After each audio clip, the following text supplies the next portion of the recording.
Chapter 281, Don't Worry About Me. Upon seeing that he had dialed Lu Bingqing's number, Li Yunmeng grabbed his hand and shook her head at him. I can do it as long as I can get $1 billion in investment, and then invest my Yunmeng group in it, that's fine. No matter when, whether in the past or now, she can be a weak little woman in front of Lu Qingxian, but when facing others, she is always strong and will never admit to being inferior. Moreover, she also admits that she was indeed very jealous of Lu Qingxian and Lu Bingqing some time ago, which makes it impossible for her to accept their help now, especially since Lu Qingxian is the middleman. Lu Qingxian noticed her emotions and immediately put down the phone, giving her a reassuring look. The two left the living room and went outside. Don't worry, I have plenty of ways I can find a suitable project for you tonight. Li Yunmeng shook her head and smiled. It's alright, I haven't been wasting my time all these years. Raising a few $100 million in investment is no problem, especially since I still have the prescription. By the way, I still don't understand whether you really developed that prescription yourself, or... Lu Qingxian rubbed his nose. You actually believe what Xiao Junlong said? If the Xiao family has this prescription, why don't they make it themselves? Do you think they can make money by keeping it hidden? So that means you really developed this prescription on your own? Li Yunmeng looked at him incredulously. Pretty much. Dr. Tai and the others also deserve credit. Lu Qingxian waved his hand, trying to brush it off. He did indeed hide a lot from Li Yunmeng, mainly because he knew she had a very strong sense of self-respect and didn't want to put too much pressure on her. Li Yunmeng stroked her chin, looking at him suspiciously. I've discovered that you're a very dishonest person, quite unfathomable. Really? Lu Qingxian raised an eyebrow. Li Yunmeng suddenly laughed. That's right, how could the man I, Li Yunmeng, have set my sights on be just an ordinary person? Lu Qingxian joked, it's not like she thinks I'm too ordinary and not good enough for her, the rich and beautiful CEO of Nanling. Li Yunmeng gave him a smug look. You're holding a grudge now, you're asking for it. After saying that, she snuggled into Lu Qingxuan's arms. That evening, Lu Qingxian cancelled the original plan for the deep-sea raw stone and the project that included the Lingbai pill. He didn't want to ruin Li Yunmeng's market. If she really sold deep-sea stone energy liquid along with Lingbai pills, then the medicine in Li Yunmeng's hands would be completely worthless. She wouldn't find investors, nor would she be valued by the Li family. In the end, she would inevitably have a miserable end. Lu Bingqing also learned that the two had reconciled. Although she couldn't quite describe how she felt, she always obeyed Lu Qingxuan's orders unconditionally. Afterwards, Lu Qingxian asked Chen Jiadi to use his connections to arrange $1 billion project for Li Yunmeng. The whole process was very natural. The project manager came to her directly. Even Li Yunmeng didn't know that Lu Qingxian had arranged it all. With a project worth 1 billion yuan, plus the current market value of Yunmeng Group, 2 billion yuan is practically a certainty. As for doubling the market value of the Li family's branch in South China, with Lingbai pill, it should be a piece of cake for Li Yunmeng. Having resolved her troubles, Lu Qingxian breathed a sigh of relief. Jishintang Clinic. That night, Lu Qingxian was packing his things to go home when Lu Bingqing suddenly showed up at his door. Miss Li isn't here with you? Lu Bingqing sat opposite her with a resentful look on her face, her bag on the table, and she looked somewhat tired. What's wrong? Is the company in trouble? Lu Bingqing shook her head. In Jiangnan, we have no rivals at all. How could we encounter trouble? It is I who have encountered trouble. Lu Qingxian looked up at her. Ah Xian. Lu Bingqing moved closer, her face full of resentment. Lu Qingxian suddenly got goosebumps all over his body. What does Ah Xian mean? It sounds so strange. Could you take me in too? I really don't want to marry someone else. Lu Bingqing gently pulled Lu Qingxuan's arm. Ha? Lu Qingxian looked surprised. He really didn't expect Lu Bingqing to say something so surprising. Take her in too? 2 women sharing one husband? Those 2 women would be constantly fighting and jealous, turning the world upside down. Bingqing, what trouble have you encountered? Why don't you tell me? Maybe I can help you solve it. Lu Qingxian changed the subject. After all, it's best to just think about it. Actually doing it would be unfair to both Lu Bingqing and Li Yunmeng. Sigh, originally, my parents hoped we would be together, and of course I hope so too, but now that the news of your reconciliation with Miss Li is spread, and my childhood sweetheart has returned from studying abroad, my family has made other plans. Lu Bingqing sighed, looking distressed. Pressuring you to get married? Lu Bingqing nodded. After all, I'm of marriageable age, and the other party is indeed exceptionally outstanding. My family is very satisfied with him in every aspect. There was something else Lu Bingqing didn't mention. Her father didn't want her to continue wasting time on Lu Qingshuan. Even if a married man was outstanding, he was ultimately not a good match. In addition, there is something that Lu Zhan did not tell Lu Bingqing, which is that Lu Qingxian and his father have gotten themselves into big trouble facing that old prince in the capital. Everyone related to Lu Qingxian will be in danger. Although the Lu family is now on the same side as Lu Qingxian, they still have to consider the future survival and development of their family. Seeing Lu Qingshuan's conflicted expression, Lu Bingqing let go of his hand and sighed. Forget it, you're putting yourself in a difficult position after all. It was just wishful thinking on my part. Let's not discuss that now. After the Deep Sea Raw Stone project is released, it has generated a huge international response. The press conference is scheduled for the day after tomorrow, and many internationally renowned experts and researchers will be attending. Mr. Lu, you should prepare in advance. There might be some rather difficult people there. Lu Qingxian nodded, glancing at her somewhat guiltily. I know, then that. Don't worry about me, just come to my wedding. Lu Bingqing looked at him earnestly, then picked up her bag and left. In the night, her lonely figure stood out against the darkness. Lu Qingxian arrived at the door and stood there quietly for a long time. 282, Chapter 282, the name is really hard to pronounce. In the end, he chose to remain silent. If you can't bring happiness to a girl, then be decisive. Don't interfere with her choices, and don't leave her with any unspoken thoughts. That's the bare minimum of respect. 2 days passed in the blink of an eye. On the third day, Lu Qingxian arrived at the headquarters of the Sihai Henghui Group. Xiao Su, who was in charge of the project's daily work, carried a heavy stack of documents to Lu Qingxian and handed him a prepared speech. Then, wiping the sweat from his brow, he said timidly, Mr. Lu, this speech was written by a professor of life energy from Nanling University. President Lu said you can just read it from here. If anyone tries to give you a hard time, just stay silent. We have assigned someone to be on site to answer your questions. Making things difficult for me? Why are you making things difficult for me? Lu Qingxian glanced at the speech draft briefly, then tossed it on the table and asked with a smile. This. Su Miaojiao was taken aback, clearly not expecting Mr. Lu to ask such a question, and for a moment she didn't know how to answer. The birth of such an epoch-making thing is a good thing for both ordinary people and scientific research. We should be grateful to me, right? That's what they say. Su Miaojia laughed awkwardly, but whether in China or abroad, people in the scientific research and academic circles are extremely aloof and arrogant. The top group of people stick to their circles and find it difficult to tolerate being surpassed, having their voice taken away, and having their fruits of victory divided up. You're incompetent, yet you won't allow others to create something new? Lu Qingxian chuckled. Don't worry about them. We can take down any kind of trash. They come one by one, or batch by batch. Also, we don't need this prepared speech. I can't speak in such formal terms. We welcome representatives from all over the world to attend the Life Science and New Energy Launch Conference of the Four Seas Aviation Association. After all, these are products that are going global. But if anyone is deliberately trying to make things difficult, I'll play along to the end. Lu Qingxian clenched his fist, a cold smile appearing on his face. Standing to the side, Su Miaojia stared in disbelief at the researcher who was rumored to be very mysterious among the internal staff. That's so arrogant, anyone who didn't know better would think he was the real CEO of Sihai Airlines. Should we ask Ms. Lu first? I'm worried about her. No need, just do as I say. Lu Qingxian waved his hand. Soon, the afternoon press conference arrived as scheduled. Master Lu was, after all, a legend existing only in the upper echelons of society. For the employees of Sihai Aviation Club and even a large number of management personnel, he was still quite unfamiliar. Their focus was more on Lu Qingxian, the genius researcher of Sihai Aviation Club. First came the Lingbai pill, then came the deep sea stone essence. Either of these would have been enough to cause a huge uproar in the international community. What's even more frightening is that both of these achievements came from him alone. Have you heard? Not only did the Vice Dean of the Institute of Life Sciences at Kyoto Huaqing University personally attend, but several top experts from the Yale University Life Evolution Research Team also come. It's an unprecedented event.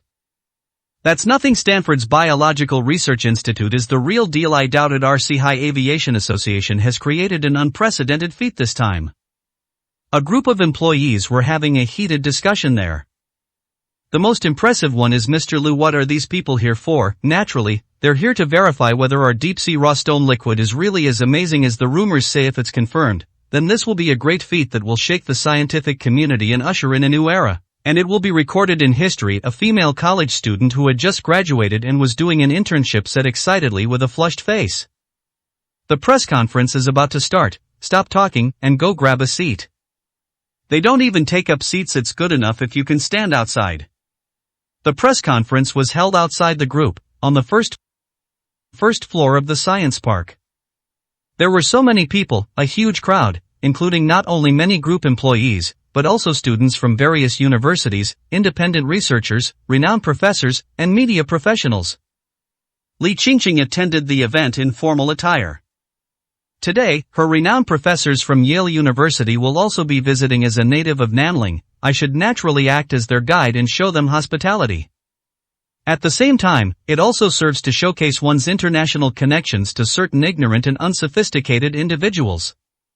Fortunately, the object she wanted to showcase finally appeared. As an entrepreneur, Li Yunmeng certainly wouldn't miss such a grand occasion. After all, the emergence of this deep-sea raw stone liquid will determine the future direction of the market. Attending the press conference and formulating a forward-looking business strategy are what a qualified entrepreneur should do. Cousin Yunmeng, what a coincidence. I never expected an undergraduate like you to be attending such a high-level scientific seminar. Li Qingqing strolled over with light steps and said sarcastically. Li Yunmeng intended to walk around her, but the other person blocked her way, looking at her with a smug expression. Li Yunmeng stopped in her tracks. This isn't a seminar, it's a press conference. I attend press conferences held by well-known companies. It's my usual practice. Do you have any suggestions, cousin? How could I dare to give advice? I'm just a guy with 2 master's degrees, a returnee from Yale. I wouldn't dare to give advice to you, my cousin, who's a company CEO with only a bachelor's degree. However, I'm really worried that you won't understand. Should I arrange for a senior brother to accompany you and act as your translator? Li Qingqing raised her swan-like neck arrogantly, and her sarcastic tone made Li Yunmeng frown. A good dog doesn't block the way. Get lost. Secretary Han wasn't going to tolerate it and stepped forward to push the other person aside. You! Li Qingqing stomped her feet in anger. Just you wait, I'll make you look like a complete fool and lose all face. After speaking, she immediately contacted her professor at Yale University by phone. As the expert team entered, Li Qingqing finally found her group and ran over excitedly.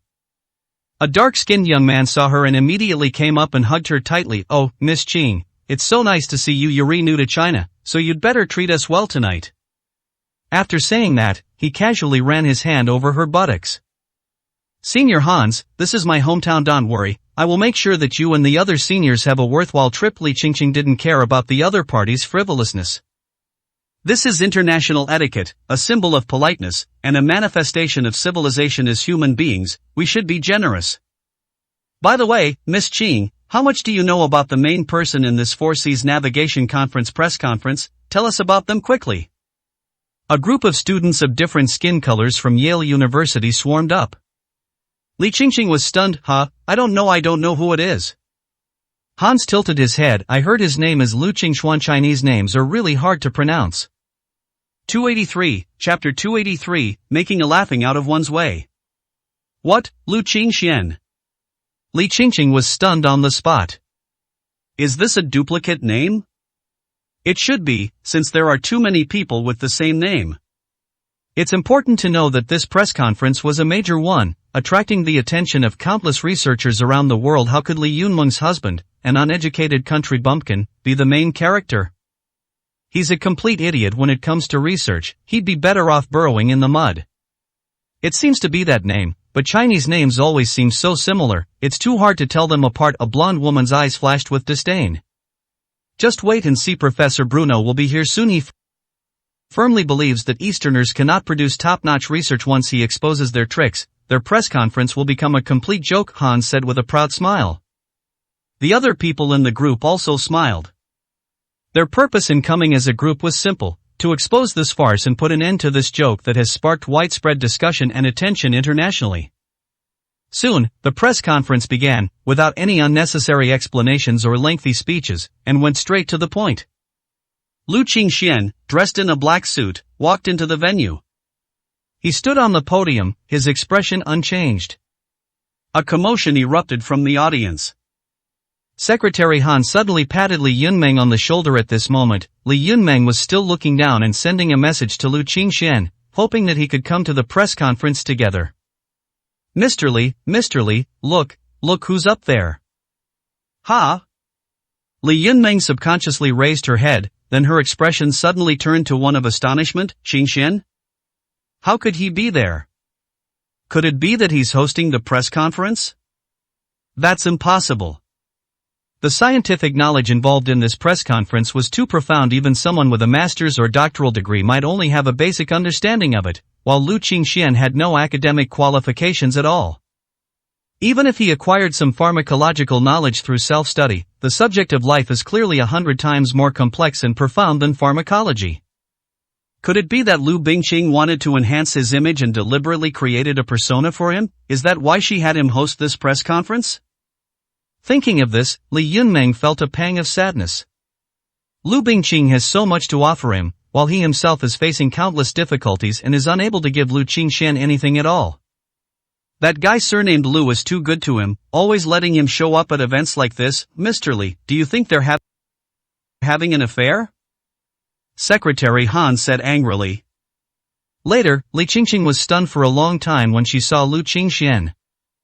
She thought it was just a coincidence of names, but it really was that bastard. How could an illiterate country bumpkin like him be allowed to participate in such a high-class event? Isn't this utter nonsense? This Four Seas Aviation Association seems to be a bunch of shady organizations, where anyone with an ego can stand on a high-class stage and talk with top life scientists from all over the world.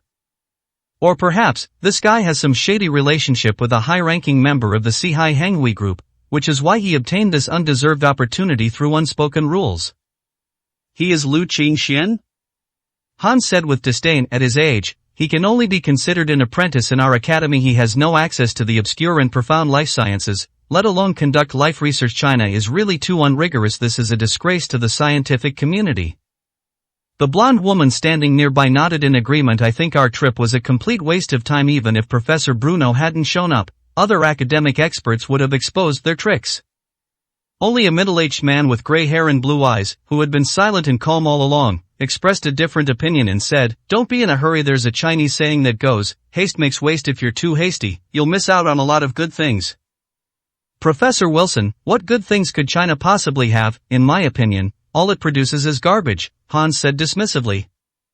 Hans, you're being too absolute. As far as I know, the deep-sea raw stone liquid they've released is 100% effective. It truly is something that can change the body's energy and give people great power, although whether there are side effects cannot be confirmed yet. Scientifically speaking, it's a great leap forward, Wilson said with a smile. After he finished speaking, he turned his gaze to the stage. At this moment, Lu Qingxian pulled up the PPT that Su Miaojia had prepared for him in advance and began his speech. Distinguished guests from all over the world, my surname is Lu, and my name is Lu Qingxuan. At today's press conference, I will not only announce the new product of Sihai Henghui, Deep Sea Essence, but also show you the future direction of life development and the research direction of pharmacology. Throughout the entire speech, Lu Qingxian did not use the prepared speech by Su Miaojia. Instead, he spoke freely and spontaneously, discussing everything from his understanding of life to the limitations of gene locks on organisms, and the relationship between energy source liquid and DNA. He explored a completely new science of life that no one else had ever thought about before, from the superficial to the profound. It even sounds a bit fantastical. In particular, Lu Qingxuan's two theories, strength and life and drugs-altering genes, are astonishing. After his explanation, the entire room fell silent, and then erupted in an unprecedented wave of mockery. Many renowned scientists couldn't hide their amusement and burst into laughter on the spot. Meanwhile, at Sihai Aviation Club, countless employees, researchers, and senior management all looked grim.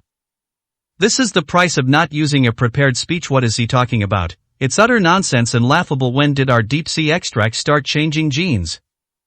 A junior manager in the operations department angrily cursed. Su Miaojia's expression was equally unpleasant. Speechless. This guy is completely illiterate. How did he manage to develop such a groundbreaking product? It's unbelievable. Is this stealing other people's research findings? Behind Li Yunmeng, Li Qingqing walked over at some point, laughing so hard she couldn't straighten up. Ah, that's hilarious, cousin Yunmeng. Your husband is really something else, changing genes, breaking the gene lock, resetting DNA. Why doesn't he just say he can create Superman, or he could just say he's Spider-Man himself? Ha ha ha. 284, Chapter 284, you think what I said is impossible? The surrounding area erupted in laughter. Li Yunmeng lowered her head, speechless. Even though she had no experience in life sciences, given the current state of medical and biological development, what Lu Qingxian said was undoubtedly a pipe dream. It could even be considered a source of amusement in the scientific community, providing laughs for an entire year. Cousin, that's your husband, aren't you going to say anything? Li Qingqing didn't let her off the hook. Instead, she raised her voice, letting everyone around know about her relationship with the guy on stage who was spouting nonsense. Soon, discordant voices came from all directions. Such a beautiful woman actually married a charlatan, what a waste. I seriously doubt whether he has ever been to school, given that he can say such mindless things. At this moment, the dark-skinned Hans also came over, put his hand on Li Qingqing's shoulder, but stared intently at Li Yunmeng.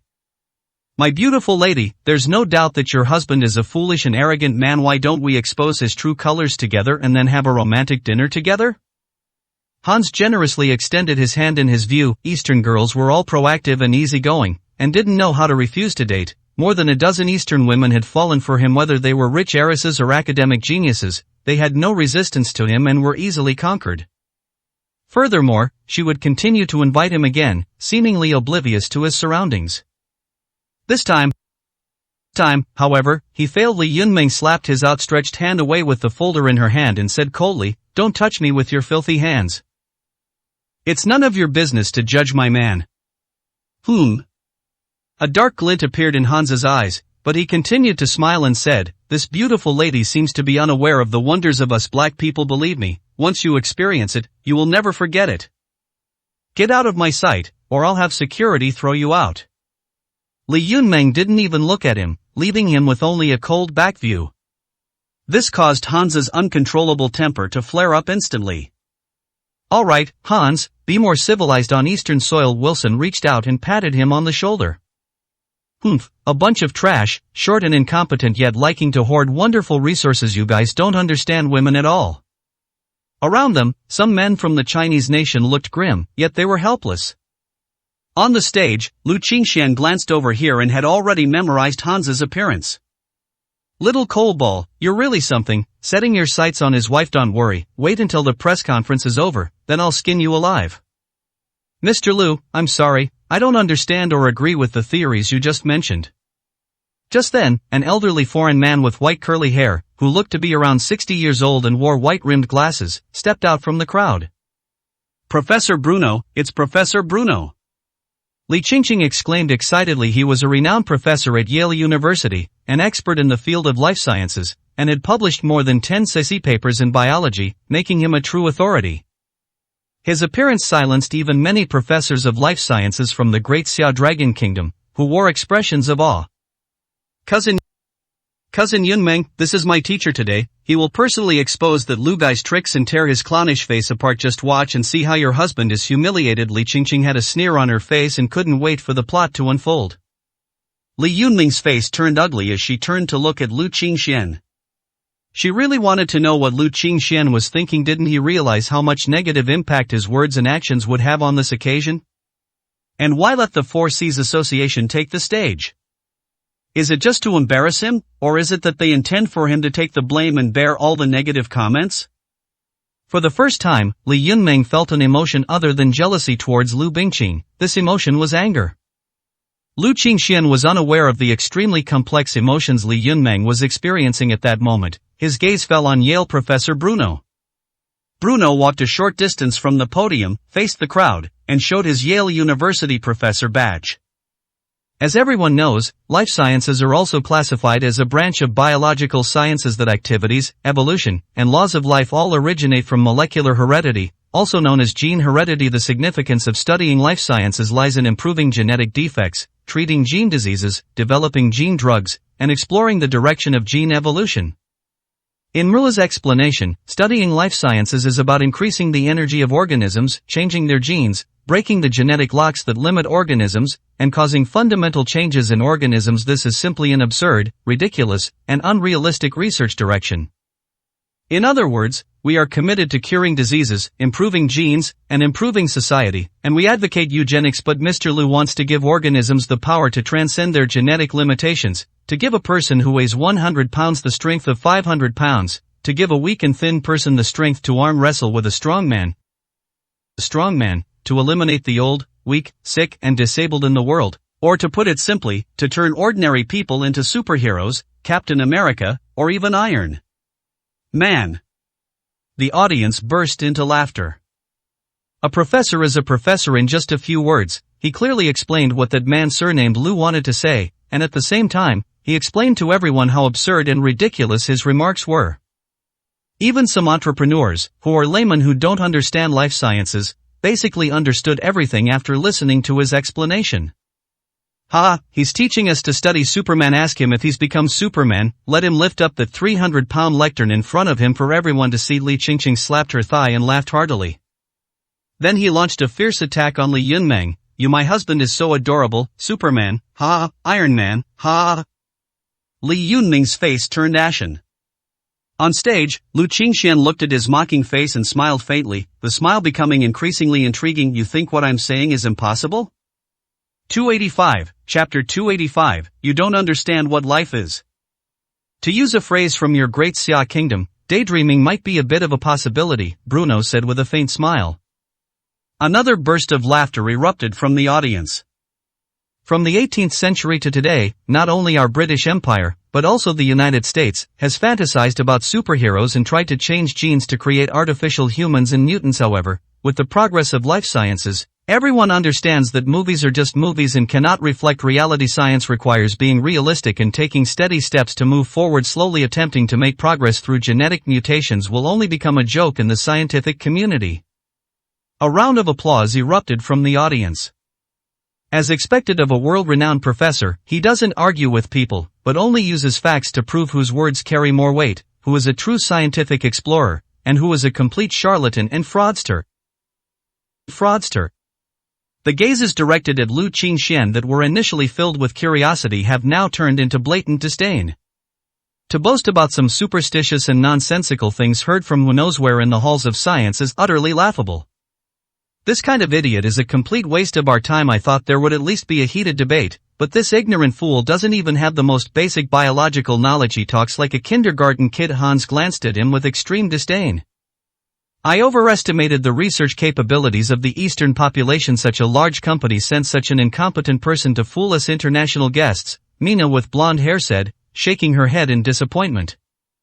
Although what he said sounds stupid, the deep-sea liquid is indeed really have obtained a sample through special channels. Wilson's eyes gleamed with an astonishingly eager light, a greedy desire that he could not suppress. A real product launch event that sounded like a complete fantasy. Interesting, so interesting. At this moment, on the stage, Lu Qingxian remained unmoved by the other party's words, and simply smiled faintly. If I say that I can prove what I said, then what would you like to do? Bruno scoffed. Prove it. How can you prove it? By giving ordinary people the deep-sea elixir and turning them into incredibly strong men, by injecting it into their blood and turning them into the next Captain America, or by experimenting on mice and causing them to mutate into giant monsters. Sir, I must admit that your ideas are quite science fiction-like. If you were to make a movie about them, it would definitely get good ratings. Below, another burst of loud laughter erupted. Mr. Li, why don't we leave? Sitting here is too unbearable. How can he be so shameless? He doesn't understand that people are teasing him at all. Secretary Han felt like she was sitting on pins and needles. Li Yunmeng shook her head. He shouldn't do anything stupid in all these years. Have you ever seen him make a fool of himself? On the contrary, it's always us who make a fool of ourselves. Secretary Han was taken aback. It seems that's really the case. That guy is always unreliable and seems incredibly stupid, yet he always manages to turn the tables and make others look foolish. It's really strange. Then, let's sit for a while longer. Secretary Han forced himself to sit down next to Li Yunmeng with his head down, too embarrassed to look up at the subtle glances around them. Ladies and gentlemen, after my brief conversation with this gentleman, I believe you all have a clear understanding of the true value of this press conference. It is obviously a complete scam on stage. Bruno had already walked to Lu Qingshuan's side, facing the hundreds of audience members attending the press conference below, and spoke loudly. Under the guise of researching life sciences, they attract investment and amass wealth like crazy nowadays. Capitalists will stop at nothing for profit. At this moment, someone in the audience finally saw that the time was ripe and could no longer sit still. A wealthy businessman from a northwestern province stood up and declared righteously, "I strongly suggest that the relevant departments thoroughly investigate this so-called Four Seas Navigation Association, and arrest this pseudo-expert who spouts nonsense and has no academic achievements, and sentence him for fraud." Li Qingqing also stepped out from the crowd and became the focus of attention. "He is not an expert at all as far as I know. He doesn't even have a degree. How could he have studied obscure and profound biology and life science? He is just a packaged loser who is illiterate and has no academic achievements. His presence here to host such a press conference is an insult to all the scientific researchers from all over the world present." These words caused an even bigger uproar at the scene. Bruno looked at his student at Yale University and asked with a smile, "Miss Qing, are you telling the truth?"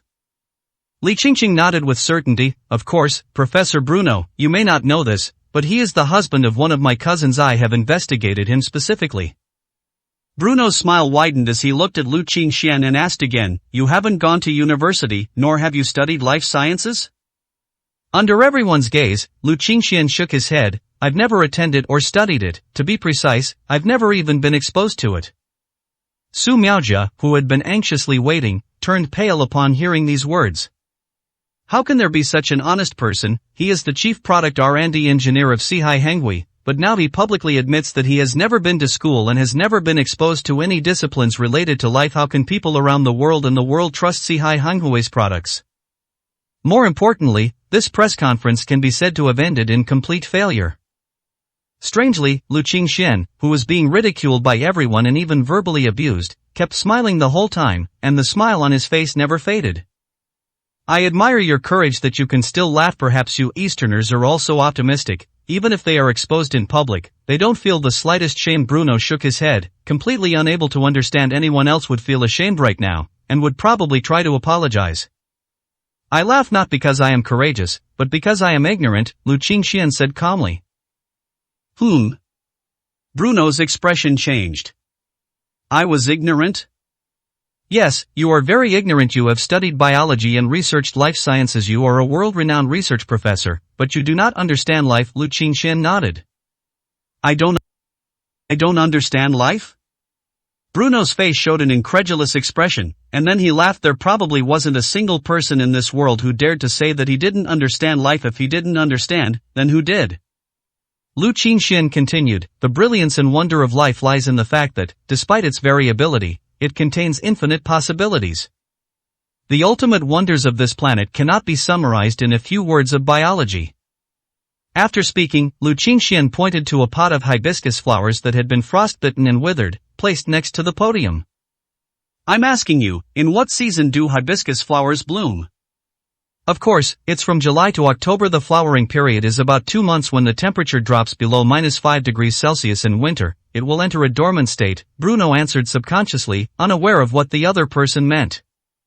Lu Qingxian said no more, but took out a bottle of refined deep-sea liquid and poured it into the withered hibiscus flower pot. His actions silenced the crowd. Everyone was puzzled. What was he doing? Did he want the hibiscus flowers to bloom out of season? Don't be ridiculous. If a dormant hibiscus flower is properly cared for and treated with specific methods, it might have a chance to be awakened, but this one in front of us is clearly dead. To bring something that has died back to life is no longer a matter of biology, but rather theology. This is like cooking a piece of raw meat and then returning it to its raw state. It's utterly delusional. Having understood Lu Qingshuan's meaning, everyone showed a disdainful expression. It's just a death throes. Time flies by so quickly. 1 second, 2 seconds. 10 seconds, 20 seconds. Bruno was getting impatient. Li Qingqing looked at her cousin Li Yunmeng with a defiant gaze. Li Yunmeng, on the other hand, stared intently at the pot of hibiscus flowers with her mouth agape. Suddenly, a surprised voice came from the crowd. Then Everyone's attention was instantly drawn, followed by a deafening roar of exclamations. Bruno instinctively turned his head, and Li Qingqing, Hans, and the others looked over in astonishment. The hibiscus flower, which had seemed to have withered, slowly raised its head, transforming from a bud into a vibrant bloom, as if it were entering the most brilliant flowering season of its life, displaying its most beautiful form. Lu Qingxian stood in the center of the podium and lightly flicked his fingers. I told you, you don't understand what life is at all. 286, Chapter 286, Get as far away as you can. Oh my god, this is impossible, absolutely impossible, this defies common sense, it's cheating. Bruno's voice became shrill and incredulous. The rational think it's magic, the ignorant think it's divine intervention. However, science doesn't create miracles, it only presents facts. Only Bruno, a leading figure in the field of science, understood how incredible this scene was, even to the point of being a miracle that was impossible. Modern science is highly advanced, and there are ways to make flowers bloom out of season, but the prerequisites are suitable temperature, suitable fertilizer, suitable soil and water, plus some other formulas. It's definitely not like him, pouring in a bottle of water and instantly restoring the withered hibiscus to its peak condition. How can something dead become alive? This clearly violates the laws of nature.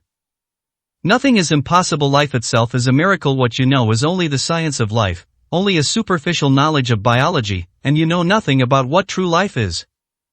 Lu Qingxian had absolutely no interest in this foreign professor and quickly looked away from him. Facing the crowd, Lu Qingxian took out another bottle of deep sea essence. Ladies and gentlemen, please ask any questions you may have now. If not, we will now proceed with the product introduction. Seeing that no one spoke up, Lu Qingxian began to introduce the groundbreaking product, Deep Sea Essence. This time, everyone was completely focused on the stage, listening intently to every word Lu Qingxian said. At first, some people were dismissive, but gradually, Lu Qingxuan's unique understanding of energy and life inspired countless researchers. In particular, he proposed two new terms. The human body is like a hidden treasure and energy is like a key. As long as the keyhole is right, infinite potential can be released, unlocking the infinite power within a person's body. A scientist from North America suddenly realized. Isn't this the adrenaline theory? I see, Mr. Lu is truly the most outstanding person from the East, giving my research a new direction. This is completely different from the prevailing theories in current biological life sciences. It's not a product of this era at all. It's amazing, truly amazing. I have a feeling that after the release of this deep sea extract, it will greatly promote our new research on life, advancing this major topic by at least 30 years. Countless researchers were thrilled, while others were completely baffled and said they couldn't understand it at all. Mr. Lu is amazing, he conquered these arrogant guys so easily. I admire him so much. In the Four Seas Sailing Club's camp, some girls looked infatuated, their eyes sparkling as they stared intently at the stage. Su Miajia was also shocked. This actually works? She had no idea that the deep sea essence could revive withered, dead flowers, and that he could use this effect to completely turn the tide and take the lead. Li Yunmeng took a deep breath, her shock turning into delight. She swallowed hard and a smile appeared on her lips. He actually managed to show off, Secretary Han muttered incredulously. Li Yunmeng turned her head and looked at Li Qingqing. Qingqing, who was in a daze. Cousin Qingqing, I'm really sorry. Although my husband has no academic qualifications, has not studied biology, and is not a big name in the scientific community, he is qualified to stand here and represent the Seahai Aviation Association to host this press conference. Li Qingqing's eyelids twitched, and she gritted her teeth in anger, her fingernails almost digging into her palms.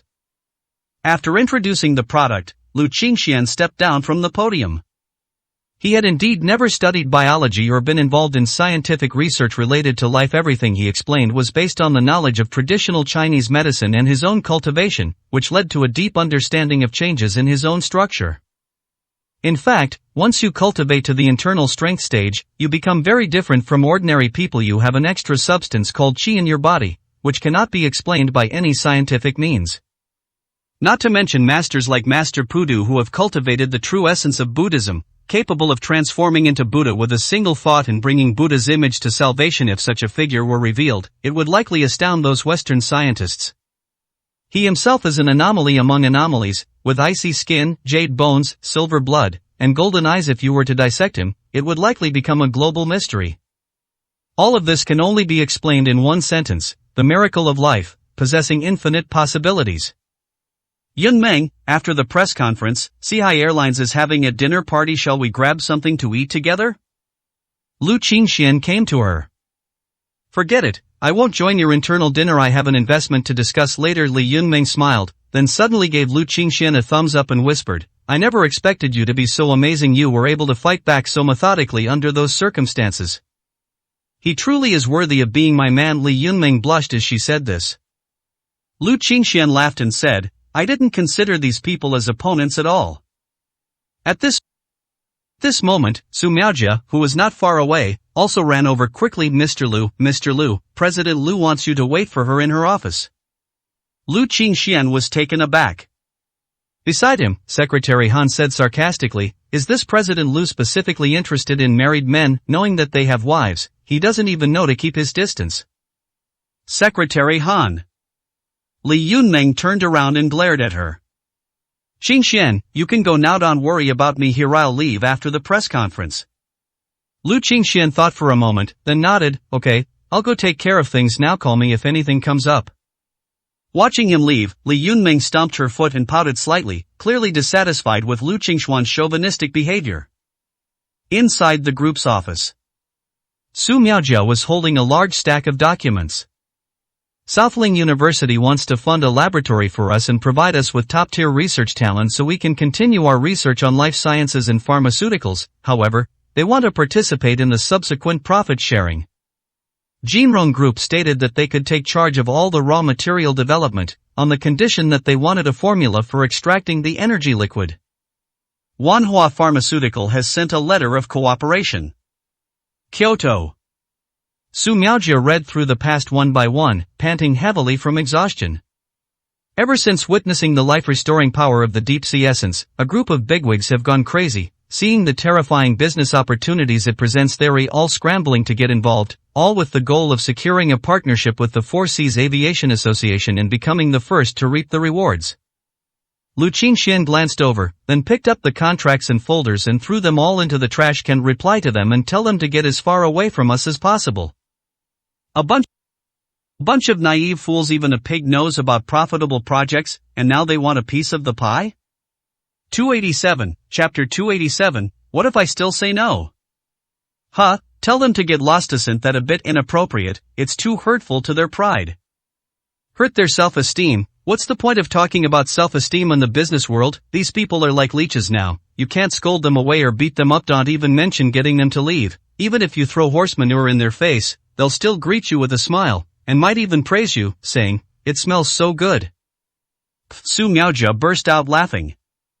Mr. Lu, you are so interesting to talk to. People in high positions usually don't use such vulgar language so openly and unreservedly. When is Bingqing coming? Lu Qingxian asked. Oh, let me call and ask. Just as Su Miaojia took out her phone, the office door was pushed open. The person who entered was not Lu Bingqing, but a foreigner with flaxen gray hair and blue eyes, who looked to be around 34 years old. It was the teacher named Wilson who was traveling with Hans, Bruno, and others. Li Qingqing was also behind him. Li Qingqing followed Wilson with an arrogant air, seemingly having regained her confidence. Mr. Lu, let me introduce you. Standing before you is the winner of the previous International New Biology Prize, an associate professor in the Department of Biology at Yale University, the youngest scientific genius in the world, and an outstanding scientist in the United States, Professor Heisenberg Wilson. Lu Qingxian looked at the two of them and asked calmly, is there something you need? Wilson approached politely, gave Lu Qingxian a careful look, placed his hand on his chest, and took out a medal engraved with a black cross. None of what Miss Qing just said are achievements that I can be proud of. Mr. Lu, please allow me to formally introduce myself. Wilson performed a very gentlemanly English aristocratic greeting. I am Heisen Wilson, an awakener of the Black Cross Alliance, a guardian of the Frost Goddess, and an ice manipulator. Li Qingqing was completely confused. How come she had never heard of Mr. Wilson having these weird nicknames? After introducing himself, Wilson wore a proud and authoritative smile. Mr. Liu, from the first moment I saw you, I was certain of one thing: you and I are both extraordinary humans. Ordinary people simply cannot understand beings like us. Therefore, when you were explaining your theory of life, others scoffed, but I was absolutely certain. Lu Qingxian raised an eyebrow. How could he see through me at a glance that I was no ordinary person? Extraordinary human, he preferred titles like martial arts grandmaster or high-level martial artist. However, the energy I can sense from you is negligible. It seems you are just a novice who has just begun to understand, and you are still very far from being an awakened being like us in this respect. I am your senior and your teacher. Wilson walked over with a smile and sat down opposite him in a very natural and generous manner. Sir, this is the office of our group's general manager. Lewis. Isn't it a bit impolite of you to just walk in without knocking? Su Miaojia said angrily. People who want to do business are lining up, and these two just barge in without knocking or making an appointment. Do they really think Seahai Airlines is some kind of marketplace with no barriers to entry? Mr. Liu, you clearly haven't taught your maid not to interrupt when we superhumans are speaking, or she could lose her life at any moment. Wilson's aura spread out, and Su Miaojia felt as if her soul was about to freeze to death when enveloped by it. An indescribable sense of death overwhelmed her, almost causing her to kneel on the ground. Li Qingqing, standing behind him, had a similar feeling. Her face was deathly pale. You barged into my office and acted all high and mighty. Can I take that as a threat? Lu Qingxuan's expression remained unchanged, but his voice was filled with strong dissatisfaction. No, I am sincerely inviting Mr. Liu to join the Black Cross Alliance and become one of us, to rise above all things as an awakened one. Lu Qingxian smiled faintly. What if I say no? Wilson was not surprised at all, but explained, Mr. Liu, perhaps you are unaware of your current situation, let alone how great and glorious our Black Cross Alliance is.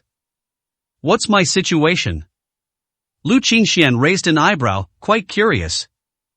In the words of your great Xia Dragon Kingdom, it's like being surrounded by enemies on all sides and ambushed from all directions. Wilson put his hands behind his back, walked to the window, looked at the beautiful land of Nanling City, and said with a smile, Deep Sea Essence is destined to be a product that changes this era. It should not be used on ordinary people, but should become a tribute to us extraordinary humans at present. More than 20 top powers in the international community are paying attention to this product. Do you really think they will immediately spend money to buy it? The amount you provide is not even enough to meet their basic supply requirements. The only way to get enough Deep Sea Essence is to either steal it or capture you and force you to hand over the formula. With you and the people behind you, you have no chance of protecting this great product. But if you choose to join the Black Cross Alliance, the outcome will be completely different. With our protection, any top power in the world will have to think twice before trying to harm you. Lu Qingxian smiled brightly. If I'm not mistaken, the condition for joining you is to hand over my Deep Sea Essence free of charge, right? Wilson said matter-of-factly, every action in this world comes at a price. What's wrong with handing over the Deep Sea Essence? If you want the protection of the Great Black Cross Alliance, it's a win-win situation for you. Mr. Wilson, didn't we come here to expose their tricks? What do you mean by all this? Li Qingqing was completely confused. A trick?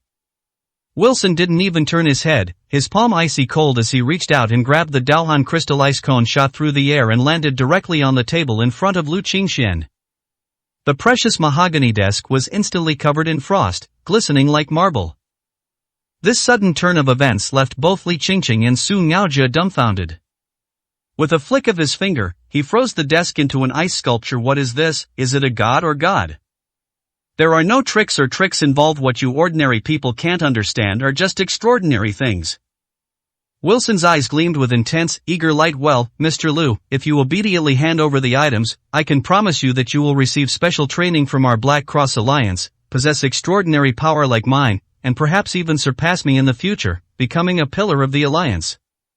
You should know that our Black Cross has tens of thousands of followers, and our leader is an extraordinary supreme being who can control the power of lightning with your deep-sea primordial liquid. We can mass-produce experts in that case. Even if all the major powers join forces, they will not be able to do anything to our Black Cross Alliance. Lu Qingxian snapped his fingers. What if I still say no? 288, Chapter 288, Sending You to Meet God.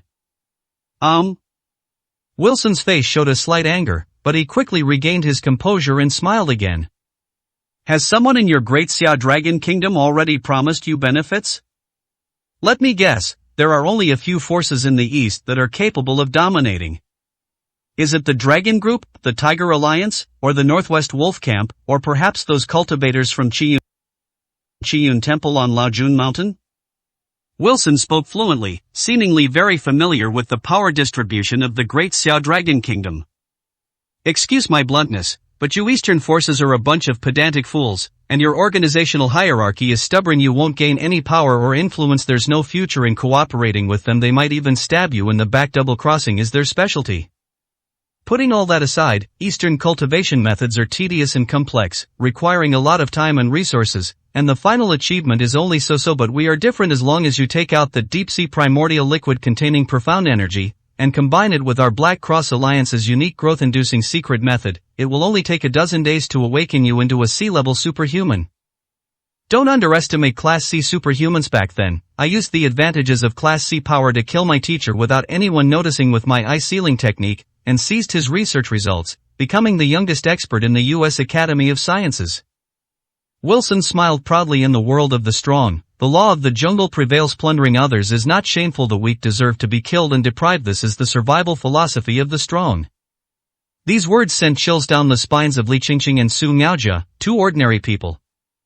Who would have thought that this seemingly gentle and refined university teacher was actually a complete monster, murdering his teacher and plundering his achievements? Everything he has today is not due to his own talent and hard work. He is a fraud, the biggest fraud.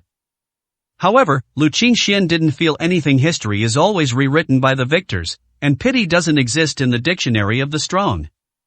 Well, Mr. Lu, as long as you nod and tell me the formula for the deep sea essence, you can enjoy the thrill of controlling power and doing whatever you want. That kind of thrill is incomparable to having a little bit of wealth and power at that time. You will also realize how wise and intelligent it was to join my Black Cross Alliance. Lu Qingxian smiled and shook his head. What if I still choose to refuse? This time, Wilson's smile vanished completely, replaced by a sinister expression. Without saying a word, a cloud of white mist spread wildly across his hand. In the office, a place where no one could see anything. Almost in the blink of an eye, a large area of the office was covered with ice crystals, and even the ceiling was covered with icicles, which made the already cold winter drop by more than 10 degrees. The two girls, who were already lightly dressed, were instantly frozen stiff and could not stand up straight. They huddled in a corner, their bodies stiff with cold, shivering with fear. Absolute Zero, Ice Manipulator, Wilson, please come with me, Mr. Lu. Wilson stood there with a gentle demeanor, like a harmless scholar. Lu Qingxian felt the chilling power emanating from the surroundings and quickly lost interest. The reason he didn't rush to show his fangs was that he wanted to see what kind of methods foreign experts had, and he also wanted to understand the differences between their cultivation system and that of Eastern martial artists. I'm very disappointed now. The so-called cultivation abroad is nothing more than using spiritual objects of heaven and earth to stimulate the body. Some people with good talent and physique can take this opportunity to awaken certain abilities, such as controlling fire, controlling ice, or being naturally close to earth and wood spirits, being able to hear the language of beasts, etc. In short, it all depends on opportunity. Eastern martial artists, on the other hand, emphasize great perseverance and wisdom, rising from various battles. Please give me an answer as soon as possible, Mr. Lu. My patience is limited. I am very reluctant to confront potential partners head-on. Please believe me, Wilson said coldly. Lu Qingxian still looked deep in thought. The characteristics of this ability are not bad. Ice, fire, water, wind, and thunder. It transforms the power given by nature into oneself, becoming the representative of a certain element. What a pity. Although the characteristics are good, the power is too shallow. Absolute Zero Ice can freeze an ordinary person to death, but if you encounter a slightly more powerful martial artist, they can use their internal energy to protect their body. Even if the temperature drops by half, there will be no problem at all, and the martial artist's methods can shatter the weak bodies of you extraordinary humans in milliseconds. Lu Qingxuan's comments made Wilson's face turn terribly cold. It seems you have no idea about the power of us extraordinary humans.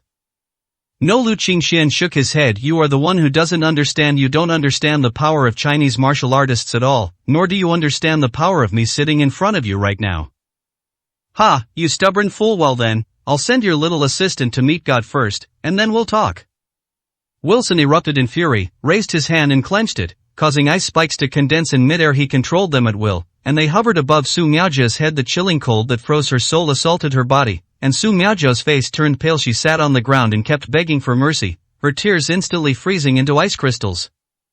Don't kill me, please, don't kill me. Mr. Lu, please agree to his request, please agree to his request. Su Miaojia was truly terrified. After all, she had only graduated from university 2 years ago and lacked social experience. Suddenly encountering such a situation, she completely lost her ability to think at this moment. Her mind was a complete blank, and all she could think about was whether the calm and composed young man in front of her could once again perform a miracle to save her and avert this crisis. Wilson pressed down, and the ice cone descended a few more millimeters, already touching Su Miaojia's skin. Lu Qingxian shook his head, a faint golden light appearing in his usually calm pupils. Click. The icicle shattered without warning. Ha! Wilson was taken aback and tried to condense ice spikes again, but no matter how hard he tried, he couldn't feel any connection between himself and the ice element. He abruptly turned his head and stared at Lu Qingxian. Was this your doing? Lu Qingxian stood up from his chair, raised his hand as if grasping at empty air, and Wilson was instantly gripped by an invisible force. I told you, you have no idea about the power of Eastern martial artists, let alone my power. You! Wilson was horrified. He's actually a master? But his age, how could that be? Mr. Lu, let's talk this out. He was afraid. Without the power of ice, he was no different from an ordinary person, just like a fish on a chopping board. I apologize, Mr. Lu, I apologize. Lu Qingxian laughed and said, go apologize to God. My task is to send you to see God. 289, Chapter 289, Let him have a drink with me. Lu Qingxian raised his hand as a blade, his energy transforming into a knife, effortlessly ending Wilson's fragile life. Just as he thought, these so-called extraordinary humans abroad are actually just gifted individuals with a great affinity for the elements. They lack the spirit of diligent cultivation and the ability to build a strong physique. They may be able to show off and call themselves gods when facing ordinary people, but when they encounter slightly more powerful Eastern martial artists, their fatal weaknesses will be exposed. The chill in the room gradually dissipated. Mr. Lu, sob sob sob. Su Miaojia burst into tears. The feeling of surviving a disaster made her feel as if she had just woken up from a dream. What kind of behavior is this, crying and sobbing? Bingqing values you highly, and you will encounter many similar situations in the future. Quickly wipe away your tears and prepare for the work ahead. Su Miaojia was taken aback when she heard this. Will we encounter many similar situations in the future? What's up? Will these kinds of murders continue to happen frequently in the future? Please, she's just a recent college graduate whose dream is to build a harmonious society and become a great entrepreneur, or an assistant to an entrepreneur, not to kill people all day long, God. However, she quickly calmed down and sorted out the whole cause and effect in her mind. What just happened was clearly beyond the reach of ordinary people, whether it was Wilson, who manipulated ice, or Lu Qingxian, who killed with a flick of his finger. Their realm had already surpassed that of ordinary humans. In their world, murder and robbery were probably commonplace. We cannot judge them from the perspective of ordinary people. Moreover, if Mr. Lu hadn't intervened, she might have been the one who died. In short, it was Mr. Lu who saved her. Mr. Lu, but this person was, after all, an internationally renowned professor in the field of life sciences, and an associate professor in the Department of Biology at Yale University. He died here. Lu Qingxian thought for a moment, then called Chen Jiadi and asked him to help dispose of the body and falsify the surveillance footage. You just need to remain silent about this matter. I'll handle everything else, Lu Qingxian said, looking at her. Su Miaojia nodded and assured him, don't worry, I will never mention this to a third person except Mr. Lu. Wrong. There was one other person present. Lu Qingxian and Su Miaojia's eyes locked onto Li Qingqing, who was crouching in the corner, her eyes filled with fear and trembling. Upon seeing Lu Qingxuan's gaze, Li Qingqing immediately lost control of her bladder.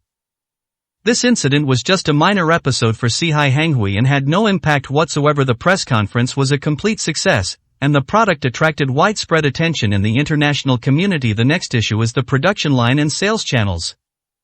These tasks were to be completed by Lu Bingqing. 3 days after Wilson's disappearance, an underground organization abroad held an emergency meeting. Black Cross Alliance leaders meet. This is a short message that Wilson transmitted back via a microwave device before he died. It only records a very brief conversation. The figure, shrouded in darkness, turned on the audio device and played the recording. I apologize, Mr. Liu, I apologize. Go apologize to God. My mission is to send you to meet God. It was Wilson's last conversation with Liu Qingxian before he was killed. Wilson, as an A-level awakener, was extremely strong, comparable to the top martial artists in the Great Xia Dragon Kingdom. However, the place he went to for the Deep Sea Essence launch event was just a very small city in the southern part of the Great Xia Dragon Kingdom. Logically speaking, no one should have been able to harm him, but in fact, he didn't even have a chance to resist before his life was taken away. In addition, about half an hour before Wilson died, he spoke to me on the phone. He said he had confirmed the efficacy of the Deep Sea Elixir, the miraculous elixir we had been dreaming of. Wilson said he would bring the formula of the miraculous elixir back to the Black Cross. At the triangular conference table, another figure, exuding a violent aura and with faint crackling electricity, tapped his fingers lightly on the surface, a thoughtful expression on his face. Wilson is an extremely arrogant guy. I guess he had a conflict with the other party because of the divine liquid and wanted to resolve it by force, but he didn't expect to be killed by the other party. It's really stupid. However, now that we've confirmed it's the divine elixir we've been dreaming of, and with Wilson dead, shouldn't we start preparing for our next move? Both men turned their gazes to the other side of the triangular conference table, where an elderly man with a hooked nose sat, remaining silent throughout. A shadowy glint flashed in the old man's eyes, and his lips moved slightly. Now let's talk about Liu Qingxian. 3 days passed quietly. He was extremely busy with the mass production of deep-sea raw materials, and his original plans were repeatedly postponed and delayed indefinitely. With a contract worth 2 billion yuan in hand, Li Yunmeng officially joined the Li family's group headquarters in South China and became the acting CEO. The reason she was the acting CEO was that she had not yet passed the test of doubling the group's market value in 6 months. Once she passed, she would take charge of the entire group and become a true female entrepreneur in South China.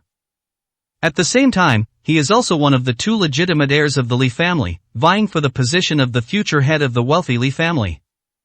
Everything is moving in a positive direction. Until that night. Chen Jiadi drove himself to the entrance of Jishitang in a panic. Liu Qingxian and Li Yunmeng were chatting at the door when they saw Chen Jiadi helping a man covered in blood out of the car. They were immediately shocked and quickly stood up to greet him. This is... I'm your father. The blood-covered man raised his head, forcing a hideous smile onto his mangled face. Liu Qingxuan's heart sank to the bottom in an instant. How did you get so badly injured? What were you doing in Kyoto? He wasn't entirely clear about the old ghost's strength, but he did understand one thing, that is, even now, I might not be able to beat him with such strength. He was injured so badly it's hard to imagine what kind of mess he made of Kyoto. It's just killing a few people, nothing to mention. Hurry up and help me inside. Liu Tianke staggered inside, as if he were holding on to his last breath. Young master, please save Mr. Liu. You two were father and son, even if there were some misunderstandings in the past. In the backyard, on a bamboo bed, Liu Tianke lay on the ground, looking up at the night sky with a smile on his lips. Wanner, I want to come find you. You can kill all your enemies first before you go find my mother. If you leave all this mess to me, how long will I have to keep busy? Liu Qingxian shoved a life-saving pill into his mouth with a disgruntled expression, then reached out and took his pulse.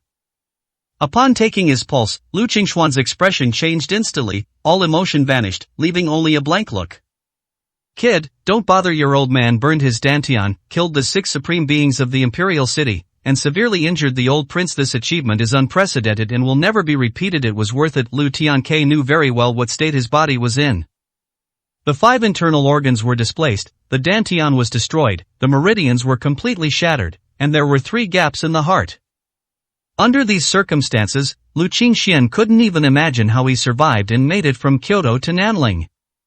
Old Chen, bring some wine. Let this kid have a drink with me. Liu Tianke sat up from the bamboo bed, enduring the excruciating pain, and grinned. 290, Chapter 290, let's see who's richer. In your current state, 1 sip of alcohol could kill you on the spot. Liu Qingxian took out the silver needles.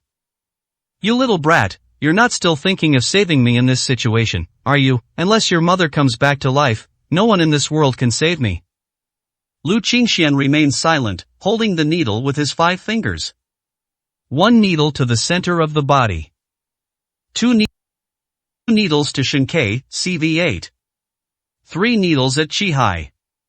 24 needles in a row, sealing the spirit and closing the orifices. The life-saving needle. This was the first time Lu Qingxian had used the forbidden acupuncture technique of the Giga school.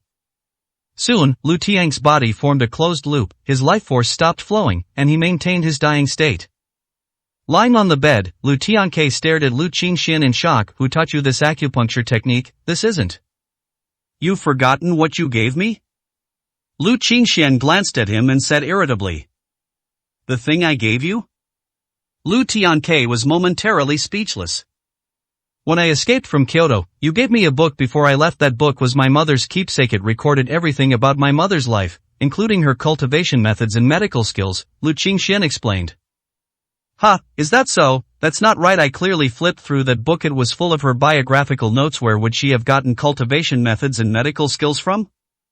Is the book still there? Let me see it, Lu Tianke said quickly. It's already burned. The last page was a message from my mother, telling me to destroy it myself after I read it, Lu Qingxian said.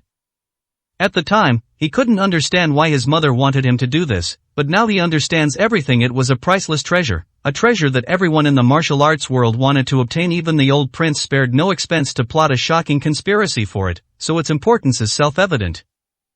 Furthermore, if even Lu Tianke couldn't see the contents, it can only mean that his mother couldn't trust anyone except him, her son, back then. Sai, Warner still hated me back then, hated that I didn't come back and couldn't take charge of the situation in the end. Even I couldn't believe it, Lu Tianke sighed. Now I understand that your mother had foreseen everything and had prepared a backup plan. She left everything to you. Lu Qingxian remained silent. Li Yunmeng remained silent as well. She didn't know Lu Qingxuan's past, but from these few words, she could understand that he had experienced great changes in the first half of his life, and that he had silently endured them all these years. After a long while, Lu Qingxian dropped a bottle of pills. You should stay here and rest. This bottle of medicine will keep you alive for half a month. As for your injuries, I'll think of something else. Acupuncture and Guiyuan pills can only prolong life and preserve life. To recover from such a severe injury, only forbidden formulas can be used. The herbs required for forbidden formulas are extremely rare, several times or even 10 times rarer than the herbs needed to treat Ant Yun before. Young master, Murla's condition. It's very serious. If we can't make a resurrection pill, even a god won't be able to save him in half a month, Lu Qingxian said in a low voice. The rejuvenation pill? This old servant has never heard of such a pill. Chen Jia was completely bewildered. It is a kind of miraculous medicine. As long as there is still a breath left, it can restore a person to their original state. Chen Jia's eyes lit up. Then how can we refine the rejuvenation pill? Lu Qingxian smiled wryly. The main ingredient for refining the rejuvenation pill is the snow lotus from Tianshan Mountain, and the required age is 1,000 years. 1,000-year-old snow lotus from the Tianshan Mountains. Upon hearing the name of the medicine, Chen Jia's face turned pale instantly. 500 years is considered an old medicine, 800 years is considered a king of medicines, and 1,000 years is considered a spirit medicine, also known as a divine medicine. Obtaining the divine medicine is as difficult as ascending to heaven. Lu Qingxian had lived for so many years and had never heard of any 1,000-year-old divine medicine, let alone found it within half a month. Is there really no other way? Chen Jia asked in a hoarse voice. Lu Qingxian shook his head. I think I've heard of the 1,000-year-old snow lotus you mentioned. Suddenly, Li Yunmeng chimed in from the side. Lu Qingxian and Chen Jia's eyes lit up instantly. I heard about this a couple of days ago when I went to the Li Family Group headquarters to take over as acting CEO and submit the project. They said there would be an underground auction in Hong Kong on the morning of the 13th, and the core product was the Millennium Snow Lotus, which was being consigned by a master who lives deep in the mountains of Hong Kong. However, the price was said to be ridiculously high. There is a mountain called Balong Mountain in Hong Kong Island, which is indeed a place where snow lotus is abundant, and it is not uncommon to see snow lotus that are over 100 years old, Chen Jia added.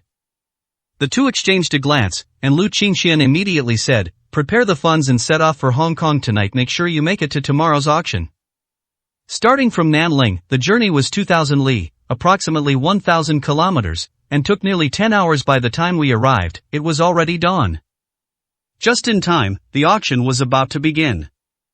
Without taking a break, the two bought tickets, arrived at the auction venue, and randomly found an empty seat to sit down. When the auction list arrived, the two clearly saw that one of the final items was marked as the Millennium Snow Lotus. Li Yunmeng wasn't lying. It seems there's hope for his deadbeat father. Lu Qingxian didn't even glance at the pile of products in front of him until the 1,000-year Snow Lotus appeared, at which point the two of them opened their eyes. The product presenter, wearing leather gloves, unveiled the red cloth, revealing a snow-white lotus with hints of emerald green. "Ladies and gentlemen," he said, "this 1,000-year-old snow lotus was consigned here by our Hong Kong master, Zhou Tianqi. It is extremely rare and precious, a true treasure. Even just keeping it unused can improve skin quality and prolong life. It is a true spiritual treasure. Therefore, the starting bid is 500 million. This starting price is already very low for the 1,000-year snow lotus. According to Lu Qingxuan's plan, he wouldn't be able to bring the 1,000-year snow lotus home without spending 3 to 5 billion. Therefore, Lu Qingxian made his bid very readily, being the first person to call out 550 million at that time. They raised their signs. 2 billion. 291, Chapter 291, A Useless Broken Gem. Whoosh!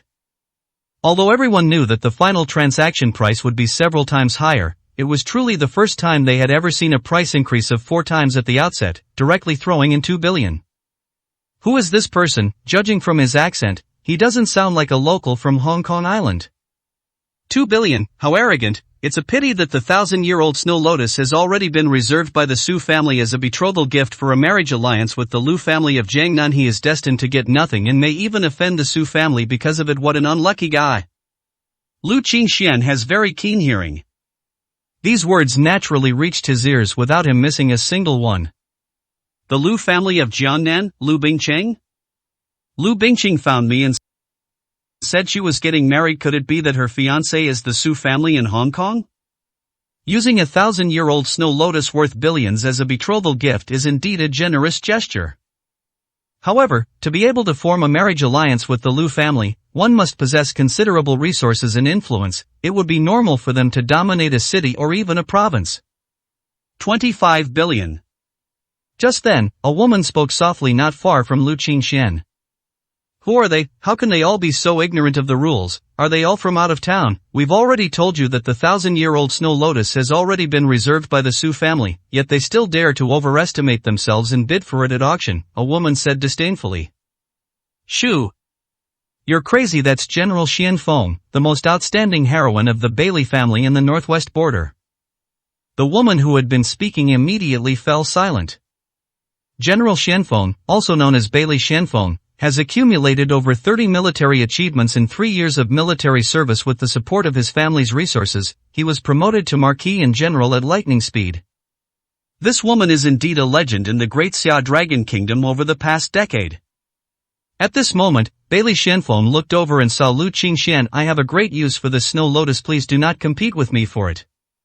Although her tone was calm, everyone could hear the coldness, domineering attitude, and determination in her words. Lu Qingxian glanced at the other party and raised his paddle again. 30 billion. Bailey Xianfeng frowned and raised her paddle as well. 35 billion.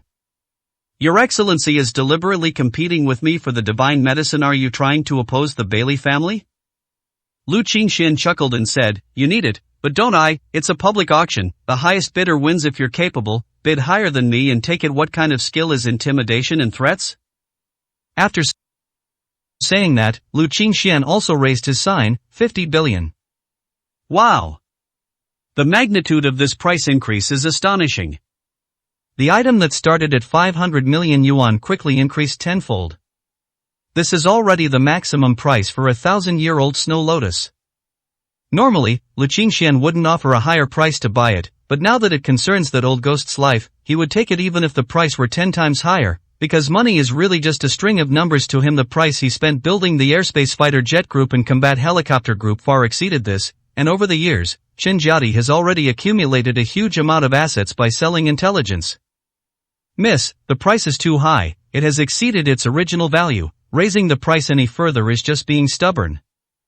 Beside Bailey Shenfeng, an old man whispered, after the auction, I'll just have this old servant take it from that kid, it'll save us billions in expenses. Oof, what I need, no one has ever been able to take away from me openly. Immediately, Bailey Shenfeng raised her paddle, 6 billion. Young master, let's raise the price to 10 billion. Directly raising the price like this is too slow, Chen Jiadi said ostentatiously from the side. Lu Qingxian didn't speak, but stared intently at the 1,000-year-old snow lotus on the stage, which was as sacred and pure as an ice and snow hibiscus. The more I looked at it, the more something seemed off, it felt like something was missing. Young master? No need to raise the price, we'll give up. Ha, give up, why give up? Chen Jiadi was completely bewildered. The 1,000-year-old snow lotus was right in front of him, and he could get it by simply competing in terms of wealth. Chen Jiadi was not only the best in the world in swordsmanship, but also the richest in the world. How could a mere family from the Northwest Bailey family compete with him? I said I'd give up, and I'm giving up. I have my own plans. Lu Qingxian said no more. Hearing this, Chen Jiadi had no choice but to suppress his doubts and stop raising his sign. After the gavel fell, Bailey Shenfeng let out a cold laugh. Trying to fight her, they don't even know their own limitations. However, she soon felt very uncomfortable. Although she won the bid, she felt like she had been fed shit originally. With her status, everyone would have given her face, and she could have won the bid for a little over 2 billion. But now, because of an ignorant fool, she had inexplicably gained 4 billion. This loss would take the Bailey family a year to make up for. Thinking of this, Bailey Shenfeng sat down near Lu Qingxian, glanced at him, and said, Do you know how foolish it is to be an enemy of the Bailey family? Who wants to be enemies with your family? Don't be so self-righteous. Lu Qingxian felt baffled. Was this woman too self-centered? You deliberately inflated the price, making me waste billions of dollars at Bailey Shenfeng. Will remember this debt, Bailey Shenfeng said coldly. Suit yourself, but I'm leaving now, please move aside. Just as Lu Qingxian stood up, the last item was suddenly brought out on the auction stage. A pale purple gemstone, shaped like a teardrop. Ladies and gentlemen, this last item for auction is a lightning-struck stone discovered in the Northwest Wilderness. It closely resembles a meteorite and is a unique teardrop-shaped gemstone formed after being struck by lightning. It is of great collectible value and has a starting bid of 30 million. After he finished speaking, there was a moment of silence below, and then people began to place bids. 40 million. 45 million. Overall, the price increase wasn't particularly large for items like this, whose specific value, utility, and appreciation potential are unclear. Only wealthy and interested business owners would buy them. Auction. 100 million. Lu Qingxian held up a sign. Chen Jiadi was taken aback. What are you doing, young master? Why did they abandon the bid for the most needed 1,000-year-old snow lotus and instead bid for a gemstone whose status is unknown? Beside him, Bailey Shenfeng scoffed. Madness. Something worth at most 60 or 70 million is being touted as worth 100 million, they're clearly from the countryside, never seen the world, treating everything like a treasure. But 500 million. Bailey Shenfeng raised her placard. She wouldn't mind helping to raise the price. Lu Qingxian remained expressionless and raised his paddle again, 600 million. Bailey Shenfeng continued bidding, 800 million. Lu Qingxuan's money seemed to come from a flood as he raised a sign, 10 billion. When Bailey Shenfeng tried to raise the price, the old man next to her stopped her, saying, Miss, even if the money ends up in my Bailey family's pocket, the handling fee is still a considerable amount. Don't fall into this kid's trap. He now strongly suspects that this kid is a shill for the auction house, deliberately inflating prices to rip people off. However, to trick the Bailey family and General Shenfeng, they must be tired of living. Bailey Shenfeng withdrew from the auction. The gavel falls. The lightning-struck stone belongs to Lu Qingxian. What a foolish thing to spend 1 billion on a worthless piece of junk. A useless, broken gemstone? Lu Qingxian glanced at her mockingly and smiled faintly. Bailey Shenfeng added, Alright, I forgot to tell you, this lightning-struck stone is consigned here by our Bailey family. All of your 10 billion went into our Bailey family's pockets. 290 292, Chapter 292, The Real Treasure Has Arrived. Seeing the obvious surprise on the other person's face, Bailey Shenfeng was overjoyed. Making someone you dislike suffer was indeed a very satisfying thing. This bastard made her spend billions more to buy the Millennium Snow Lotus. It's not unreasonable for me to charge him 1 billion in interest, is it? Soon, it was time to swipe the card and deliver the goods. 6 billion was a huge financial burden even for Bailey Shenfeng, but after obtaining the 1,000-year Snow Lotus, she felt it was all worth it. With this medicine, she could present it to the old prince to treat his internal injuries, gain his support, and then control the military power of the entire northwest border, becoming General Shenfeng and leading the entire Bailey family to achieve the status of a top-tier wealthy family. Congratulations, miss, you have obtained the Millennium-Old Divine Medicine. With it, our plan is more than half successful. The old man beside her could not hide his joy. All around, people offered their congratulations and well wishes, and there were even many flattering remarks.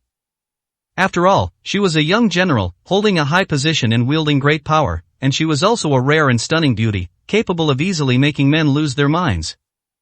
Sorry, I'll take the 1,000-year-old Snow Lotus you wanted today. Bailey Shenfeng deliberately showed off the Snow Lotus, while also looking forward to the envious look in that bastard's eyes. However, she was disappointed. Lu Qingxuan's face showed no particular expression at all. If this is truly a 1,000-year-old Snow Lotus, what right do you have to snatch it from me? Lu Qingxian said indifferently.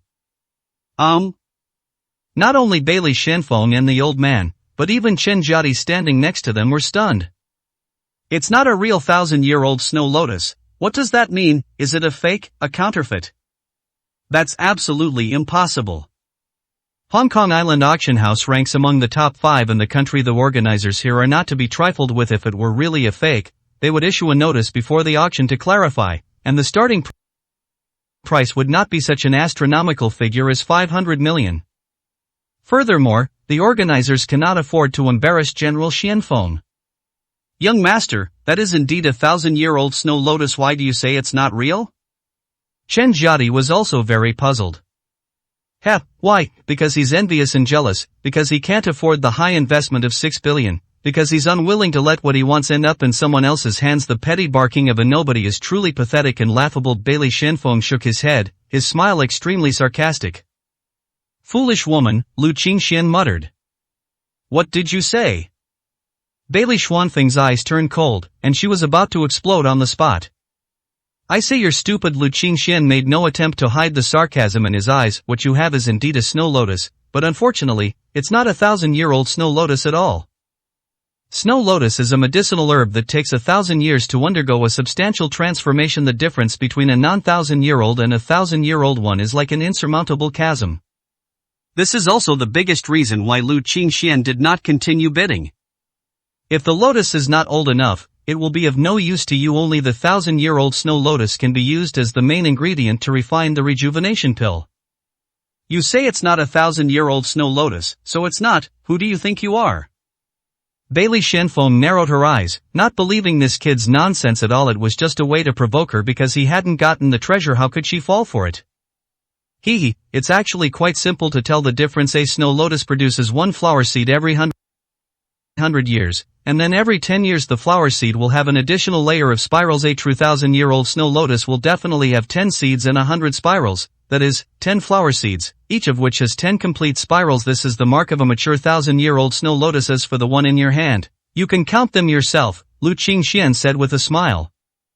Miss, it seems there is indeed such a saying. Take a look. The old man next to Bailey Shenfeng urged hurriedly. Bailey Shenfeng didn't dare to hesitate and immediately started counting. For a moment, she was stunned. 10 seeds are correct, but the 10th seed only has 2 spiral rings, which is 8 rings short. In other words, it will take another 80 years for it to truly mature. Just then, several men dressed in black robes and ancient costumes came to the side. General Shenfeng, hello, we are a family of traditional Chinese medicine practitioners, the Tang family of Qingdao. May we take a look at this 1,000-year-old Snow Lotus? One of the men asked politely. The Tang family of Qingdao, perfect timing, quickly, help me check if this 1,000-year-old Snow Lotus is truly not old enough. Bailey Shenfeng said hastily. After taking the Snow Lotus and carefully studying and deliberating it, the group almost simultaneously sighed, it is indeed not old enough. It is still nearly 100 years short, not only the smell and color, but it is also somewhat different from the legendary 1,000-year-old snow lotus. If it can be nurtured on the snow mountain peak for another 80 years, it will definitely be able to transform into a real 1,000-year-old snow lotus. Lu Qingxian couldn't help but laugh and said, "That's a good suggestion. I suggest you bring the snow lotus back 80 years from now. At that time, I believe you will be able to obtain a true divine medicine." Bailey Xuanfeng's face was as black as charcoal. 80 years, by then she would be 100 years old and long since buried. What need would she have for any miracle medicine? Besides, the old prince is seriously injured. Now is the time for their families to make a name for themselves. They can't even wait 8 days, let alone 80 years. How could she possibly wait that long? However, although it's not a 1,000-year-old snow lotus, a 900-year-old one is still enough to be called a king of medicines, and its value is considerable, the Tang family member added. These words made Bailey Xuanfeng's expression soften slightly. Hee, it's only a few decades apart, it's acceptable, 6 billion isn't a loss. Lu Qingxian almost burst out laughing upon hearing this, and couldn't help but say, not a loss, a real 1,000-year-old snow lotus is worth around 5 billion, while snow lotuses that are not old enough, even if they are 990 years old, are just trash. You might as well ask around and see how much a medicinal king-level snow lotus is worth. The Tang family members exchanged glances and gave a wry smile. Well, 500 or 600 million is still worth it. It's not as bad as you make it out to be, sir. Bailey Xuanfeng's face turned deathly pale in an instant. 500 or 600 million, you're saying this medicinal herb I have is only worth 500 or 600 million? 10 times the price, a full 10 times the price was thrown away for nothing? That's 100 million, not 10,000, and certainly not 100. It's the total revenue of the dozens of companies under the Bailey family for more than a year. Almost 2 years. The price is too high. 500 or 600 million is an overstatement. You can try selling it for 500 or 600 million and see if anyone will buy it, Lu Qingxian said with a half smile. Just then, the lightning-struck stone was delivered to Lu Qingxian, who readily spent 1 billion. The real baby has arrived. 293, Chapter 293, Nobody Can Leave. Brother, you spent 1 billion to buy a piece of junk and call it a real treasure. I think you have some misunderstanding about what a real treasure is. Nearby, someone couldn't help but mock. General Xianfeng took a deep breath. Things had come to this point, and no matter how unwilling she was, she had already paid for and delivered the goods. Moreover, this item was consigned here by Grand Master Zhou Tianqi, so even if she wanted to cause trouble, she wouldn't have the ability to do so. Fortunately, this idiot subsidized her with 1 billion yuan. After deducting the cost and adding the true value of this 900-year-old snow lotus, she only lost about 4 billion yuan at most. Our Bailey family owns an entire vein of this ore, and there are over 100 lightning-struck stones. Kid, didn't you say this is a treasure? If you buy them all, I'll give you a 20% discount, how about it? Bailey Xianfeng said jokingly. She didn't actually want to do business with him when she said that, it was purely to mock him. To everyone's surprise, Lu Qingxian said, if all the lightning stones in your house are top-quality ones containing lightning crystals, I'll offer double the price for every single one, let alone a 20% discount. Thunder crystal? Bailey Xianfeng was taken aback. What was that? The people around looked at each other, as if they had never heard of this name before. Lu Qingxian slapped the teardrop-shaped lightning-struck stone to pieces. He's gone mad. The reason that lightning-struck stone is so precious is that it came from outer space, and the lightning strike shaped it into a teardrop, making it extremely valuable for collection. Now that it's broken, it's worthless. 1 billion, that's 1 billion, what a waste, absolutely a waste. Some people were envious, some cursed, and some thought he was simply provoked by Bailey Xianfeng and had gone mad, wanting to prove that there was something more precious in it, otherwise he would lose face. Some people believe that the person who spent 1 billion to bid for it and confidently smashed it without hesitation must be confident that the lightning-struck stone contains some secret. Cracks appeared on the lightning-struck stone, and soon the cracks expanded to cover the entire stone, shattering it into powder. As the purple scar on the lightning-struck stone faded, a pure, deep purple light shone from within, revealing a small, hexagonal crystal to everyone. The crystal's transparency is unprecedented, and even more amazingly, there is a flash of electric light in the very center of the prism, as if a tiny bolt of lightning is sealed inside, which is truly magical. This is... At the scene, an elderly man suddenly ran over from 20 meters away. Upon seeing him, everyone made way. Professor Ian, what exactly is this? Professor Ian, you are the most famous archaeological expert in Hong Kong, even you can't recognize it right away? People around asked questions one after another. Professor Ian put on his glasses and carefully examined the purple prismatic shape. Could this be the legendary Hidden Thunder Crystal? What is a Hidden Thunder Crystal, Professor Ian? Someone continued to ask. This time, even Bailey Shenfong pricked up his ears and stared intently, listening intently. The so-called Thunder Sealing Crystal is just a general term. Some people call it Thunder Crystal, and some call it Thunder Sealing Stone. It roughly means that it is a top-grade crystal that contains extremely terrifying lightning energy. There are probably no more such stones in the entire Great Xiao Dragon Kingdom. Professor Ian held up 5 fingers. Therefore, its value cannot be estimated in monetary terms. 50 years ago, a piece smaller than this was auctioned in Kyoto City. In the end, it was bought by a wealthy foreign businessman from North America for this amount. Professor Ian then gestured with his fingers to indicate the number 100. 1 million? Bullshit, 1 million, 10 billion. For a moment, the surroundings were so quiet you could hear a pin drop. If even the larger one sold for 10 billion, wouldn't this one be even more valuable? Good heavens, how did he manage to snatch such a huge bargain? The wealthy businessmen who had previously placed bids and participated in the auction were extremely regretful. If the bidding had continued, they might have ended up getting the bargain. However, what they didn't know was that Lu Qingxian already knew that the lightning-struck stone contained a secret, so even if these people bid against it, it would eventually end up in his hands. Furthermore, even if someone else were to take it, no one would have the courage to directly shatter the lightning-struck stone and discover the lightning crystal hidden inside. Therefore, opportunities are reserved only for those who have long since seen through everything.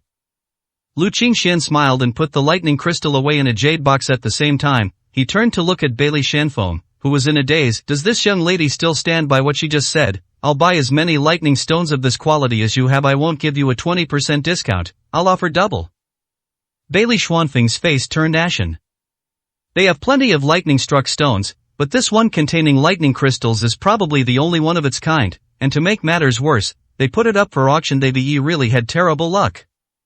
Young master is indeed insightful. Now it's clear who won and who lost, and who the fool is. Chen Jia laughed heartily, his words cutting to the bone. You're calling me an idiot? Bailey Xuanfeng's eyelids twitched, her eyes filled with murderous intent as she stared at Chen Jiadi, her fists clenched tightly. Why should this little girl take it personally? My young master doesn't like to cause trouble, yet you keep provoking him. Do you really think my young master has a good temper? Chen Jiadi snorted coldly. What a coincidence, I also have a terrible temper, Bailey Shenfong said, squinting. If you're in a bad mood, find a duck pen to vent your anger on, don't dump your trash on me. Lu Qingxian glanced at her. What did you say? Bailey Shenfong was furious. She had joined the border war zone right after graduation, and in the year she had fought there, everyone had treated her with utmost respect. No one had ever dared to humiliate her like this, telling her to go find a brothel to vent her anger. Was this something a human being could say? If you're deaf, go get it treated. Move aside, I'm leaving. Lu Qingxian stood in front of her and said coldly. But Bailey Shenfong had no intention of making way, and sneered, let me pass. Open. Did I give you permission to leave? Without my order, let's see who dares to step out of this door today. At her command, a group of fully armed soldiers instantly appeared at each exit, guns blazing, and sealed off the area. This scene surprised everyone. This is outrageous. This is an inland city, not a border town or overseas. How dare she do this? Isn't she afraid of a public outcry? How about it? Are you still arrogant now? Bailey Shenfong looked at Lu Qingxian with a teasing expression, like a cat playing with a mouse. 294, Chapter 294, Shared Goals. Lu Qingxian said with a laugh, the country gives you power and status so that you can protect your home and country and guard the border, but you've turned it into a tool to show off your power and seek personal gain? Who gave you the right to bring your private bodyguards here and threaten ordinary citizens with guns? At the scene, some people had already started secretly taking out their phones to take pictures. Beside Bailey Shenfong, the old man hurriedly said, Miss Miss, doing this is very detrimental to our Bailey family. Now is the time to elect the next general of the Northwest Cavalry, and our Bailey family has been lagging behind in the votes if this scandal breaks out now. Bailey Xuanfeng's expression shifted between light and dark. Then, she waved her hand, signaling her men to put away their guns and leave. The tense atmosphere finally eased a little. Bailey Xuanfeng stood with her hands in front of her chest, still looking arrogant. She had merely drawn her sword to show the other party her capabilities and make them realize their insignificant status. She had no intention of using her power to intimidate them given her special status. She was well aware that some of her actions would have dire consequences. I've decided to buy the Thunder Crystal from you. I won't let you lose out. You bid 1 billion, and I'll give you 11 billion, so you can make 100 million for free, Bailey Xuanfeng said. If she can buy back this Thunder Crystal and resell it for over 10 billion, she can successfully fill the gap in her purchase of the Millennium Snow Lotus and even make a profit of several billion. Lu Qingxian looked at her in astonishment. Are you sure you're not sick? Bailey Xuanfeng sneered. Don't be ungrateful. I am giving you a chance. A common man is innocent, but he is guilty of possessing a treasure. You have no ability to handle this Thunder Crystal. If you hand it over to me now, I can make 100 million for free. If you take it away, you'll probably be gone as soon as you leave the house. Besides, whether you can keep your life is another matter. Don't believe me? Take a look around. Who would obediently let you take this treasure from Hong Kong Island? Lu Qingxian glanced around and saw countless people around him suppressing the greed in their eyes. Some of them were hiding in the shadows, making phone calls and starting to make plans.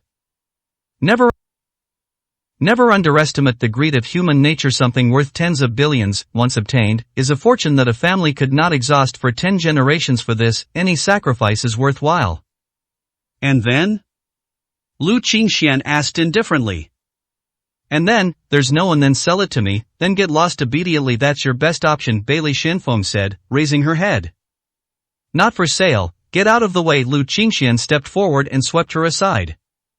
Bailey Xuanfeng staggered as she was pushed, an indescribable rage shooting from her lower abdomen to the top of her head. She clenched her fists tightly, her delicate body trembling violently.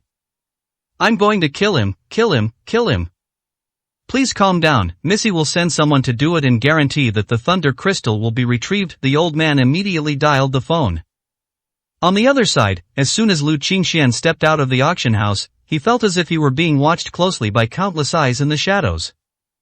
The people of Hong Kong are really enthusiastic, but I'm not planning to leave until I get my hands on the 1,000-year-old Snow Lotus, Lu Qingxian muttered to himself. Young master, isn't that a 900-year-old one? Are there other 1,000-year-old Snow Lotuses in Hong Kong? Chen Jiadi asked with a puzzled look. Lu Qingxian shook his head. The Snow Lotus we just saw was just a companion Snow Lotus, with little essence and a grade of 2. There is only one explanation for this. There is another Snow Lotus nearby that is older and more spiritual, and it has plundered its essence. The reason why the 1,000-year-old divine medicine is called a divine medicine is that it possesses spirituality and vitality, is good at disguising itself, and is not easy to find. This 900-year-old Snow Lotus is just an obstacle. So now, as long as we find out where that 900-year-old Snow Lotus was picked, we can follow the clues and find the real 1,000-year-old Snow Lotus. Upon hearing this, Chen Jiadi immediately perked up. Leave this matter to this old servant. Lu Qingxian nodded. Just as the two were about to get into the car, some people couldn't wait any longer and surrounded them from all directions, dressed in plain clothes. Why are you two in such a hurry to get on the bus? You think you can just leave now that you've got your hands on the treasure? What do you take Hong Kong for? A group of thugs with dragon and phoenix tattoos on their bodies surrounded the car, and then more than a dozen young men wielding sticks and knives emerged from behind. I'm not in a good mood. Get out now and you'll avoid death, Lu Qingxian said expressionlessly, standing by the car. Upon hearing this, a burst of laughter erupted from those around them. Guys, I don't think this guy is awake yet.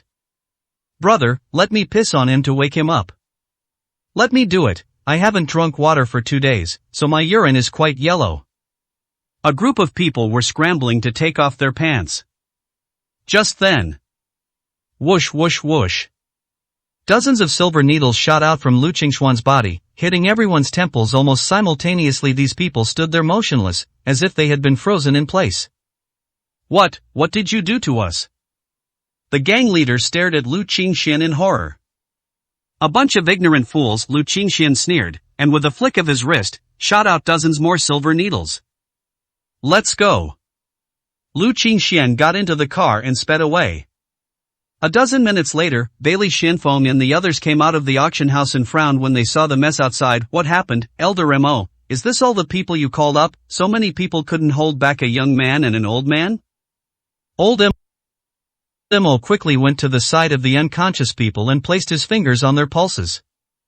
He's an expert. He used silver needles to seal the nerves in their lower body. These people will spend the rest of their lives bedridden. It's a truly ruthless method.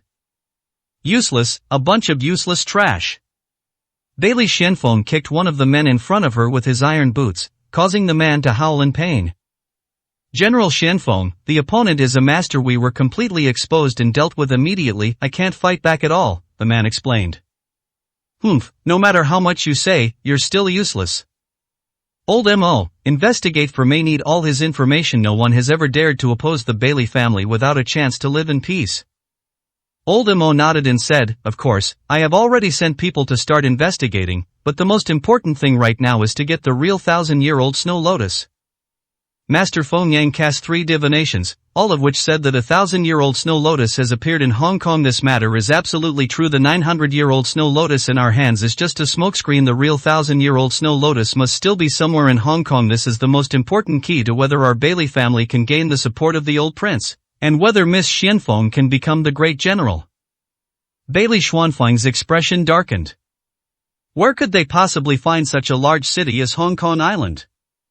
I will contact the patriarch and offer a mineral vein on the northwestern border as payment to ask Master Feng Yang to perform another divination to determine the exact location of the 1,000-year snow lotus. After thinking for a moment, Elder Mo made a decisive decision. Now, they don't have much time left. The old prince was assassinated and seriously injured, and the 6 top experts of the capital city were killed. If they can't get the 1,000-year-old snow lotus to heal the old prince within half a month, the Bailey family will be left in that barren and desolate northwest for the rest of their lives. Young master, we've found it that 900-year-old snow lotus was picked from Jade Snow Peak, the westernmost peak in Hong Kong. At the time, it was snowing heavily, and after the expedition team got their hands on the herb, they hurriedly returned and sold it to Zhou Tianqi, a great sorcerer in Hong Kong, at the foot of the mountain. Zhou Tianqi then put it up for auction, Chen Jiadi said. Zhou Tianqi is a well-known figure throughout the Great Xia Dragon Kingdom. He must have been after the 1,000-year snow lotus, but when he saw that it wasn't old enough, he quickly sold it at a low price. I guess he didn't expect that this thing could sell for 6 billion, Lu Qingxian said with a smile. Alright, let's go, Jade Snow Peak. Master Feng Yang has divined the secrets of heaven and found out that the 1,000-year-old snow lotus will appear on Jade Snow Peak. There is no time to lose. I will immediately gather a small team to conduct a thorough search along the mountainside of Jade Snow Peak. We must find the 1,000-year-old snow lotus.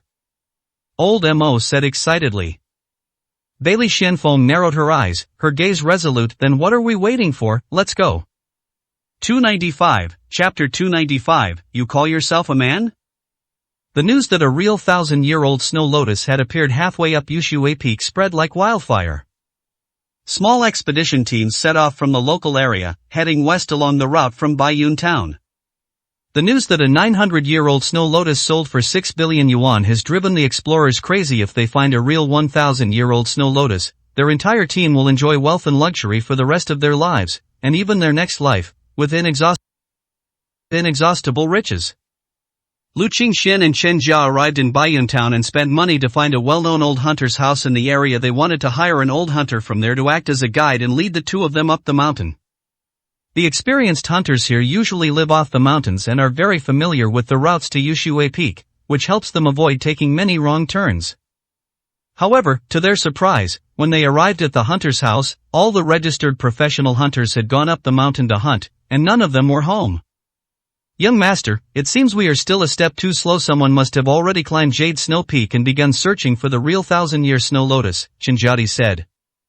It's not that easy. The 1,000-year-old snow lotus has grown for 1,000 years without being discovered. It's not because people are isolated and don't know that there is a 1,000-year-old snow lotus. It's because even if they knew, they simply couldn't find it. After all, divine medicines are imbued with spirit and will actively avoid danger without special means. It is as difficult as climbing to heaven to pick a divine medicine, Lu Qingxian said. His mother told him all of this. As the cultivation progresses and the exploration deepens, the more one can appreciate the vastness, profundity, and unfathomable depth of one's mother's wisdom. Brother, Grandpa, would you like to go up the mountain? Just then, a girl who looked only 18 or 19 years old, with a slightly immature face, came to the two of them. The girl was 16 meters tall, with delicate and intelligent features, and looked innocent and naive. That's right, who are you? Lu Qingxian smiled politely. I am Zhang Ke, the granddaughter of Zhang Shenglai. My grandfather, Zhang Shenglai, is the most skilled hunter here, but he has not returned from the mountain for 2 days. I want to go up to find him, but I am afraid to go alone. Can I come with you? I can guide you. I am very familiar with the mountain, the girl said in one breath. Lu Qingxian and Chen Jiadi exchanged a glance. Okay, name your price. All Lu Qingxian needed was a guide. Whether the person was male or female, old or young, didn't matter. Zhang Ke shook her head. I don't want money, I just want to find my grandfather. I can't guarantee I can help you find your grandfather, but if we meet, I'll lend a hand, Lu Qingxian promised. The young master readily agreed. She dared not ask for help, she just needed someone to go up the mountain with. After all, there were many wild animals on the mountain paths, and a girl like her might be dragged away and eaten by wolves, foxes, jackals, and leopards halfway up the mountain. After making the agreement, the three of them set off and climbed Jade Snow Peak that afternoon. Jade Snow Peak, which is nearly 7,000 meters high, ranks among the top 5 in the entire Great Xia Dragon Kingdom. Fortunately, it is said that the 1,000-year-old snow lotus appears halfway up the mountain, which means that you can reach your destination by climbing about 3,000 meters. At 3 o'clock in the afternoon, Lu Qingxian arrived at the foot of the mountain, where clouds and mist swirled and the air was bitterly cold. Just as he was preparing to continue his ascent, a group of fully armed soldiers approached him. What a coincidence! Bailey Shenfeng walked out from the crowd, dressed in a military green battle robe, his iron leather boots pounding in the deep snow pits, his expression proud and imposing. You don't think it's so easy to take advantage of the Bailey family's things, do you? Young master, why not go all the way and finish this? The cane in Chen Jiadi's hand faintly revealed the sharpness of a sword blade. Finding the 1,000-year-old snow lotus is the main task. We must avoid causing any other unforeseen complications, Lu Qingxian said softly. Zhang Ke, standing to the side, was quite frightened. Bailey Shenfeng arrived nearby, adopting a domineering posture, and said with a cold and arrogant smile, 11 billion, hand over the thunder crystals, and I'll say it again, I'll let you make 100 million for free. What if I say no? Bailey Shenfeng sneered, boy, I advise you not to be ungrateful. Take a good look at my people, and then see what you have to rely on in this desolate wilderness. What can I do if I kill and rob?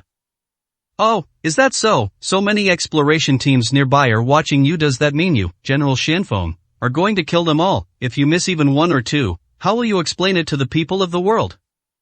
Lu Qingxian retorted.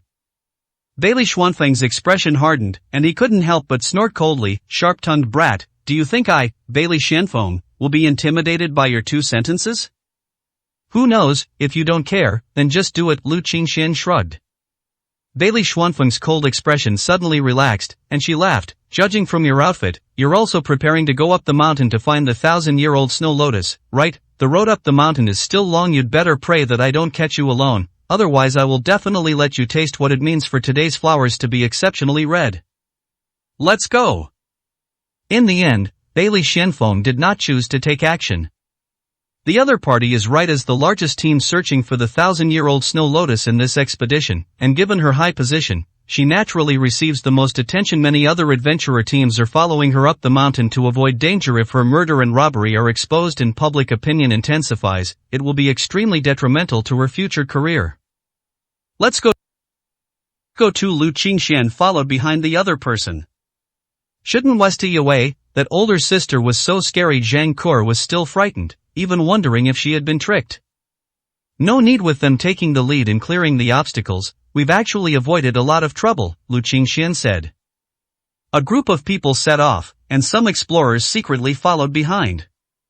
According to Zhang Ke, Yushui Peak is very high, and the mountain roads are rugged. The journey from the foot of the mountain to the mountainside takes about a day and a half, so when we arrived at night, we found an open space to rest in, a sheltered place where there was no snow or rain. Not far away, Bailey Shenfeng and her group began setting up tents with the help of her subordinates. She only needed to sit quietly to the side, sipping hot tea and watching the snow-covered Yushui peak. A moment later, a fire was lit, and fragrant roasted meat and chicken legs were served to Bailey Schwanfen while drinking hot tea and eating barbecue. He didn't seem like a rich second-generation tourist who had come to the mountains to search for treasure. This scene made Zhang Kur, who was suffering from a cold and was starving, swallow hard. Her family was quite poor. They could only eat meat once a year when her grandfather came back from hunting, and he would save a large portion to marinate for the winter. They had never eaten such fresh roasted meat before. A country bumpkin is a country bumpkin. He can make his mouth water just from a few pieces of grilled meat. Kid, you can't even get the people around you to eat a piece of meat. Do you even consider yourself a man? Bailey Shenfeng teased, crossing his legs. 296, Chapter 296, Unexpected Turn of Events. I'll say it again, sell Lei Jing to me, and I'll not only let you eat meat and drink wine, but I'll also protect you along the way. Once we reach the halfway point, the search for the 1,000-year snow lotus will be up to you. Bailey Shenfeng took a bite of meat at this moment. Although she was delicate and charming, she looked exactly like a battle-hardened, bare-chested warrior, exuding a military style. Not for sale, Lu Qingxian said with a smile. Bailey Shenfeng squinted her eyes slightly. She really wanted to kill him with that shot. This ungrateful little beast had repeatedly opposed her and made her suffer. No one had ever dared to treat her like this in all these years. Even the enemy forces she was fighting against treated her with great respect. Miss, there's no need to waste words with them. Jade Snow Peak is covered in blizzards all year round, making it extremely difficult to catch wild animals, and this trip will take at least 3 or 4 days round trip. When they are so hungry that they can't walk, and they are barely clothed, they will naturally beg you for help, old Mo said from the side. Bailey Shenfeng thought it made a lot of sense, so she simply stopped paying attention to them and went into her tent to sleep and rest. On the other side, Chen Jia gathered some dry branches and started a fire. Lu Qingxian took out a bottle, poured out 3 pills, and gave one to each of Chen Kur and Chen Jiadi. Eat up, it will keep you from hunger, tiredness, and cold for 3 days. Chen Kur looked at the green pill-like thing, and still felt a little resistant. Medicine shouldn't be taken casually. However, after seeing the old man accompanying her swallow it without thinking and even show a comfortable expression, she also swallowed it in one gulp. The pill turned into a warm liquid as soon as it entered her mouth, flowing down her throat and into her body. A faint warmth instantly filled her limbs and bones. Chen Kur, who had been shivering from the cold, felt warm all over. She relaxed her hands and feet and no longer felt that shivering. Wow, that's amazing. What kind of pill is that? At this moment, Zhang Kur looked at Lu Qingxian with even more curiosity. The blizzard didn't stop until 10 am next day, and the group set off again. Bailey Shenfeng emerged from the tent and was slightly taken aback to see that Lu Qingxian and the other two were not only not listless due to hunger and cold, but were walking ahead in high spirits.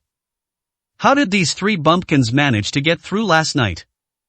Miss, we need to set off quickly if we can reach our destination before noon. We'll have half a day to search. Once night falls, the cold, darkness, and blizzard will make it impossible to carry out any work, old Mo urged. The main force set off. They quickly overtook Lu Qingxian and the other 2. They were willing to scout ahead, and Lu Qingxian didn't want to compete with them in any case. Even if they encountered the 1,000-year snow lotus first, they wouldn't be able to easily pick it. That thing was a spiritual object. Report. Traces of a fight have been discovered 2 kilometers ahead, suspected to be between explorers vying for a 1,000-year-old snow lotus. A soldier's voice came through the communicator. Bailey Shenfeng perked up immediately upon hearing this. Quickly, speed up and get there. Interesting, the 1,000-year-old snow lotus has revealed itself so quickly. That's not right. Mother clearly said that 1,000-year-old divine herbs possess intelligence. How could they so easily reveal their location and wait to be captured? Lu Qingxian stroked his chin. Could it be a trap, deliberately luring people there? Let's follow them. Lu Qingxian quickened his pace and kept close behind. Soon, they reached the end of the dense forest, and the clouds parted to reveal a large lake. Behind the lake, 3 snow-capped mountains, each tens of meters high, blocked the way forward. Meanwhile, a group of people were fighting to the death with knives by the lake. A lotus flower, half an inch long with 7 petals, fell to the ground. The object of these people's scramble was this 7-petaled lotus. Each petal represents 100 years, and this snow lotus has already lived for 700 years. making it a pseudo-medicinal king with a value of tens of millions. No wonder this group of people fought so fiercely that they were bleeding profusely. For these people seeking wealth, they don't necessarily need to find a real 1,000-year-old snow lotus as long as it's over 500 years old. It's a huge fortune, enough for them to live comfortably for the rest of their lives. A 700-year-old snow lotus, though not very effective, is still a rare treasure. Our Bailey family will take this snow lotus. You have no objections, do you? Old Mo said coldly, his hands behind his back, looking at the group of people. The fighting stopped. They looked at each other, and finally all their eyes fell on Old Mo and the group of heavily armed soldiers behind him. Isn't what your Bailey family is doing against the rules? How can you bully people like this? We've been arguing here for so long, and you're just going to bring people to rob us? A middle-aged man covered in blood said indignantly. Not in accordance with the rules? Old Mo sneered. Rare treasures are for those who are destined to obtain them. It is obvious that I am destined, while you are not. After saying that, he kicked out and flew out, knocking the man who had spoken flying with a palm and a punch. Does anyone else have any objections? Everyone fell silent. The Bailey family not only brought more than a dozen heavily armed men, but also a master of internal energy who accompanied them. What right did they have to object? Objections meant death. Treasures were important, but saving their lives was the first priority. Old Mo smiled, bent down to pick up the snow lotus, and returned to Bailey Shenfeng. Miss, these high-age snow lotuses usually grow together. I think the 1,000-year-old snow lotus must be nearby. As long as we conduct a thorough search, we will definitely find clues before dark. Yes, that's what I think too. Bailey Shenfeng waved her hand, and the people behind her, carrying equipment, rushed out in all directions to conduct the investigation inch by inch. Someone brought over a chair and placed it behind her. Bailey Shenfeng sat there, leisurely drinking tea and waiting for news. The explorers looked at each other and shook their heads. With the Bailey family involved, this is no longer their concern. They should go check other areas. Perhaps there's something else there, an unexpected bonus. However, just as these people turned to leave, a huge black shadow rose into the air from the center of the lake. The shadow covered the sky and the sun, like a curtain in the sky. In an instant, the bright sky turned black. The terrifying sense of oppression made some people wet their pants on the spot, while others knelt on the ground, their legs trembling. Old Mo frowned slightly and subconsciously turned his head, only to see a gaping maw staring at him. 297, Chapter 297, Seeking One's Own Death. What? Old Mo was shocked. Behind her, Bailey Shenfeng seemed to be frozen in place. A huge black shadow was reflected in her black sunglasses. The upper half of her body, which was protruding from the water, was more than 10 meters long, like a small building. Only when she took off her sunglasses did she see the monster's true appearance. Its entire body was covered in snow-white scales, each scale the size of a palm leaf fan. Its body was as thick as 3 people could hug on. Its ferocious snake head was a vertical, eerie green pupil that was gleaming coldly as it stared menacingly at Elder Mo and the others who were closest to it.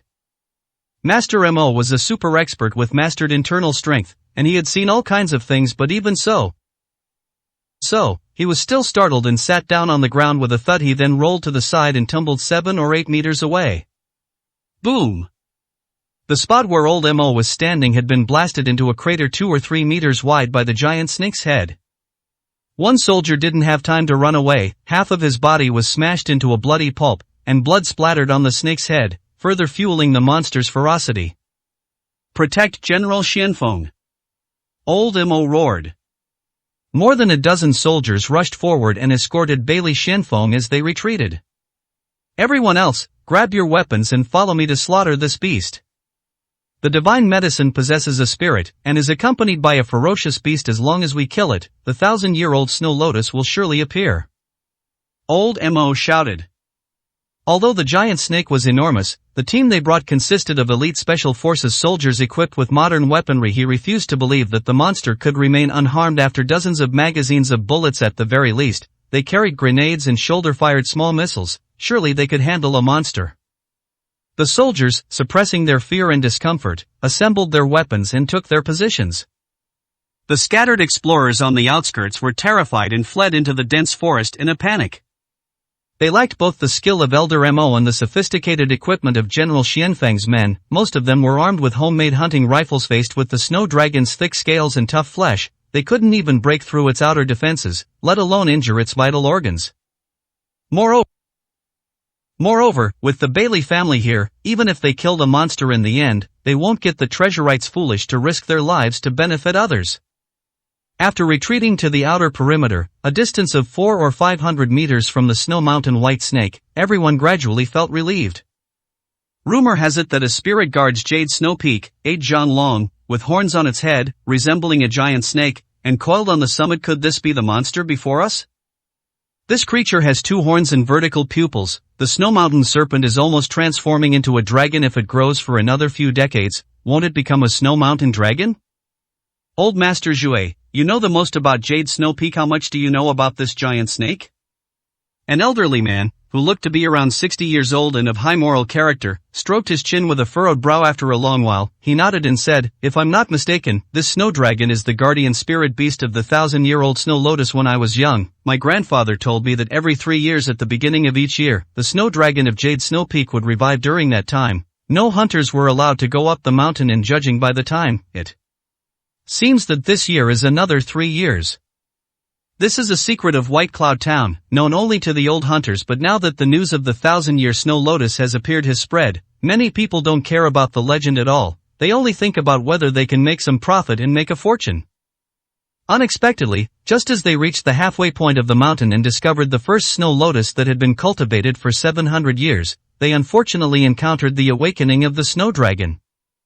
This snow dragon is extremely ferocious. Almost no one who enters its territory leaves alive. We should take advantage of the fact that the Bailey family has attracted its attention and make a quick escape. Otherwise, if we attract a snake tide, we won't be able to escape even if we want to. Upon hearing the old man's words, the crowd scattered and retreated 100 or 2 meters. At this distance, even if the snow dragon went berserk, they would have enough time to react and retreat down the mountain. Why are those 3 guys just standing there motionless? They don't look like they're from the Bailey family's camp. I guess they're scared out of their wits. How could an ordinary person have ever seen such a monster? The largest sea serpent is only 8 or 9 meters long, and if it stands up, it's already as tall as a 3-story building. This snow dragon is 20 or 30 meters long. Even 3 people couldn't fit inside it. Someone noticed Lu Qingxian and his 2 companions. What they didn't know was that Lu Qingxian and Chen Jiadi didn't move because they were simply too lazy to move. Chen Kor was indeed terrified. Snow Dragon was always the snow mountain monster that her grandfather used to tell stories to lull her to sleep. From childhood to adulthood, she had always held this legendary snow dragon in awe and never imagined that one day she would stand in front of it and face her fear. The appearance of the companion snow dragon means that the 1,000-year-old snow lotus is in the deep lake where the snow dragon dwells. We made the right choice in coming here. Old Ghost's life is not meant to end. Lu Qingxian stroked his chin. Young master, are you confident? For a serpent of this level, even an ordinary grandmaster would likely only die, Chen Jia asked worriedly. Hee, you underestimate my eyes. It's about the same as an earthworm, Lu Qingxian grinned. At that moment, the members of the Special Operations Team pulled the triggers one after another. Specialized RP bullets, combined with a large-caliber single soldier rifle, can penetrate steel plates directly. However, what is astonishing is that when these bullets hit the snow dragon, they only produce sparks and cannot break through the scales to damage the skin or even the internal organs. If this beast were to cultivate for another 100 or 200 years, it would probably achieve enlightenment. Its scales are harder than steel armor, and ordinary weapons simply cannot penetrate its defenses, Old Mo said with a look of trepidation. Then bomb it. I refuse to believe that a cannonball can't kill it. Bailey Shenfeng said coldly. Stone, apply poison thorns to it and blow it up. Stinger is a well-known weapon used in the military to counter low-flying helicopters or tanks. The shoulder-fired shells of the Kremlin are extremely destructive. They could seriously injure not only a giant snake, but even a deep-sea whale. The soldier called Stone immediately assembled the cannon with skillful technique, squatted on the ground, and fired a cannonball straight at the head of the snow dragon. Hit! The shell exploded on the spot, shattering half of the snow-white scales, and thick white liquid flowed out, instantly filling the entire area with a stench. This shot didn't kill the snow dragon. Instead, it completely unleashed its ferocity. Bailey Schwanfeng's face turned deathly pale. How could this be? Even the poisonous stinger couldn't kill it. The power of the poisonous stinger is such that even the giant python in the movie Anaconda could be killed with a single shot, but when it hits the snow dragon, it's like a tickle, and it only blew off half of its horn. Roar!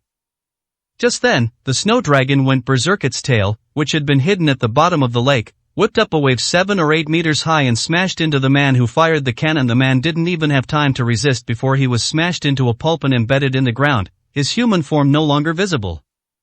Roar! Using the waves, the snow dragon swept its long tail from east to west, instantly killing more than half of the people brought by Bailey Shenfeng, with only a few standing on the outer edge escaping the disaster. At this moment, both Bailey Shenfeng and the explorers outside the arena deeply realized how insignificant humans are in the face of such natural wonders. That insignificance is like standing alone in front of a 10-story building, and the building collapses towards you with a roar. You have no choice but to face death. You beast, you beast! Old Mo's eyes were bloodshot with rage. Among the dead was a soldier who was his grandson. He had brought him out for training, intending to cultivate him into a trusted confidant of Bailey Xuanfeng. However, he died here without even a chance to save him. I'll kill you! Mo Lao pulled out a pitch-black short blade from somewhere, his feet moved like the wind, and he leaped up, pouncing on the snow dragon. The short blade plunged down hard, piercing the scales and tearing through the flesh. But the short blade was so short that it was like scratching a white mark on human skin, which was harmless. With a flick of the snow dragon, Elder Mo was sent flying backward, crashing heavily to the ground and spitting out blood. Old Mo! Bailey Shenfeng shouted. Master Mo is her top expert and her biggest supporter in the Bailey family. The lives of 20 soldiers are not worth the life of Master Mo. Everyone else can be in danger, but Master Mo must not be harmed. Run, miss! This 1,000-year-old snow lotus doesn't belong to us. As long as this monster is still around, there's no way we can get our hands on it, Old Mo said with a bitter smile as he coughed up blood. The remaining 4 soldiers helped Bailey Shenfeng move out step by step. Bailey Shenfeng gave a bitter laugh. What kind of mess is this? She came confidently to find the 1,000-year snow lotus, and she even found it, but now, because of a giant snake, she has lost more than 10 soldiers, and now she is to return defeated? But it seems there really is no other way. Just then, out of the corner of her eye, Bailey Shenfeng saw a young man with his hands behind his back walking in the opposite direction from her, and he actually walked straight up to Xue Jia. Yes, it's that ungrateful brat? 298, Chapter 298, what a pity, what a pity. What is he doing? Has he gone mad? Bailey Xuanfeng's eyelids twitched. Everyone else was fleeing, but he kept moving forward. He was truly bewitched, his mind clouded by the 1,000-year-old snow lotus. He thought he could escape the snow dragon's sight and take advantage of the chaos. Grandpa Chen, Brother Lu, Please be patient, young master has his own plans. Chen Jiadi had a faint smile on his face. In fact, even he is not entirely clear about Lu Qingxuan's true strength to this day, since the cultivation systems are different and he cannot be measured by the standards of an ordinary grandmaster. However, he had witnessed his mistress make a move once before. Her true energy surged 10 feet away, darkening the sky and earth. On the spot, she shattered the 18-foot golden statue of the current Buddhist abbot of Putua Temple, causing the Buddha's light to dissipate. He was seriously injured and fled. The mistress's strength was unfathomable, far surpassing that of Mr. Lu Tianq. Even today, he couldn't fathom how the old prince had managed to defeat the mistress, capture, and kill her. Fortunately, the young master perfectly inherited his mother's mantle, so that unique and unconventional cultivation method was not completely lost. Roar! At this moment, the snow dragon had not yet noticed Lu Qingxian. Its attention was entirely focused on Elder Mo, the one who had heard it. Those damned humans actually damaged its beautiful horns and cut wounds on its snow-white scales. I won't be satisfied until I crush them all into bloody foam. The thick snake tail swept across, and Old Mo scrambled to his feet, leaping up, but even so, he was still hit in the leg. He fell heavily from midair, feeling as if his internal organs had shifted, and the excruciating pain made it almost impossible for him to breathe. Old Mo! Bailey Shenfeng stopped in her tracks. Go quickly and save Old Mo. Nearby, several surviving soldiers looked at each other in bewilderment. It's not that they don't want to save people, but in this situation, anyone who goes will die facing this behemoth. Humans simply have no ability to fight it. Don't worry about me, this old servant can't run anymore. You all hurry up and take the young lady away. Go quickly. Old Mo coughed up blood, his face filled with grief. My grandson died here, and so will he. Fate is cruel. However, perhaps this is fate. Even if they had known there was a snow dragon here, they would still have come without hesitation to retrieve the 1,000-year-old snow lotus. Ultimately, they underestimated the power of this monster born of nature and thought that human strength could overcome it. Today, the dozens of lives lost here are the price to pay. From now on, I'm afraid no one will dare to come here to covet the 1,000-year-old snow lotus. Divine objects ultimately belong to heaven and earth. Wrong. Mo Lao's vision blurred slightly. He saw a figure walk past him and head straight for the snow dragon. How can there still be people who are so reckless? When he looked closely, he realized that the other person was the same young man who had previously bid against the young lady and whom they had regarded as a greenhorn. Is he still after the 1,000-year-old snow lotus? Your courage is commendable, but unfortunately, it's useless in this situation unless it's an army encirclement and suppression, bombarding the entire area with large-caliber artillery shells, using armed helicopters to circle and fight, and using machine guns and various air-to-ground missiles to smash the lake, or like Zhou Tianqi, the #1 person in Hong Kong, who can use the power of mountains and rivers to his advantage, set up a real person's magic array, and use the power of mountains and rivers to suppress the monster. Otherwise, it's useless no matter who comes. Lu Qingxian did not hear his words, but calmly stopped about 20 meters in front of the snow dragon. At this moment, Xue Jiao also noticed that tiny shadow. To it, humans were as insignificant as ants and not worthy of its attention. Moreover, the snow dragon, having cultivated for hundreds of years, had already acquired a certain level of intelligence. Its large, golden pupils, covered with vertical stripes, even revealed a hint of mockery as it stared at this tiny human as if it were a cat playing with a mouse. Since ancient times, a great serpent becomes a jiao after 500 years, and a great jiao transforms into a dragon after 1,000 years. A great jiao has horns like torches and scales like armor. If you are truly a great jiao, I have no choice but to retreat today. Unfortunately, you are far from reaching the realm of a great jiao. You have only cultivated for a little over 300 years.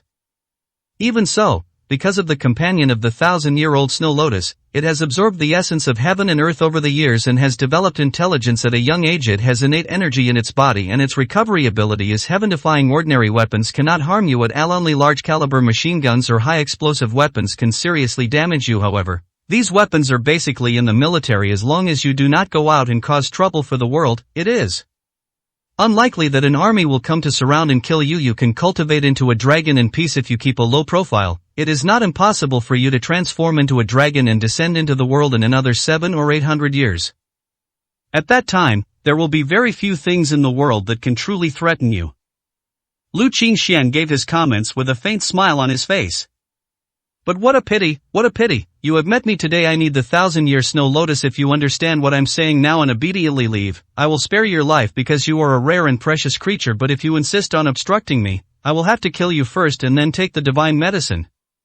As he spoke, Lu Qingxian took out the thunder crystal he had obtained at the auction. The thunder crystal was flashing and leaping with terrifying lightning power.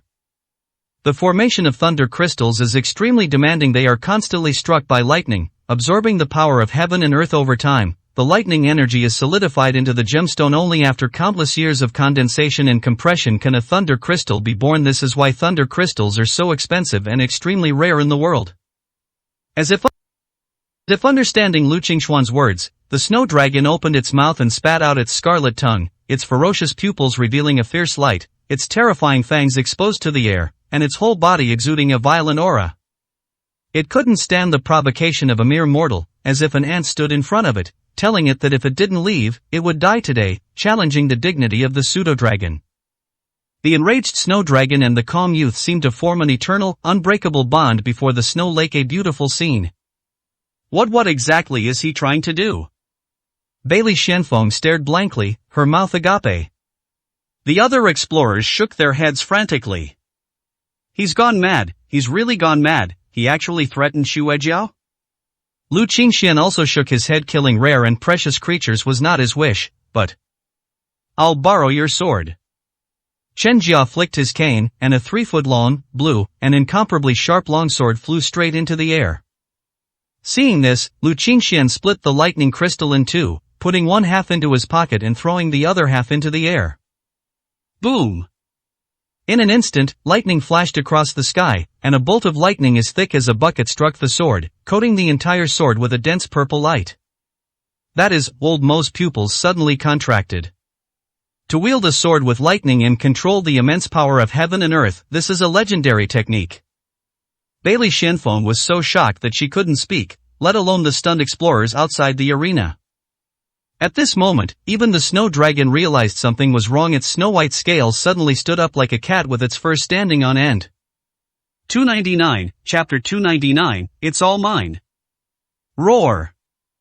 The snow dragon spewed a cloud of white mist, carrying intensine energy, towards Lu Qingxian. Lu Qingxian used the white mist to turn into ice, stepped onto the ice, and ascended to the sky in 7 steps. 7 steps later, he stood at the same height as the snow dragon. At the same time, he raised his hand and gripped the long sword that was crackling with lightning. The purple lightning that spewed out extended 7 or 8 meters away, as if he were holding a giant lightning spear in the air, which was unparalleled in the world. Countless people were stunned by what they saw. Is this even human? Is this some kind of deity descended from somewhere? The snow dragon felt an unprecedented sense of crisis and frantically flicked its tongue, unleashing a torrent of icy energy that instantly enveloped Lu Qingxian. Lu Qingxian drew his sword and slashed horizontally, shouting softly, "Seal, thunder, slash!" A purple lightning bolt cleaved the lake in two. The power of this sword strike was indescribable. When everyone opened their eyes, they could only see a line between heaven and earth, split in two by purple light. The 8-Zhonglong snow dragon was cleaved in two by this sword, its head flying into the air, its crimson blood splattering across the mountains and fields, staining the lakes, snow-capped mountains, and forests red. The snow dragon's head fell to the ground, smashing the ice surface, and blood gushed out, instantly flooding the surrounding area. Boom! The snow dragon's enormous body crashed to the ground, the cut surface as smooth as a mirror, but covered with a deep, charred brown color, as if scorched by a great fire. In fact, the moment the thunder sword severed the head, millions of volts of lightning pierced through the snake's body, burning its flesh and extinguishing all life. Even if the head could not be severed, there would be no need to swing the sword a second time. Even Lu Qingxian himself didn't expect that the power of this thunder crystal sword would be so strong, but it's also reasonable. After all, it's the power brought by money. Thunder crystal is worth 1 billion, divided in half, 500 million for one sword. It's too terrifying. There's one more sword left, I'll reward it to someone destined to receive it. Lu Qingxian stepped onto the ice and looked into the lake. The once invincible snow dragon, which had claimed dozens of lives with a single breath, was now lifeless, half of its body lying on the ice and the other half sunk to the bottom of the lake. He was killed with a single sword strike. Is he even human? The dozen or so explorers stood there dumbfounded. Brother Luao, so amazing. Chen Ke was stunned, feeling as if she had been transported to a martial arts world and was witnessing an incredible legend. Only Qin Jiadi stroked his beard and laughed. Of course he's human, not only human, but a godlike human, a martial arts godlike human. The young lord's divine might is an honor to behold. Such talent and strength are extremely rare, even in the entire martial arts world of the Great Xia Dragon Kingdom. Moreover, he is so young and has unlimited potential. If he grows smoothly in the future, he may have the opportunity to become the #1 martial artist in the Great Xia Dragon Kingdom. At this moment, the only two people with the most complex emotions were Bailey Qianfeng and Elder Mo. The two never took Lu Qingxian and his group seriously. Their only thought was to take advantage of the fact that no one was around to rob him, or to get revenge later if they had the chance. However, Bailey Qianfeng was only grateful that no one below the mountain had attacked her. Otherwise, if that sword had struck her, Mo Lao and his 20 men would have been wiped out. But after feeling relieved, a deep sense of regret and anger arose. She regretted acting too hastily, causing more than 10 of her brothers to lose their lives in vain, and was furious that since this person had the ability to kill the snow dragon, why did he hesitate to act, allowing more than 10 of her brothers to be killed in vain? They could have stayed alive. Young master, is it possible to pinpoint the location of the 1,000-year snow lotus? Chen Jia asked as he approached. Lu Qingxian walked around the lake and finally stopped in the middle of the 3 small peaks. This jade snow peak itself forms a small dragon vein, and the place I am standing on is the center of the dragon vein. It is with the help of the dragon vein's energy that the 1,000-year snow lotus and the snow dragon were able to transform into their innate forms and cultivate intelligence. If I'm not mistaken, the 1,000-year snow lotus is right where I am standing. After Lu Qingxian finished speaking, he plunged into the lake. On the shore, the explorers gathered around, craning their necks to look into the lake. Some people also began to dig out the scales from the snow dragon's body. The 300-year-old dragon is a treasure from head to toe. You could easily earn hundreds of thousands of dollars by picking just a few pieces and selling them on the market. If the dragon horns and other such items hadn't been destroyed, they could have been auctioned off for millions of dollars. Scales are used in medicine, made into bags, and teeth are used as decorations. These are all alternative treasures sought after by the wealthy. About 10 minutes later, Lu Qingxian emerged from the bottom of the lake, clutching a swaying, green snow lotus in his hand. 10 petals, 10 rings, a perfect 1,000-year-old snow lotus. At least the trip wasn't in vain. Lu Qingxian took out the box he had prepared earlier and put the 1,000-year-old snow lotus into the jade box for preservation. Young master, I think we should probably start our return journey now. We've been traveling back and forth for 5 or 6 days, and we still don't know how Mula's health is, Chenjiadi said worriedly.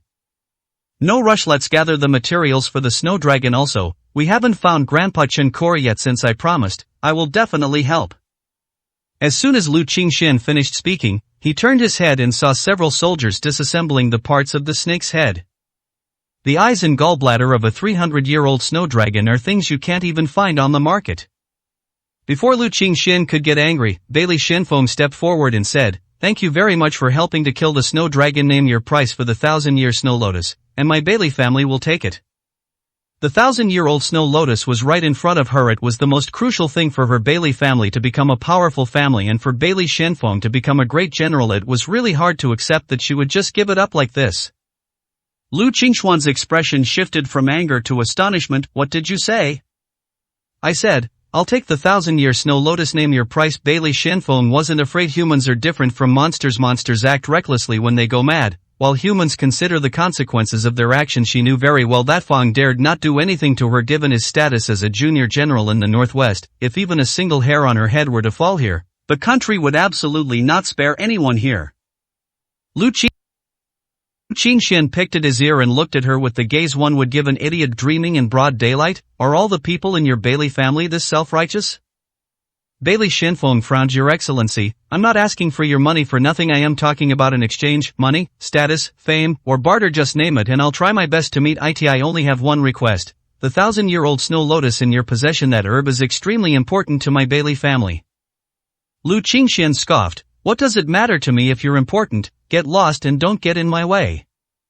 Oh, by the way, I declare that this snow dragon and everything here belongs to me personally. If you dismantle anything, you'd better put it down immediately. If you really want it, you can exchange it for something else. If anyone dares to covet what belongs to Lu Qingxian, I guarantee that this jade snow peak will be their final resting place. Lu Qingxuan's dangerous gaze swept over everyone. 300, Chapter 300, Who is this deity? Bailey Xuanfeng's face turned red and then pale with anger, and she clenched her fists so tightly that she wished she could smash the person in front of her into a pulp. From birth, she was pampered and cherished, never suffering any hardship. Her family would give her whatever she wanted, and after she became a young general, everyone around her treated her with utmost respect, never daring to show her any disrespect. She had never experienced such humiliation in her life. Master Lu, my young lady is ignorant of etiquette, please forgive her. Old Mo hurriedly ran over, clutching his chest, and grabbed the furious Bailey Shenfeng, while apologizing to Lu Qingxian with a forced smile. No kidding, this is definitely a top-tier expert whose strength surpasses that of a grandmaster, let alone the young general. Even Li Daqiu, the current military war god of the Great Xia Dragon Kingdom, would probably give him some face if he stood here. This is already an existence that transcends the limitations of worldly rules. Lu Qingxian snorted coldly, too lazy to pay any more attention to this self-important woman. Master, I'd like to exchange this 200-year-old herb for the snow dragon scales, an explorer said cautiously. Okay, Lu Qingxian nodded. Master, I'd like to trade as well. This is a 1,000-year-old ice crystal from Jade Snow Peak. I would like to exchange it for these 2 broken snow dragon horns.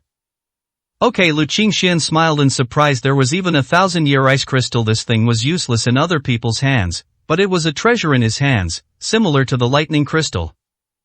Bailey Xuanfeng's delicate body trembled violently, and she angrily punched a tree.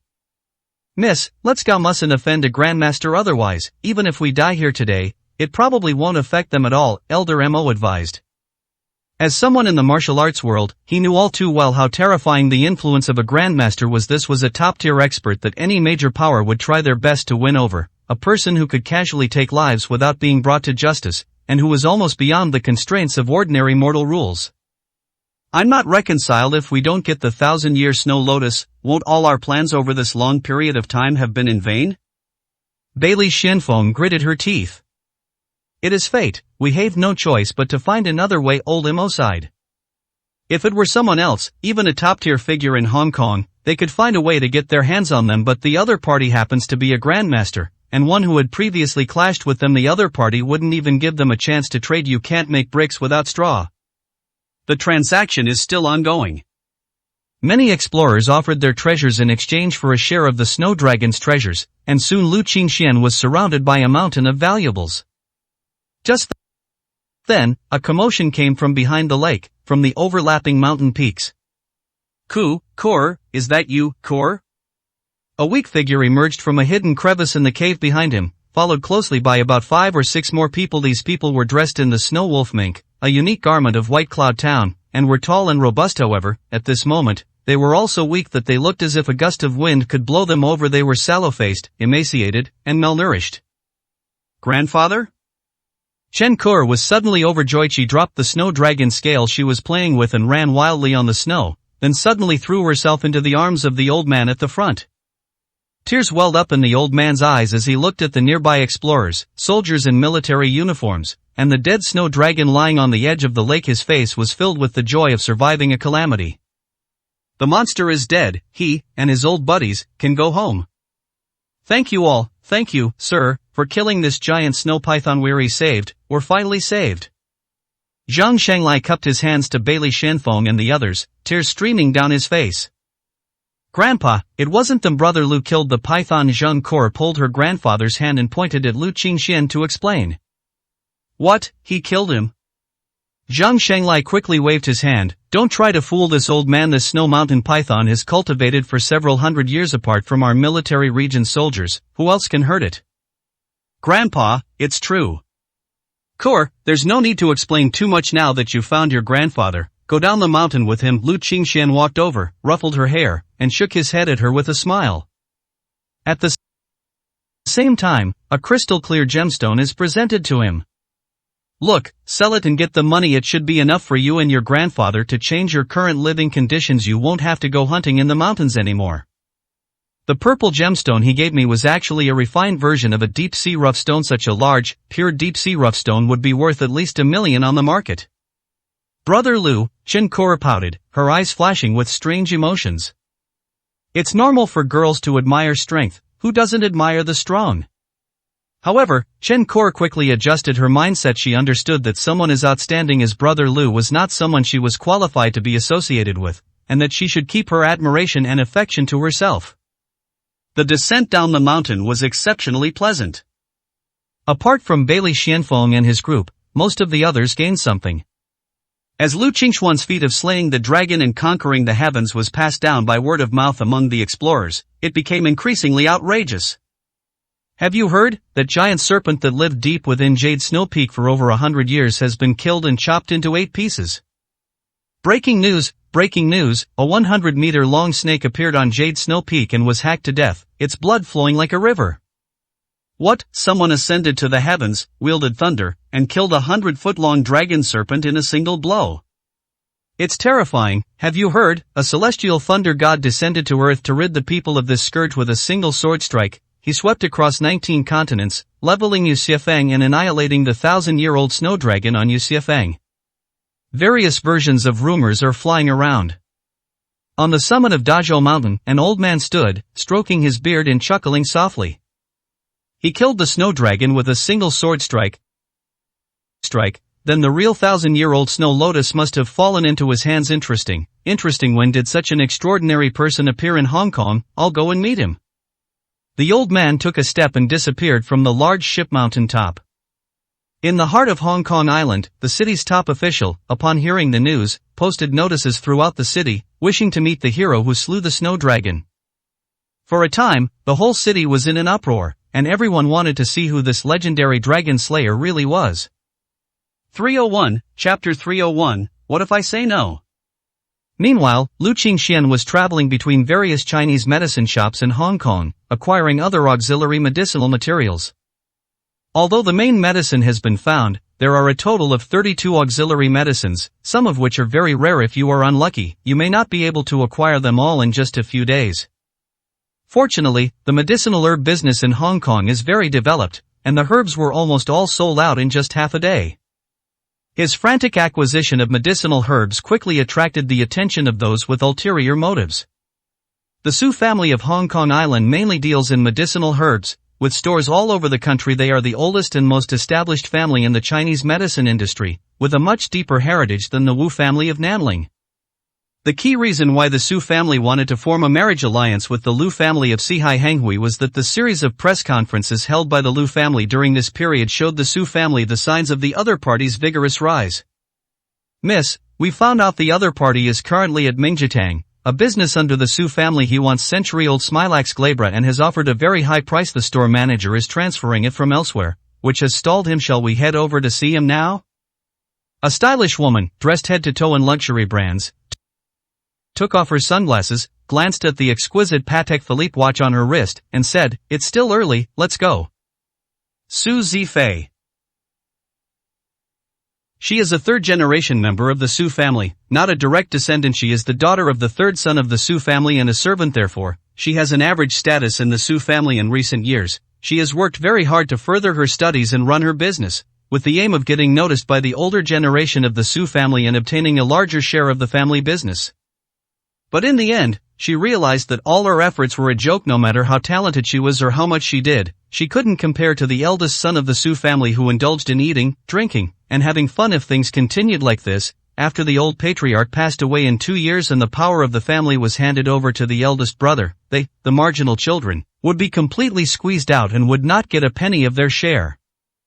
Therefore, she now has to find another way. He obtained the 1,000-year snow lotus, extended the life of the old patriarch, made a contribution in front of the old patriarch, and overshadowed his other brothers and sisters. The red Porsche sped away. Mingji Hall. Lu Qingxian sat on a chair by the door, counting the medicinal herbs. 3 portions of century-old Smilax glabra, totaling 720,000 to round it down, 700,000 will do. Will you be paying by card or QR code? The shopkeeper took out a POS machine and a QR code. Mr. Chen, swipe your card. Just as Lu Qingxian was about to leave after putting away the medicinal herbs, a Porsche stopped at the door. A sexy woman wearing a short skirt, pantyhose, a high ponytail, and stylish sunglasses walked towards Lu Qingxian. She pulled down her sunglasses and looked him up and down. Are you the dragon-slaying hero who, according to recent rumors, slayed the dragon and plucked the 1,000-year-old snow lotus? Let me introduce myself. My surname is Su, the Su family of Hong Kong Island. My name is Su Zifei. What's up? Lu Qingxian looked up and glanced at her. Su Zifei smiled faintly. The media always likes to exaggerate and sensationalize. Even a python can be touted as a 100-foot-long dragon, which is utterly ridiculous. But no matter what, since the 1,000-year-old snow lotus is in your hands, then you are the person I am looking for. To tell you the truth, our Su family has been searching for the 1,000-year snow lotus. There was a rumor that the 1,000-year snow lotus appeared at an auction house, but it turned out to be only 900 years old. Luckily, our Su family didn't bid for it in the end. The Northwest Bailey family spent 6 billion to take over. It's really laughable. Even a real 1,000-year-old snow lotus is definitely not worth this price. It can only be said that the woman named Bailey Shenfeng is an idiot, stupid and rich. Lu Qingxian interrupted her impatiently. What exactly are you trying to say? If you have nothing else to say, please move aside. I'm leaving. I want the 1,000-year-old snow lotus you have, but I'm making it clear in advance that I won't give you that much money. But we can write an IOU first. It's 1 billion. I'll give you 500 million first, and I'll pay you the other 500 million within 3 months. Lu Qingxian looked at her in surprise. It's daytime now. It's not good to be dreaming so early in the morning. After saying that, Lu Qingxian stood up. You don't want to? Su Zifei stood blocking the doorway, showing no intention of making way. At this moment, the shopkeeper also came out from behind the counter and called 2 employees to block the way from both sides. indicating that he had no intention of letting Lu Qingxian leave. Seeing this, Lu Qingxian lowered his eyelids slightly, his voice growing colder. I don't want to argue with you ordinary people, so get out of the way. Su Zifei chuckled and put her sunglasses back on. Country bumpkin, it seems you haven't realized your current predicament. I've already done more than enough by promising you $1 billion, trying to do business with you seriously, but you're so ungrateful. Do you really think you can take the 1,000-year-old Snow Lotus out of Hong Kong? Lu Qingxian chuckled and said, you don't really think you can keep me here with just a bunch of ugly and deformed people like you, do you? You little brat, who are you calling a crooked goose? One employee, wanting to impress Su Zifei, picked up a chair and threw it at her. Click. Before the stool even touched Lu Qingxian, it shattered in midair. Lu Qingxuan's gaze was like a fiery inferno, causing the young man who had made the move to freeze on the spot. He knelt on the ground with a plop, defecating and urinating indiscriminately. The other person, who had only charged halfway, also froze, his legs trembling uncontrollably, and he instantly lost his fighting ability. Looking at Su Zifei again, the smile on her face vanished, replaced by an icy coldness. Two useless pieces of trash. Luckily, I never counted on you guys from the beginning. After she finished speaking, she clapped her hands. Instantly, more than a dozen people surged in from all directions, wielding sticks and staring menacingly at Lu Qingxian and Chen Jiadi. It's not easy for you to travel all over the country collecting medicinal herbs with an old man like me. Don't want to make things difficult for you. I'll buy your 1,000-year-old Snow Lotus for 10 billion. You'll only make a profit, and you'll also gain the friendship of the Su family later on. This is the biggest gain from this trip to Hong Kong. Su Zifei crossed her arms over her chest, looking like a queen in control, and said arrogantly to Lu Qingxian, Honey Feifei, why waste so much time talking to them? Just kill them and take the loot. I'll handle the bodies. A young man covered in dragon and phoenix tattoos, smoking a cigarette, walked up to her with a roguish air and said with a smile. Su Zifei shook her head. Eason, I'm a businesswoman, not a criminal. I enjoy making deals. Don't try to teach me how to do things. The man called Eason curled his lip, his gaze sweeping over Lu Qingxian, revealing a gloomy and cold aura. Country bumpkin, I'm giving you one last chance. Sell me the 1,000-year-old Snow Lotus, and I can guarantee you'll leave Hong Kong safely. Lu Qingxian chuckled and flicked his fingers. What if I say no?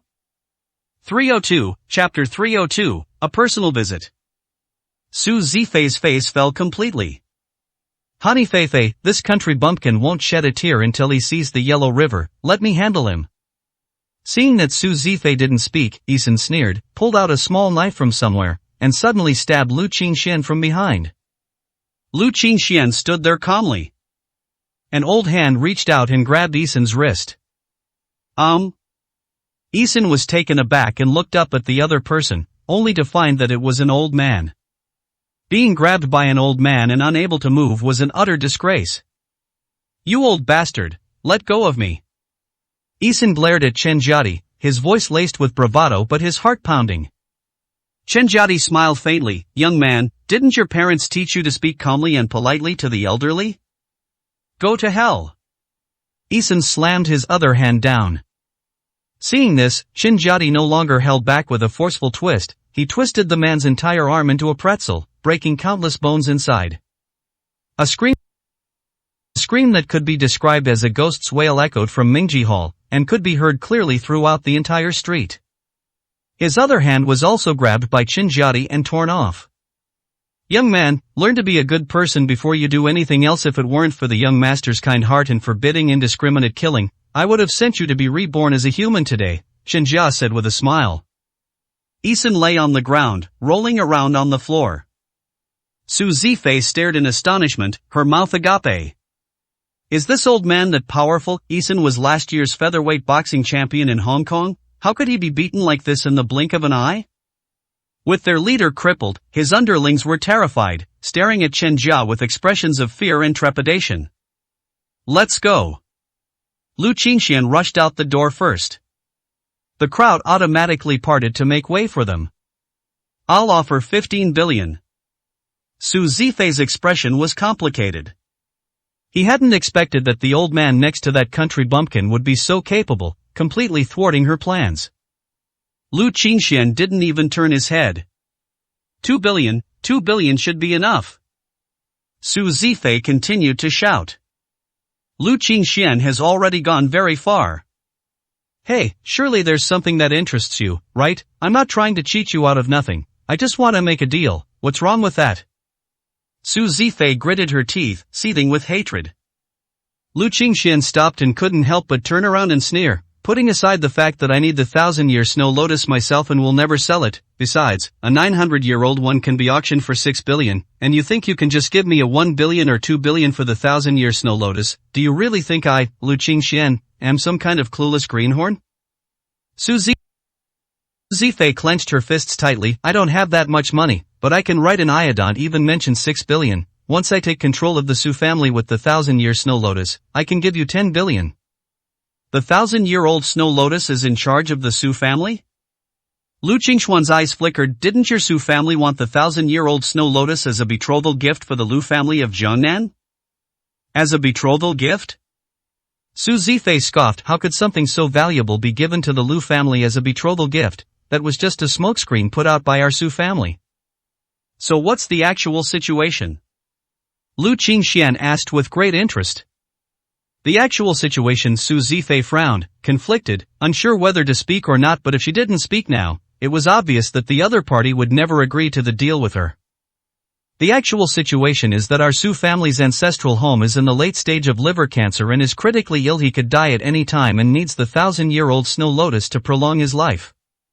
This news must not be known to other families, otherwise they will take advantage of the fact that my Su family is leaderless to launch a joint attack, which will cause my Su family to suffer heavy losses. Alright, I've told you everything that's so confidential now. Are you ready to make a deal with me? Who said I wanted to make a deal with you, let alone 6 billion or 100 billion? Even if it were 100 billion, I would never sell it to you, Lu Qingxian said with a laugh. What? Are you kidding me? Su Zifei's delicate body trembled. I never promised to do business with you from beginning to end. It was just your own wishful thinking. Watching the other person turn and leave, Su Zifei stomped her feet in frustration. Stop. You still want century-old dendrobium. Let me tell you, in the entire Hong Kong island, and even half of the mainland, only my Su family has century-old dendrobium. Lu Qingxian paused. Your family has century-old dendrobium? Dendrobium is a special kind of Chinese medicinal herb that is difficult to preserve for more than 50 years, so those that are 100 years old are quite rare. He was indeed worried about this kind of Chinese medicinal herb. Seeing the other party's serious expression, Su Zifei sneered. That's right, century-old dendrobium is a specialty of my Su family. You can go out and ask around. The entire Dendrobium Industrial Park on Hong Kong Island is exclusively owned by my Su family. Lu Qingxian paused. You only wanted the 1,000-year snow lotus to save someone, right? Of course, only the detoxifying and purifying abilities of the 1,000-year-old snow lotus can bring someone back to life in the late stages of liver cancer, Su Zifei said with absolute certainty. Late-stage liver cancer. Lu Qingxian stroked his chin, then pulled out a delicate bottle with an opening about the thickness of a thumb from his person. Liver cancer is not a poison, and the detoxification ability of the 1,000-year-old snow lotus cannot save his life. What I have here is the lesser nourishing pill, which can reverse the body's functions and revitalize the lungs and internal organs. 1 pill can restore ordinary internal diseases to their original state, and 5 pills can clear cancer cells and restore liver indicators to those of a healthy person after 5 days. Su Zifei scoffed. Are you kidding me? Your lousy pills can cure cancer? Yes, my lousy pill can indeed treat cancer, and it can treat 99% of cancers. You absolutely won't find another one like it on the market, Lu Qingxian nodded confidently.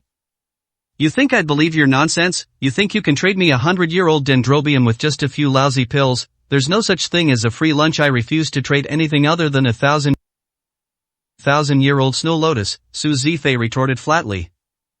Lu Qingxian smiled. He shook his head. Ignorant and foolish. What did you say?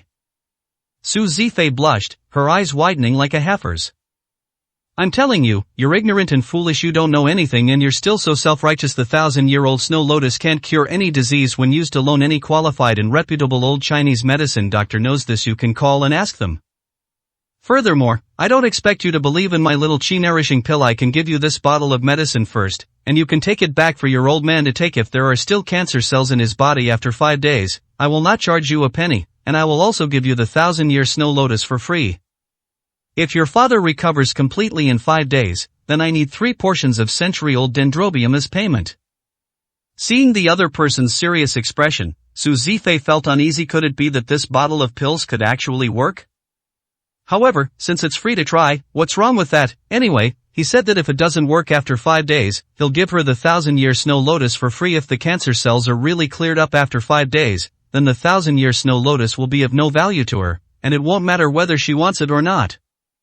As for century-old dendrobium, who will still care about that price then? After all, 1 century-old dendrobium is worth tens of millions, and 3 portions would be worth tens of millions. We should save that money if possible. Okay, since you're so confident, I'll believe you this once. See you in 5 days. The two exchanged contact information, and then Su Zifei took the bottle, turned around, got into her car, and drove away. Young master, I sensed cunning in that girl's eyes. I wonder if she is truly trustworthy. A half-month deadline is fast approaching. We must obtain the century-old dendrobium in 5 days and then rush back to Nanling. Lu Qingxian nodded. I know what I'm doing. No one in Hong Kong dares to cheat me. Lu Qingxian stayed in Hong Kong for another 5 days, and time flew by. That evening, Lu Qingxian dialed the other party's number, but the other party did not answer for a long time. After dialing more than 10 times, he finally got through. Miss Su, 5 days have passed. May I ask how your grandfather is doing? Lu Qingxian asked. There was a moment of silence on the other end of the phone. Then, a mocking voice came from behind. Who are you? Do I know you? He hung up the phone after saying that. Lu Qingxian was stunned for a moment, then laughed and said, I didn't expect that someone would actually dare to double-cross me, Lu Qingxian. Young master, what's the next step? Chen Jia asked, his face grim. Lu Qingxian crushed his phone. Investigate, find out their location, and I'll personally visit them. 303, Chapter 303, I don't know him. Violet Manor. As the sun sets, patches of soft, warm light hang around the manor, creating an elegant and refined ambience. One by one, fashionable young people and celebrities arrived gracefully, some dressed in suits and ties, others in pink dresses and heavy makeup. Hadi Feifei, congratulations on obtaining the management rights of Nangang Pharmaceutical Park. The fact that Mr. Su entrusted such an important core area to you shows that you have become one of the core candidates for the Su family's successor in the future. Hong Kong Island will definitely have a place for you.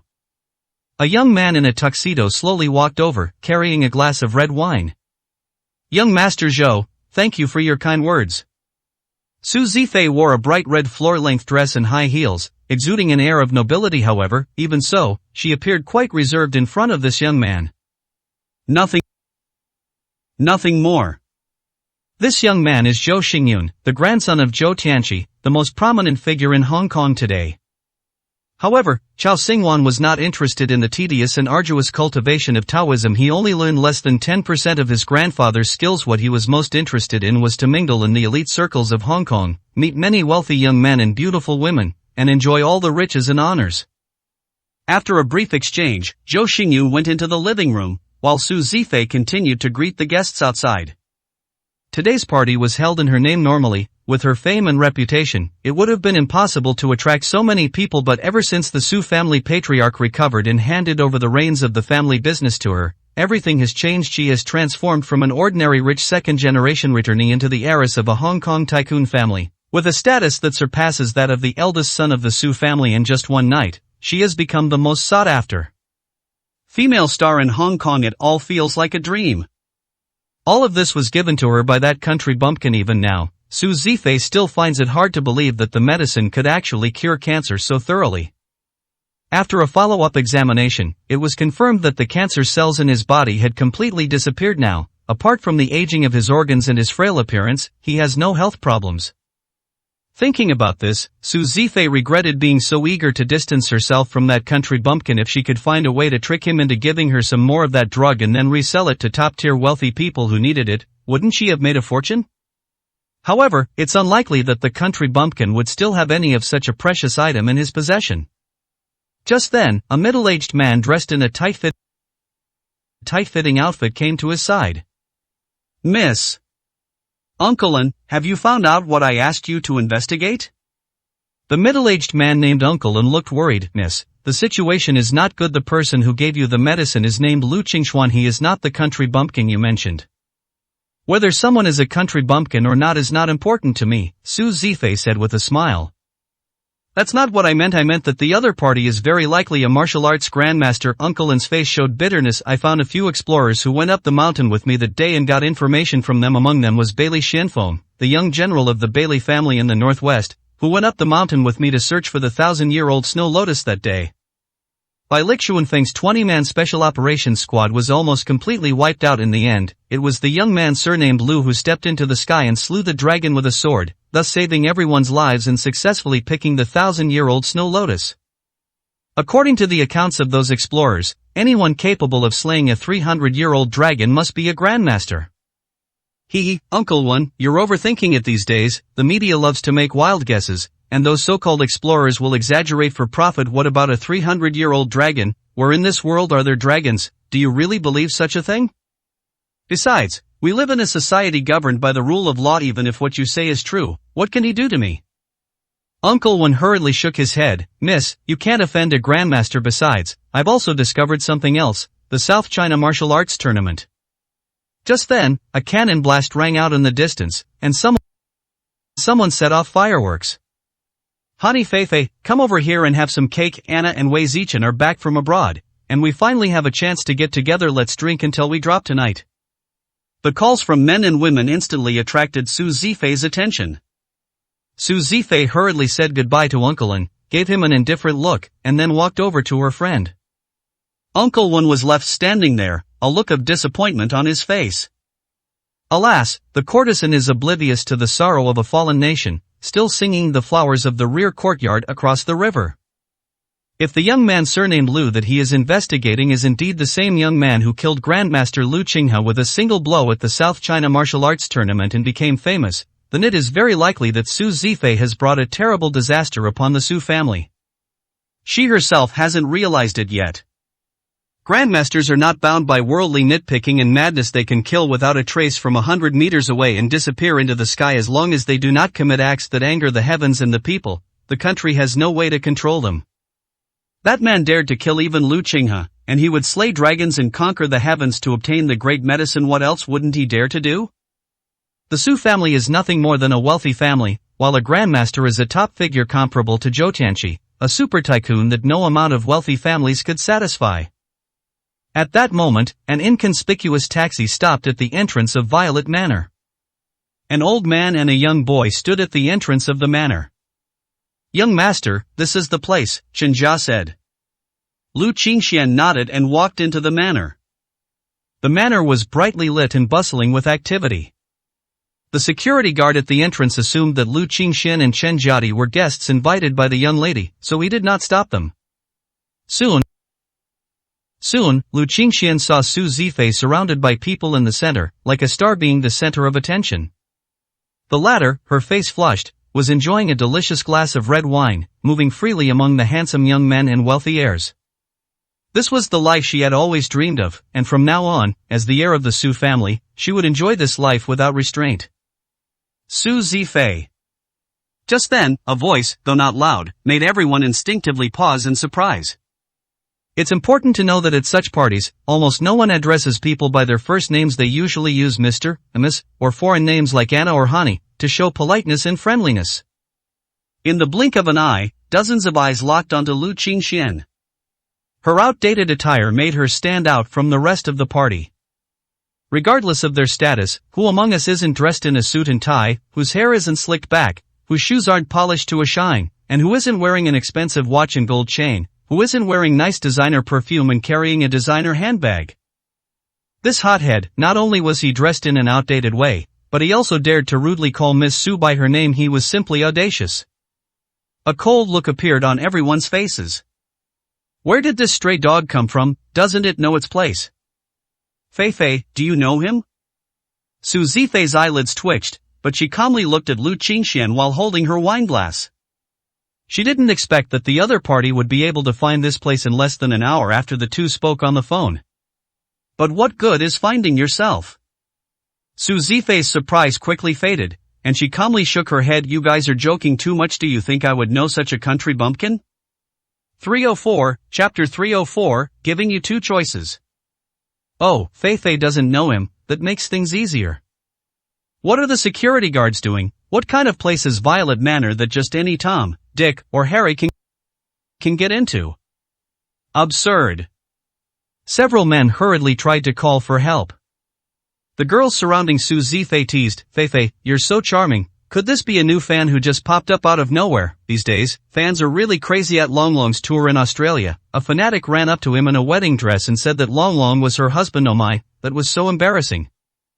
That's right, Long Long is clearly my husband. These stinky fans don't know their place at all. They read just money-grubbing leaks, yet they always want to have something happen with their idol. Everyone burst into laughter.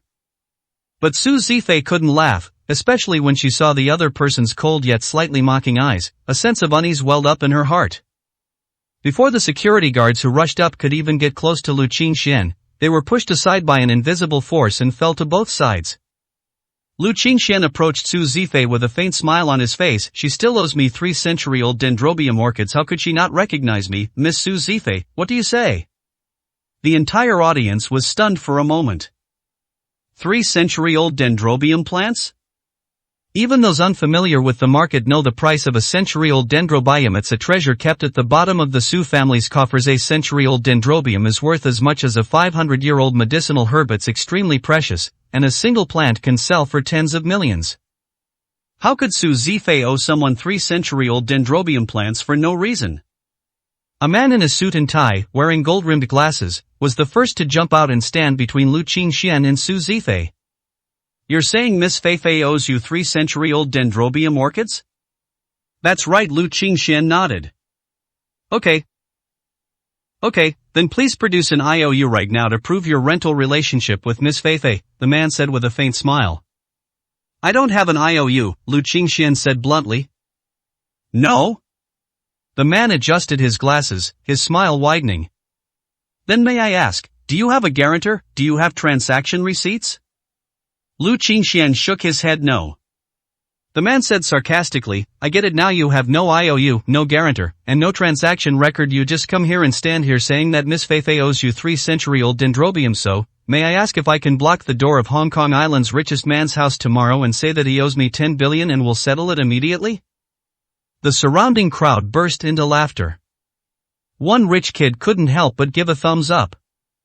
Attorney Zhang truly lives up to his reputation as a top barrister in Hong Kong. Back then, he outwitted 3 judges and single-handedly helped the Li Group turn defeat into victory, securing 500 million in compensation. Dealing with this country bumpkin, he can easily silence him with just a few words.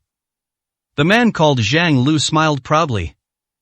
He is Chung Man Yuan, the top barrister at the second law firm on Hong Kong Island. His legal fees have been estimated at $1 million per case, and even so, people are lining up to see him, and he simply can't keep up with all the cases. He frequents high-end parties and social gatherings of celebrities, getting to know various young second-generation rich kids, wealthy men and beautiful women. Now, Zhang Wenyuan is a household name in high society circles. He has completely broken into those circles. Kid, you trespassed on a private estate, made slanderous remarks, fabricated facts, and defamed Miss Feifei's reputation. But for these few points alone, I can send you to jail for half your life, with endless prison meals. Do you believe that? Zhang Wenyuan took off his glasses and sneered. Oh, is that so? Lu Qingxian glanced at him, then his gaze remained fixed on Su Zifei. I said 5 days ago that if the medicine I gave you was ineffective, I would not charge you a penny and would compensate you with the 1,000-year-old snow lotus. But if it was effective, you would have to obediently offer up 300-year-old dendrobiums. Now that the 5-day period is up, you have obtained the right to inherit the family business as you wished, but you are pretending not to know me and trying to fool me. Do you think I, Lu Qingxian, have such a good temper? Zhang Wenyuan realized that he had been ignored. Good heavens, this is the first time someone has dared to ignore what Attorney Zhang said. Zhang Wenyuan simply walked up to Lu Qingxian, blocking his view. Kid, didn't you hear what I just said? You trespassed on private property, injured Miss Feifei's guard, and made extortionate and threatening offers with so many of us and so many mouths to speak, plus the surveillance footage. I'll make sure you never get out of prison for the rest of your life. You believe me? Zhang Wenyuan firmly believed that as long as he handled things properly, and with the assistance of so many wealthy people here, getting him imprisoned for life would be a piece of cake. He could even spend some money to kill him in prison. An ordinary person who has offended a third of Hong Kong's high society and still expects to live a peaceful life, that's just wishful thinking. The surrounding women, mostly beautiful second-generation heiresses, nodded in agreement. No one on Hong Kong Island can outmaneuver them in terms of tactics. Smack! Unexpectedly, Lu Qingxian didn't say a word, but raised his hand and slapped him across the face. You talk too much nonsense. Struck by this palm strike, Zhang Wenyuan's expensive gold-rimmed glasses shattered instantly, leaving a blood-red handprint covering most of his face, studded with countless shards of glasses. He himself was sent flying backward like a spinning top, plunging headfirst into the surging fountain pool. The entire room fell silent. They considered all possible ways this person could retaliate and defend himself, but they never expected him to actually take action. You know, beating up a rich kid might not cause too much trouble, but beating up a top lawyer is like stirring up a hornet's nest. People worry about him using any insults against them to get them into court, let alone You dare to hit me? Zhang Wenyuan struggled to climb out of the pool, still dripping wet, and stared at Lu Qingxian with a ferocious expression, looking as if he wanted to devour him. In the midst of nonsense, once say it, I'll kill you. Lu Qingxian shot him a look, and Zhang Wenyuan immediately fell silent. Even though he was usually eloquent and a master of debate, known as a famous talk show host in Hong Kong, he couldn't utter a single word at this moment. He had truly seen the murderous intent in the other person's eyes, and he dared not gamble. Miss Su, my patience is very limited, and you have already exhausted it. I will now give you two choices: either hand over the 3-century-old dendrobiums within half an hour, or I will kill you and go to your Su family to retrieve them myself.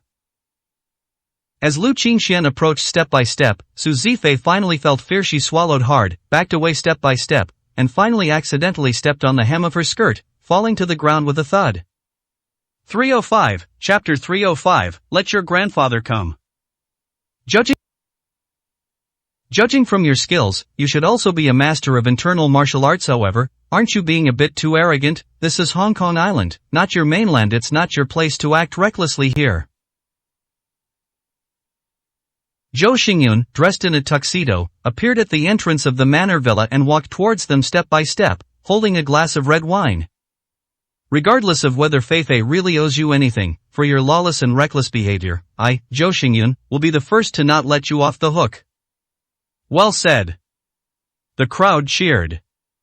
Young Master Zhou truly lives up to his reputation as the grandson of Hong Kong's #1 master. His aura and demeanor are unmatched in our circle. Countless praises filled the air, making Zhou Xingyun feel somewhat elated. He walked down the steps towards Lu Qingxian, his voice reaching everyone's ears. In such a vast dragon kingdom, there are countless martial artists, as numerous as stars and leaves. Just because you are slightly more skilled than ordinary people, you dare to be arrogant and think you are superior to everyone else. Don't you think you are too ridiculous? Zhou Xingyun sneered. That's right. Although we've never practiced martial arts or studied magic, we're well versed in the business world. We're incredibly wealthy, and with a little money, we can hire countless martial artists to be our dogs. Who do you think you are, daring to stand here and boss us around, threatening us? You probably have no idea what true power and influence really are.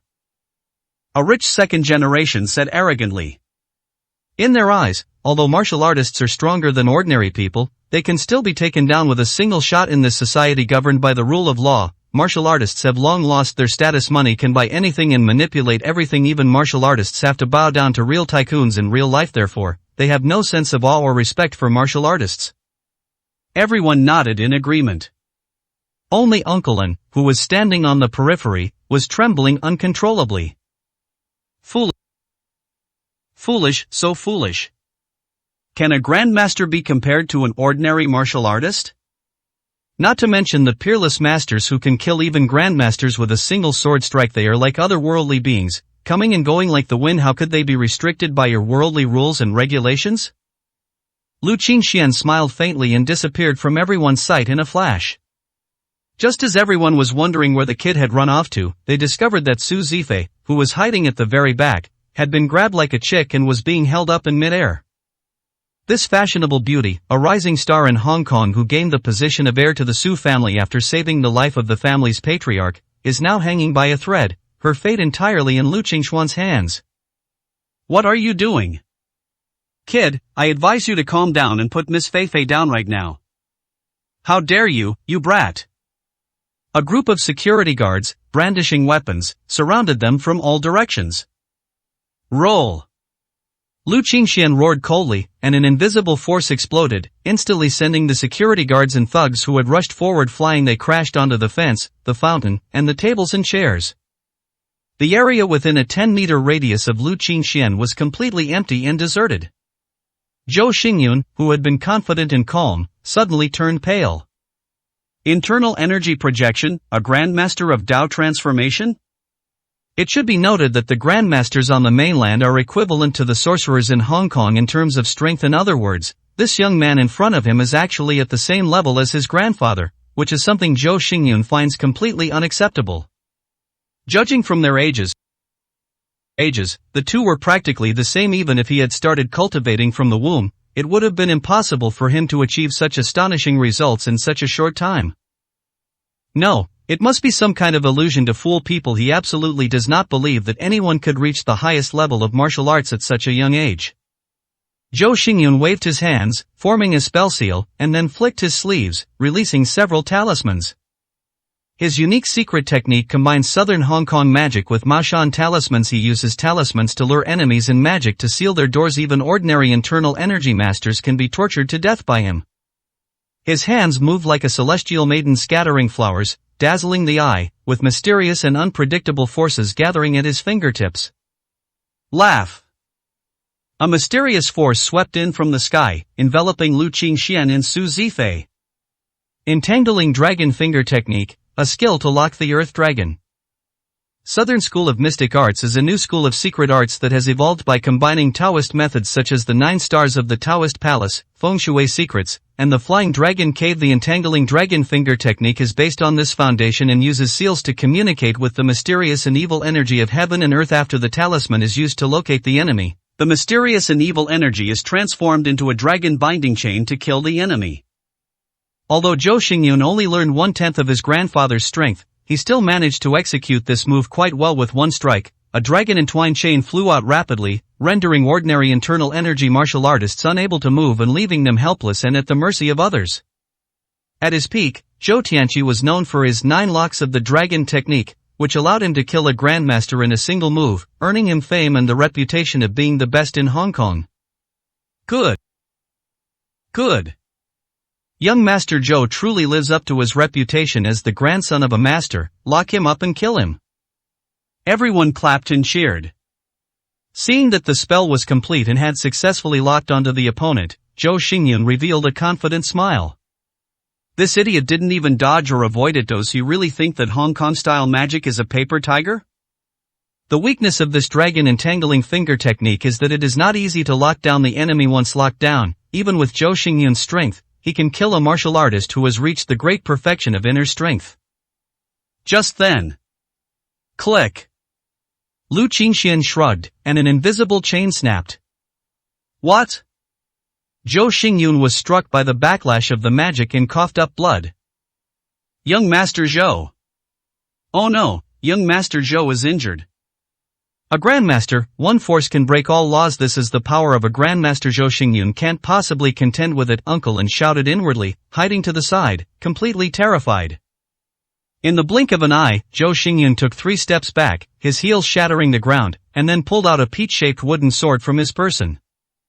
The wooden sword emitted a soft glow on his chest. Then he spat out a mouthful of blood essence, and the glow of the wooden sword faded, transforming into a blood sword. It's a protective artifact of Grandmaster Zhou Tianqi. The wooden sword came flying through the air, aiming straight for Lu Qingxuan's head. Lu Qingxian revealed a disdainful smile. Is that all the tricks they have? I thought the Southern School of Sorcerers in Hong Kong would give me some different surprises, but unfortunately, they have disappointed me greatly. Let your grandpa handle this, you're too green. Lu Qingxian raised his hand, grabbed the wooden sword, and snapped it in midair. The next second, Lu Qingxian flashed and punched Zhou Xingyun in the chest, causing the latter to vomit blood, mixed with fragments of internal organs. 306, Chapter 306, He's a Madman. This punch dented his chest, killing him instantly. Zhou Xingyun crashed to the ground, kicked his feet, glanced at Lu Qingxian twice, and then breathed his last. No one expected that this person would dare to kill someone on the spot, and the victim was Zhou Tianqi's grandson. The sky has fallen. The sky over Hong Kong Island has fallen. Su Zifei plopped down on the ground. She never imagined that her momentary greed would lead to such a disaster. Zhou Xingyun died because of her. Even if the matter is resolved, she will be punished by her family and may even lose her status as heir forever, falling into despair. If she had known she would cause such a disaster, she would have obediently offered up the century-old dendrobium, even if it meant losing a large sum of money. It would have been better than causing someone's death. Why did you kill him? I'll give you 100-year-old dendrobium, isn't that enough? Su Zifei stared at Lu Qingxian with red eyes in despair. Lu Qingxian chuckled as if he had done something insignificant. 100-year-old dendrobium, do you think things have developed to this point that a mere 100-year-old dendrobium can solve? If your Su family wants to quell my anger, in addition to 300-year-old dendrobiums, you must also produce 5 more portions of old medicine that are over 500 years old. Otherwise, I will raze your Su family to the ground and make your Hong Kong tycoon family disappear forever. Su Zifei turned pale upon hearing this. The surrounding crowd erupted in even more wild and defiant remarks. What a bold statement, to make a powerful family disappear. But judging from the fact that he didn't even blink when he punched Zhou Xingyun to death, this madman might actually do something crazy. Lu Qingxian carried Su Zifei away from the manor, and everyone made way for them, with no one daring to stop them. I'm only giving the Su family 2 hours. If they don't respond by then, I'll kill this woman first, and then personally break down the Su family's gate. Lu Qingxuan's words transformed into rolling thunder, exploding in everyone's ears. The storm intensified. News of Su Zifei's arrest and Lu Qingxuan's final declaration to the Su family reached the Su family manor. This is a giant manor located in a prime location on Hong Kong Island, surrounded by lakes on 3 sides. Dozens of security guards are patrolling around the manor, while the butler and nanny are busy inside. Uncle An hurriedly entered the reception room.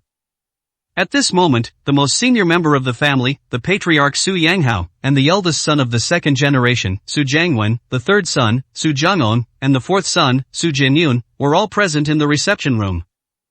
Luan, has Fei Fei really been kidnapped? Who is the kidnapper?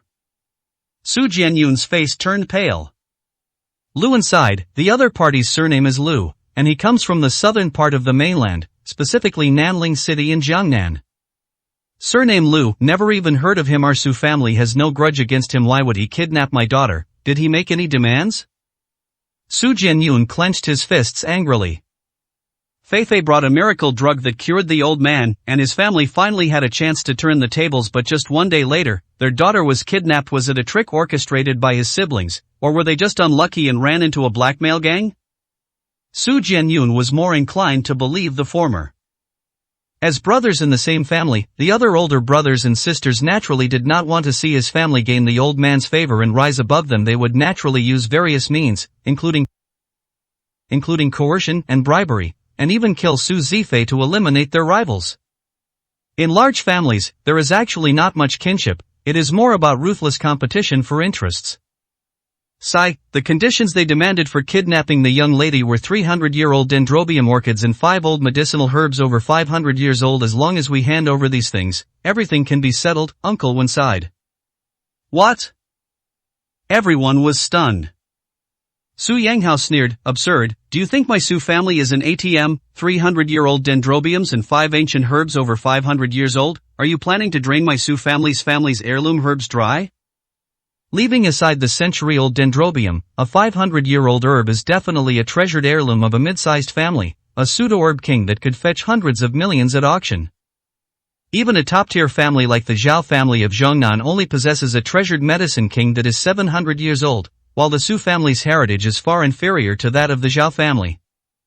500-year-old medicinal plants are practically going to empty their coffers. This person clearly doesn't take the Su family seriously. He thinks that we'll compromise just because he kidnapped my niece Fei Fei. How ridiculous. We'll show him that anyone who dares to oppose the Su family will not only gain nothing but also lose their life, the eldest brother, Su Jiangwen, sneered. Master, gentlemen, the truth is not as you think. Uncle Wen's expression was bitter. Those 3-century-old dendrobium plants are what Miss Feifei owes him. Owe him? How could Feifei owe someone something so easily? It would be understandable if you said she owed someone money, but to owe him 300-year-old dendrobiums? Are you kidding me? Su Jianyun shook his head, not believing the claim.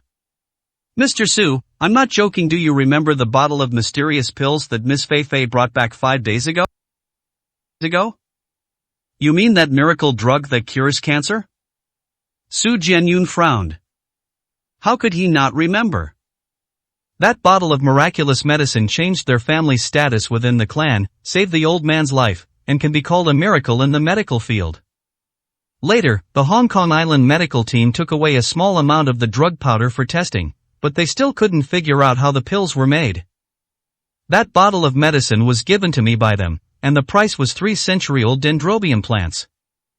The other party promised that if the miraculous medicine was ineffective, they would not charge a single penny. If the master recovered in 5 days, he would have to obediently hand over the 3-century-old dendrobiums. Now the 5-day period has passed. Miss Feifei did not intend to hand over the century-old dendrobiums to the other party, but she underestimated their methods. Now a great disaster has occurred, and even young Master Zhou Xingyun has been killed. What? Stephen Chow is dead? Guessed inside the hall, another commotion arose. That's right, young Master Zhou stood up for Miss Feifei and was killed on the spot. Uncle and grinned. Su Yanghao plopped down in the chair. Zhou Xingyun was the only grandson of Master Zhou Tianqi, but now he is dying because of my Su family. Hong Kong is about to change. Shaowen, what exactly is the background of that person surnamed Lu? How much do you know about him? Su Yanghao then asked. Uncle and shook his head. I don't know much about him. I only know that he is a martial arts master from the mainland who once killed Lu Qinghe, the head of the Lu family Xingyi school, with a single blow at the South China martial arts tournament. Oh, by the way, his name is Lu Qingshuan. According to the investigation, he doesn't seem to be a native of Jiangnan. His real identity is from the capital. The living room was deathly silent. The phrase martial arts master seems to possess an extraordinary magic, gripping everyone's throat. Suddenly, a burly man behind Su Jiangwen screamed, his head covered in sweat. Ah hi, what's wrong? Do you know the other party? Su Jiangwen turned to look at his bodyguard. His name is Nie Juanhai. He was a servant brought from Kyoto Prefecture more than 10 years ago. Because of his extraordinary martial arts skills, he had saved Nie Juanhai's life several times over the years, so he became Nie Juanhai's personal bodyguard. The two had a very good relationship, and Nie Junhai trusted him very much, just like brothers. At this moment, Nie Junhai stared intently at Uncle Wen, his voice trembling as he asked, You said his name is Lu Qingxian, and he's from the capital? Uncle Wen nodded. My information is generally accurate. Nie Junhai took a deep breath and looked at old Master Su Yanghao with an extremely serious expression. Mr. Su, sir, we'd better meet his conditions and not try to provoke him too much. He's a madman, a complete and utter madman. 307, Chapter 307, Reckless. Ah hi, talk this out. How much do you know about this man surnamed Lu? Who exactly is he? Su Jiangwen tried to calm him down, but everyone already had a bad feeling. Nie Junhai smiled wryly. I don't know much about him, but he's a madman who dares to do anything without considering the consequences. Mr. Su, do you remember the first time we met in Kyoto? I was homeless and had nothing to eat. You gave me a meal, took me back to Hong Kong Island, and took me in as your servant for so many years. Over the years, I've never told you what happened before I ended up on the streets, right? Su Jiangwen nodded. Indeed, Nie Junhai hadn't said anything, nor had he asked. Mainly, he felt it was unnecessary, because he hadn't sensed any disloyalty from Nie Junhai and knew that the other party was wholeheartedly by his side, which was enough. Actually, I used to be a bodyguard of the Zhao family, a powerful family in Kyoto, and I was an 8th rank official. And the Zhao family is one of the powerful families protected by the old prince. Your Highness? Su Yanghao gasped. Is that the most powerful man in the capital? Nie Junhai nodded. The Great Xia Dragon Kingdom only has one old prince, and that is the Prince of Wei. They were granted titles based on the ancient state names, holding a position second only to the emperor and above tens of thousands of others. Then what? Then, Nia Junhai said with a bitter smile as he recalled that absurd memory, the Zhao family, this family protected by the old prince, was slaughtered overnight by that madman named Lu Qingxian, leaving not a blade of grass or a single chicken or dog alive. I managed to escape, but I was seriously injured and my strength has been severely reduced. What, he wiped out the entire Kyoto elite family? Su Jiangwen was so shocked that he swallowed hard. Then how come he's still alive and well? Wouldn't the old prince exterminate his entire clan? Su Yanghao wiped the sweat from his forehead. Nie Junhai shook his head. His identity was mysterious, and in the end he was only expelled from the capital at that time. His strength was not extremely powerful, only about half a step into the Grandmaster realm. And now, he is able to kill Grandmaster Lu Qinghe, which is many times more terrifying than before. Uncle Wen looked at everyone and said, he said that if we can't gather what he needs within 2 hours, he will kill Miss Fei Fei and make our Su family disappear from Hong Kong. Dad, what should we do? Should we just give in to him? We're afraid we can't fight him. Su Jiangwen was terrified. Money can be earned back, and treasures can be collected again, but offending such a brute can lead to the destruction of one's family, and even if revenge is eventually achieved, the Su family will be ruined. Su Yanghao lowered his head and fell into deep thought. Losing money is no big deal, but 500-year-old medicinal herbs, plus 3 portions of 100-year-old dendrobium, are equivalent to taking away most of the Su family's life. More importantly, once this happens, the Su family will lose all prestige in Hong Kong and become the object of ridicule for countless people. Hong Kong is Hong Kong, and Kyoto is Kyoto besides. Times have changed. As long as I, Su Yanghao, am alive, he can forget about bullying my Su family. Jiangwen, contact the 9 major underground factions on Hong Kong Island and tell them I want to invite them for tea. Yes, Dad. Su Jiangwen stepped back. After achieving merit, prepare generous gifts, and ascend the gates of the governor's residence on Hong Kong Island. I wish to meet the governor and the chief executive. I'll take care of it right away. Su Jiangong bowed and left. Jianyun, climb Mount Dazhou and report the truth about young Master Zhou's death. Only by inviting Grandmaster Zhou Tianqi into the game can we have a chance of winning. Back then, Master Zhou used the power of mountains and rivers to lock the 9 dragon veins and gather the power of heaven and earth to kill a grandmaster from overseas with one blow, making him famous throughout the world today. I hope he still has that kind of power. Okay, I'll contact Master Zhou right now. Su Jianyun didn't dare to delay for a moment and set off immediately. Immediately afterwards, Su Yanghao passed down orders one by one, and the entire Su family carried them out in an orderly manner. One figure after another left the manor and went in all directions. In Hong Kong, a storm is brewing, dark clouds loom over the city, and a heavy sense of oppression hangs over the heads of the bigwigs.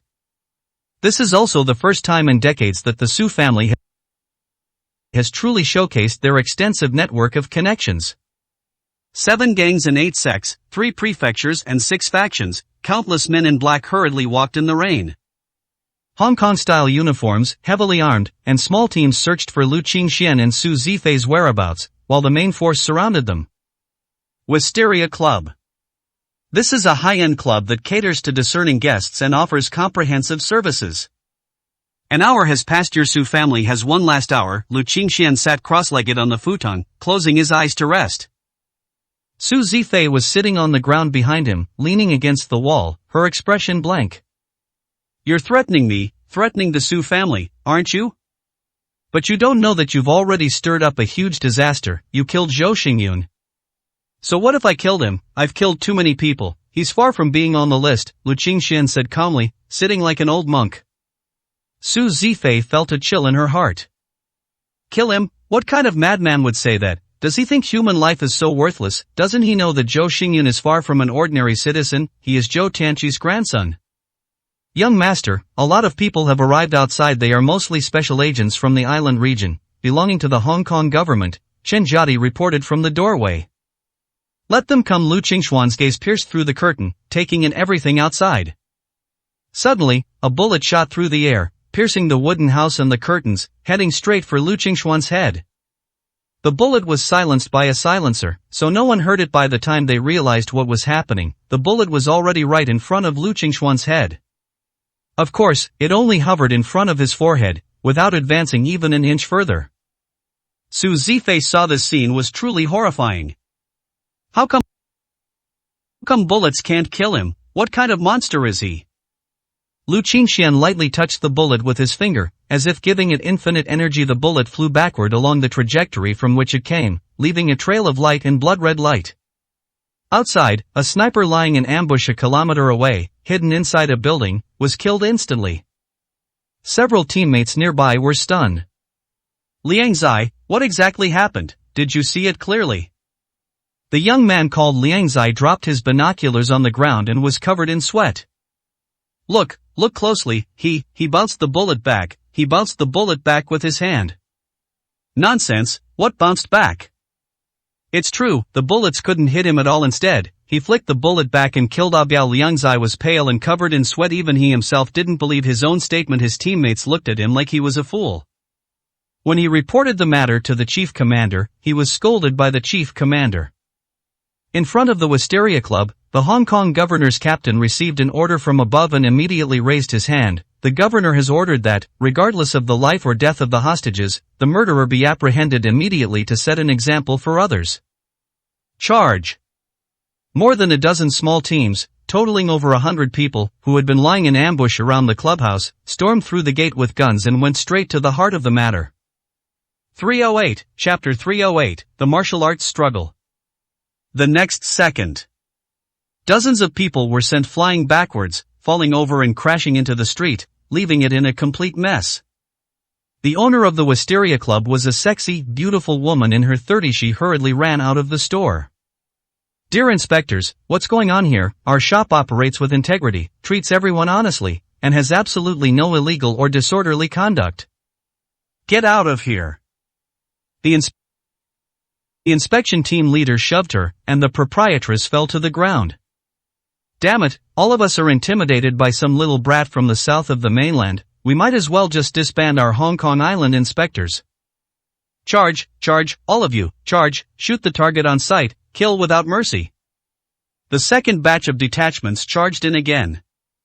Without exception, the group was thrown out again, with several people hitting rocks and even suffering serious injuries on the spot, their heads bleeding profusely.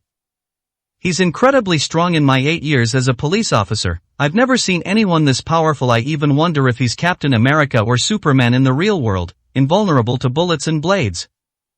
A handsome man who looked clearly of mixed race stood in the middle of the street, hands on his hips, and said with a look of shock on his face, "Then what do we do? If we fail to complete the task, the reputation of our entire inspection industry will be severely damaged."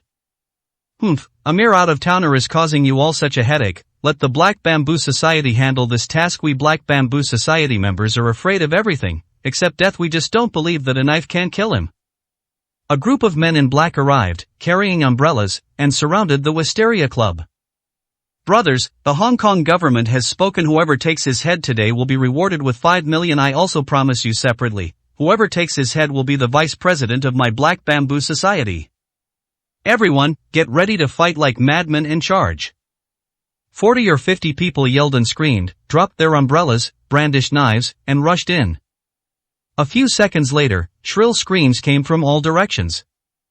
Unlike others, Lu Qingxian dealt these social organizations with deadly force. Later, the Hong Kong government recruited a large number of people from the martial arts and magic fields. Half an hour later, a chorus of groans erupted in front of the Wisteria Club. Whether they were internal energy martial artists or minor magic practitioners, anyone who broke and suffered minor physical pain, or worse, lost a hand or foot, vomited blood, or died on the spot. How strange, who exactly is this person, to be able to so easily turn us away? Could he be a martial arts master from the mainland? If he really is a martial arts grandmaster, then even if we all attack together, we won't come out on top. Everyone should just disperse. The Hong Kong mayor's offer is tempting, but offending a grandmaster is clearly more unwise. Make way, the Hong Kong government's special envoy is here. And there's the special envoy from Dazhaoshan. Goodness, 2 big shots have been alerted at once. This is going to be interesting today. The 2 special envoys went directly into the Wisteria Club after arriving at the scene. "Mr. Lu, we represent the Hong Kong city government and the great master Zhou Tianqi of Dazhaoshan, and we would like to have a good talk with you." Seeing that the other party did not respond, the 2 simply lifted the curtain and went inside. Lu Qingxian didn't open his eyes, but said calmly, "You have 10 minutes. I need to see what I need within 10 minutes, otherwise, there's nothing to talk about."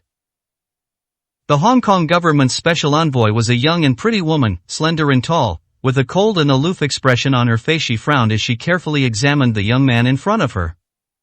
As a special envoy of the Hong Kong government, she has already reached the pinnacle of Hong Kong at a young age. Naturally, she has her own vision and pride. After so many years of performing official duties, this is the first time she has encountered such a bizarre situation. An old man and a young man, these two people turned Hong Kong upside down, alarming the inspectors, the Hong Kong government, various religious groups and factions, and countless other forces. Moreover, the two of them were able to withstand wave after wave of attacks from the inspectors' team. It was simply extremely strange.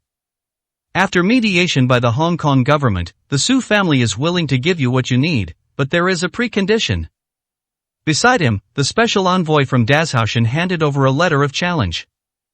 The condition is that, at the cost of his life, he must engage in a debate and magical duel with the master of Zhoushan Mountain, the #1 magician in Hong Kong, Zhou Tianqi, in front of the entire Hong Kong magic community. Risking your life as the price? Lu Qingxian chuckled sarcastically. In that case, the Su family's meager compensation is far from enough. You've gone too far. What else do you want? Su Zifei's delicate body trembled with anger. 5 king-sized medicinal herbs and 3 century-old dendrobiums have almost depleted the Su family's resources. What else could he want? Too much? Once I've killed the #1 person in Hong Kong, who in Hong Kong can stop me from doing whatever I want, what can I do if I wipe out your entire Su family? Compared to that, making a few demands is excessive. I already gave you a reasonable solution. Just give me the 3 century-old dendrobium plants as soon as possible. I am already on the bullet train back to Jiangnan. It's all your own fault. How dare you accuse me of going too far? Su Zifei blushed and was rendered speechless by the retort. Then, Mr. Lu, what other conditions would you like to propose? The Hong Kong government envoy asked in his usual gentle voice. All compensation will be doubled, plus half of the Su family's fortune. If you don't want to lose your family fortune, then it's 100 million for every life. Your Su family has assets of tens of billions, a large and prosperous family, so losing 40 or 50 lives shouldn't be a problem. The two special envoys' expressions suddenly darkened.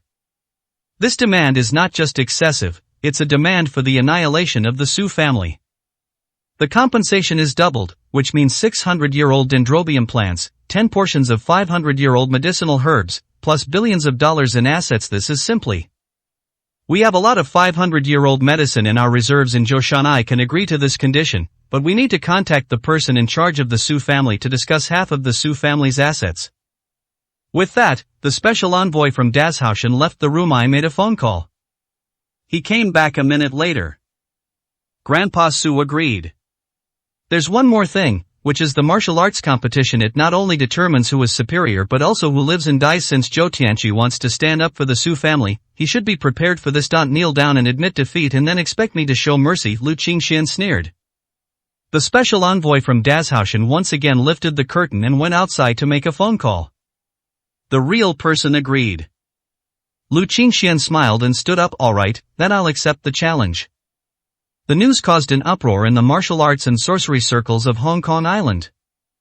Those in the inner circle believed that the trouble was caused by the Su family. It was only because of Zhou Xingyun's death and the Su family's generous compensation that Zhou Tianqi decided to step in and suppress the villains. To outsiders, this is simply a contest between mainland martial arts and Hong Kong magic. Which is stronger, martial arts or magic? We'll find out soon enough. Lu Qingxian carried Su Zifei away from the Wisteria Club. Outside, countless Hong Kong government inspectors swarmed around him. 309, Chapter 309, is this a folk custom? Make way, everyone. The Hong Kong government's special envoy stood before him, coldly staring at the man in the inspectorate's uniform who was wearing the uniform of a captain. A bunch of useless trash. You failed to complete the task assigned by the portmaster. Now, the portmaster orders that I take over the entire operation. Who among you dares to disobey? The inspection team leader was a mixed-race man. His gaze shifted and landed on Lu Qingxian, and he gritted his teeth in hatred. I don't care where you're from. If you cause trouble in Hong Kong, I will make you pay a heavy price. Slap him in the face. Lu Qingxian walked past him. Smack! Chen Jia slapped the mixed race man without changing his expression, sending him flying backward and his face instantly deformed. Are the people in the Hong Kong government so ignorant of etiquette? If you speak rudely again, it won't just be a slap. The inspection team leader was about to draw his gun with one hand on his waist when a man in tight-fitting clothes next to him immediately grabbed his hand. I apologize to both of you. Captain Smanda has only been in office for a short time and is unfamiliar with the rules. After Lu Qingxian and the others left, the South Korean captain shoved him away, yelling, "You bastard, you idiot, I don't believe he's really invulnerable. There's no such thing as a Superman in this world. Naive, you know absolutely nothing about our Eastern martial arts. How dare you be so insolent in front of a martial arts master? You wouldn't even have 10 lives left to lose." The man who had just stopped him from drawing his gun glared at him coldly. So what if you're a martial arts master? Everyone is equal before a bullet. Captain Smita was still covering his face and making excuses, while on the other side, people from the martial arts and magic worlds had already left. They need to hurry to the foot of Dazhou Mountain to watch the game. They don't want to waste time here with some self-righteous Korean idiots spouting nonsense. As night slowly fell, more and more people gathered at the foot of Dazhou Mountain. The news that Zhou Tianqi, the #1 martial arts master in Hong Kong, challenged a martial arts grandmaster from the mainland was like a bombshell, shocking not only the entire city of Hong Kong but also drawing people from surrounding areas. Those with money take airplanes, while those without drive recklessly. After all, such a grand occasion is only seen once every 10 years or so. Take Zhou Tianqi for example. The last time he made a move was 20 years ago. Who knows if we'll see him make a second move before he's buried? Before the two main characters even arrived, the crowd was already engaged in a lively discussion. Few people know or have heard of the name Lu Qingxian, but Zhou Tianqi is different. He has been a powerful figure in Hong Kong for many years, and his reputation has spread both at home and abroad. He is known as the #1 sorcerer in Nanshan and a top master who combines Taoism and magic. He is a guest of honor of princes and nobles. He is elusive and rarely seen. It is unknown what terrifying price one would have to pay to invite him to come out of seclusion. Such a top master actually issued a challenge to an unknown junior, simply because he kidnapped the Su family's little princess. The story behind this deserves to be investigated and discussed. However, when this news reached the mainland, especially to certain people in the Taoist and Martial Arts Association, it caused a huge uproar. Zhou Tianqi is actually going to make a move. The last time he made a move was 20 years ago. He locked down the 9 dragon veins with one move and killed an overseas grandmaster in one strike, making him famous. Who was his opponent this time? I heard it's a guy named Lu Qingxian, from our mainland. What, it's Lu Qingxian? What, you've heard of it? It's actually Lu Qingxuan. Zhou Tianqi is in big trouble now. What's going on? Judging from your tone, who is this Lu Qingxian? Many people come from the north or don't pay much attention to current events, so they are not familiar with the name Lu Qingxian. It's more than remarkable. This person had no reputation before, as if he suddenly popped out of a rocket. Wasn't until the South China Martial Arts Tournament, when Grandmaster Lu Qingha of the Lu family Xingyi School publicly challenged him, that his name gradually gained attention. As a result, before the martial arts tournament even started, the two met halfway, and Lu Qingxian cut Grandmaster Lu Qingha off a cliff with one move, making a name for himself. Some people are already spreading the word that he is the youngest Grandmaster in our great Xia Dragon Kingdom, and his strength is approaching that of Li Daoqiu, the god of war in the military. Upon hearing these remarks, countless people immediately turned pale. It seems that Zhou Tianqi has really gotten himself into a huge mess. At the foot of Dazhou Mountain, the Su family was the first to appear. Dad, Mom, Great-Grandpa. As soon as Su Zifei saw Su Yanghao, Su Jianyun and their group, she ran over crying. That beast let you go? Su Jianyun stared wide-eyed.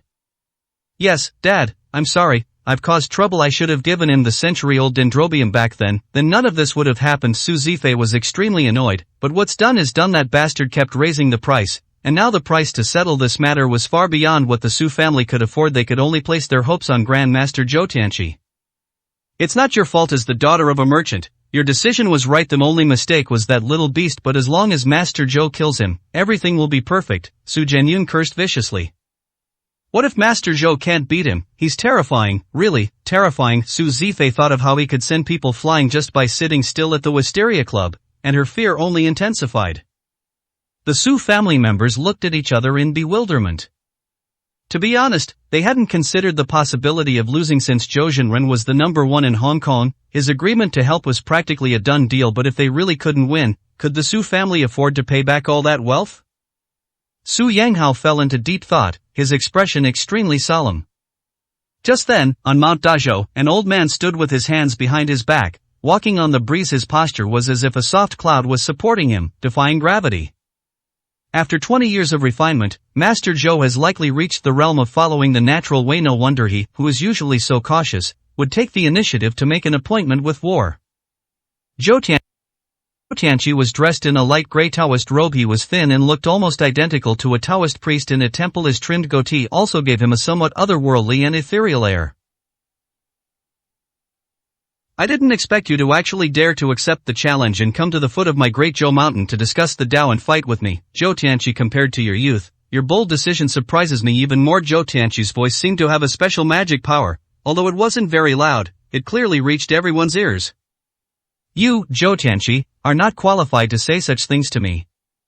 I accepted the challenge only because the benefits were right. As for you, I didn't take you seriously. Lu Qingxian glanced at him indifferently.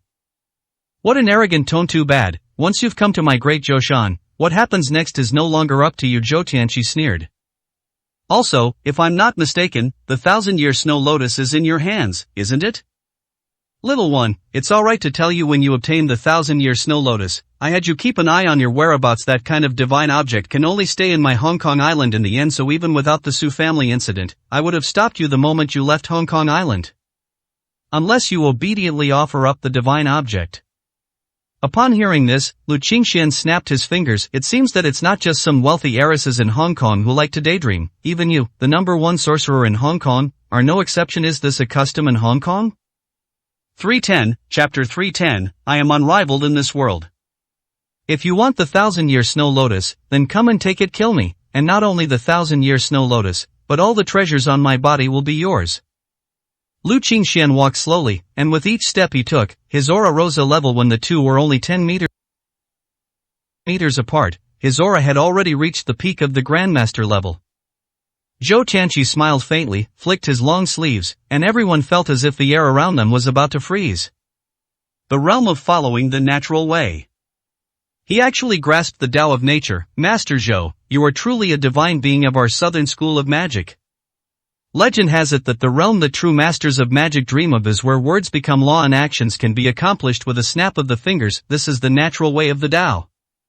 Zhou Tianqi's two fingers moved like a celestial maiden scattering flowers, creating countless marks. Each mark flew out and formed a magic array around Lu Qingxuan. Each magic array brought with it a strong aura of malevolent energy. This malevolent energy not only affected movement but also severely affected the mind, immersing people in an illusion.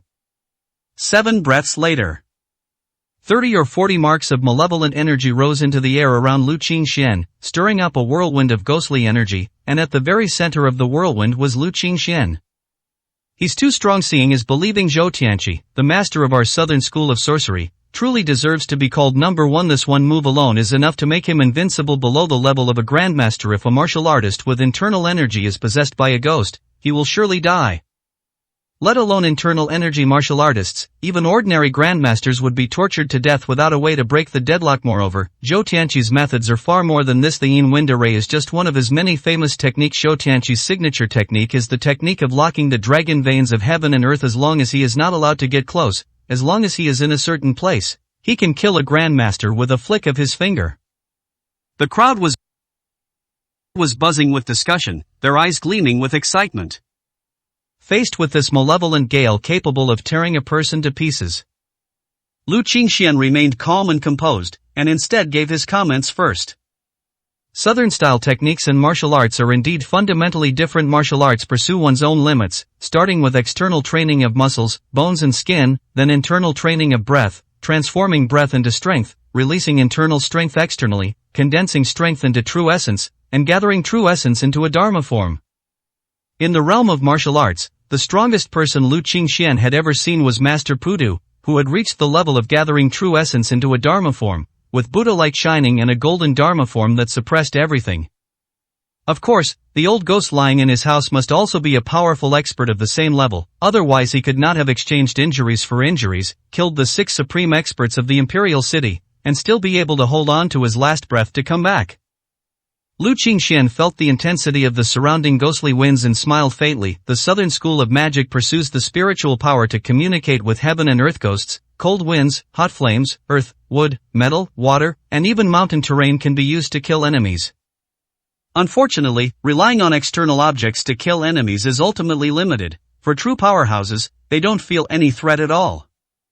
Lu Qingxian flicked his arm, and an invisible wave spread out, instantly shattering the sinister wind and evil aura. As Lu Qingxian swung his arm, a powerful gust of wind and a long dragon shot straight toward Zhou Tianqi.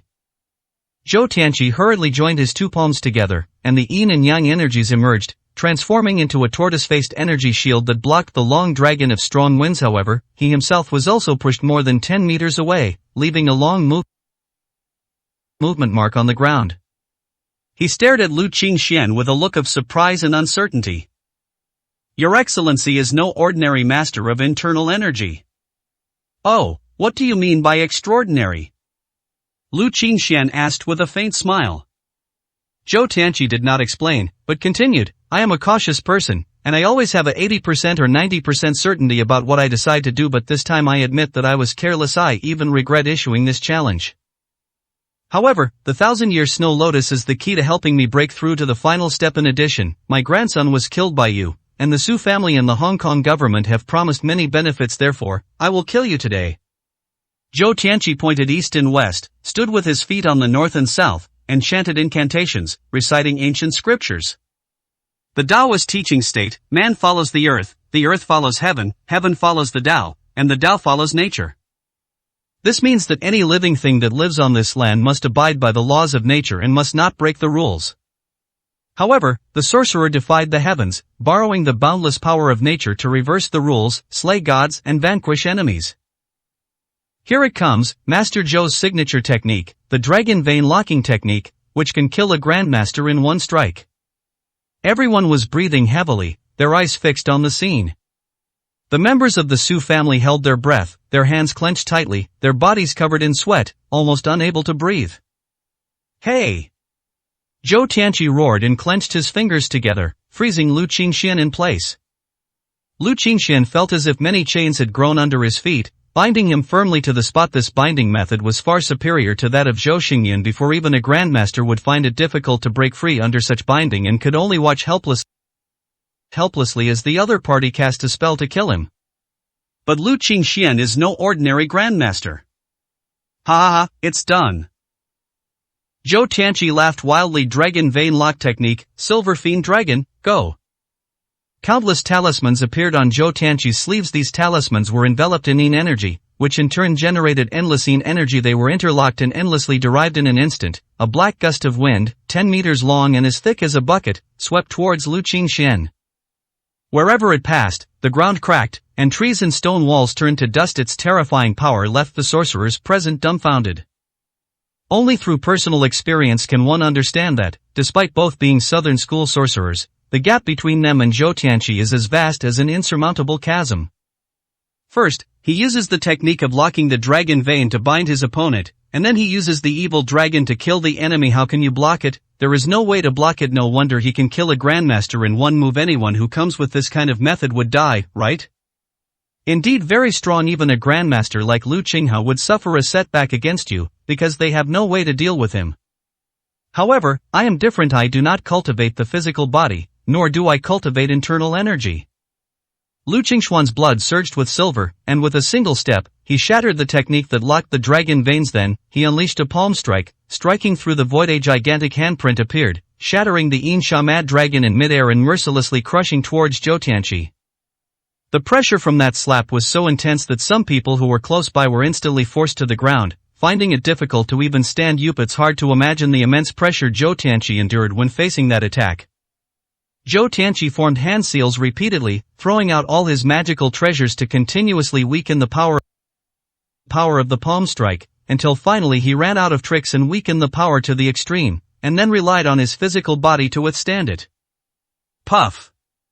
Even so, he still coughed up a mouthful of blood.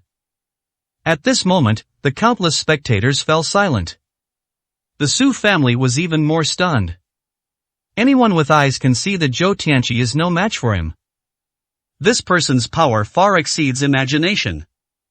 What should we do, Dad, Grandpa, what should we do? Su Zifei was so frightened that she collapsed to the ground. The entire Su family camp fell silent. A woman screamed and lunged at Su Zifei, tearing at her. "It's all your fault, you filthy bitch. How dare you bring such an enemy upon my Su family? Go to hell, go pay with your life." Enough! Master Zhou is not dead yet, you're already throwing yourselves into disarray. What kind of behavior is this? Su Yanghao blared angrily at the group of people below. At that moment, bursts of wild laughter erupted from the arena. Zhou Tianqi staggered to his feet, his eyes revealing an unusual glint as he stared intently at Lu Qingxian. The Yangtze River's back waves push the front waves, and new talents emerge in every generation. I, Zhou Tianqi, am ultimately a discarded child of the times, and there is no great ship in the future to carry me. So be it, a life of romance, it is only right. Suddenly, Zhou Tianqi's voice became strange, and an aura of dominance over the world emerged from him. Young friend, do you know why I challenged you to a duel at the foot of Dazhou Mountain? It's because I'm afraid of accidents, and I absolutely cannot allow any accidents to happen. At the foot of Mount Dazhou, I am invincible in this world. After saying that, he threw out a hexagonal array symbol, which shattered on the spot and turned into streams of light that merged into the Great Zhou Mountain. 311, Chapter 311, The Dust Settles Down. At the foot of Dazhou Mountain, he is invincible in this world. This is not Zhou Tianqi being arrogant, but rather he genuinely has this confidence. However, the price he paid was one that even he himself could hardly bear. I am now 96 years old since I entered the Tao at the age of 30, it has been a full 66 years I have nurtured the power of the mountains and rivers of Dazhou Mountain, comprehending the Tao through the mountains and the law through heaven and earth. Finally, in my 90s, I completed my life's masterpiece. Zhou Tianqi burst into wild laughter, his voice fading into the distance. People watched as he slowly ascended the steps, one by one, until he reached the sky. A cold wind lifted him up, placing him 10 meters above the ground. To rise with the wind and soar straight up, is this not the great elegance of us Taoists? Countless southern school sorcerers looked on with envy. Whether it's practicing martial arts or cultivating Taoism, who wouldn't want to reach this point and completely break free from the distinction between themselves and ordinary people? At this moment, he was a Taoist immortal. I wish to borrow your vast and beautiful land. When Zhou Tianqi shouted this, the entire ground trembled. What happened? Was it an earthquake? A group of ordinary sorcerers and martial artists looked horrified, while the Hong Kong government officials and wealthy businessmen standing at the foot of the mountain turned pale and were scared out of their wits. This is at the foot of Dazhou Mountain. If an earthquake occurs, they won't be able to escape even if they want to. Their bodies will slide down, and more than 90% of them will be killed or injured. Don't panic, everyone, this isn't an earthquake. A knowledgeable old man quickly reassured everyone. Not an earthquake, what the hell is this if not an earthquake? I can barely stand up. The old man explained, this is the formation that Master Zhou buried under Dazhou Mountain. Master Zhou has cultivated diligently for decades, living among the mountains and rivers. He has long since transformed Dazhou Mountain into a world of formations. Activating the formation will cause fluctuations throughout Dazhou Mountain, which is normal. What, refine the entire Great Zhoushan, is that something a human can do? Upon hearing this, everyone was taken aback, as it exceeded their understanding of southern school magic. The old man continued to explain, it is called refining, but it is actually using the entire Dazhou Mountain as the base of the formation to set up the formation at the critical moment. The power of the mountains and rivers will be used to kill the enemy at the foot of Dazhou Mountain. Zhoushanren's strength will be directly doubled. Even the top experts of our great Xia Dragon Kingdom will suffer a defeat. Therefore, it is absolutely reasonable for Master Zhou to claim that he is invincible under the Great Zhou Mountain. With this explanation, many people understood that the so-called refining is nothing more than borrowing power, using mountains, rivers, and geographical features, along with one's own strength, to kill enemies. The Su family instantly gained confidence, their faces beaming with excitement, praying that Master Zhou would quickly kill that little beast to prevent any unforeseen complications. As Lu Qingxian sensed the changes in the entire Dazhou mountain, a rare smile appeared on his face. You've spent decades setting up the entire Dazhou mountain into a natural defensive formation, meant to intimidate and kill enemies at crucial moments. You certainly have the right to claim invincibility, but alas, human effort is ultimately just human effort. Human effort cannot overcome nature, much less truly control the natural world. At most, you can only borrow strength from it. You can't defeat me by just relying on others. After saying that, Lu Qingxian lifted his foot and rose into the air, ascending to the sky. A moment later, he was standing in the same position as Zhou Tianqi. Humph, arrogant, then let me show you the power of my technique that locks down mountains and manifests the power of heaven and earth. Zhou Tianqi's sleeves trembled violently, causing mountains to collapse. Vast and boundless power rose from the earth's veins and gathered on his arms. That overwhelming power made people feel insignificant in the face of heaven and earth. Any person, any flood or beast, any self-proclaimed powerful martial artist was ultimately just an ant.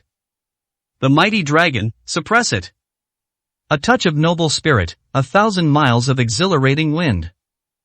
This pure power made Lu Qingxian take notice. The righteous energy transformed into a 10-meter-long dragon, and its power was incomparable to the yin energy. It struck directly into the lungs and heart, making it hard for people to breathe. Even those with slightly weaker strength found it difficult to resist. Ha ha ha, good, kill him.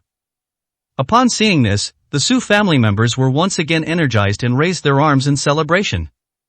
To mobilize the power of mountains and rivers to kill someone, that's the work of an immortal. In the vast great Xia Dragon Kingdom, who else but Zhou Tianqi could do that? This isn't enough to kill that little beast? He's doomed, he's definitely doomed. Su Jiangwen sneered. Only Su Zifei had a complicated expression, and her bad premonition had not subsided. She glanced at Chen Jiadi in the distance, whose gaze was fixed on the sky, expressionless. Bang! A massive, majestic dragon crashed into Lu Qingxian, who neither dodged nor avoided it, letting the force wash over him. Boom! Behind them, the mountainside was pierced by a mighty dragon, and the enormous force continued to impact for hundreds of meters before slowly dissipating. Lu Qingxian closed his eyes. All eyes were on him. Is he dead? Some people have raised questions. Just then, Lu Qingxian opened his eyes, his golden pupils making him look like a god. Golden eyes of blazing fire. Zhou Tianqi, several dozen meters away, was suddenly engulfed in flames, which started from his feet and quickly spread throughout his body. In the flames, his blank expression slowly returned, and the astonishment on his face turned into a bitter smile. Right and wrong, success and failure, all turned to nothing, like a grand dream from the very beginning. This was a duel with no suspense, he murmured. Dual cultivation of magic and martial arts, dual cultivation of magic and martial arts. How could there be someone like you in this world? My path is unjust. Zhou Tianqi roared to the sky, and then the flames engulfed him. There is no fairness in this world. You think that after 60 years of hard work, you should be inferior to a young man in his 20s like me. Also think that the suffering you have experienced and the perseverance you have are less than 1/10 or 1/12 of mine. It is only natural that you are inferior to me. Lu Qingxian could never forget the moment he first began cultivating his mother's legacy, when the secret manuals and methods were left behind. The daily torment of living like the dead, the struggle in hell, was a kind of suffering that ordinary people would not want to experience even if they died 100 times. However, the end of suffering is invincibility. Lu Qingxian landed on the ground, along with a charred, burnt-out piece of his body. Lu Qingxian flicked his finger, and the corpse shattered into dust. Then, he strode towards the Su family. 312, Chapter 312, The Intimidation Power of the Su Family. The entire Su family was immersed in a tremendous fear. The group of over 30 members stood there in complete silence. Thump! A woman immediately knelt down. It's Su Zifei. Mr. Lu, I was wrong. It's all my fault. Please, have mercy on the Su family this once. Lu Qingxuan's gaze swept over her, then glanced at Su Jianyun, Su Yanghao, and the others. Everyone lowered their heads, not daring to meet his eyes. Weren't you just calling me a little beast? How come you're so scared now? Knowing that disaster is imminent, they all turned into cowards? Lu Qingxuan's words sent chills down the spines of everyone in the Su family. How did he hear that? wasn't he exchanging blows with Zhou Tianqi? Su Yanghao let out a long sigh. He knew that begging for mercy was useless. Strong people of this level would never repay evil with kindness, and they would have to bear the consequences of their own actions. At this moment, a group of high-ranking officials from the Hong Kong government quickly gathered around. Master Lu, you have won the duel against Zhou Tianqi. According to the agreement, the Su family should compensate you with 600-year-old dendrobiums, 10 portions of 500-year-old medicine, and half of the Su family's assets. Originally, the Hong Kong government magistrate had decided to plead for the Su family, but the Su family had courted death by cursing and insulting others before the battle was even over, and the other party had overheard it now. Anyone who dares to plead for them or say good things would be slapping Master Lu in the face and courting death. According to expert valuation, the Lu family's assets are worth 28 billion, and 14 billion of that now belongs to you, Master Lu. This is a contract that was prepared long ago. Please take a look. Lu Qingxian glanced at it but didn't take it to heart. He wasn't interested in the money, he saw it as punishment for the Su family. All he wanted were the medicinal herbs. Su Yanghao lowered his head and trembled as he approached Lu Qingxian. Master Lu, our Lu family doesn't have that many medicinal herbs. We only have 500-year-old dendrobium plants, and all our 500-year-old herbs combined only have 4. However, we do have one old herb that is 800 years old. Please take a look. An 800-year-old medicinal king can be equivalent to 3 500-year-old medicinal plants, so you still owe me a 100-year-old dendrobium and 3 500-year-old medicinal plants. According to market prices, the century-old dendrobium is worth 20 million, and the 500-year-old medicine is worth 100 million. All of these will be converted into cash and deposited into my account. Of course, if you're unwilling to pay, then as I said before, 100 million for one life, I'll accept your Su family paying for the life. Lu Qingxian looked at the other party with a half-smile. The total is over 14 billion, which is still more than enough for the Su family, even if they add their piglets and chicks. We will pay compensation. After saying this, Su Yanghao coughed up blood and looked more than 10 years older. Beside her, Su Zifei's face was equally ashen. From now on, the Su family will inevitably be squeezed out of the ranks of the wealthy and will have to struggle to survive in Hong Kong, a place that devours people without spitting out their bones. After receiving the money and medicine, Lu Qingxian and Chen Jiadi took a high-speed train overnight and returned to Nanling in Jiangnan, the Su family's old residence. The events happening in Hong Kong haven't spread yet. If our Su family wants to recover, we must speed up our efforts to reach a marriage alliance with the Lu family in Jiangnan. As long as we secure the Lu family's cooperation projects in new drugs and new energy, returning to our peak is only a matter of time. We can even use this as a springboard to go even further, Su Yanghao said calmly from his seat at the head of the hall. There's no time to lose. Tomorrow, you should take people to propose marriage to the Lu family. The sooner the wedding date is set, the better. Ideally, it should be completed within this month. If the Lu family finds out that our Su family has suffered such a great misfortune, they will surely break the engagement and remarry. By then, it will be too late. Jishitang Clinic, Nanling City. Upon returning, Lu Qingxian prepared the ingredients overnight and brewed the rejuvenation pill. After taking the pill, Lu Tiang's breathing finally stabilized, but he remained asleep and would need a long time to recover. The next morning, the Lu family, led by Su Zifei, the Su family arrived at the Lu family with betrothal gifts. As the host, Lu Zhan and Zhao Rumeng, members of the Lu family, were dressed in their finest attire and waiting in front of the manor early in the morning. However, the patriarch of the Lu family did not appear because he did not support this marriage alliance. Lu Zhan and Zhao Rumeng are both high-ranking figures in society and have a deep understanding of the affairs in the capital. After learning about the conflict between the Lu family and the old prince, they had other ideas in mind. It is understandable that they did not want their daughter to be involved in endless disputes. Although Lu Qingxian is extremely strong, highly talented, and backed by the Lu family, and has a father like Lu Tianke, who is the old prince, he is the rulemaker who is second only to the emperor, a marquis, and the one whose word is law in the capital. They never imagined that the Lu family and the old prince would have such a grudge against each other. However, once her daughter gets married, her relationship with Lu Qingxian will gradually fade. If it were merely a cooperative relationship, the old prince wouldn't hold a grudge against them. This distance would allow for both development and self-preservation, which was just right.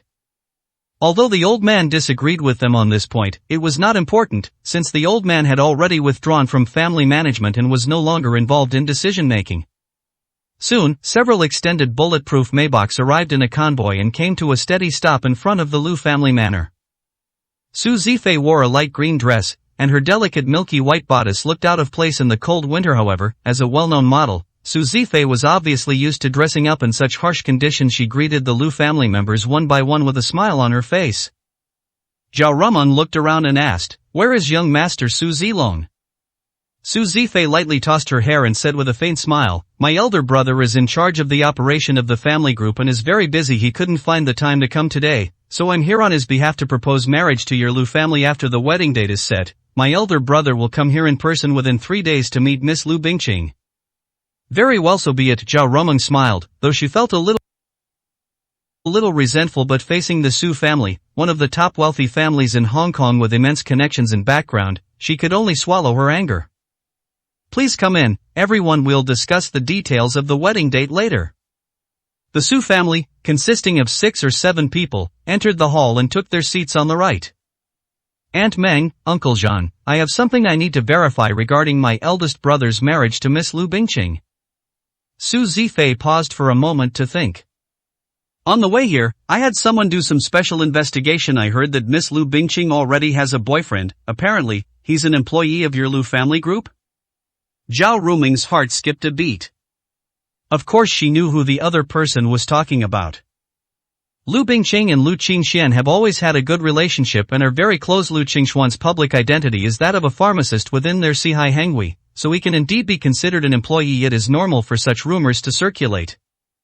These are all rumors. Bingqing is a person of good character and has already confirmed her marriage with the Su family. She will handle her private life well. Su Zifei nodded. "That's good. My older brother is a person with emotional purity issues. He can't accept any gossip about his woman outside. If he finds out, he might even kill the person involved." 313, Chapter 313, I will definitely win over my daughter. Su Zifei's words themselves were a form of intimidation. The Su family is now in ruins, and the more they fall, the more assertive she needs to appear. She mustn't let anyone discover any flaws, otherwise, if this marriage fails, who knows when the Su family will be able to rise again. "Of course, we would have handled it without you reminding us," Liu Zhan chuckled, not caring at all. But inwardly he was thinking that he should remind his daughter not to get too close to Liu Qingxian anymore. Firstly, there's the matter of the old prince. If the old prince takes his anger out on the Liu family because of the Liu family, not only will his position as general be in jeopardy, but the entire Liu family will also face a crisis. Secondly, there's the Su family. Maintaining relations with the Su family and connecting with Hong Kong is crucial, and her daughter is key. If she gets too close to Liu Qingxian, it will inevitably cause dissatisfaction from the Su family. Just as the two groups were chatting happily, a beautiful figure walked in from outside the door. It was Liu Bingqing, dressed in a gray wool coat, with a graceful figure. Liu Bingqing walked over expressionlessly and greeted her parents. "Bingqing, you're here, sit here, let me introduce you." Liu Bingqing nodded and sat down on the left, below her mother. "This is Miss Su Zifei, the second heir of the Su family, and Su Zilong's younger sister," Liu Zhan said with a smile. This was also the first time Su Zifei had met Liu Bingqing, and her eyes sparkled slightly. She is an absolutely stunning woman with a cold demeanor and unparalleled beauty. If she were to become a model, she would probably outshine all the international supermodels. "Hello, Miss Liu, my name is Su Zifei, but from now on I'll probably have to call you sister-in-law." Su Zifei's face was filled with a calm and elegant smile. "I think you've misunderstood," Liu Bingqing said, her expression neither sad nor happy. "I'm here to clarify something." "Huh?" Su Zifei was taken aback. Liu Zhan was also taken aback seeing his daughter's expressionless face. His heart suddenly skipped a beat. "I will not marry your brother, and this engagement is hereby nullified." After finishing her sentence, Liu Bingqing pursed her lips, pondered for a moment, and then added, "If your Liu family feels that breaking off the engagement is a disgrace, then you can draft a letter of divorce and divorce me. Don't care." "Bingqing, what nonsense are you spouting?" Liu Zhan looked at her with displeasure. He never expected his daughter to be so bold, to so openly and brazenly bring up this matter in public, without giving the Su family any face at all. They are one of the top wealthy families in Hong Kong, and with their background, their strength is much greater than that of the Lui family. Most importantly, the Su family has the backing of Dazhou Mountain and the renowned Master Zhou Tianqi of the Great Xia Dragon Kingdom. This is the key reason why the Lu family agreed to the marriage alliance with the Su family. The Lu family is very strong, but even with that strength, they lack an absolutely solid trump card. For a top-tier family to continue to develop and become indestructible, it must find an absolute powerhouse in the martial arts or magic world. With the protection of such a powerful figure, they can face any troubles they encounter during their development without fear. They had indeed considered Lu Qingxian as the candidate before, but that's no longer an option given his promising background. They were even less willing to risk offending the old prince, which is why they made this decision today. However, Lu Bingqing actually dared to break off the engagement in public, which is simply audacious. Bingqing, apologize to Miss Su right now, this is not the time for jokes. Zhao Rumeng said coldly. She and Lu Zhan were always on the same side, and she felt that this decision would indeed better guarantee the development of the Lu family. Lu Bingqing shook her head. I am not talking nonsense, nor am I joking, and I will not apologize. This is my own decision, and I will always be responsible for it, no matter what serious consequences it may have. Lu Zhan's expression shifted, and he gritted his teeth. This girl is really rebellious. It's absurd that such a crucial matter concerning the future development of the family is treated like a joke. Although Lu Qingxian is outstanding, she still needs to face reality. Lu Qingxian has no feelings for you at all. Since you can't be the son-in-law of the Lu family, why gamble everything on him? Miss Lu, do you know what it means to break off an engagement with my Su family? Su Zifei gripped the back of the chair, her expression extremely angry. No matter what it means, I will not marry into the Su family. I will make my own decisions about my marriage. I, Lu Bingqing, will never let my life become a sacrifice for interests. Even if your older brother were here, I would still say the same thing to his face, Lu Bingqing said frankly.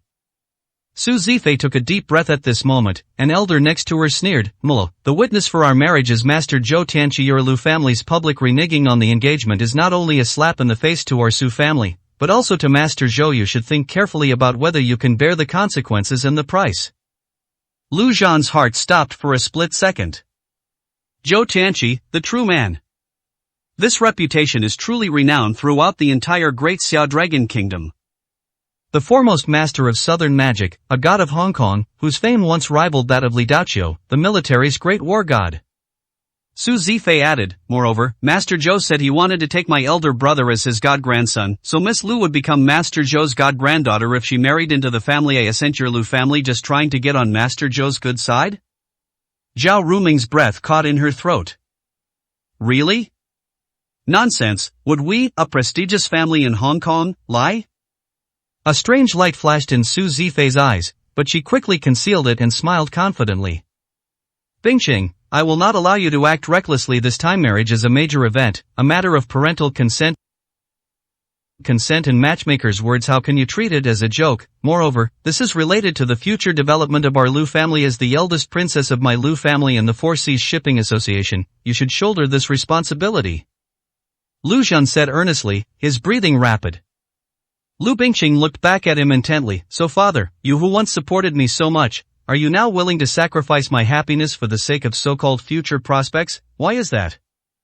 You've changed. You and mom have both changed. I don't understand, and I won't go along with your wishes. I am sorry. After saying that, Lu Bingqing lowered her head, stood up, and turned to leave. Everyone in the living room looked grim. Su Zifei and her group did not expect this woman to be so stubborn. Even bringing up Master Zhou could not subdue her. If they could not reach a marriage alliance and participate in the Lu family's existing projects to bleed them dry, the Su family would have no chance left. My elder brother will be coming here within 3 days. Your Lu family has thought this through. If you can't persuade Miss Lu, then you've lost her forever. Zhao Rumeng interrupted Su Zifei and nodded, saying, Don't worry, Miss Su, I will definitely handle my daughter. 314, Chapter 314, The Women's War. How do I fix this? Of course, we had to do psychological work non-stop. She understands her daughter and knows her personality. She believes that as long as she has the patience to work on her, she can definitely smooth out her rough edges.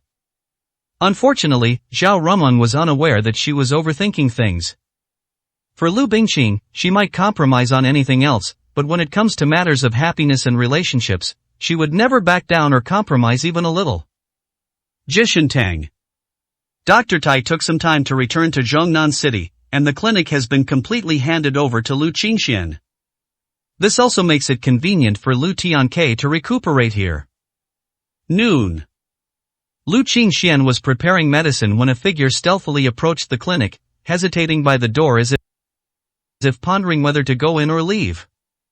Treatment or medicine? Lu Qingxian didn't even look up before asking.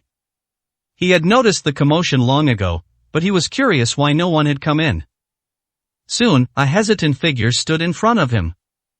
Lu Qingxian subconsciously looked up at her, somewhat surprised. Bingqing? Why aren't you at the company at this time? You must be very busy lately. Lu Bingqing didn't say anything, but her slightly pouting lips seemed to indicate that she wasn't very happy. This little action was quickly noticed by Lu Qingxian. What's wrong?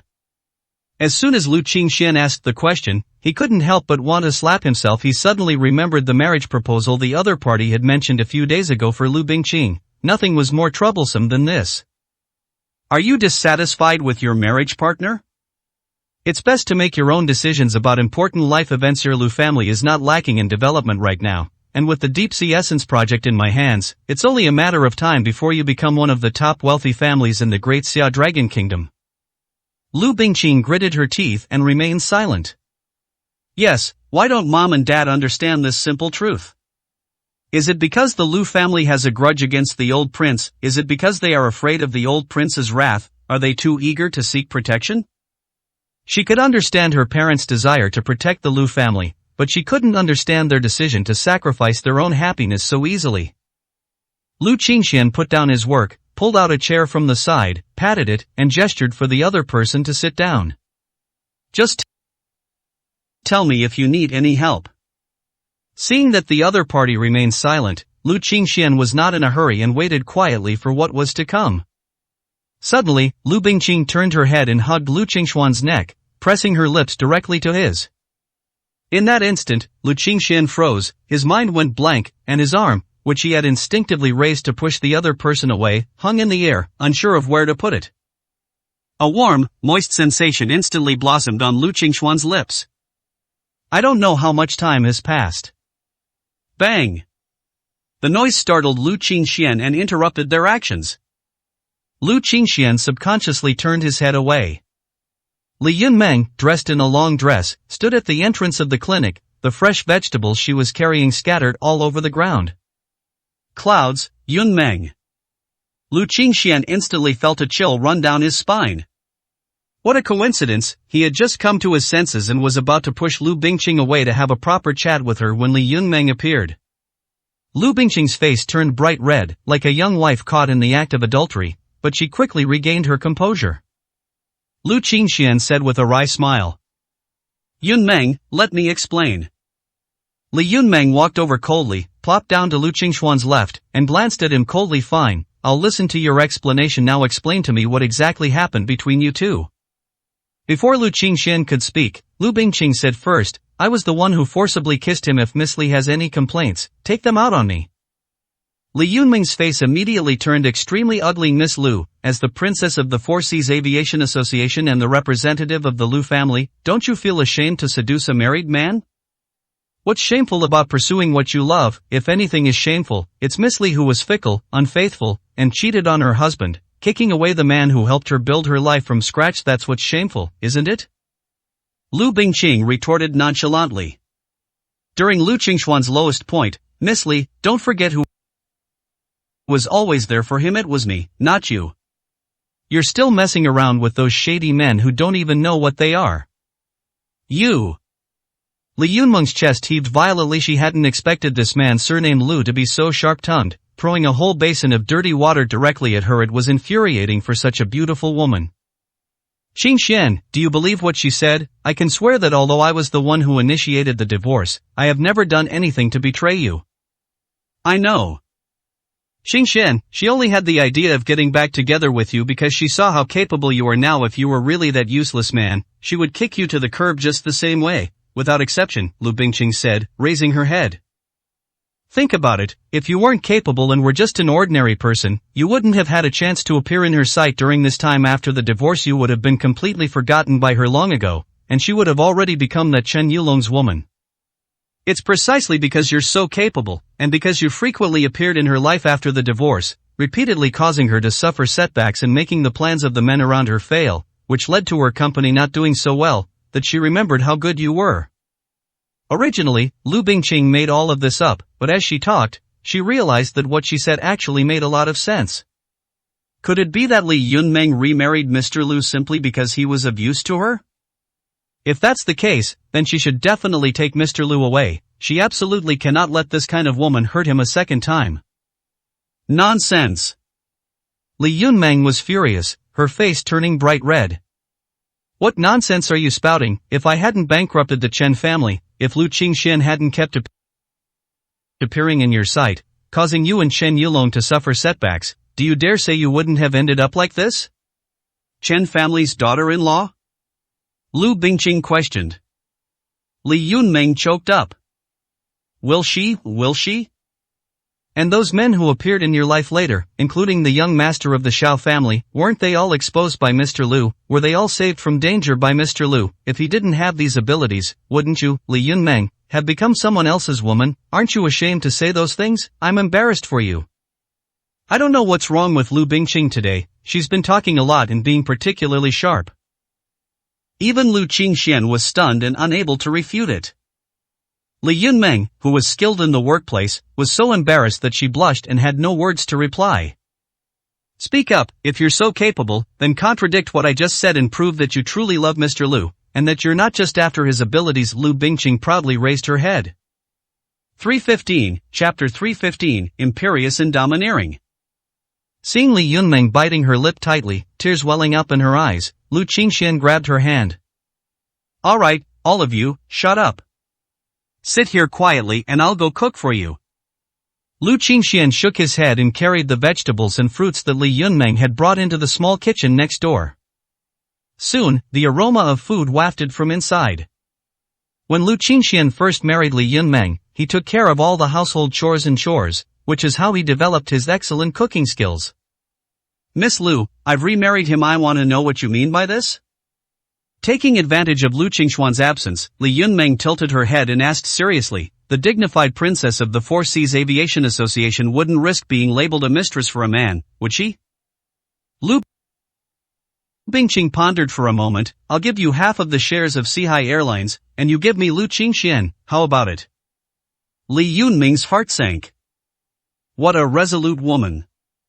Sihai Henghui is currently valued at tens of billions. If the Lingbai pill and the new deep-sea raw material project are added, its future potential could exceed hundreds of billions or even become a world-class trillion-dollar capital. Half of the shares is equivalent to a promise to make her a top billionaire on the Forbes list in the future.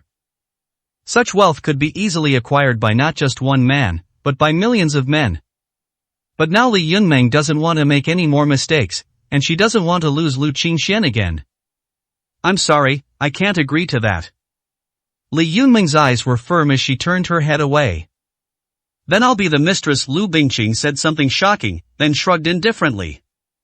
That casual demeanor seemed to be telling Li Yunmeng that she was determined to steal this love, determined to dig into this corner of the wall.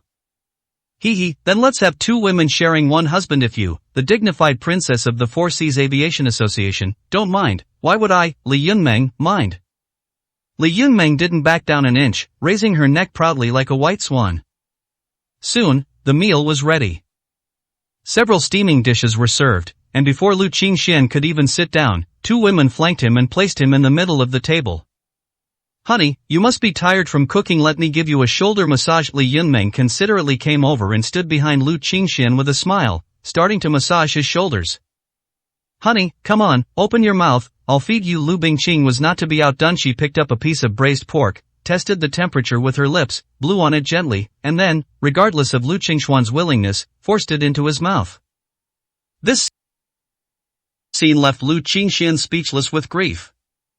Being caught between two women is far more agonizing than fighting or battling. When Li Yunmeng saw that he had actually eaten the braised pork that had been smeared with Lu Bingqing's saliva, she was so angry that her soul almost exploded. Ugh, you bitch, you provoked her. Honey, the braised pork doesn't taste good. I remember you like chicken wings, so I'll one them for you. Li Yunmeng turned to the side, picked up a chicken wing, put it in her mouth, and carefully removed the bone. The two went back and forth, neither willing to give in. Fortunately, Tai Yuzhu arrived at noon. This is a lifesaver. Lu Qingxian quickly looked at the other person. Tai Yuzhu looked completely bewildered. What's going on? Tai Yuzhu quickly came to her senses and remembered that she had something important to report to Dr. Lu. Dr. Lu, an important patient will be transferred over soon. My grandfather hopes you can take a look at him, is that alright? Without a second thought, Lu Qingxian immediately nodded, sure. Yunmeng, Bingqing, you two should go back and get busy after you finish eating. I still need to check on the patients and stuff, you see. Shihi. Two murderous eyes stared at him, and Lu Qingxian quickly surrendered. Don't do this, I know it's all my fault. I will definitely find a way to give you two an explanation. Lu Qingxian secretly grumbled to himself. Explain what? What do you have to explain? Let's get through this difficult time first. As long as a woman's heart is with you, you can always coax her back eventually. However, these words still made the two women feel a little better. Li Yunmeng knew that now was not the time to act recklessly. She was the one who made the mistake during the divorce. Lu Qingxian and Lu Bingqing did have many ambiguous relationships. It was unrealistic for him to cut off these relationships all at once. After all, Lu Bingqing was a woman who was even more outstanding than herself. Who doesn't like outstanding people? Shortly after the two left, a Mercedes pulled up in front of the clinic. The car door opened, and two girls got out. One looked to be about 27 or 28 years old, and the other looked to be about 17 or 18 years old, both very young. The girl, who was 17 or 18 years old, was pale and walked with a limp. Yuna, are you alright? The older woman was supporting him from the side. At the same time, he shouted angrily into the clinic, where is everyone? Are they all blind? Aren't you going to come out and help? Lu Qingxian had just stood up and hadn't taken 2 steps when he heard these words. He stopped and sat back down in his chair. Tai Yuzhu, on the other hand, hurriedly ran out. Ah, Yuni, Xiao Yuni, you finally arrived, come inside quickly. This is the clinic your grandfather recommended? Nia Xiaoxiu's face was extremely ugly. She looked around with utter contempt. Yes, Grandpa has important business to attend to back in Zhongnan, so he specifically asked Dr. Lu to help with the treatment. Don't worry, Sister Xiaoxiu, Sister Yuner will be fine soon, Tai Yuzhu explained patiently. If Dr. Tai doesn't want to treat us, he should just say so. Why bother sending us to some rundown place? Yuna is delicate and precious. If anything happens to her, I won't let anyone off the hook. Nia Xiaoxiu said sharply. Then you should go back to where you came from, Lu Qingxian said. What did you say? Nia Xiaoxiu noticed Lu Qingxian, her already cold eyes seeming to be shrouded in an even thicker layer of darkness. A layer of frost made it hard to breathe. Our temple is too small to accommodate such a big Buddha. Since you have high expectations and make so many fuss, then move to a major hospital in the province, city, or district, Lu Qingxian said calmly. The reason he sits at Jishitang Clinic when he has nothing to do is firstly because he wants to treat people for free and do good deeds to make himself happy, since he is too violent and aggressive when he is always fighting. Secondly, it's also convenient for him to take care of his father now. In short, he's not here to make money, for fame, or to suffer mistreatment. You're treating my illness and you still have so much nonsense to spout. Go back to where you came from. Dr. Lu, Tai Yuzhu pouted. So you're the divine Dr. Lu, right? I'm ordering you to treat Yuna right now. If you dare disobey, I guarantee I'll have your clinic torn down tonight and your legs broken. Nia Xiaoxiu, who was used to being arrogant and domineering, stood in front of Lu Qingxian with her hands on her hips and threatened him in a condescending manner. 316, Chapter 316, A Person's Pride. You can try, Lu Qingxian said with a smile instead of anger. He'd seen plenty of these shrewish women. The more you gave them face, the more they'd act up, but if you slapped her twice, she'd immediately behave. Sister Xiaoxiao, don't be like this, promise me you won't throw tantrums anymore. Yuna walked up weakly and took her hand. At the same time, she smiled apologetically at Lu Qingxian. Doctor, I'm sorry, Sister Xiaoxiao was just worried about my injury. She's not usually like this. If you're not willing to help, I'll leave now. Yuna bowed politely to Lu Qingxian. Then she tried to pull Sister Xiaoxiao away. If you leave now, you'll die before you even make it to the hospital, Lu Qingxian said indifferently. That girl named Xiaoxiao annoyed him. However, this girl named Yuna was a polite and well-behaved child. In addition, she was young and had been introduced by the Thai doctor for treatment, so Lu Qingxian did not mind helping her out. No, I feel like I can hold on, I'm fine. Yuna forced a smile and stood up with difficulty, but then she coughed violently twice and spat out a clump of black blood mixed with fragments. Yuna, my little sister.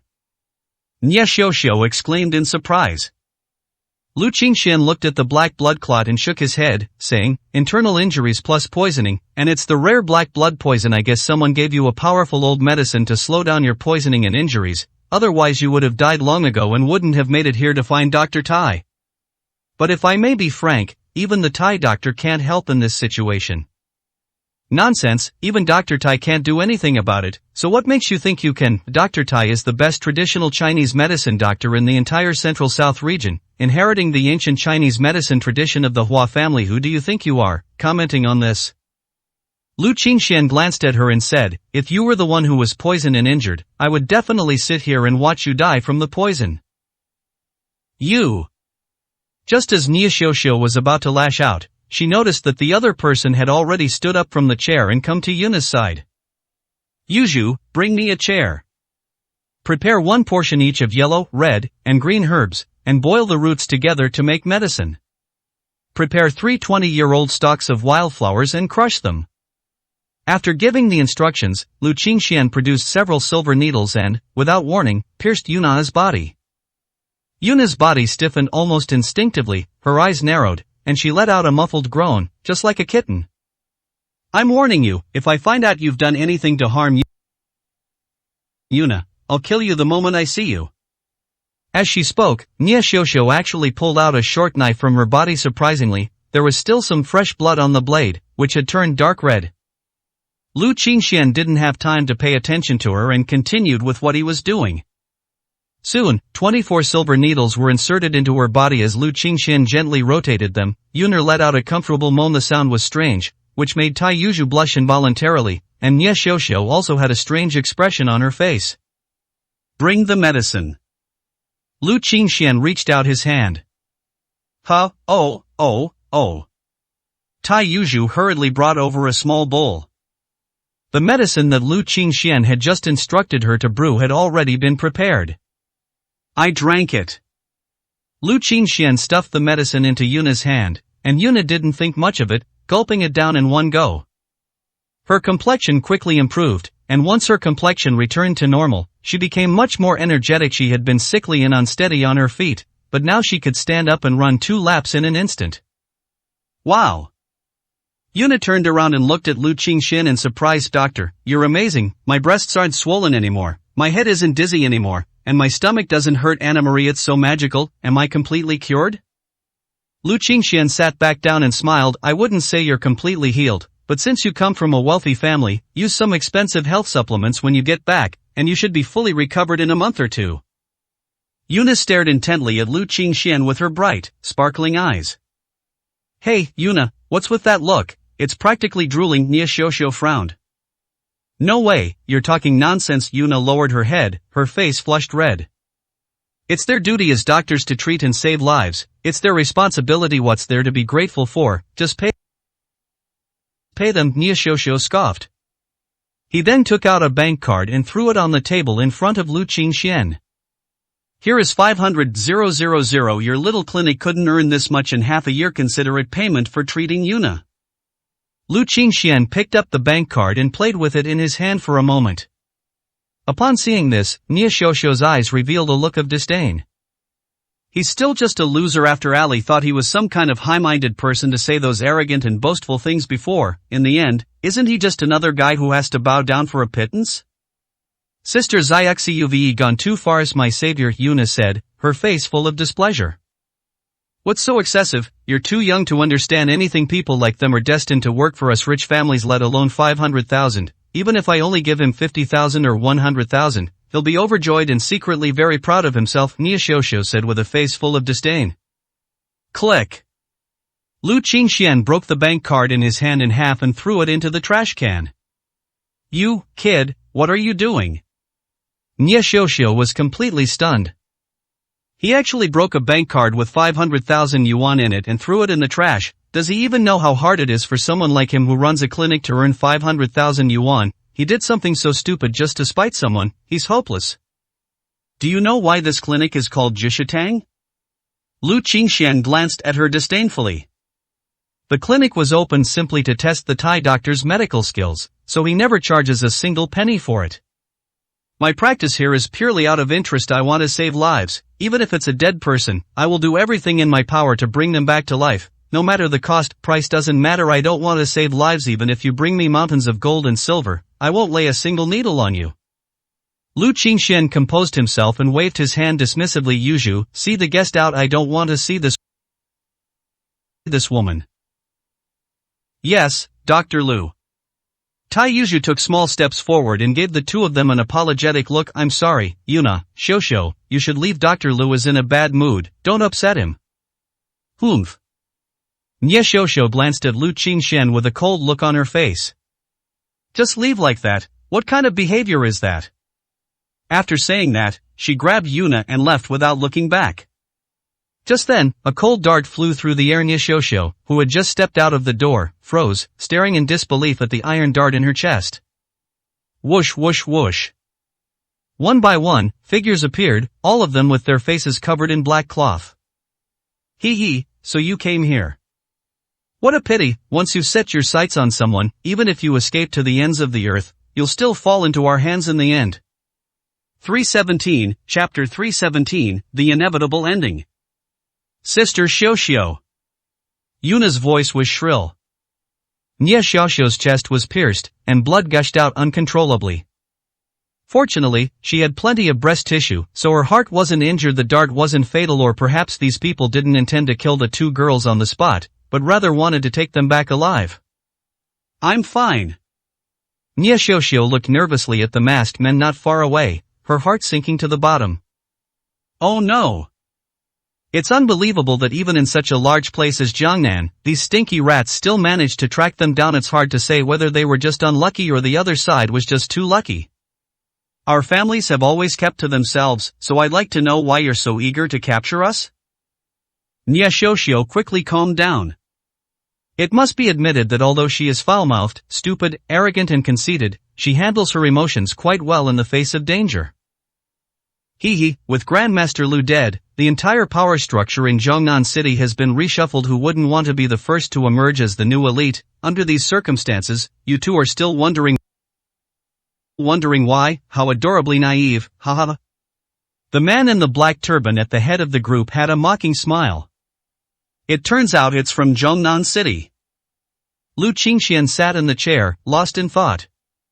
Indeed, before Lu Qing had died, Zhongnan City was dominated by the Lu family, whose authority was inviolable. Below them were the four major families, including the Zhao family, the ancestral home of Lu Bingqing's mother. Now that Lu Qinghe is dead, the Lu family is leaderless and facing collapse. Which of the four major families doesn't want to take their place and become the new king of Zhongnan City? Meanwhile, some forces further down the hierarchy want to take the opportunity to replace the four major families and climb up the ranks. As a result, various assassinations, kidnappings, and threats have emerged amidst the undercurrents. Yuna, I'll cover your escape. It's okay if they catch me. They won't do anything to me, but if you get caught, you're finished. Nia Xiaoxiu whispered to Yuna, clinging tightly to her side. But you. There's no but about it. Nia Xiaoxiu sneered, and unexpectedly unleashed a barrage of hidden arrows. Born into a prestigious martial arts family, the Nia family had a grandmaster ancestor many years ago, said to be named Nia Feng. Although the current generation is in decline, Nia Xiaoxiu has been learning martial arts since childhood and has long since reached the level of external strength training. Her skills are far superior to those of ordinary fighters. But at that moment, her moves suddenly went silent.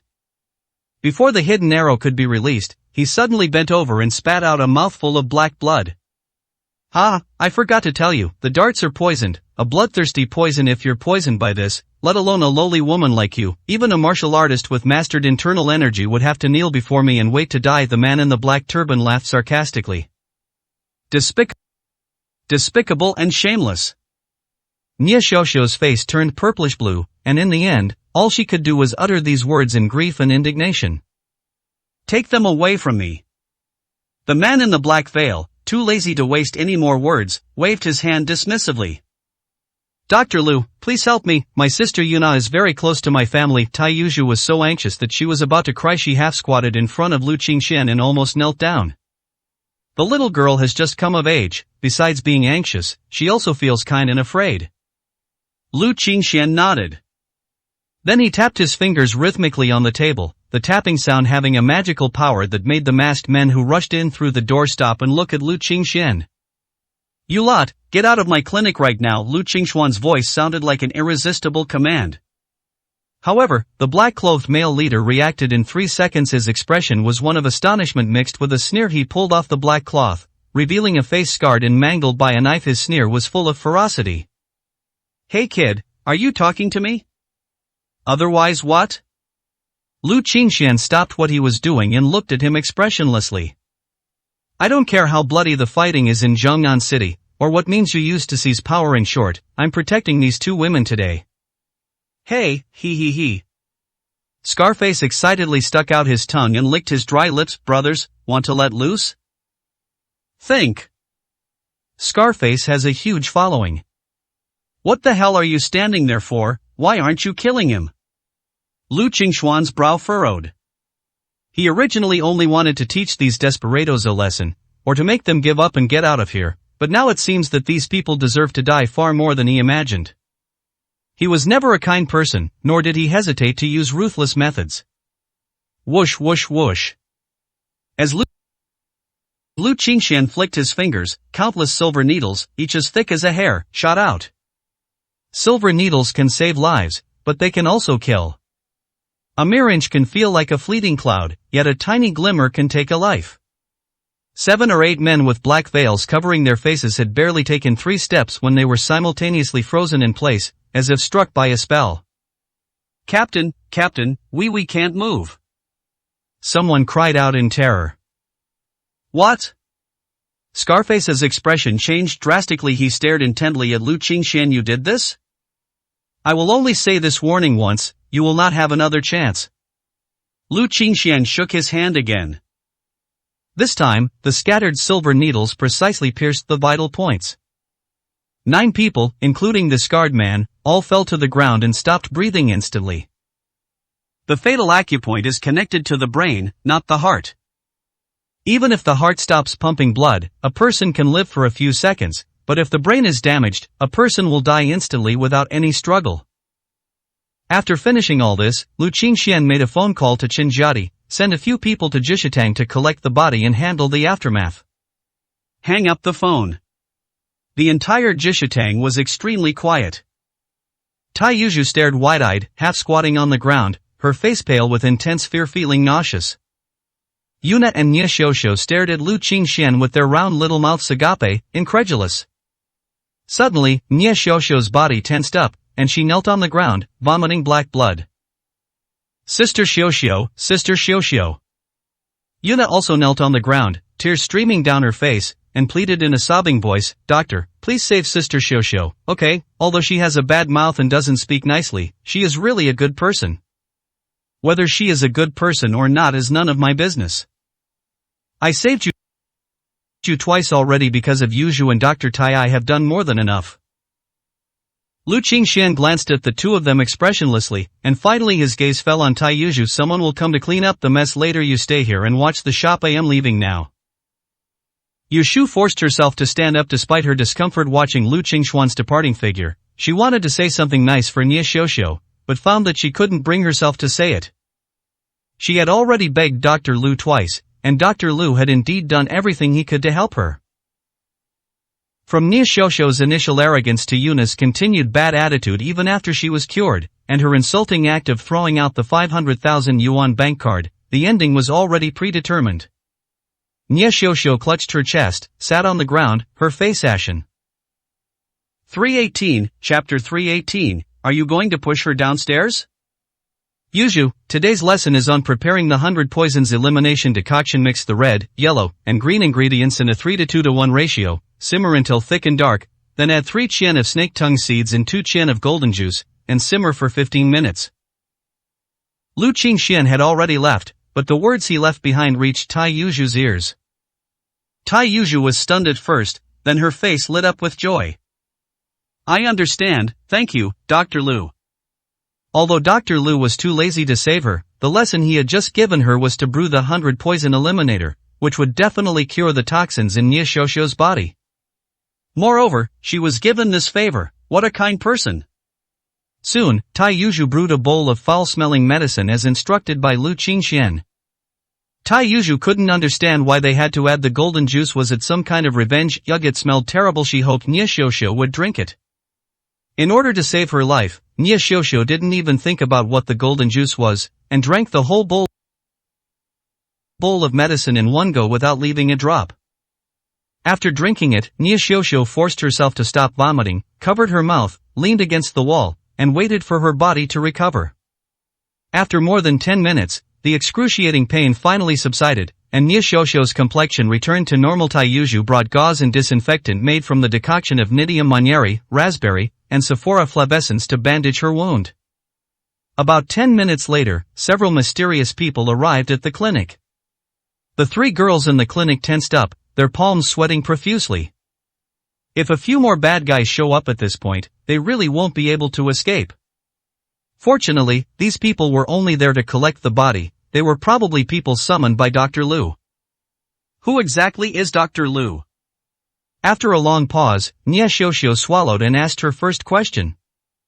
Tai Yuju shook her head. I don't know either. I only know that he has a very good relationship with my grandfather. My grandfather admires and likes him very much. Moreover, my grandfather has always wanted me to become his apprentice. However, Dr. Lu has very little time. He only comes here occasionally to see patients. It would be a good opportunity to learn from him. At this point, Tai Yuju's expression clearly showed some disappointment.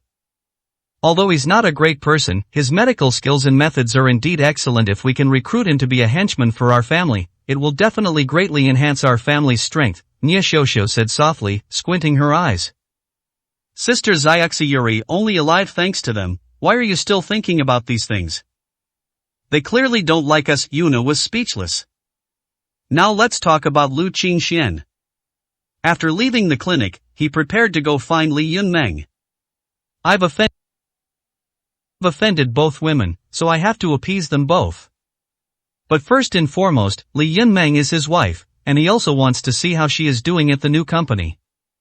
Although he did secure the 2 billion yuan project contract, the fact that the Li family is only appointing him as the vice president of the Li Group's central and southern branch is a bit unreasonable. Is this a breach of promise by the Li family, or is it the so-called 4 old masters interfering? An hour later, when they arrived at the Li Group building, Lu Qingxian called Li Yunmeng, but she hung up on him immediately. The woman is still angry. Just seconds ago, Li Yunmeng was arguing fiercely with 4th grandmother. Suddenly, Lu Qingxian called. She had just taken out her phone when Li Qingxing snatched it from her and smashed it to the ground. You still dare to answer the phone, Li Yunmeng? If you don't give us a proper explanation today, you won't even be able to step out of this door, Li Qingxing said with a sneer and arrogance. I have no need to explain anything to you. Also, please leave my office. Li Yunmeng didn't care about the phone incident, she just wanted to get rid of the person and have some peace and quiet. And what about me? Do you want to kick me out too? Just then, the door opened, and 4th grandma walked into the office with the help of a man. Li Yunmeng's heart sank. These people came prepared. I've already secured the 2 billion project, and I've fulfilled the first agreement. 4th grandmother, we've already made things very clear now. What exactly do you want? What do I want? Lu Guilan raised an eyebrow. You and that man surnamed Lu openly humiliated and insulted me in front of the court. At my age, I still have to suffer abuse from you beasts, and you ask me what I want? That matter is in the past, and it was you, 4th grandmother, who humiliated me first. Li Yunmeng gritted her teeth. Lu Guilan sneered. Qingqing, slap her. Yes. This was exactly what Li Qingqing had been waiting for. She sneered and rushed forward to grab Li Yunmeng's hair, slapping her twice, first on the left and then on the right, making Li Yunmeng stagger backward until she leaned against the window behind the desk. With her hair down, Li Yunmeng covered her face, her eyes filled with intense anger, but she didn't rush to lash out, because she knew that if she did, she would definitely fall into this group's trap. Grandma, I want to keep hitting her, so I can give you a good venting of your anger, Li Qingqing pleaded in a coquettish voice. Lu Guilan waved her hand and sat calmly in the chair opposite the desk, her cane beside her. Li Yunmeng, your fourth grandmother doesn't mean anything by these. As long as you sign this job transfer contract today, your fourth grandmother guarantees that no one will cause you any trouble in the future. A contract was presented to Li Yunmeng. Li Yunmeng glanced at it and then gave a cold smile. Should she transfer her vice president position to Li Qingqing? What a joke! What contributions has Li Qingqing made? What experience does she have? What qualifications does she have to hold this position that she fought so hard to get? Just because she's good at flattery, and she made fourth madam feel very comfortable? Fourth madam, I really want to ask you something. Aren't you afraid I'll report this to the Li family headquarters for going back on my word and settling personal scores? Li Yunmeng gritted her teeth, suppressing her anger. He said it calmly. Everyone in the office laughed when she said that. Li Qingqing, in particular, was laughing so hard she was doubled over, unable to stop smiling. Li Yunmeng, what do you think the Li family did by making you a candidate for heir and agreeing to our family's return to the ancestral lineage? Do you really think someone values your abilities, that they think you, Li Yunmeng, have a promising future? It's all because of the Lingbai pill formula in your hands, you idiot. You just became the vice president and you can't wait to start building the Lingbai pill production line. The formula is no secret within the group. What bargaining chip do you think you have left? Don't even mention kicking you out of office. Even if we pushed you off the roof right now and staged a tragic fall, do you think anyone would stand up for you? Li Qingqing said with her hands clasped in front of her chest, fiddling with her fingernails, her face cold as she smiled. Li Yunmeng's heart sank into an icy abyss. She never expected these people to be so ruthless, nor did she expect her cousin to be so vicious. She had overestimated the limits of human nature. Squeak! Just then, the office door opened. I heard you were going to push Yunmeng off the building? 319, Chapter 319, No apology required. Lu Qingxian stood at the office door. After Li Yunmeng hung up the phone, he took the elevator to the top floor and overheard the following conversation. To be honest, he didn't expect these people to dare to cause trouble, and even escalate their actions. It's you again? Security, where is security? Who allowed him to come? Lu Guilan shouted sternly. Stop shouting! The two security guards at the door wouldn't let me in, so I knocked them out. Lu Qingxian walked into the office, came to Li Yunmeng's side, looked at the bright red handprint on her face, and asked, Who hit you? Li Yunmeng pursed her lips and remained silent. She disliked tattling. I made the call, so what? Let me tell you, you surnamed Lu, don't think too highly of yourself. Smack! Before Li Qingqing could finish speaking, she received a solid slap. The force of Lu Qingxuan's casual slap was beyond that of an ordinary person. One slap shattered her teeth, her cheeks swelled up rapidly, and she was completely stunned, her mind reeling as if she had been on a roller coaster. Then, a searing pain suddenly struck, and Li Qingqing felt half of her face go numb. Kneel down and kowtow to Yunmeng to apologize, otherwise this matter will not end so easily, Lu Qingxian said without room for argument. Kid, what do you take my Li group for? The man supporting Lu Guilan pushed up his glasses and stood in front of Lu Qingxian. Do you think this is your home, a place where you can give orders and bark at will? If you kneel down right now, slap yourself 100 times, and apologize to Qingqing, I might spare your life. If you're stubborn as ever, I'll make sure you come in sideways and leave lying down. Yeah. Lu Qingxian remained non-committal, and then, with lightning speed, slapped the man across the face. The man's glasses, which were hanging on his nose, shattered instantly. The shards were slapped into his nasal bone and eye sockets by Lu Qingxuan's palm, causing blood to gush out in an instant. I not only hit her, I hit you too, and then what? The office was silent, save for the creaking sound of clenched teeth. And you old woman, scalding you with boiling water before was too lenient. A vicious woman like you should be whipped severely. Lu Qingxian then turned his gaze to Lu Guilan's face and unexpectedly slapped her to the ground, knocking out her few remaining teeth. All three people received a slap, a fair share of the punishment. Just as Lu Qingxian was still angry and wanted to stomp on it a couple more times, Li Yunmeng stopped him. Forget it, hitting someone is not the solution. Lu Qingxian shrugged. What other solutions do you need? These three dogs are determined to target you as long as the Li family doesn't interfere. You can forget about having any say in the Li group. Listen to me, just withdraw the 2 billion yuan project, and don't even think about selling a single Lingbai pill in less than half a month. I guarantee they'll be begging you to take over the group. Li Yunmeng stared intently at Lu Qingxian with her beautiful eyes. She didn't know why he always exuded unparalleled confidence in his eyes, nor why he always handled things so effortlessly. That's probably his charm. Okay, I'll listen to you. The main problem is that she really has no other choice right now. The two left the office hand in hand. Stop, you all stop right there. Li Qingqing was furious and chased after him, jumping and skipping. Where are they? Where are the security guards? Are they all just sitting around doing nothing? Standing at the office door, watching the two people already in the elevator, Li Qingqing was so angry she felt like she was going to vomit blood. Make a call, bring the people from the dark hall over here. I am going to kill that little bastard. I'll make him suffer a fate worse than death. Lu Guilan lay on her back on the ground, pounding the ground with all her might. The bespectacled man forcefully pulled out the lens that was embedded in the bridge of his nose, and blood gushed out instantly. Doctor, call the doctor first. The two who had already returned home naturally had no say in how hysterical the three of them were. For Lu Qingxian, although the Li family was a powerful family, it was not something he was afraid of. Among the top 10 powerful families in the capital, the Li family was not ranked high, and was even inferior to the family he had slaughtered back then.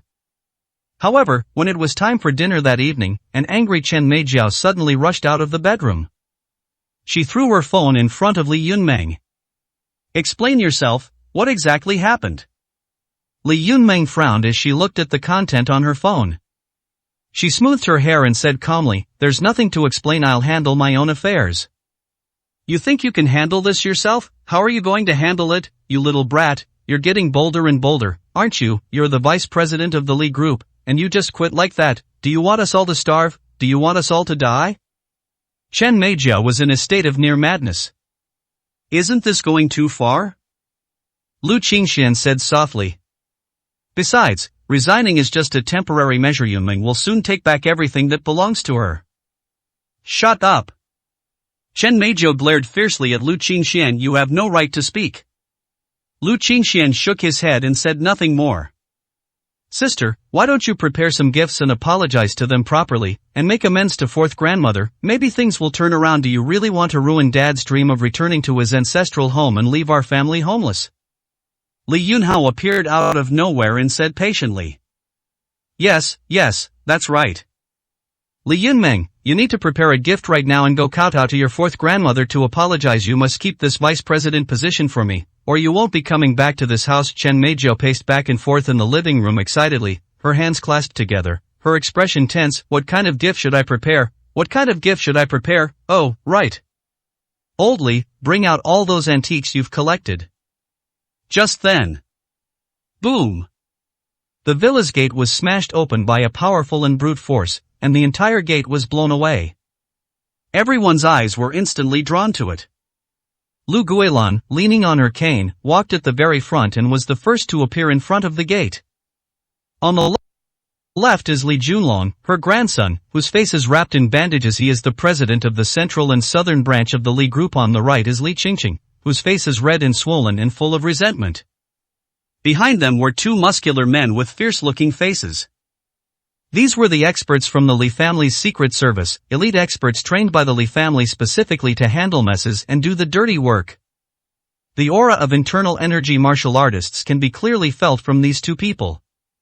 I just heard that someone wants to apologize to me? Haha, let me tell you, it's too late. I don't want apologies, I want lives. Lu Guilan slammed her cane heavily on the ground, her voice fierce and shrill. 320, Chapter 320, don't worry, I'm here. Blame this little bastard for provoking me again and again. I won't be satisfied until I've killed you all. Lu Guilan's hand gripping her cane was trembling violently. Seeing her erratic behavior, Li Yunmeng, Chen Meijiao, and the others in the living room couldn't help but feel a sense of fear. Regardless, the Li family's fourth-generation elder is an entity with absolute authority, and it's hard to say what they might do if you anger them. Fourth aunt, ha-hee-hee, it was indeed my daughter's fault in this matter. I have already scolded her, and I will definitely teach her a good lesson. Yunmeng, hurry up and kowtow to your fourth grandmother and apologize. Chen Meijiao kicked Li Yunmeng in the back of the knee, and Li Yunmeng almost knelt down. Kowtowing and apologizing? I said I don't need apologies now, I'm going to kill you all. Lu Guilan's expression was ferocious as she raised her cane and pointed it at Lu Qingxian and Li Yunmeng. Long San and Long Si, kill these two bitches for me. No, break their limbs first. I want these two little beasts to die in agony, otherwise I won't be able to quell my hatred. Behind Lu Guilan, two strong men rushed over at a speed that was clearly not that of ordinary people. Stop! Outside the villa, shouts could be heard from a great distance. Lu Guilan was stunned for a moment, then a cold smile appeared on her face. An obstacle? She wanted to see who dared to stop her and ruin her plans. 3 women and 1 man walked over. Lu Qingxian looked out the window. It's actually Tai Yuzhu, what's she doing here? Looking at the 2 women beside him, he instantly understood something. The girl named Yuna and Nie Xiuxiu followed beside them, and behind them was a man dressed in a tight-fitting outfit, looking energetic and fierce. Keep going, let's see who dares to oppose me. Lu Guilan sat in the chair that Li Qingqing pushed over, with the air of an old general issuing orders. Long Si twisted his neck and walked towards Li Yunmeng. I told you to stop. Outside the door, the vigorous and powerful man rushed forward and grabbed Long Si's arm. Hee, so you're a trained fighter, I knew it. Long Si remained calm and composed, his right hand subtly striking the man's wrist with a side strike. The man, in pain, retaliated by striking Long Si's chest with a palm strike, and the two quickly distanced themselves. An expert in internal energy? The man's gaze instantly turned to surprise and uncertainty. When did a rundown place like Nanling City get so many internal energy masters? Although internal energy martial artists may not be considered top-tier experts, in a large urban area, they would at least be influential figures who hold sway over a region. In fact, his idea was not wrong. A martial artist with internal strength was enough to hold down a place, become a top expert in a city, become the number 1 guest of a certain powerful family, and become the trump card of some organizations. However, what he didn't expect was that Long Si and Long Wu were not from Nanling City at all, but were super thugs that Lu Guilan had transferred from the secret hall of the Li family, a wealthy family in the capital. Those who can enter the Li family's secret hall are guaranteed to be internal strength martial artists. This is the confidence of the capital's powerful families. You're surprised to learn that I am an internal energy martial artist? Long Si flicked his wrist, patted the dust off his chest, and then charged forward with tremendous force, causing the man to hurriedly raise his hand to block and stagger back several steps. Mid-stage inner strength? The man was shocked. He was actually a martial artist at the mid-stage of inner strength, and he looked to be only in his 30s. When did such a monster appear in Jiangnan? Brother, don't make a move yet. The man extended his hand. Let me introduce myself first. I am from the Xiao family of Jiangnan. My name is Xiao Fengyun.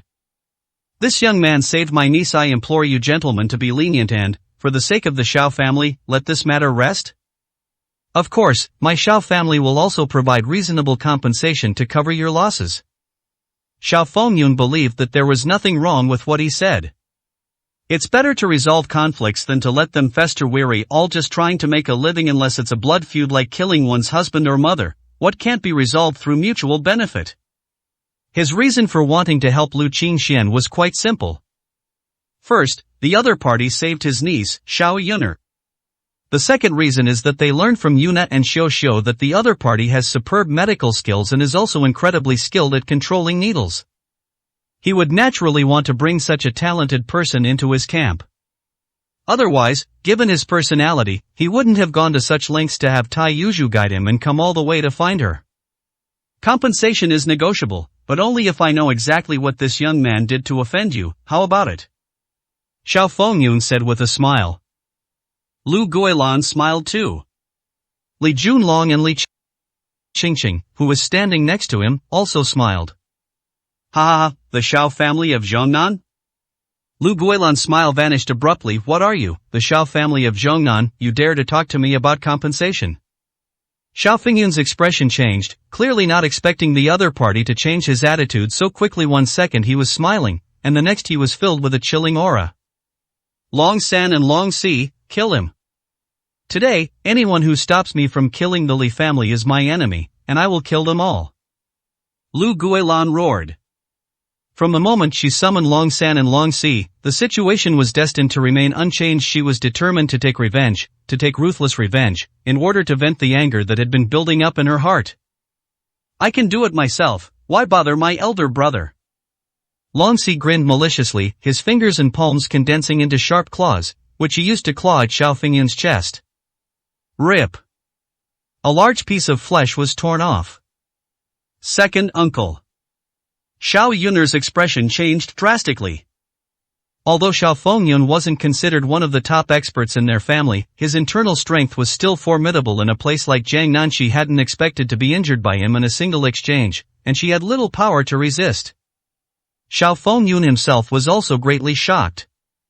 I never expected that the opponent would be so terrifying when they got serious. Even if I, with only a beginner level of internal energy, fought with all my might, I would still be no match for them. Moreover, standing next to that old woman was someone who looked quite powerful, a stronger warrior. We are no match for them, absolutely no match for them. Gentlemen, let's talk this out. We have no grudges against each other, and I don't want to get involved in this mess. We'll leave now. Xiao Fengyun frantically winked at Xiao Yun'er and Nie Xiuxiu. Yes, we'll be going now. Sorry to bother you. Nie Xiuxiu also realized that she had met her match today. Ha, want to leave now? What were you doing all this time? Long Si sneered and lunged forward again. His attack frequency was extremely fast, completely out of proportion to his robust physique. One after another, he unleashed phantom-like moves that Xiao Fengyun simply couldn't keep up with. In a short time, he had more than 10 new wounds on his body and was spitting blood repeatedly. Upon seeing this, Chen Meizhou and Li Yunhao huddled together in fear, their faces turning deathly pale. Because they knew it would be their turn soon.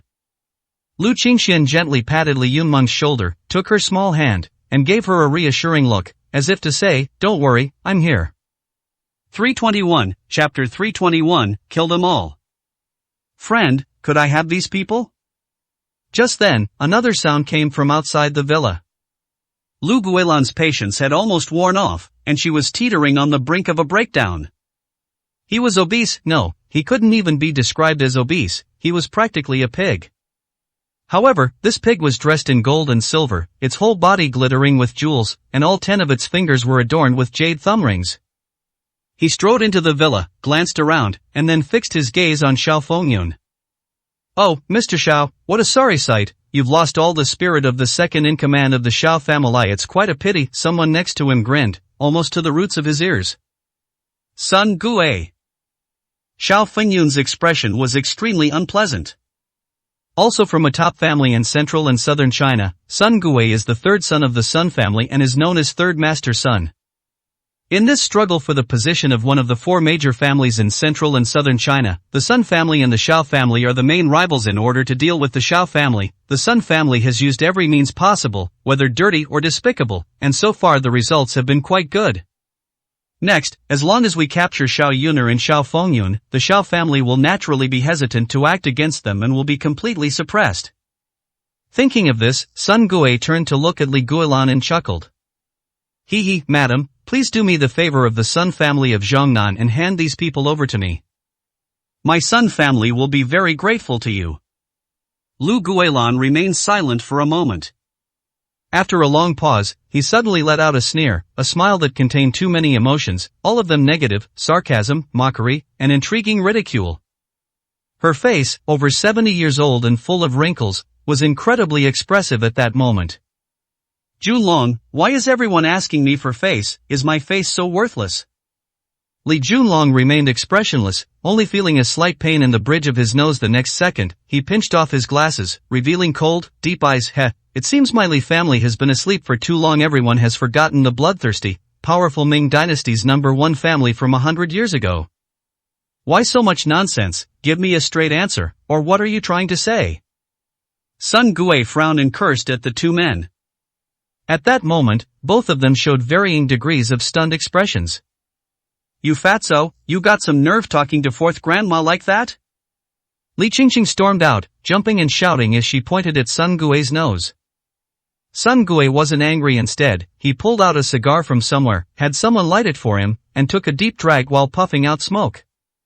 Then, he suddenly pulled out his other hand, and a dark gun barrel was instantly pointed at Li Qingqing. Li Qingqing had no idea what was going on. A shot rang out. Bang bang bang. 4 shots in a row. Sun Gui was a very accurate marksman. He didn't hit the head or the heart, but instead shot the legs twice and the arms twice. Smack! Like a puppet that has lost its support, Li Qingqing suddenly knelt on the ground, blood gushing from the 4 gun holes accompanied by Li Qingqing's belated screams. The entire hall was filled with loud noise. Everyone else, except for the martial artists on both sides and Lu Qingxian, was terrified. No matter how powerful or arrogant they are, Chen Meizhou and her ilk are still just ordinary people who have never seen anything truly big. They are cowardly and afraid of trouble, which is ingrained in their very being. Just like when General Hu Ben came to their house to arrest people, Li Yunhao was so scared that he went limp and sat down on the ground, wetting his crotch. I hate noisy people the most, but since you're a woman, then I won't rush to kill you after we've dealt with things here. I can let the brothers have some fun and make use of you. Sun Gui nonchalantly blew away the white smoke from the muzzle of his gun. Even Lu Guilan was shocked by this scene. A smiling tiger. However, Lu Guilan quickly came to her senses and sneered, there really are some country bumpkins who aren't afraid of death, thinking they can scare me with a gun. You really don't know how to spell the word death. Sun Gui raised an eyebrow, his face full of fat, in surprise. You, madam, are the one who doesn't know how to spell the word death, aren't you? After saying that, he quickly raised his gun again. As if he had practiced, Sun Chang aimed at Lu Guilan's head with a single raised hand. The old woman is useless, we should just kill her. Bang bang bang. Sun Chang emptied the magazine. Unfortunately, Lu Guilan did not die. A figure stood in front of him. It was Long Si. He crossed his arms in a blocking stance. The bullets hit his arms, but only left shallow marks, not even wounds. When internal energy is strong enough, one is almost immune to ordinary bullets, and a master martial artist can even release internal energy to form a protective aura that makes them impervious to blades and spears. Naive, what era are we living in that you're still playing with guns? Long Si's face was filled with arrogance and coldness. Sun Gui wasn't surprised, but said regretfully, hey, an internal energy martial artist is still an internal energy martial artist after all. Bullets can't kill you. I really don't know if you people are monsters or ghosts, but do you think you're the only one with internal energy martial arts skills? As he was speaking, a short, thin old man walked out from behind him. He was so thin that no one even noticed his presence. He was completely hidden behind Sun Gui. He was completely skin and bones, and his 2 hands, which looked like withered branches, were slightly bent and hung down at his sides. Although he looked to be in his 50s or 60s, there was not a single wrinkle on his face. Hey, you little devil, introduce yourself. Maybe no one else knows you yet, Sun Gui chuckled. Ma Gui's voice was wooden and devoid of any emotion. Ma Gui, an overseas spies, a diamond assassin. Diamond killer, I'm a king killer. What are you trying to prove in front of me? I'll cripple you. Long Si sneered with a thud. 2 fists swung out and crashed down. Without moving an inch, Ma Gui unleashed a punch from midair, which landed squarely on the opponent's fist. Click click click. There was only a 1-second delay before Long Si's entire arm exploded into blood and gore, the powerful internal energy piercing right through his arm. Before Long Si could react, another punch landed on his chest. Long Si's chest visibly caved in, and a huge bulge appeared on his back. At that moment, Long Si's heart had already burst, and his internal organs were in complete disarray. Ma Gui didn't say a word from beginning to end. His face was nothing but indifference. This is a monster. Li Yunhao was completely terrified. Holy crap, what kind of incredible strength is this? Younger brother. Long San's eyes were bloodshot, and he suddenly lunged forward. Seeing this, Ma Gui leaped up and struck Long San's shoulder with a downward palm strike, instantly severing Long San's entire shoulder, a truly terrifying sight. Mr. Sun, should we kill all of these people? Ma Gui asked, pointing at the crowd. Kill everyone except these girls. Sun Gui waved his hand, too lazy to look anymore. 322, Chapter 322, I don't believe you dare to shoot. Thump. Lu Guilin plopped down on the ground. Long San and Long Si are experts from the Dark Hall, elites painstakingly cultivated by the Li family. Any one of them could be a top leader in a major city under their jurisdiction. She even summoned two of them at once this time, never considering the possibility of failure. Now, one of them is dead and the other is seriously injured. How is she supposed to explain this to the head of the family? No, the issue now is not about giving an explanation, but about how she can extricate herself from the current crisis. This guy named Sun Gui clearly had no intention of letting her go. With her and her grandson Li Juanlong's abilities, they had no chance of escaping from here. This woman is quite good. Capture her first. Sun Gui spotted Li Yunmeng in the crowd at a glance. He noticed this woman as soon as he walked in. Lu Qingxian was initially calm and ready to watch the show, but the conflict suddenly turned to Li Yunmeng, which made him lose his composure. No, how did they start looking for death while they were fighting? No wonder some bad guys die young. You can pick out the most dangerous one from the crowd at a glance. I'll only say this once. Get out of here now. I am too lazy to even lift a finger. Don't be a fool. Lu Qingxian stood beside Li Yunmeng. Oh ho, what? There's a troublemaker here. Seeing Lu Qingxian step forward, Sun Gui calmly took out a few bullets from his pocket. Loading and chambering the bullet were done in one smooth motion, and then the gun was aimed at Lu Qingxuan's head. Bang bang bang. 3 shots were fired in quick succession, all aimed at his head. Qingxian, no.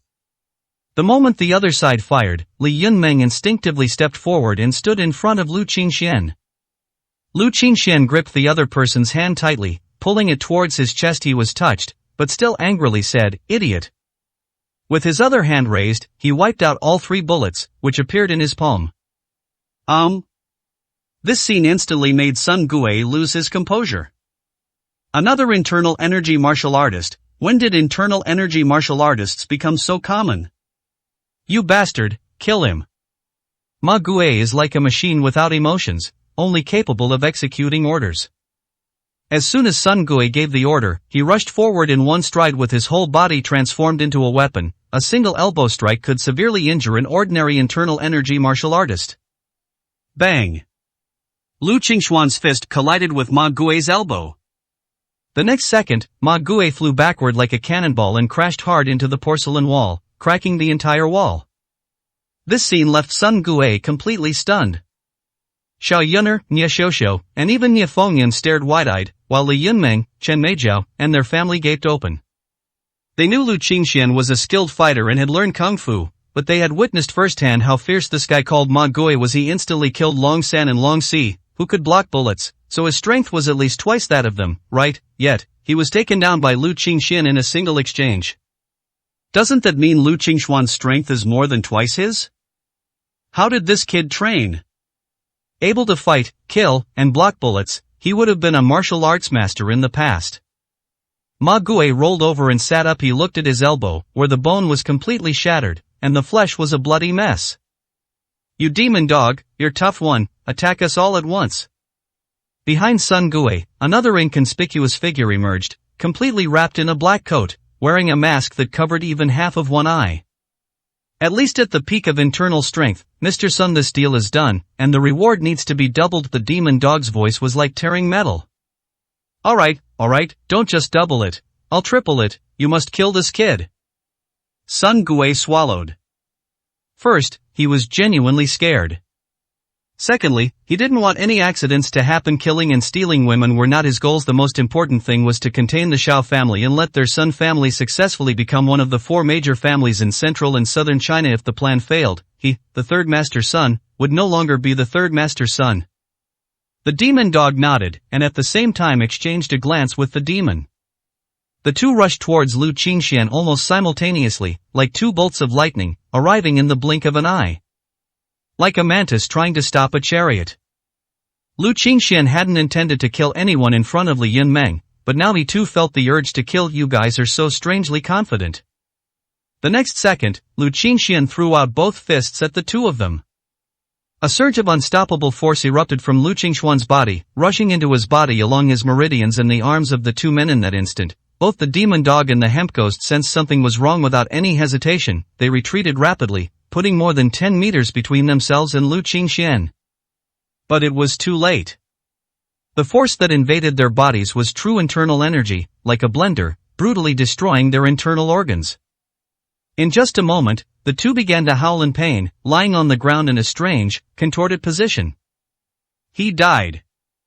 Sun Gui trembled all over, his smile vanished. He cautiously checked their breathing, then plopped down on the ground dead? To hire these two, he not only used his special connections but also spent hundreds of millions. He never expected that they would both die in less than 3 minutes after they appeared on stage. These two were top-tier diamond assassins. He wasn't the only one who was afraid. Lu Guilan, Li Junlong, and Li Qingqing were like 3 turtles, hiding their heads and remaining silent. Especially Lu Guilan. She thought that with Long San and Long Si by her side, the situation was basically under her control. But then Sun Gui suddenly appeared and got caught up in the power struggle between the Sun and Shao families in Zhongnan. After seeing how incredibly powerful the assassins Sun Gui brought were, Lu Guilan had given up all hope. Little did she know that the one who was truly hiding the deepest secret was actually that young man surnamed Lu. The fact that a small, insignificant city like Nanling harbored a true dragon was something no one had expected. Xiao Fengyun pinched his thigh hard, making a hissing sound. Very regrettable. Unfortunately, the game is over. Lu Qingxian stepped forward. Sun Gui was terrified. Don't kill me, no, don't kill me. Lu Qingxian looked at him, a faint light flashing in his eyes. You barged into my house, shot and wounded my dear cousin Li Qingqing, and terrified my respected 4th grandmother. Tell me, how can I let you off? Lu Qingxian said with a faint smile. You're dead. I won't let you get away with this. As he spoke, Lu Qingxian took another step closer. Li Qingqing and Lu Guilan were stunned. What is this kid saying? Dear cousin, respected 4th grandmother, when did he become so polite? Didn't he slap them before? Sun Gui's face was contorted with rage. He probably knew his fate was sealed. He suddenly jumped up from the ground, took a step behind Lu Guilan, and pressed a gun against her head. Lu Qingxian didn't stop him during this process, but looked at him in surprise. What are you doing? Heh, kid, you're strong enough to stop bullets, I admit defeat, but what about this old woman? You think she can stop bullets too? I only need to pull the trigger, and your grandma's gone. Lu Qingshuan's face darkened. I don't believe you dare to fire a gun. If you dare to touch my grandmother, I will definitely kill you. 323, Chapter 323, Lu Bingqing's phone call. At first, Li Yunmeng didn't know what Lu Qingxian was planning to do. But he still knew Lu Qingxian very well. He never showed any mercy to people he disliked. For him to utter dear cousin and respected grandmother was simply absurd. But the next second she realized that he was pushing Sun Gui to the brink of desperation, and that he was using someone else to do his dirty work. Heh, kid, you're about to kill me, and you still dare to threaten me. You're so naively cute. Since you care about her so much, then I'll make sure you live in pain and guilt for the rest of your life. After saying that, Sun Gui actually fired a shot without hesitation for a second. He knew the saying that bad people die from talking too much. If he hesitated and the other party caught him in a mistake, he wouldn't be able to take anyone with him when he died, which would be a real loss. Lu Guilan stared wide-eyed, clearly feeling the pain of the bullet piercing her brain. She stared intently at Lu Qingxian. All the words she wanted to say stuck in her throat, but she couldn't utter a sound. She wanted to curse Lu Qingxian, to hurl insults at this little beast, but that was all she could do. Milliseconds later, she lost consciousness and became a corpse. Grandmother! Don't move! Sun Gui pressed the gun against Li Junlong's head again the next second. Lu Qingshuan's face remained grim. You killed Grandma, and now you want to kill my older brother? Sun Gui, do you know you're committing a crime? Ha, a crime? Sun Gui's face was extremely sarcastic. Is it you or me? I'm about to die and you say I've committed a crime. So what if I have committed a crime? I'm going to die anyway. I'll just take one with me and make a profit. Bang! As they were talking, Sun Gui shot and killed Li Junlong. Lu Qingxian closed his eyes, revealing a pained expression. If you have the guts, then kill my cousin too. Without him saying anything, Sun Gui's gun was already aimed at Li Qingqing. Li Qingqing trembled all over as if she were being sieved. She understood. She finally understood. That beast Lu Qingxian wanted to use Sun Gui to kill them all. This beast, it's a real beast. Besides this word, Li Qingqing couldn't think of any other word to describe this beast. Overwhelmed by an overwhelming sense of fear, Li Qingqing's mind went completely blank. But Sun Gui hesitated to fire. He frowned as he looked at Lu Qingxian, and the more he looked, the more uneasy he felt. Although the other person had a sullen face, there was no trace of pain on their face, only a faint mockery and an expression of watching a good show. Suddenly, it was as if a light bulb went off in Sun Gui's brain. He tilted his head and glared fiercely at Lu Qingxian. You're playing me? These three people aren't important to you at all, are they? You're fucking messing with me, using me to kill them?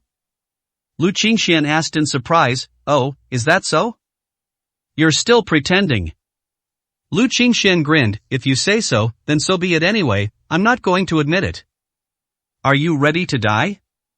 With a flick of his finger, Lu Qingxian sent a silver needle piercing Sun Gui's neck unnoticed. Sun Gui collapsed to the ground, his eyes wide open. Beside him, Xiao Fengyun swallowed hard. This young man could have easily killed Sun Gui with a flick of his wrist, but Sun Gui ended up shooting two people. Isn't this a case of using someone else to do the dirty work? However, Sun Gui's fate was sealed the moment he set his sights on Li Yunming. So, for Sun Gui, whether he borrowed her knife or not was meaningless. He simply lived a few dozen seconds longer because of it. Whoosh whoosh whoosh. Li Qingqing lay on the ground, the pain from being shot in all four limbs forgotten, her whole body filled with the joy of surviving a disaster. What about you, aren't you leaving yet? Lu Qingxian looked at Tai Yuzhu, Xiao Yuner, Nie Xiuxiu, and the others who were in a daze. Dr. Lu, Tai Yuzhu stammered. She had never seen such a scene before, and was so frightened that she couldn't even speak. I know what you're here for. No need for thanks and forget about trying to win me over. I have no interest in that, Lu Qingxian said calmly. He said this to Xiao Fengyun and his group.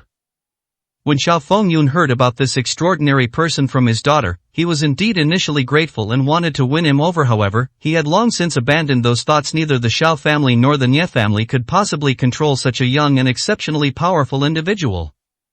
Zhula's skills are unparalleled and his methods are extraordinary. I was being presumptuous. I will take my daughter and leave now. After he finished speaking, he tugged at Xiao Yuner and Nie Xiuxiu, and the three of them hurriedly said goodbye. Qingxian, what do we do here? Li Yunmeng was pale and almost fainted from fright. So many people have died. Fourth grandmother is dead, her grandson Li Junlong, who is also the head of the central and southern branch of the Li group, is dead. Li Qingqing was shot in all four limbs, and the third master son of the central and southern Sun family and his men are also dead. Chen Meijiao collapsed. Lu Qingxian merely glanced at it, paying it no mind, and looked at Li Yunmeng, saying, I'll call someone to handle the aftermath, so you don't need to worry about it. Then, Chen Jiadi can cut and mute the surveillance footage and sell it to the Li family. In that case, the deaths of Lu Guilan and Li Junlong will naturally be entirely pinned on Sun Chang. As for the idea of using someone else to do the dirty work, who can be sure that it's true? Okay, I believe you. Li Yunling's face was still pale as she tightly gripped Lu Qingxuan's hand. In fact, she had no other choice but to believe Lu Qingxian. Lu Guilan and Li Junlong died here, and the Li family in the capital will definitely investigate to the end. If Lu Qingxian lets go and does nothing, then in the end, she and her family will inevitably suffer. Not only will their chance to be recognized as ancestors be ruined, but their lives will also hang by a thread, ready to be cut at any moment. Thinking of this, Li Yunming's eyes became complicated. I also found myself becoming more and more they couldn't see through the other person. It seemed there was nothing he couldn't do if she could. She really wanted to crack open his head and see just how many secrets he was hiding. Halfway through his journey from the Li family, Lu Qingxian received a call from Lu Bingqing. Bingqing, is something the matter? Lu Qingxian asked with a smile. His smile vanished quickly, and his brows furrowed. Really? 324, Chapter 324, Setting Off Again. Bingqing, have you thought this through? Some choices, once made, cannot be reversed. You said you wanted to be in control of your own life, that you wanted to live a free life, you. Lu Qingxian was interrupted by the voice on the phone after a long while. Lu Qingxian sighed softly, "We are friends, and you can talk to me about any difficulties." Okay, I understand. The call ended. Lu Qingxian felt uneasy. Lu Bingqing's voice on the phone sounded hesitant. After thinking it over, he decided to go to the Lu family in person. Just then, the phone rang again. It belongs to old Chen Jiadi. Lu Qingxian answered the phone. What, are you sure? Lu Qingxian remained silent for a long time. After hanging up the phone, Lu Qingxian quickly hailed a taxi and headed to the Lu family's residence. In the past, the Lu family did not place any restrictions on Lu Qingshuan. He could pass freely wherever the Lu family was located, but now it's different outside the Lu family manor. Several security guards stopped Lu Qingxian and refused to let him pass. "I'm sorry, Mr. Lu, but Merlo instructed that during this special period, no one is allowed to enter. Anyone who wants to enter must have a Lu family pass," the security guard at the gate said apologetically. Of course they knew who Lu Qingxian was. He was Miss Lu's best friend and the chief pharmacist of Sihai Aviation, but there was nothing he could do. Lu Zhan had given the order that he was not allowed to enter. Lu Qingxian stood at the entrance of the manor, looking at the brightly lit manor inside, his eyes flickering with light. He certainly knew why Lu Zhan's attitude had suddenly changed. Half an hour ago, Chen Jiadi called him to report the latest work progress. The old prince of the capital has already taken action, and his land, sea and air attacks have weakened the forces that Lu Qingxian has built up. Qing Tong, the female war goddess of the western frontier, was dismissed from her post and brought back to the Chu family. Her air routes and intelligence network completely collapsed. Han Yu's research base has also been completely taken over, and she now has no power to control anything except for her research work. Rama was in the same situation, having essentially lost his sea routes. Faced with the old prince's absolute power, Lu Qingxian realized how fragile the intelligence network he had built was, and how utterly vulnerable his modern means of attack were. Indeed, the old prince reigns supreme in the Chinese Dragon Kingdom, second only to the emperor, wielding unparalleled power. If it weren't for certain restrictions or public opinion, Qing Tong and Han Yu might not have survived. Moreover, the old prince also spread the news that Lu Tianke was dead. This is probably the most important reason why the Lu family quickly changed their strategy and severed ties with Lu Qingxian.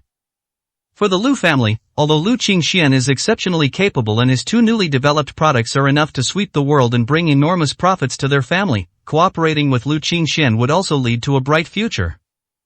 However, the prerequisite for such glory is the safety of the clan and the happiness of the family. As long as the heavens of the Great Xia Dragon Kingdom remain unchanged, those who go against the old prince's path will never have a good ending.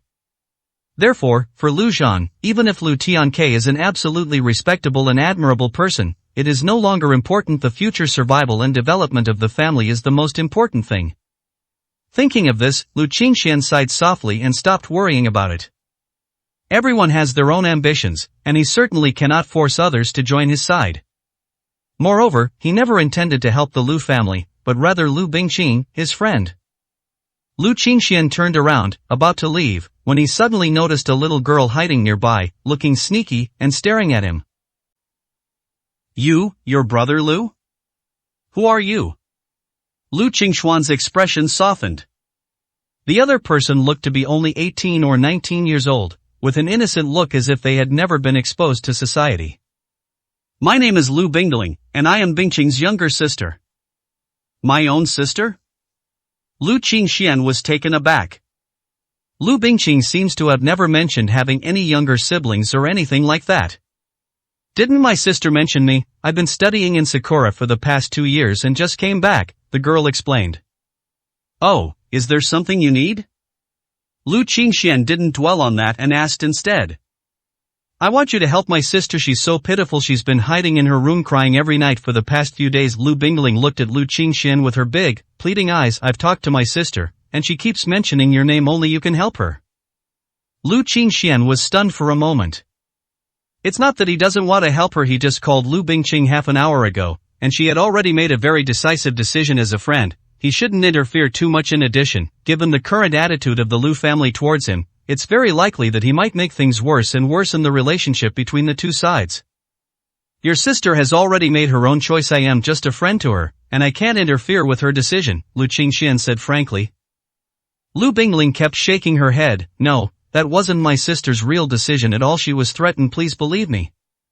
Who threatened her? Lu Qingxian frowned.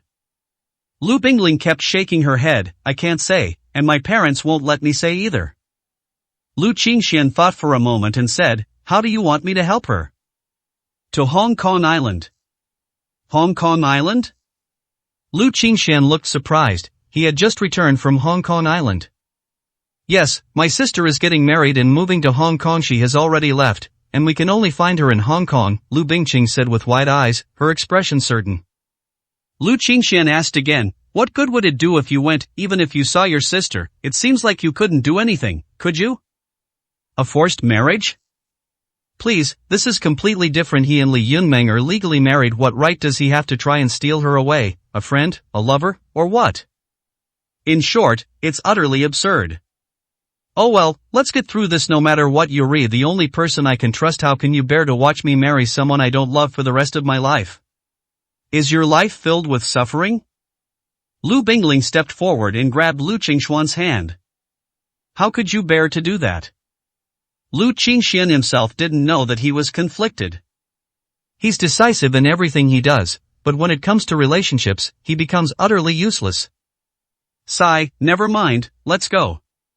At least it's important to find out which family Bingqing married into, what their reputation is like, and whether her husband is a good person. Otherwise, Lu Qingxian really won't feel at ease.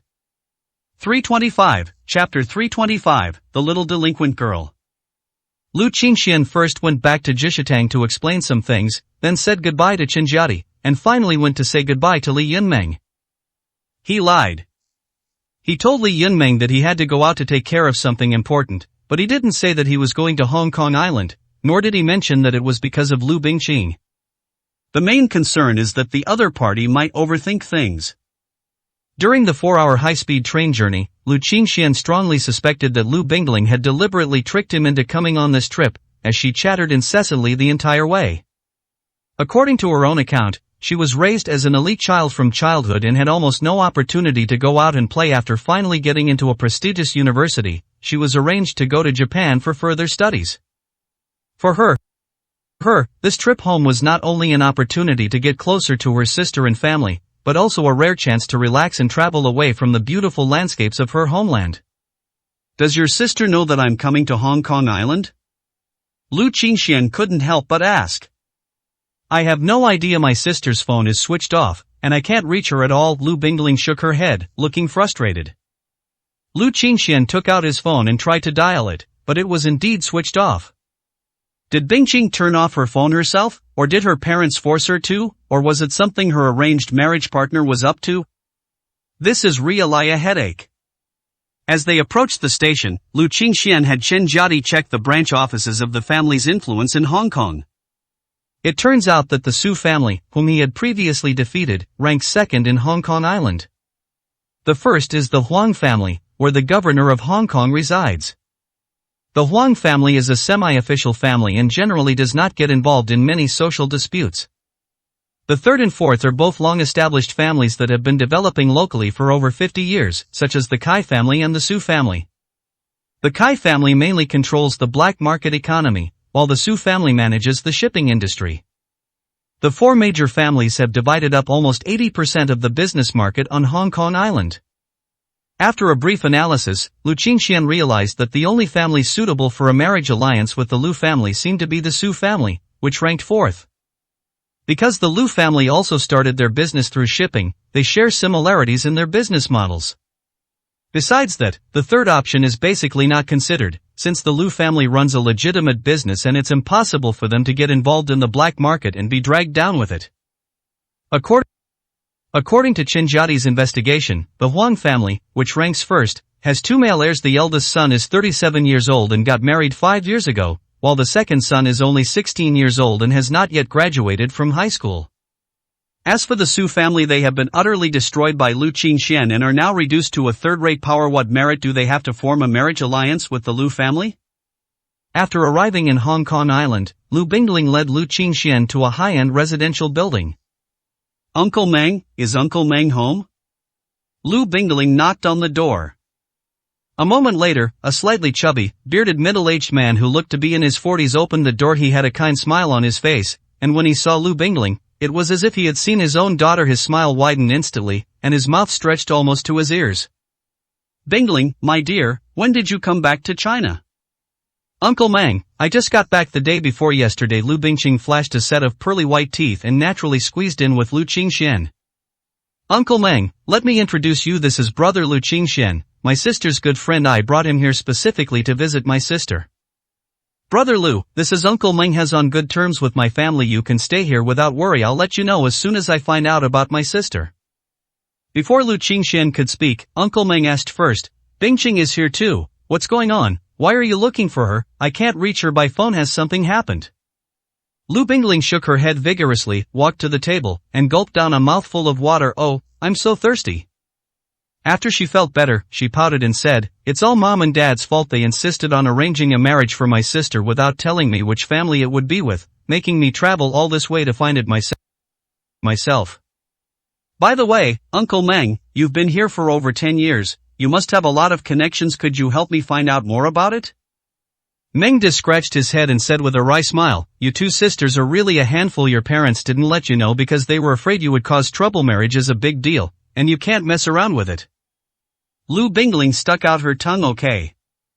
After saying that, she hurriedly gave Lu Qingxian some more instructions, and then happily ran out by herself. Lu Qingxian watched her leave, veins throbbing on his forehead. He's certain now. What do you mean, looking for her sister? She clearly just wanted to come and play on her own, everything else was just incidental. But feeling guilty for having too much fun, she asked Lu Qingxian to help resolve her sister's issue, which meant she had also contributed. This girl is so naughty. Just then, a pillow flew from a distance, and Lu Qingxian instinctively tilted his head to dodge it. A girl about the same age as Lu Bingling walked out of the room, her face wrinkled, staring coldly at Lu Qingxian. Who are you? Who let you into my house? Fei Fei, this is Bingling's friend, be polite, Meng De quickly said. Shut up, did I talk to you? What did I tell you this morning? I said my classmate is coming over this afternoon and I need to clean the house. I don't want to see anyone except my friends, including you. What do you take my words for? The girl's retort left Lu Qingxian stunned. Could this rebellious girl be Uncle Meng's daughter? Good heavens, this is a complete disregard for elders. The key point is that Uncle Meng didn't seem angry at all, he just kept apologizing and giving a wry smile, which left Lu Qingxian completely baffled. Get out of here right now. Meng Feifei rushed up to Lu Qingxian, pointed to the door, and said fiercely. Feifei, you're being too ridiculous, how can you treat a guest like this? Meng De stepped forward and stood between the two. Meng Feifei sneered, tightly he clenched his teeth so tightly that his cheeks tensed up. Fine, you won't leave, huh? I'll leave, and you'll never see me again. After saying that, Meng Feifei rushed out. She didn't change her clothes, she was still wearing her bare pajamas. Feifei. Meng De gave Lu Qingxian a wry smile and said, I'm sorry, Lu, I've made you laugh. I've spoiled this kid. Lu Qingxian thought to himself, this is more than just being spoiled, this is practically a monster trying to fly. If this unruly personality can't be corrected, it will inevitably cause a lot of trouble in the future. Just then, a scream came from outside the mansion, and it sounded like Meng Feifei's voice. 326, Chapter 326, Killed him. Meng De has already rushed out. Lu Qingxian followed closely behind and also arrived outside the Western-style building. Before anyone knew it, a large number of people had gathered outside. These people were all around 20 years old and exuded a youthful innocence. Meng Feifei sat on the ground, her hair being pulled, her face disheveled, with bright red handprints on her face and several scratches across her neck. You little bitch, you motherfucker, you're really asking for trouble, daring to push your brother Wolf, how dare you, you motherfucker? If you don't strip naked and serve me well tonight, and make me feel really comfortable, this isn't over. The man standing in front of me, slapping me, and spewing vulgarities, was in his 20s or 30s, covered in dragon and phoenix tattoos, with a cigarette dangling from his mouth. The woman scratching his hair was next to him, she was also covered in tattoos and dressed like a mature woman from a nightclub. Soon, several college students, both men and women, appeared and came to Meng Feifei's side. Feifei, how could you do this? What kind of skill is it to bully a girl? Let go of her right now. Yes, let go, release Feifei. The two girls were very bold. They rushed up and started to pry the tattooed woman aside, then helped Meng Feifei up. Then two boys went up as well. During our student days, we were still full of youthful passion. Boys loved to be heroes and save damsels in distress, trying to show off their boyfriend qualities in front of women. The ratio of people to people is 5 to 4.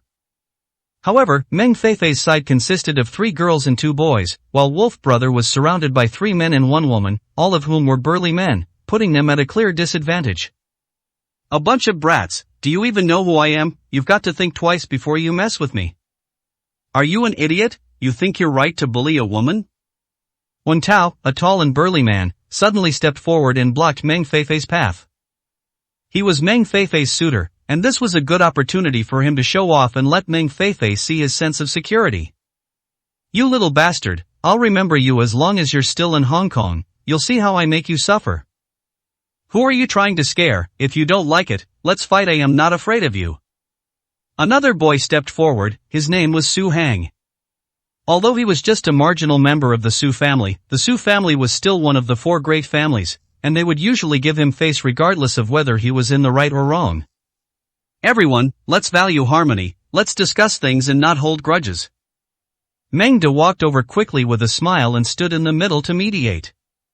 Lu Qingxian followed behind, but did not step forward. He simply stood to the side with his arms crossed, watching quietly.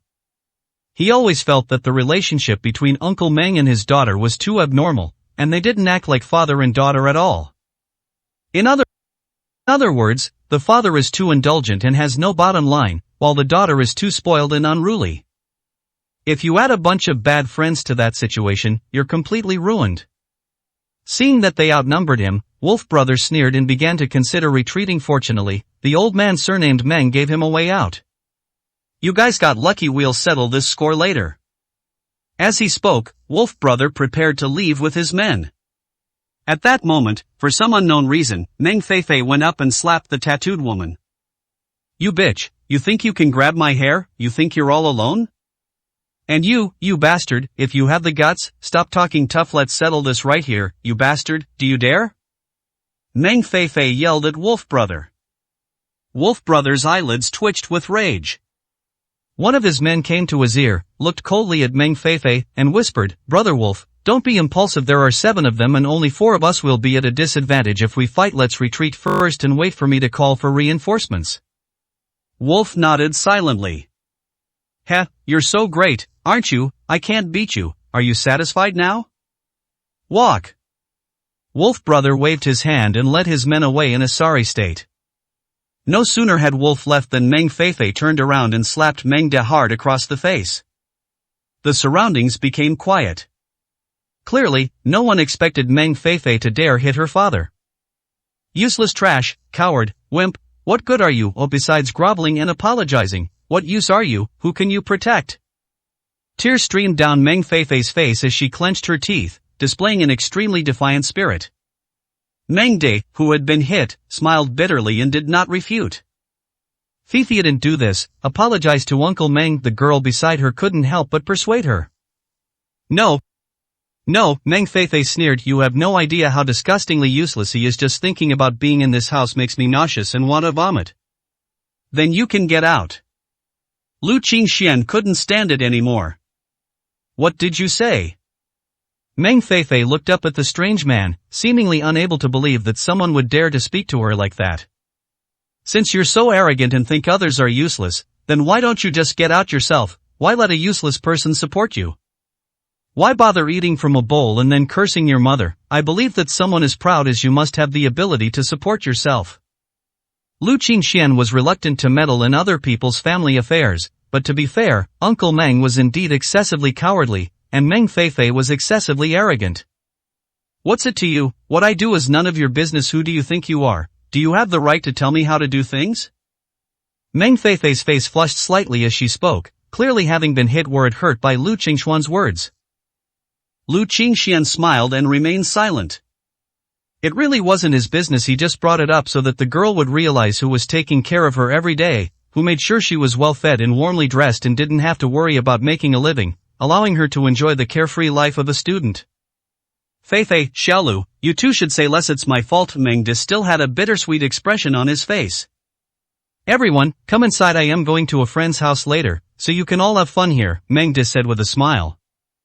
He promised his daughter that he would clear out the house for her friends to gather innies. I'm getting on in years, so it's better to avoid suspicion. Just then, a cold and cruel voice came from the arched doorway. It's them. As everyone turned their heads, they saw that Wolf brother, who had just left, had returned, but this time it was different. There were not 4 of them, but 40. The thugs behind them were carrying axes, each one exuding a menacing aura, just like the bare-chested, axe-wielding assassins in the movie Kung Fu Hustle. They were a group of college students, and they had never seen anything like this before. Their legs went weak with fear. Meng Da's face turned pale, and he subconsciously pulled Meng Feifei behind him. No, don't be afraid, Dad will protect you. Meng Feifei, with a stubborn streak that seemed to come from nowhere, pushed him away forcefully, saying, I don't want a coward like you protecting me. Wolf brother sneered, damn it, you were so arrogant just now, weren't you, a bunch of ignorant little brats, I'll chop you all into mincemeat today. 327, Chapter 327, You really dare to shoot? Kneel down, everyone kneel down. A burly man wielding an axe rushed forward and shouted at Meng Feifei's group of people. Anyone who doesn't kneel down, I'll chop them down first. It's unclear who started it, but the 2 girls knelt down first. Then the 2 boys also knelt down.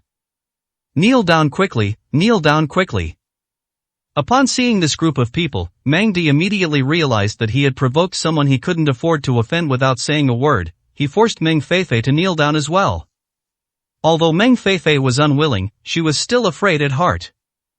The Axe Society belongs to the Choi family, which ranks 3rd in Hong Kong. While it may not be said that they have connections to the highest levels, at least in the entire Hong Kong island, apart from the 4 major families, no one else dares to mess with them. Since this person can command the Axe Society members, it means he has a connection with the Kai family. With the Kai family's power, dealing with these greenhorn college students would be as simple as using a few tricks to make them disappear without a trace. Please give me some face, too. I'm a member of the Su family, Su Hang said cautiously with a smile on his face. Go to hell, Wolf brother slapped him across the face.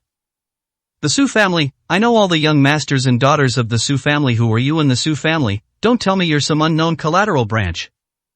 Su Hang blushed. He really was from a distant, insignificant branch of the family, the kind that couldn't be brought into the open otherwise. Given the Su family's status, he could have certainly put up a fight.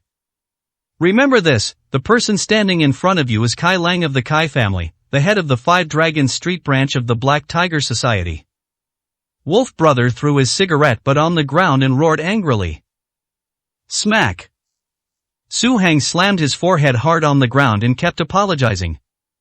Kai Lang, it's actually Kai Lang.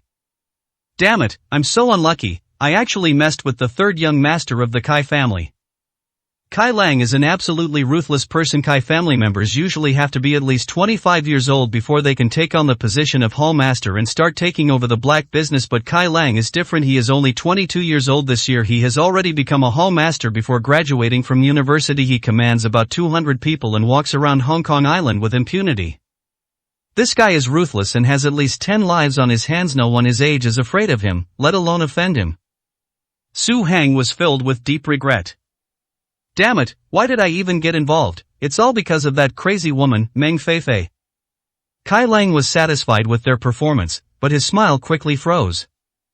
Because there was a troublemaker behind this group, and his presence made what was originally a beautiful scene less so. Without the jackals even needing to warn them, 2 men rushed over with axes in hand. Boy, why aren't you kneeling? Why should I kneel? Lu Qingxian stood there, expressionless. Oh ho, you really are a typical troublemaker. I thought you'd come up with some unexpected excuse. Wolf brother revealed a playful expression. You know, I'm a very merciful person originally. I didn't intend to kill them. Ali just wanted to kill a couple as an example, and then have this woman serve me, and that would be the end of it, but now I've changed my mind. Because of you, I will kill you all, leave no one alive. Upon hearing this, Su Hang and Wen Tao were terrified. They all turned around and glared angrily at Lu Qingxian. Damn it, why aren't you kneeling down right now? If you wanna die, go die yourself, don't drag us down with you. A look of surprise appeared on Lu Qingxuan's expressionless face. He said with amusement, I harmed you, weren't you just showing off, saying you wanted to fight someone? Now that they've called for reinforcements, how did it become me harming you? Why should I kneel down and beg for mercy with you? Su Hang was speechless for a moment. You'll die even if you don't kneel. Do you really think Brother Wolf will let you go alone? The girl next to Su Hang said. What does it matter whether he lets it go or not? I've never cared about it, Lu Qingxian said calmly. Madman. It wasn't just Meng Feifei's group that had their opinions. On Wolf Brothers' side, a group of people were also sneering, their eyes fixed on a dead man.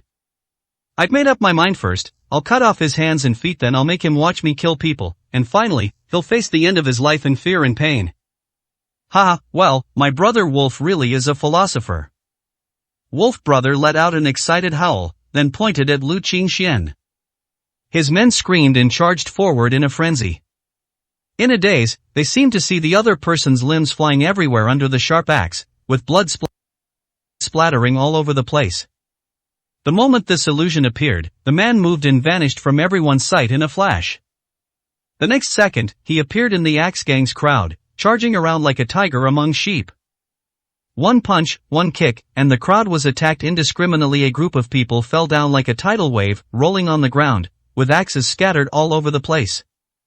In their panic, some people even injured their own comrades, with limbs flying everywhere. A martial arts expert? Wolf Brother wasn't stupid. He had been exposed to far more things than the average person and knew that there were many powerful martial arts experts in this world, and even masters of external strength and internal energy. One of them could easily take on dozens or even hundreds of people. He had seen those people before. They were either elderly or very strong, and he couldn't reconcile them with this skinny young man. Damn it, I'm going to beat up someone who's got real skills. Wolf Brother sneered, reached out and pulled out a gun from somewhere, aiming it at Lu Qingxian. Instantly, everyone kneeling on the ground felt their hearts tighten.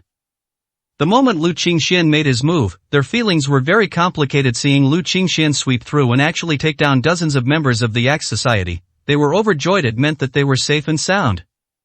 Wolf Brother can be seen they were carrying guns, which honestly terrified the group of college students. 7 paces away, the gun is swift. Within 7 steps, the gun is both accurate and fast. Lu Qingxian was now only about 5 steps away from his opponent. And Lu Qingxian was still walking towards the other party. Shoot, Lu Qingxian said calmly. Wolf Brother's eyes narrowed, and his index finger was already on the trigger. Fire! Lu Qingxian roared. Damn it, you think I wouldn't dare to shoot? Wolf Brother pulled the trigger, and with a bang, the bullet flew out with sparks, heading straight for Lu Qingxuan's head. Without anyone noticing, Lu Qingxian reached out and pinched the bullet, looking at Wolf Brother with a half-smile. You really dare to shoot? 328, Chapter 328, Resounding Fame. The metal bullets turned to dust in Lu Qingxuan's hands. Wolf Brother witnessed this scene firsthand. Is this a monster? Before he could even think, Lu Qingxian took a step across 5 or 6 meters and stood right in front of him, slapping Wolf Brother hard across the face. Smack! The Axe Society, right? Smack! Brother Wolf, right? Smack! You dare to fire, huh? After 3 slaps, half of Wolf Brother's face was mangled and bloody. On Meng De and Meng Feifei's side, those who were kneeling on the ground also stood up one after another. They looked at each other, shocked and bewildered. They couldn't understand why this person was completely unharmed even though Brother Wolf had fired the shot. Could the gun be fake? Actually, they didn't see it from Wolf Brothers' perspective. They didn't see Lu Qingxian catch the bullet with his bare hands, nor did they see Lu Qingxian crush the metal bullet into powder with just 2 fingers. A strange light shone in Meng Feifei's beautiful eyes. Wow, that's amazing. He's so much better than her father, that good-for-nothing who only knows how to apologize and make money through harmony. Isn't this exactly the kind of man she admires? It can protect yourself and your family, and provide a strong sense of security. Beside them, the other two girls also looked on with admiration. They were both college students, only sophomores this year. They had never seen such a masculine man before. Their hearts fluttered, and they were completely infatuated. As for Su Hang and Wen Tao, they had blank expressions and seemed lost in thought. Perhaps it was a sense of relief after surviving a disaster, perhaps it was jealousy, or perhaps it was admiration. But nothing else matters anymore. Wolf brother lay on the ground, almost unconscious. Little Wolf. A furious shout jolted everyone out of their reverie. Several Land Rovers were parked on the side of the road, and the sound was coming from the first Land Rover. Immediately afterwards, an elderly man dressed in a fitted tang suit and carrying a gold cane stepped out of the back seat of the car. He was running errands nearby when his subordinates told him that Kai Lang had suddenly called and summoned a large group of people. Worried that something might have happened, he followed closely behind, only to find himself witnessing this scene upon arrival. Despite bringing enough men, Kai Lang was still defeated and publicly humiliated, looking like a dead dog. This is not just an insult to Tsai Lang, but an insult to the Tsai family of Hong Kong Island. This is an insult to the Axe Society and the entire Green Bamboo Group. Those who insult others should not be forgiven. Second uncle. Help me, kill him. Kai Lang shouted, barely clinging to his last breath. Don't worry, no one can go against the Kai family and leave unscathed. Kai Donghai, holding a cane, walked slowly in, surrounded by a crowd of people, followed by more than 10 elite members from the Qingzhou group. Yes, it's Kai Donghai, the second in command of the Kai family and the second in command of the Green Bamboo Gang. Su Hang's legs went weak with fear. Compared to Kai Lang, a relatively unknown descendant of the Kai family, Kai Donghai can be considered a veteran of the underworld in Hong Kong. Moreover, he has connections in both the legitimate and criminal worlds, frequently appearing on television, engaging in charity work, education, and underground transactions. His presence can be seen everywhere. Second Master Kai, I've heard of his name. Oh no, oh no. Oh no, how did we manage to provoke the real tiger out of the water? Wen Tao's face turned ashen. Although his family background was not as good as Su Hang's, and he was just a follower, as a Hong Kong resident, 77% of people knew about Master Kai and how ruthless and unreasonable he was. Back in school, I often heard some of my classmates who were into trouble talking about Master Kai's exploits. They would always shrink their heads and lower their voices when they mentioned it. Second uncle, he's a martial arts expert, you have to be careful. With the help of others, Kai Lang stood up and stepped back to Kai Donghai's side. A martial arts expert, I'm the kind of person who beats martial arts experts. In Hong Kong, no one can bully the Kai family, not even the four major families. Kai Donghai sneered. What he said was true. Although the Kai family ranked only third in terms of overall economic strength, their real strength lay in their covert dominance. Even the Hong Kong government families had to show them respect. Clear the area. With a slam of Master Kai's golden cane into the ground, the people he brought dispersed like a tide, and even more people appeared on the outskirts, closing off roads and residential areas, directly and rudely isolating the place to ensure that the commotion would not become public knowledge and that no one would disturb them. Upon hearing the words, clear the area, Su Hang's legs went weak, and he almost wet himself in fear. He remembered a classmate of his who was involved in gangsters saying after getting drunk that Master Kai was a pervert who liked to torture people and slowly kill them. Once he said the words clear the place, it meant he was about to start his show. At that time, unless you had a huge network of connections and powerful backers, you could expect to be torn apart by wild dogs after you died. He said he personally witnessed a guy causing trouble at an entertainment club under the Qingzhou group being brutally murdered by Master Kai, who gouged out his facial features, pulled out his fingers and toes, cut off his limbs, and then threw him into a garbage dump. In less than an hour, stray dogs in the neighborhood had eaten him clean. Although I don't know if it's true or not, just hearing this description has already instinctively planted a seed of fear in my heart towards Master Kai. You want to play, huh? Lu Qingxian looked at the other party with a half-smile. Let me warn you beforehand, this is just a small dispute. I just casually taught these arrogant fools a lesson, but if you really want to continue playing, I don't mind wasting some time. However, I can't guarantee the lives of these people. Master Kai raised an eyebrow. I, Kai Donghai, have been a force to be reckoned with in Hong Kong for 40 years. What storms haven't I weathered? When I was in the underworld, you were still nursing in your mother's womb. Did you really think that just because you've learned a few rudimentary skills, you could mess with the big boss? However, Kai Donghai, do not kill nameless people. State your name. Lu Qingxian smiled faintly, making no attempt to hide it. I remember, my name is Lu Qingxian. The air fell silent instantly. It was so quiet you could hear a pin drop. As an upper-middle-class figure in Hong Kong, Master Kai has countless channels for obtaining information. He has heard about all the major and minor events that happen in Hong Kong, including the Dazhaoshan Challenge incident that broke out just a few days ago. That incident directly led to the downfall of Zhou Tianqi, the #1 magic master in Hong Kong, and caused the Su family, which was originally ranked second in Hong Kong, to fall into the ranks of a third-rate family. It also directly changed everyone's perception of the word martial artist. The protagonist of this challenge is named Lu Qingxian. How could Kai Donghai not have heard of such a resounding name? 329, Chapter 329, he kneeled after heard it. Your real name is Lu Qingxian? Suddenly, some doubts arose in Kai Donghai's mind. According to his information, the martial arts master named Lu Qingxian left Hong Kong and returned to Jiangnan on the very night after the duel. A big shot like him would never travel all over the world. There would definitely be someone to take care of his trivial matters. Why would he return to Hong Kong Island a second time? Thinking of this, Kai Donghai couldn't help but suspect that the person in front of him was an imposter, whose purpose was to use Lu Qingxuan's reputation to intimidate him on the spot and make him back down.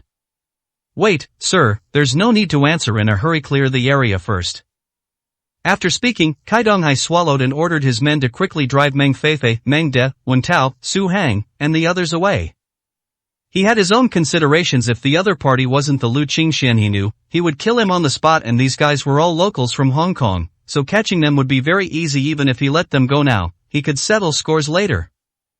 If the Lu Qingxian in front of him is the same Lu Qingxian who fought Zhou Tianqi at the foot of Dazhou Mountain a couple of days ago, then he can only kneel down and beg for mercy. After all, fighting against such a godlike person is no different from courting death. He absolutely forbade anyone to spread the story of him kneeling and begging for mercy. If these brats spread it around, would Kai Donghai still be able to work in Hong Kong? Soon, everyone was gone. Su Hang was the first to run away, his feet barely touching the ground. Meng Feifei hesitated for a moment, looking back at Lu Qingxian several times. Seeing that he didn't react, she finally caught up with the group and left the residential area. Little Lu, you need to be careful if things really get too bad. Just beg for mercy. Master Kai is a magnanimous man and won't hold it against you, Meng De said with a bitter expression. He's just a nobody, let alone Kai Donghai. If Lu Qingxian hadn't been here, Kai Lang would have been able to subdue him completely. Even if they took his daughter away, he wouldn't have been able to utter a single word. Before Meng De could say anything more, he was violently pushed away by a man wielding an axe. Alright, that's enough. Kai Donghai squinted, staring intently at Lu Qingxian. You said your name is Lu Qingxian, right? Then, how are you going to convince me that your name is Lu Qingxian? Kai Lang was taken aback. Is my second uncle out of his mind? What kind of question is this? His name is Lu Qingxian, so why do we need to prove that his name is Lu Qingxian? Second uncle, please help me get revenge. Kai Lang said, his eyes red. Shut up. Kai Donghai glared at him fiercely. This good-for-nothing scoundrel, if he really messes with someone he can't afford to offend, he'll be the first to be dismissed and confined. How do you want me to prove it? Lu Qingxuan's smile was enigmatic. Kai Donghai snorted coldly. So it really is an imposter, right? The legendary Grandmaster Lu Qingxian is a peerless martial artist who can fight against 10,000 men single-handedly, a godlike figure in martial arts, a being who can shake the heavens and the earth. How could he be a greenhorn like you? Besides, he has already left Hong Kong City and there is no way he could be here. You think you can use his reputation to bluff me? Haha, let me tell you. Is that so? Click. A bolt of lightning struck a thick tree half a meter away from Kai Donghai. In an instant, a tree was split in two, its charred trunk looking as if it had been roasted in a fire, a completely blackened mess. Kai Donghai was stunned. Not only him, but all his subordinates around him, as well as Kai Lang, were all like they had seen a ghost. Their legs went weak, and they were half squatting, almost kneeling on the ground. Thump. The first one to kneel down was Kai Donghai, the second Master Kai. Without a second thought, upon seeing this scene, he immediately knelt down, his face beaming with smiles. Master Lu, the flood washed away the Dragon King Temple. The flood washed away the Dragon King Temple. We became friends after fighting. Little Wolf is young and ignorant, and offended Master Louis apologize on behalf of Little Wolf. Little Wolf, kneel down now. Kai Donghai shouted angrily at Kai Lang. Kai Lang trembled and knelt on the ground. Weren't you going to have some fun with me? Why is that not going to work? Lu Qingxian was not surprised by their reaction at all. In the past 2 days, his reputation has probably spread throughout high-level circles. The Kai family is the third largest family in Hong Kong, so Kai Donghai must have heard of his name. Master Lu is joking, we are just ordinary people, how dare we compete with you? I, Kai Lao Air, am not even qualified to carry your shoes. On Meng Feifei's side. Leaving the residential area, the group breathed a heavy sigh of relief. Is Brother Lu alright? Meng Feifei changed her form of address immediately.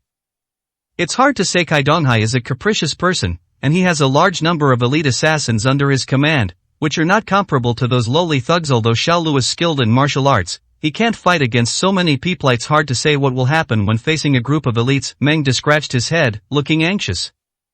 He wanted to call Lu Bingling to explain the matter, but after thinking about it, he realized that it was too late to solve the immediate problem. Besides, Lu Bingling was only an 18-year-old girl and had no say in the family. How could the Lu family, a family from Jiangnan, possibly clash with the third largest family in Hong Kong over the sake of a junior's friend? Young Master Su, your Su family is so powerful, and didn't you say you have a close relationship with the eldest son of the Su family? Could you ask him to help smooth things over and mediate the conflict? Meng Feifei hurriedly turned her gaze to Su Hang again. Although Su Hang was only a marginal member of the Su family, according to his drunken confession, he had a very close relationship with Suanjie, the eldest son of the Su family and the direct heir. If he could ask Suanjie for help and then have Suanjie communicate with the family elders, then this conflict would naturally be resolved. Su Hang's eyes darted away. Facing the gazes of the others, he smiled and said, "Alright, it's not guaranteed to work out 100%, but I'll do my best." After saying that, he walked to the side, took out his phone, dialed a number, and then walked a few steps further away. He described it to himself over the phone in a very casual manner.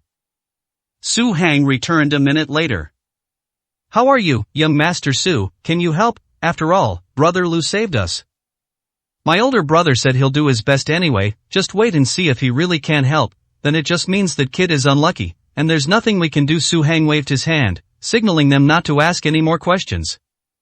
In fact, he didn't make the call at all, and he wasn't familiar with Suanjie at all. How could the eldest son of the prestigious Su family be on good terms with someone like him, a marginalized member of the family? That was just something he said while drunk, and some people actually believed it.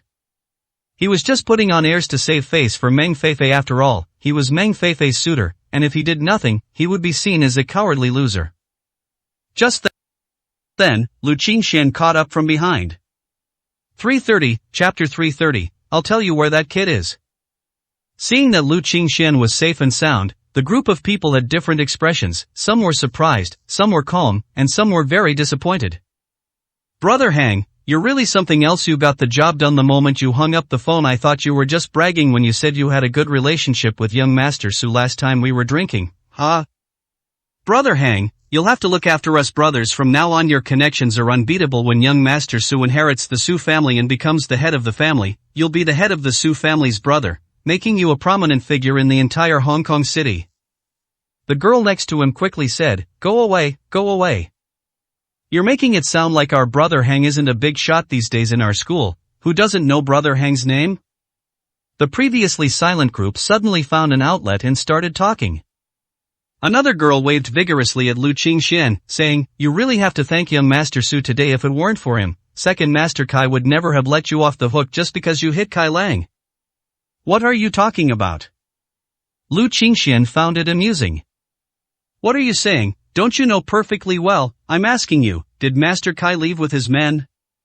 This girl, named Do Shella, is Su Hang's suitor and Meng Feifei's rival. Naturally, she has no good feelings towards Lu Qingxian, who helped Meng Feifei, and seizes this opportunity to put him down a little. "That's right, that old man is indeed gone, and then what?" Lu Qingxian nodded and asked directly. Do you know why Master Kai left? Why? Lu Qingxian asked with a smile as he walked over, eager to see what kind of laughable answer the girl might give. Because Brother Hang saved you.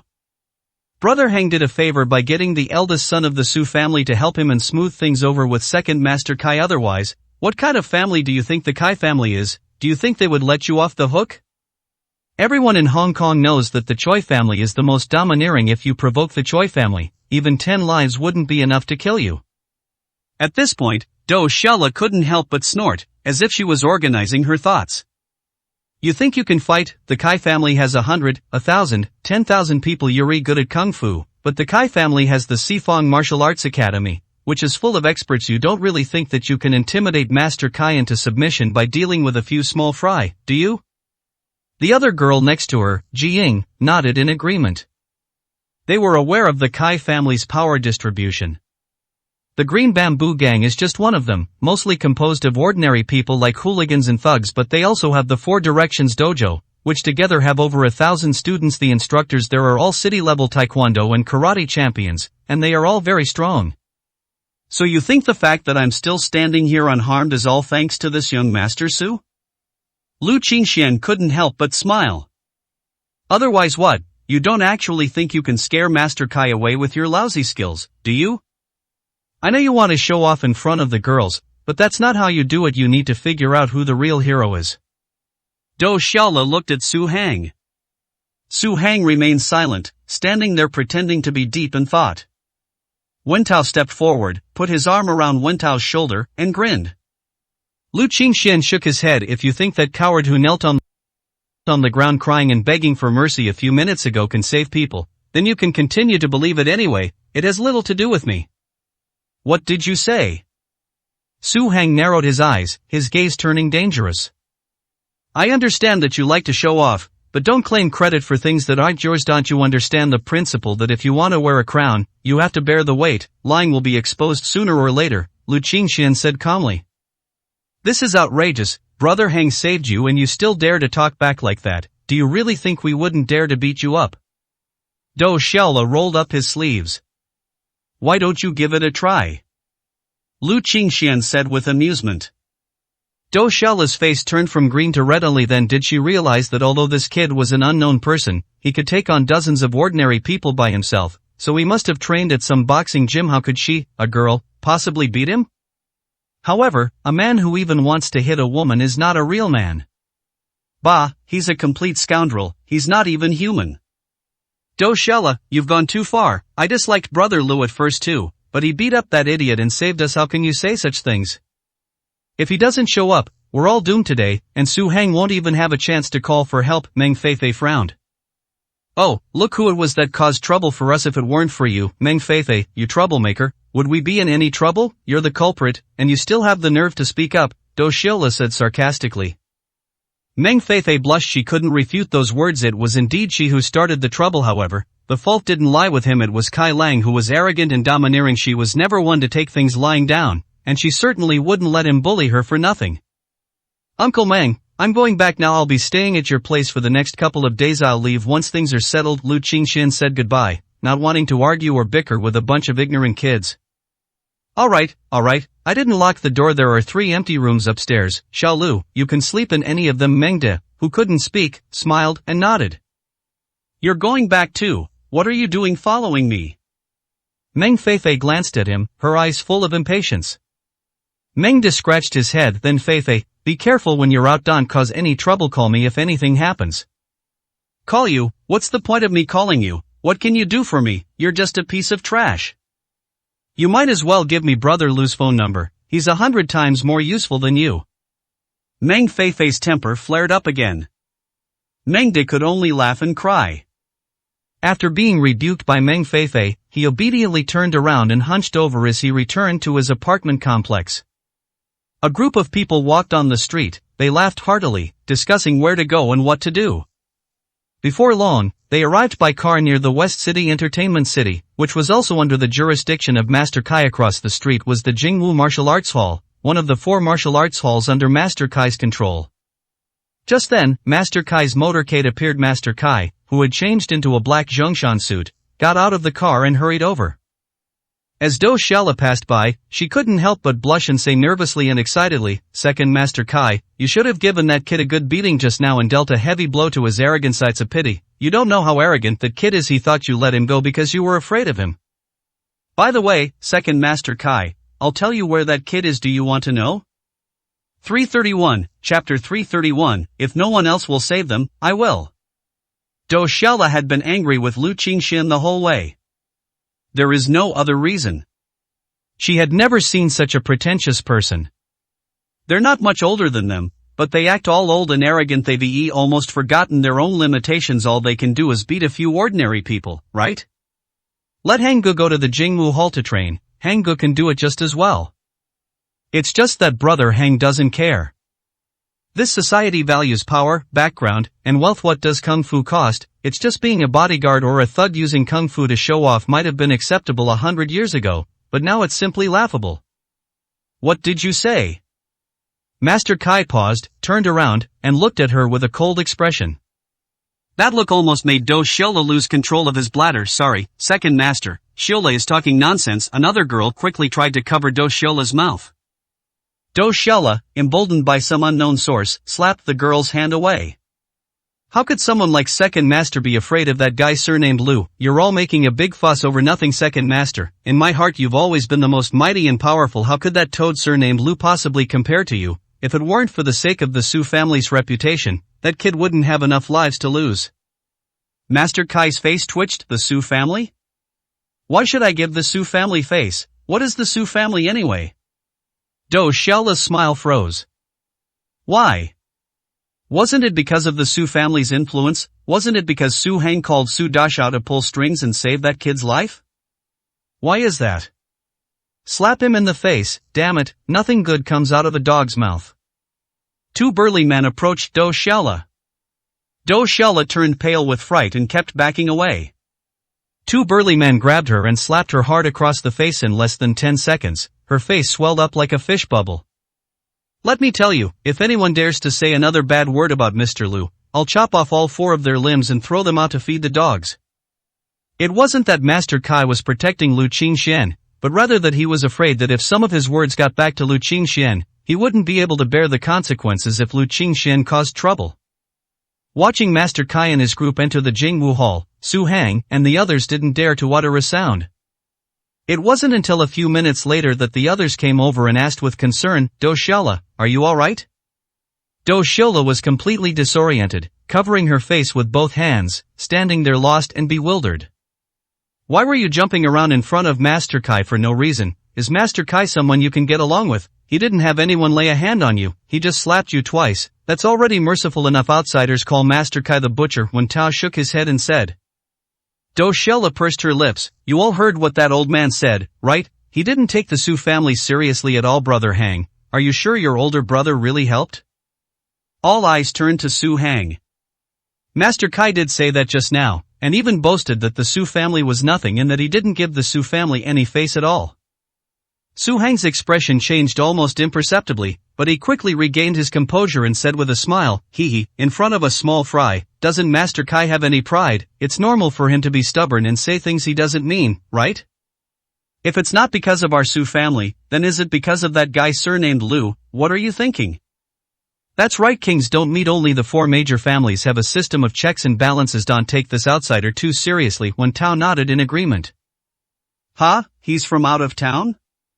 Another girl exclaimed in surprise.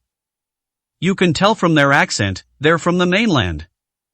Meng Feifei nodded. "It's said that she's from Jiangnan, a friend of my dad's. The relationship is quite complicated, and I wasn't interested in knowing about it before." There was one more thing Meng Feifei didn't say. She was now interested.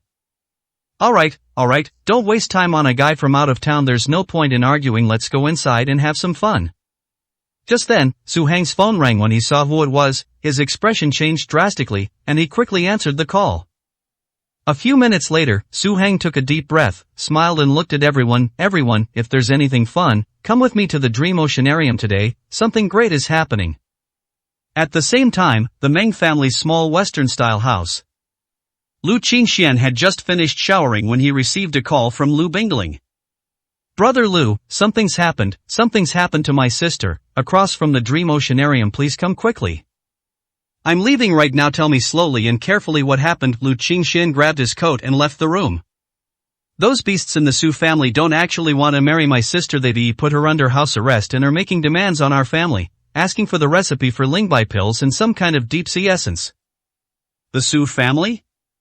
Lu Qingxian was taken aback. Yes, Brother Lu, have you heard of the Su family, the second-ranked family in Hong Kong? I've heard of it, of course I've heard of it. Lu Qingxuan's face showed a half-smile. The Su family is really lucky. The first time I provoked him, I was crippled, now I dare to provoke him again and touch his sore spot. I really don't know what it feels like to be destroyed. It's good to have heard about it, but it seems that this time it's not just the Su family. The Su family, which ranks fourth in Hong Kong, and supposedly an old family from the western frontier, are also involved. The three families are working together to extort money. These guys are absolutely despicable. Lu Qingxian offered a few words of reassurance to the other party and then hung up the phone. No wonder the Su family was so audacious. It turns out they had the Su family, another of the four great families, and another old and powerful family from the western frontier behind them. The three families conspired to defraud the Lu family. What a clever scheme. Now that their daughter is in someone else's hands, the Lu family is hesitant to act rashly and is at a loss for what to do. Given the choice between handing over their belongings or losing their daughter, what will Lu Zhan and Zhao Rumeng choose? However, none of that matters. Bing Qinghe was his friend, his family wouldn't help, but he came to save them. Soon, Lu Qingxian arrived at the Dream Oceanarium. Opposite him was a huge square building similar to the water cube. It had no name and no other distinctive buildings nearby. It stood there alone, beautiful and magnificent. This should be the place Lu Bingling was referring to. From afar, Lu Qingxian saw Lu Bingling standing in front of the blue crystal building, waving at him. Lu Qingxian crossed the road and came to the other person's side. Brother Lu, I heard that my sister is here. Then what are we waiting for? Let's go in and snatch them away, Lu Qingxian said bluntly. Oh dear, Brother Lu, what are you saying? It's just the two of us fighting over someone. They have hundreds of people, and we don't even know where my sister is. Is she being held captive or what? Searching aimlessly will only alert them and let them secretly move her away. We might even be in danger ourselves. Lu Qingxian looked at her in surprise. This girl is 18 or 19 years old, and she has quite a few ideas. However, she is right. Even though he has unparalleled power, he cannot see 1,000 miles or hear 1,000 ears. It is not something he can find in a short time to secretly move someone away from such a large place. The two arrived in front of the blue crystal building.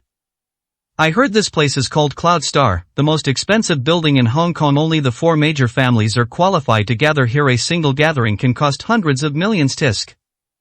Let's see if there's anything good to eat. Ugh, they restrict my sweets here abroad, it's so awful. Lu Bingling, like a curious child, sneaked inside. She wasn't there to save her sister, her curiosity was just too much. Stop. 332, Chapter 332, Play him to death. As soon as the two entered, someone called out to them from behind. Isn't this Brother Lu? The strange yet somewhat familiar voice made Lu Qingxian pause in his steps. Turning my head, I saw that Meng Feifei, Su Hang, Wen Tao and the others had also come over at some point. Of course, there's also Do Shella, who was so sarcastic before, and another girl, I think her name is Yuding. Lu Qingxian didn't care what these people were called, he was just a little annoyed by these brats who never stopped and always wanted to make their presence felt. It's as if saying something to Lu Qingxian can bring him immense pleasure, he truly cannot understand this kind of feeling. Brother Lu, are all these your friends? You've only just arrived in Hong Kong Island, and you've already made so many friends? Oh, is this Feifei? It's been so many years, you've grown taller than me. Lu Bingling didn't recognize anyone else, but she was familiar with Meng Feifei's face. The two had met a few years ago when they were both only 12 or 13 years old, in junior high school, and still just little kids. Meng Feifei managed a rare smile. She recognized Lu Bingling, but facing such a noble young lady from a prestigious family, her smile couldn't help but feel somewhat inferior. But Wen Tao and Su Hang are different. Although Lu Bingling is still a bit green, she is already somewhat comparable to her older sister Lu Bingqing in terms of appearance. That cool and aloof goddess aura cannot be imitated by makeup or dressing up. It is a kind of temperament and charm that comes from the bone, and she can be called a man killer. Su Hang immediately changed his attitude. Feifei, and who is this young lady? Meng Feifei looked at his infatuated expression and a hint of disgust flashed in her eyes.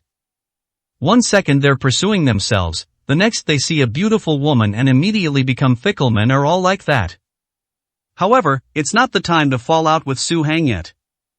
This is my childhood playmate, Miss Lu Bingling. She should have just returned from studying abroad, Meng Feifei said with a smile.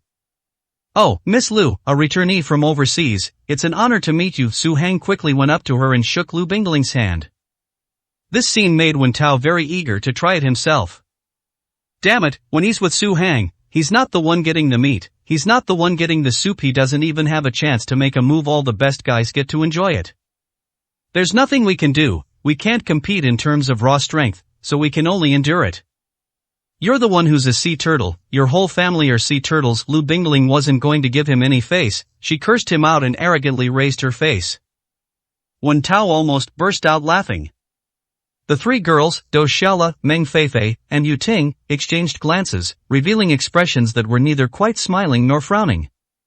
Young Master Su has gotten the short end of the stick. Su Hang gave a dry laugh. Miss Lu is indeed unique, unlike any other girl I've met before. I admit, you've piqued my interest, and I like you quite a bit. No, please don't.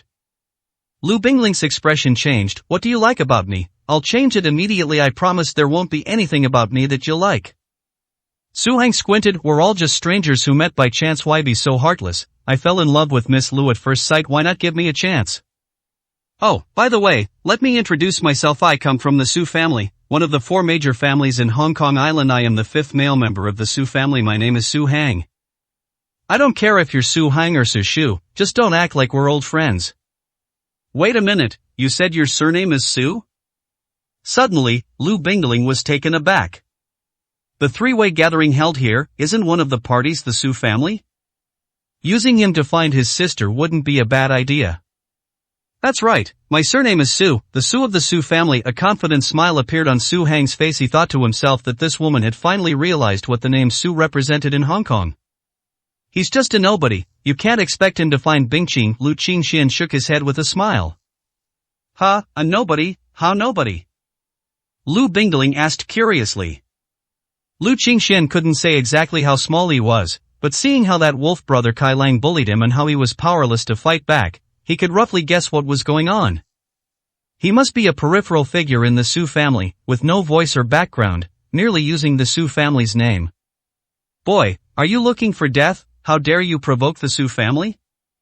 Su Hang's eyes narrowed like a venomous snake, and his anger flared up instantly. Just when he was about to strike up a conversation with the goddess, this bastard jumped out and said that he was just a nobody in the Su family. Do I need you to enlighten me? You think you're the only one who's clear-headed, you piece of trash?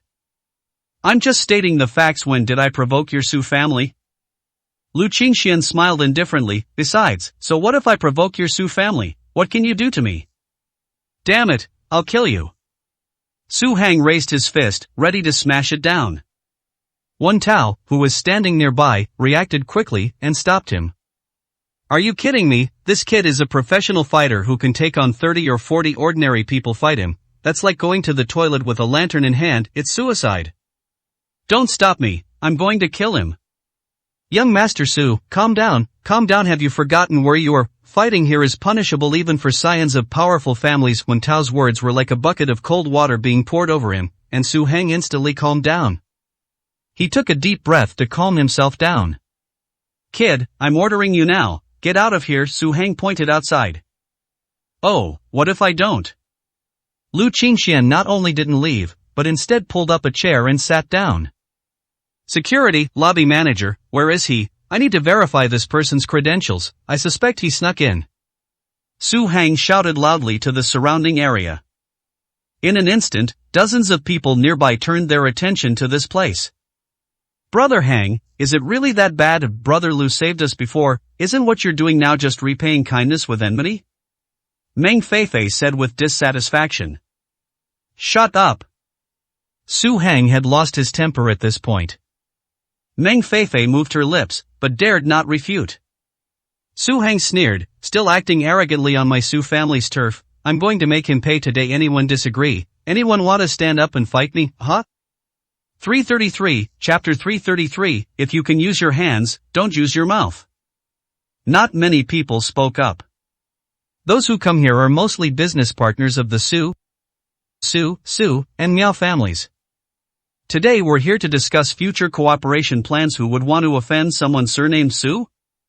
Even if Su Hang is just an insignificant member of the marginal family, the fact that he has the surname Su represents the face of the Su family. To slap him in the face here is no different from slapping the face of the Su family.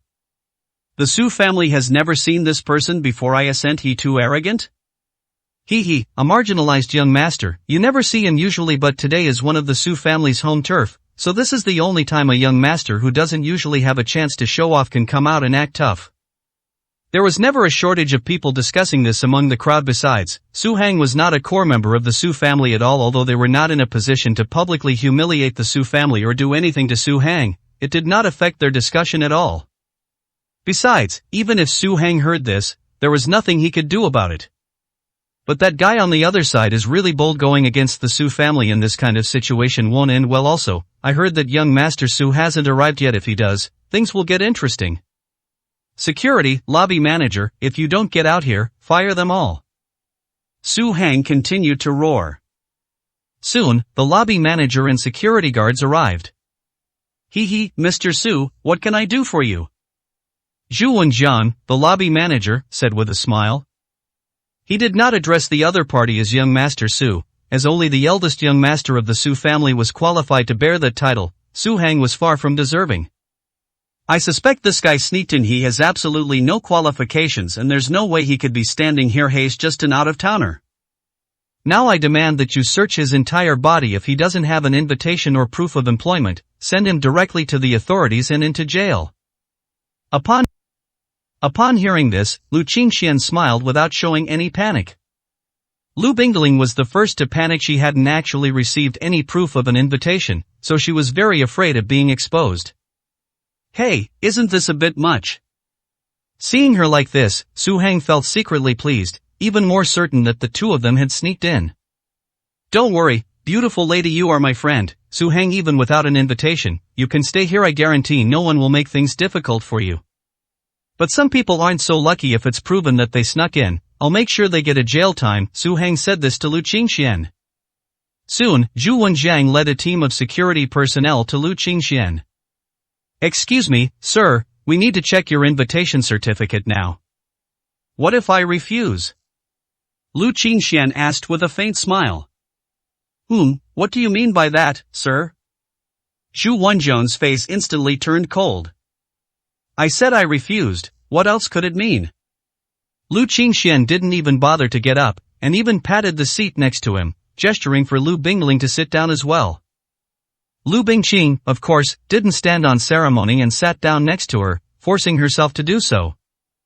Zhu Wenjiang has worked here for so many years and has seen plenty of scoundrels, but this is the first time he has seen someone so reckless. Does he think that just because he's staying here, he can't do anything about it? It seems there really are people who intend to cause trouble for the three major families today. Men, seize him. Zhu Wenjiang sneered and then became less polite, waving his hand and taking 2 steps back. 2 security guards rushed at him with batons. The next second. Bang bang. The two figures were thrown backward and crashed heavily to the ground, their fate unknown. Beside her, Lu Bingling's beautiful eyes sparkled. Wow, that's amazing. She had never seen Lu Qingxian make a move, but every time she talked to her sister on the phone, her sister would mention this man and make no attempt to hide her admiration for him. For Lu Bingling, this was the first time she had seen her sister like this, so she was also filled with curiosity about Lu Qingxian and wished she could peel back his layers and discover his secrets. You dare to hit someone here? Zhu Wenjiang's expression changed drastically, and he stared fiercely at Lu Qingxian. So what if I hit someone? I'll hit you back, you believe me? Lu Qingxian flicked his fingers nonchalantly. So handsome, so incredibly handsome. Lu Bingling's eyes sparkled. What teenage girl doesn't admire strong people and heroes? Who is acting so arrogantly and disrespectfully on my Su family's territory? Let me see. Suddenly, a sharp voice came from outside the door. It's Su Hui. It was him? That kid's in trouble. Been talking about where the young master of the Su family was all this time. It's true what they say, timing is everything. Su Hui, dressed in camouflage, looked completely out of place in the atmosphere. However, he walked over with great pride, head held high. Who did you just say you were going to hit? Say it to me again. Why should I tell you? Ha? Su Hui was clearly taken aback, and picked at his ear. What are you saying? You're just as deaf as this young master Su Hang, so why do you always ask others why? Did I not explain myself clearly enough, or is it that people from the same family tend to have a genetic predisposition? Lu Qingxian said with amusement. Su Hui was completely enraged this time, and laughed in extreme anger. It seems you don't know who I am. No, I know, you don't need to introduce yourself, it hurts my ears. Lu Qingxian quickly interrupted him. If you want trouble, just come at me. Shut your mouths, if you can use your hands, don't use your words. 334, Chapter 334, No More Talks. No, I believe that after hearing your self-introduction, you will deeply regret what you just said, and wish you could go back in time and smash your own mouth in, Su Hui said with great confidence. Listen carefully, the person standing in front of you now is not only the eldest son of the Su family, but also the captain of the 9th batch of elite warrior training camp in Gangnan Prefecture, a reserve member of the White Dragon Special Forces, the youngest assistant coach of the national boxing team, the lightweight champion of the Octagon, and the uncrowned king known as the East Asian Meat Grinder. Young Master Su, this guy is also quite capable in a fight, Wen Tao reminded him. Can you fight? Su Hui chuckled. This is the funniest joke I've ever heard. Every time I encounter someone who claims to be a great fighter, I end up beating them to a pulp. They kneel down in front of me, begging for mercy, terrified that my fists will land on them again and tear their skin apart. Su Hui has considerable confidence in boxing. He was sent to Elephant Country for training when he was a child, where he practiced boxing and kicking under Master Qiu Bo. Even if he can't reach Master Qiu Bo's level now, he can at least break bricks with his fists and snap banana trees with his feet. Combined with his unique boxing skills, he can even go toe-to-toe with internationally renowned boxers for several rounds and even score a considerable number of points. Of course, you don't need to take young Master Su seriously. What I mean is, you must not let this kid sneak up on you. As very cunning. It would be bad if he heard young Master Su. How can this country bumpkin compare to your precious body? Wen Tao quickly explained. Heh, that's a nice thing to say, but after getting used to fine food, I sometimes crave a bug to cleanse my palate. Su Hui beckoned to Lu Qingxian. Stand up. Lu Qingxian completely ignored him. Ha, didn't you hear me? Seeing that the other party was unmoved, Su Hui's face suddenly turned cold. Who do you think you are? Why should I listen to what you have to say? Lu Qingxian fed Lu Bingling a piece of cake, then suddenly looked up and glanced at him. Whoosh! This kid is really arrogant. Young Master Su is definitely a big shot among the younger generation in Hong Kong. Has been keeping a low profile for so long. Since returning from his training in the war zone, he finally found an opportunity to step on some nobody and boost his presence, but this nobody doesn't even give him face. This is really interesting. What do you think young Master Su will do next? In a small circle, a man with dry, yellow hair, a pale face, wearing a Gucci jacket, and a flippant expression smiled and said. Beside him was his girlfriend, and other men and women from the same social circle. Given this madman's personality, he definitely won't survive if he leaves. But here, I don't think young Master Su will make a move directly. The three families above are discussing cooperation if a fight breaks out in his own backyard. I'm afraid his family elders won't let him off the hook, another man said. Then let's make a bet. I bet that young Master Su will definitely make a move. He's been suppressing his feelings in the military region for so long, and he finally found a chance to vent and show off. If I were him, I definitely wouldn't have put up with it. It's too damn painful. The blonde guy patted the woman's butt next to him. Want to gamble? If you win, she's yours, and you can play with her for one night. If I win, your woman lets me play with her for one night. The man next to him raised an eyebrow. Fine, I'll take the bet.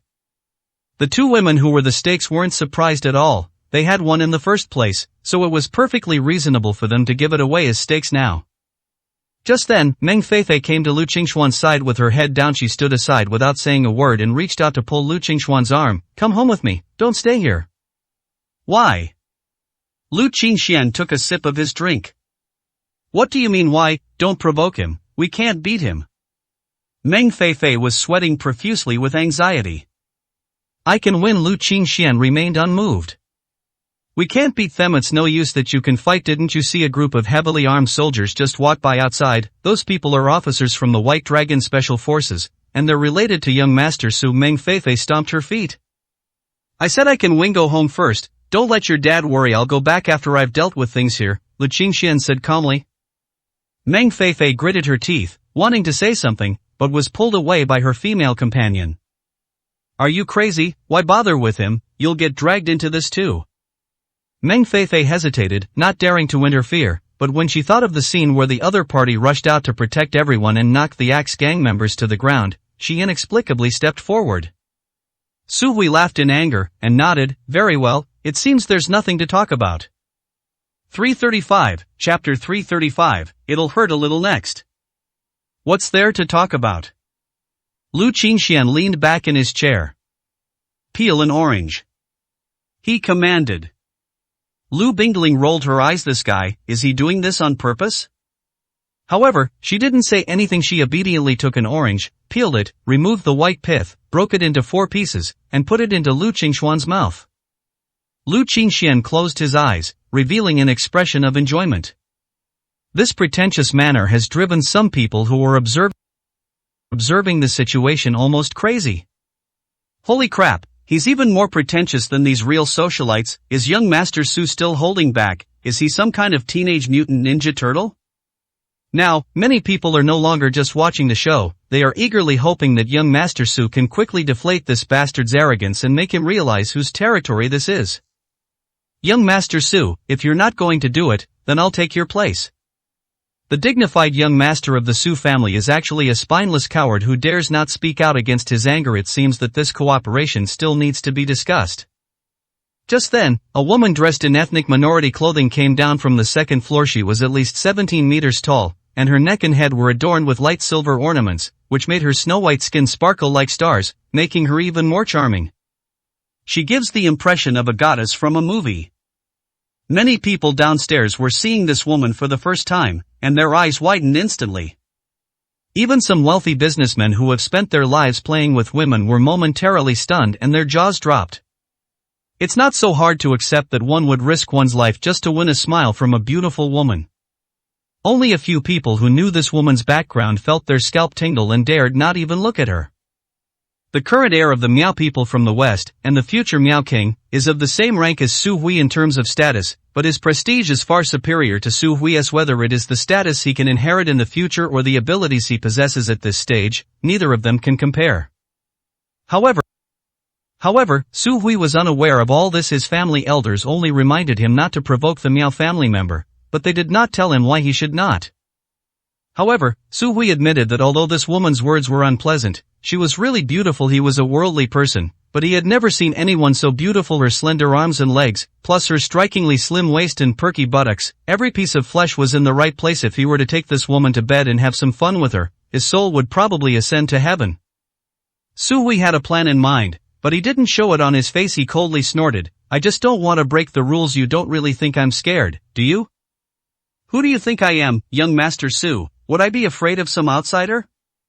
How could you know what it means to prioritize the big picture if you haven't sat in my seat? Today is the day of the meeting of the 3 major families, and it's been ruined by a rotten apple. I am afraid we've fallen for someone's trick. Those are nice words, but they don't change the fact that you're a good-for-nothing. Miao Qingqing sneered disdainfully. Very well, since Miss Miao has put it this way, if I were to break the rules and cripple him today, would Miss Miao dare to make a bet with me? My favorite thing is gambling, tell me. Su Hui sneered inwardly. You've taken the bait, you bitch, playing with me? It's simple, I win you have to spend the night with me, and everyone will be a witness. A strange light flickered in Su Hui's eyes. What if you lose? If I lose, you can say what to do and I'll do whatever you want, Su Hui sneered. If you lose, I'll make you swallow this pill. Miao Qingqing conjured a brown pill in her hand as if by magic. Hee hee, Miss Miao, medicine isn't something you can just take randomly. You're not trying to harm me, are you? We're business partners. Su Hui's expression tightened. This is the Miao people, who are experts in making poisons. Who knows if taking this pill will cause any problems?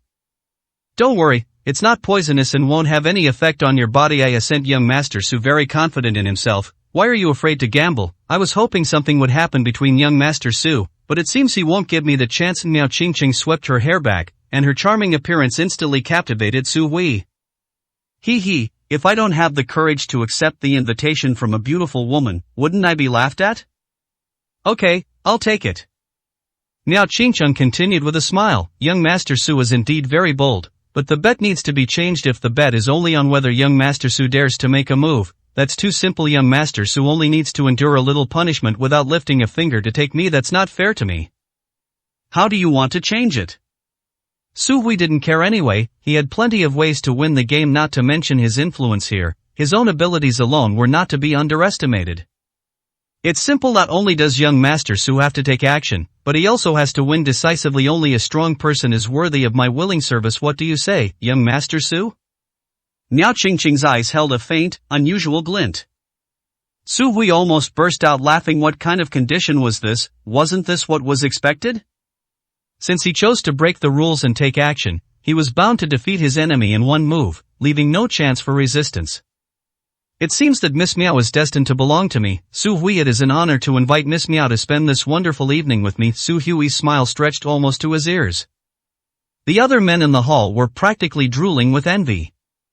The blonde-haired man slapped his thigh. Holy crap, could this Miss Miao be interested in young Master Su? It's practically offering herself up.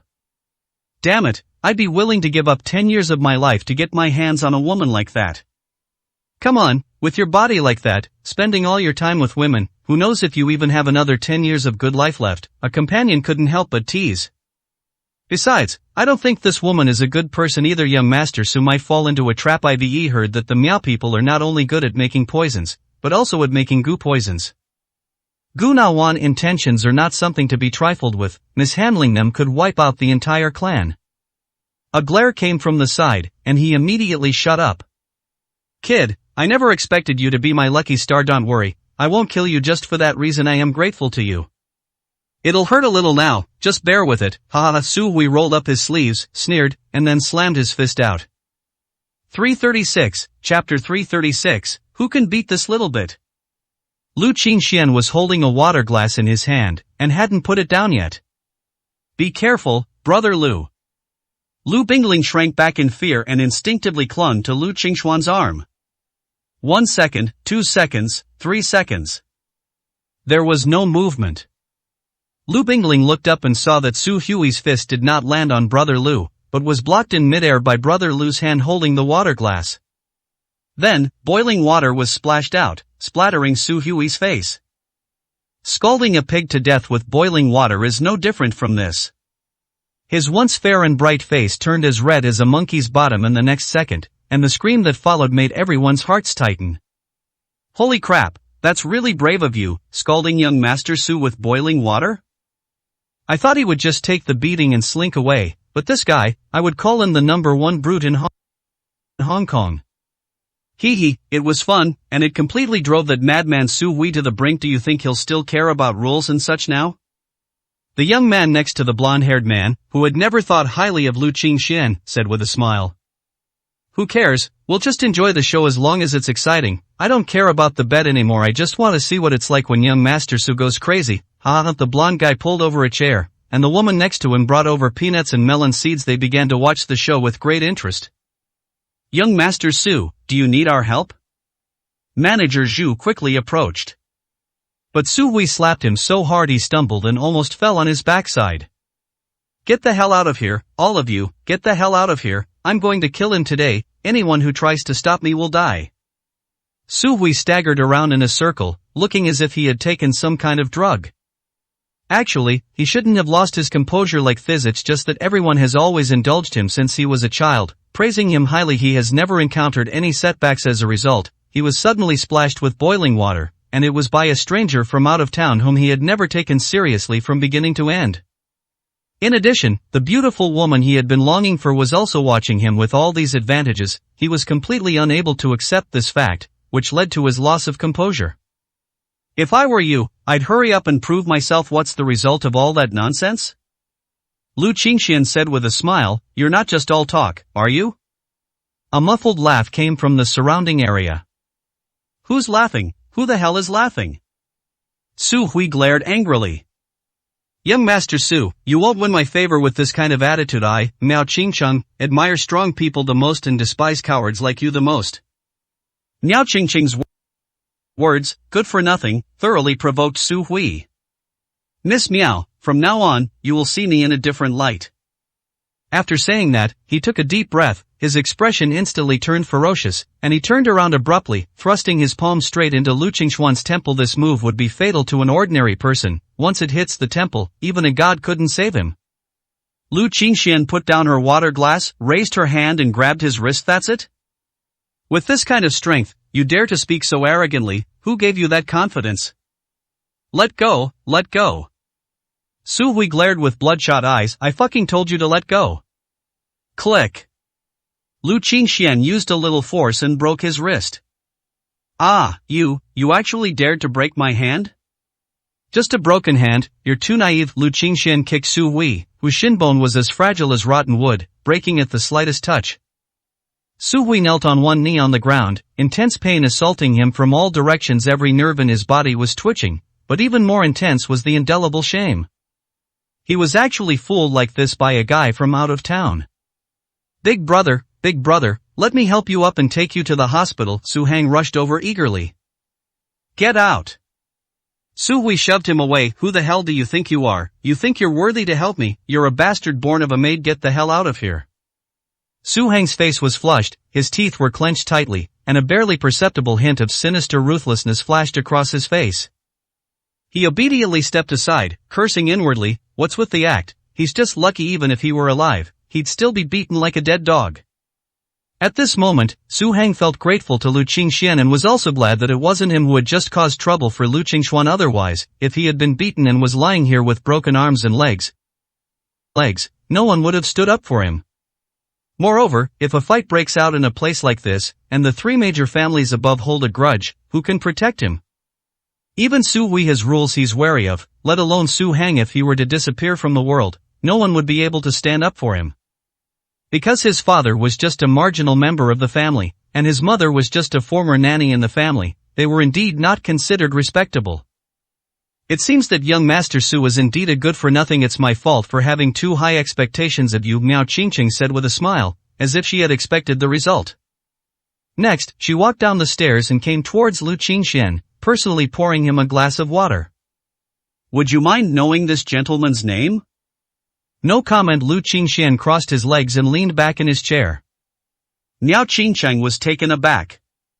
As far as she could remember, this was the first time in over 20 years that she had been rejected by a man. The daughter of the Miao King was a woman of unparalleled beauty and extraordinary temperament. Whether she could handle other things was another matter, but she had never failed when it came to men. For a moment, a strange look appeared in her eyes. Even Lu Bingling, who was standing next to him, stared at Lu Qingxian in astonishment, her heart pounding. Not bad, he actually managed to reject such a beautiful woman. No wonder his sister thinks so highly of him. Definitely not some ordinary guy. Not bad at all. It seems I was being presumptuous and unworthy to ask your name, sir, Miao Qingcheng said meaningfully. Alright, stop with those mind games. That trick might work on others, but it won't work on me. Only a fool like the Su family would fall for your tricks. Lu Qingxian continued sipping his tea. He said, utterly bored. Miao Qingcheng raised an eyebrow. Aren't you afraid of retaliation from the Su family?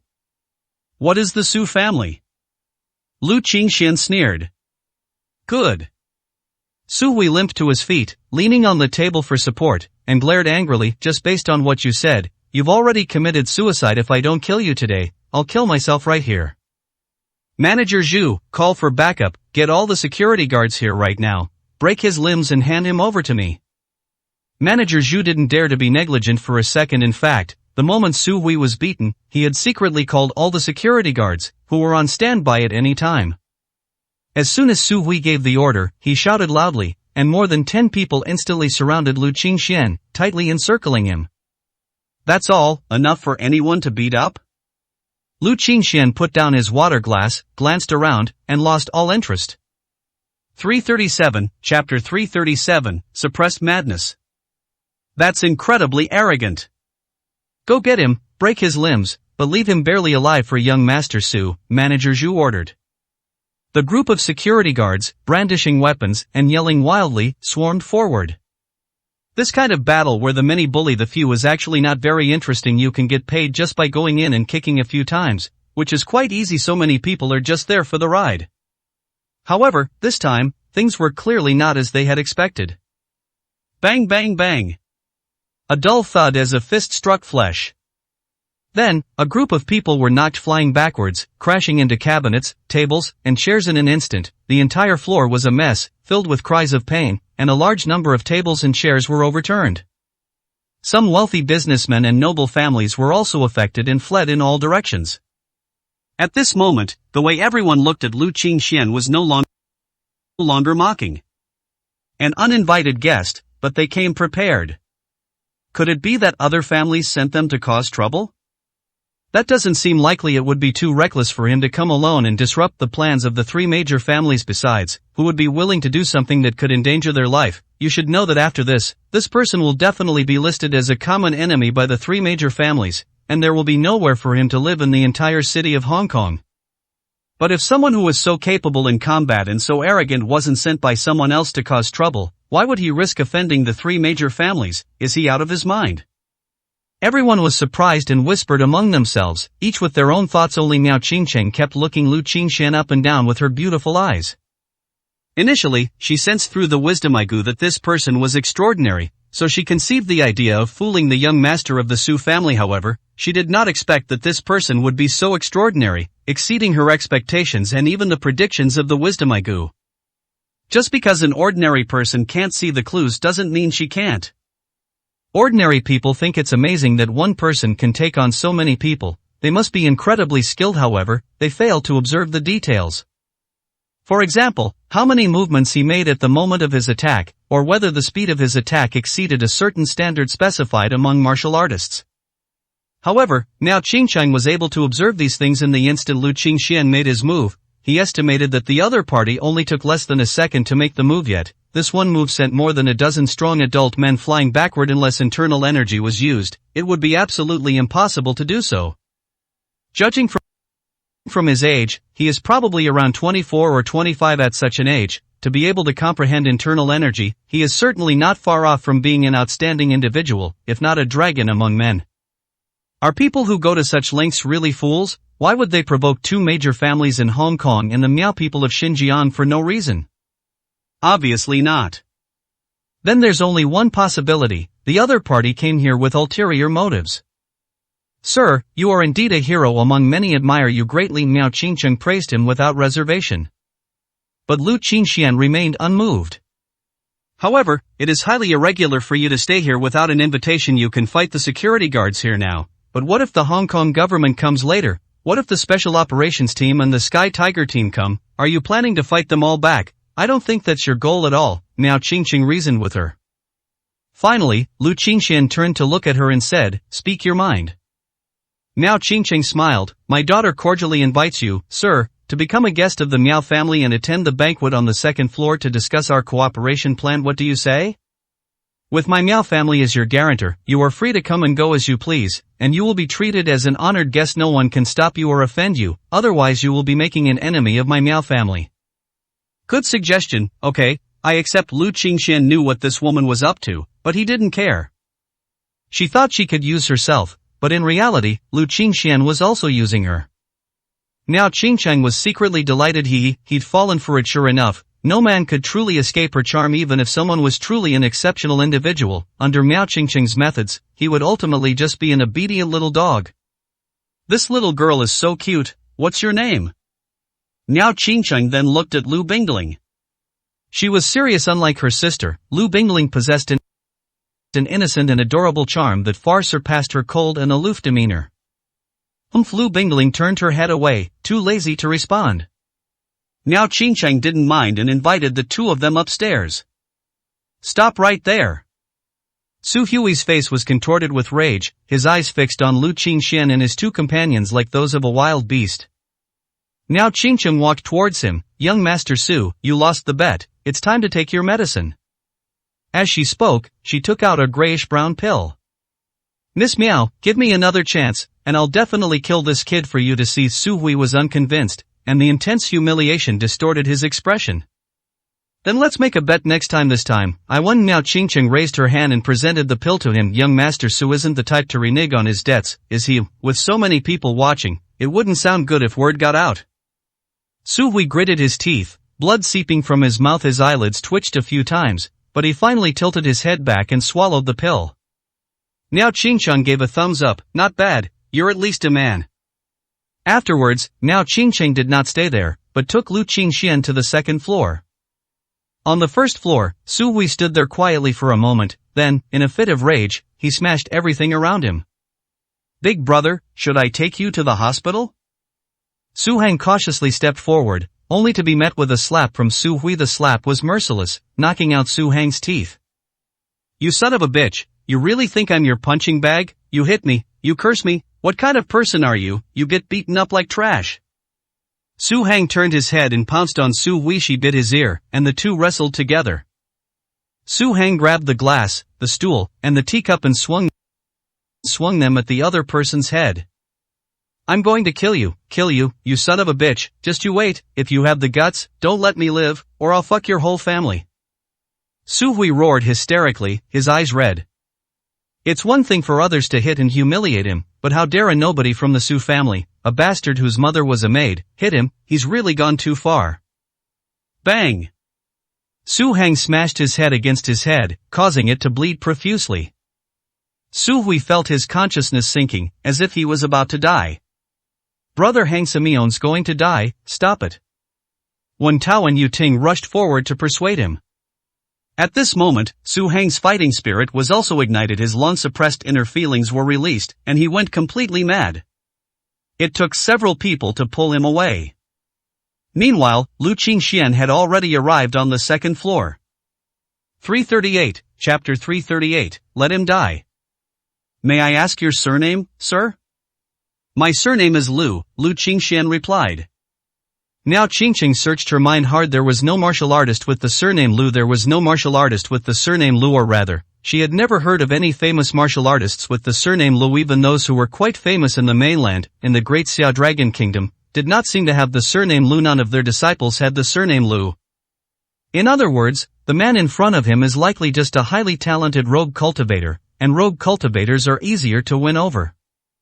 What she feared was that the other party already had a powerful ally, which would mean that the Miao family would have to pay several times the price to win them over, or even be unable to win them over at all. Mr. Lu, Su Hui is a vengeful person. You beat him up like this, I'm afraid he'll retaliate later, Miao Qingcheng warned. It's alright, let him retaliate if he wants. I dare to touch him, so I'm naturally prepared to face all possibilities. Lu Qingxian waved his hand. It's different. Mr. Lu may not know who's behind. Su Hui is not just the eldest son of the Su family. Miao Qingcheng shook her head. Oh, could it be that he has some identity that makes me wary? Lu Qingxian said with a smile.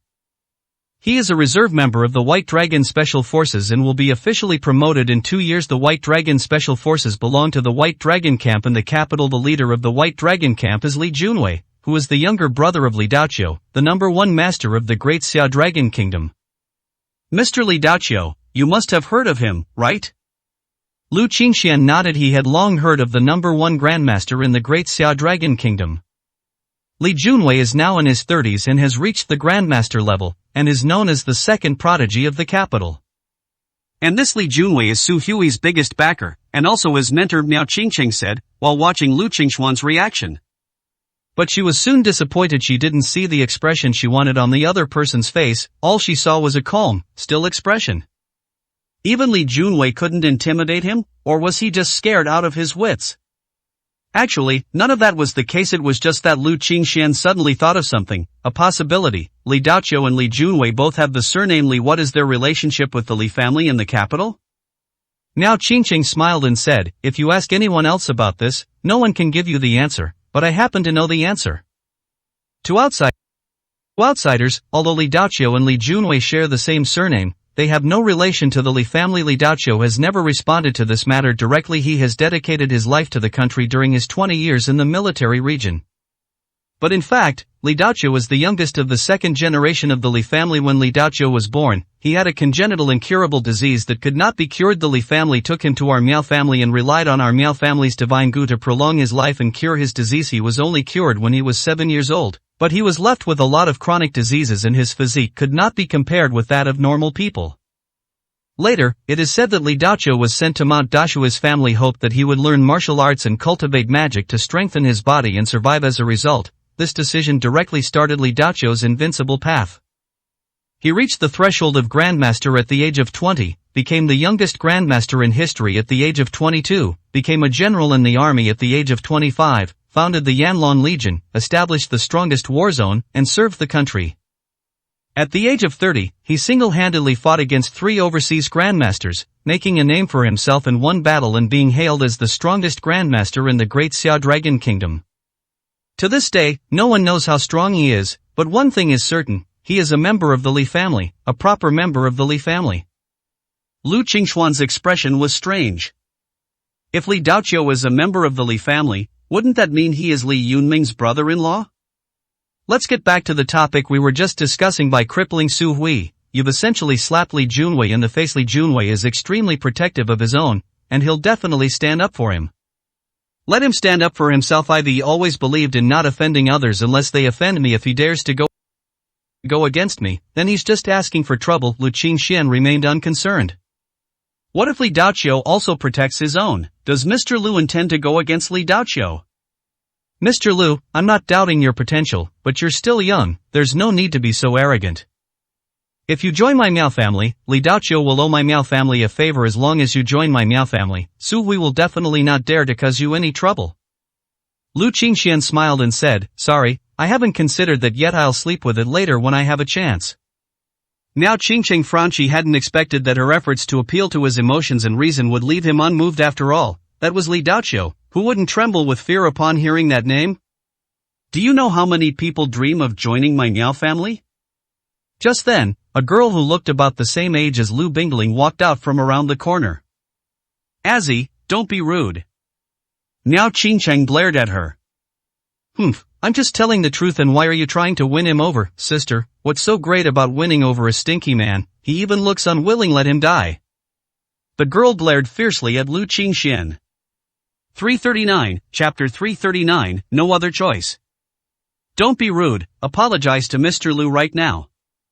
As the next heir of the Miao family and the future Miao Queen, Miao Qingcheng's magnanimity was far superior to that of Miao Azzy. Miao Azzy was about the same age as Lu Bingling, but she was much more immature than Lu Bingling. This time, I had to pester my sister for a long time before I could leave Xinjiang and come to Hong Kong Island to play. Sister, we are the bosses in Miao territory. Why should we be subservient to them here? We Miao people have backbone. Miao Azzy was clearly unhappy. But seeing her sister's face gradually darken, she reluctantly lowered her head. I'm sorry, Lu Qingxian was too lazy to argue with a young girl.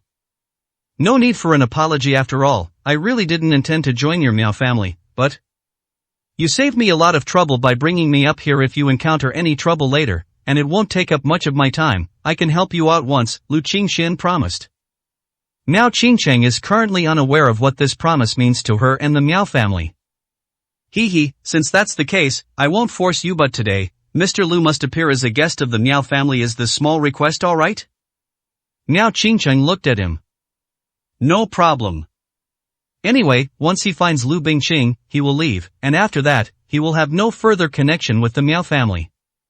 As Lu Qingxian entered the conference hall in the center of the second floor, he thought he would run into acquaintances, but he didn't bump into any of them. The Su family members are not here, or rather, they haven't arrived yet. The Su family is really putting on airs.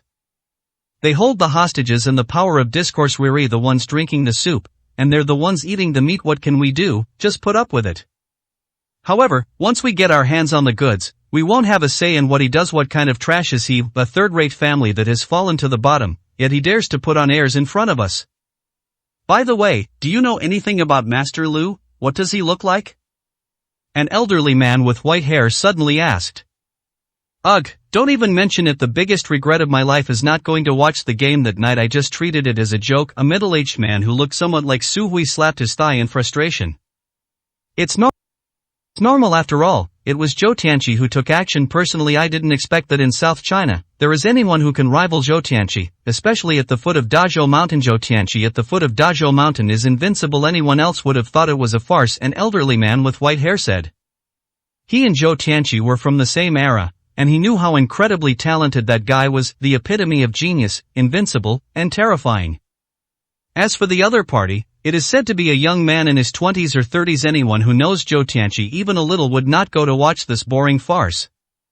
But it was precisely this farce that led to Zhou Tianqi's demise in an instant. The entire Hong Kong island was shaken. The biggest news was the identity of the Grandmaster Lu who killed Zhou Tianqi. Unfortunately, the decisive battle took place at night, and all the photos taken were blurry, showing only a rough outline. Later, it was said that Master Lu left Hong Kong island that very night and went to Jiangnan, and that's when the hike gradually died down. The most unlucky one is the Su family of all people to provoke. They had to provoke such a ruthless star. They went from being the second best family in Hong Kong to a third-rate family in an instant. If they hadn't gone all out this time, taking the eldest daughter of the Lu family in Jiangnan hostage to threaten the Lingbai pill formula and that magical deep-sea liquid, they probably would never have been able to turn things around. The group chatted happily, not even noticing Mao Qingcheng and the others entering.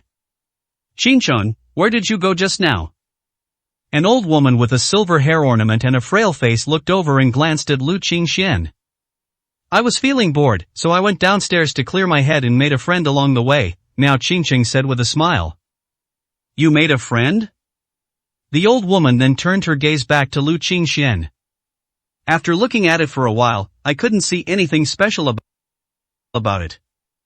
Could he be the eldest son of one of the four great families? It doesn't seem like it. He had met the eldest son of the Hong Kong government. It was impossible for the two from the Su and Su families to be with her granddaughter. As for the Kai family, they were involved in underground businesses and were a bunch of gangsters. They couldn't possibly raise such a tough and refined man. However, to be chosen as a friend by Qingcheng, one must possess some extraordinary qualities. My time is running out, so I must do my best to help Qingcheng build a larger empire and gather more connections. Only then can Qingcheng lead the entire Miao people to a more prosperous future after she takes power." With this determination, she became even more convinced of her resolve to negotiate today. Whether it's Lingbai pills or deep sea essence, obtaining either one can guarantee the stability of the Miao people's foundation for 50 years. If you can get both, you'll be set for life. Cough. Suddenly, the old woman bent over and coughed heavily. "Grandma, how are you feeling?" Qingcheng rushed forward, knowing her grandmother's health, her expression unusually grave. "They should be able to hold on, don't panic," the old woman waved her hand. Cough. At this moment, she coughed heavily again, coughing up a mouthful of bloody phlegm. "Grandmother! I told you, don't panic. Quickly use the parasitic goo on me," the old woman commanded. "No, I absolutely refuse." Miao Qingcheng's expression changed drastically. Parasitic goo is a taboo among the Miao people. It parasitizes the soul, controls the body, and turns people into walking corpses, making them vegetative and unable to think within 24 hours. The advantage is that even with the most severe injuries or illnesses, survival can be guaranteed for 24 hours.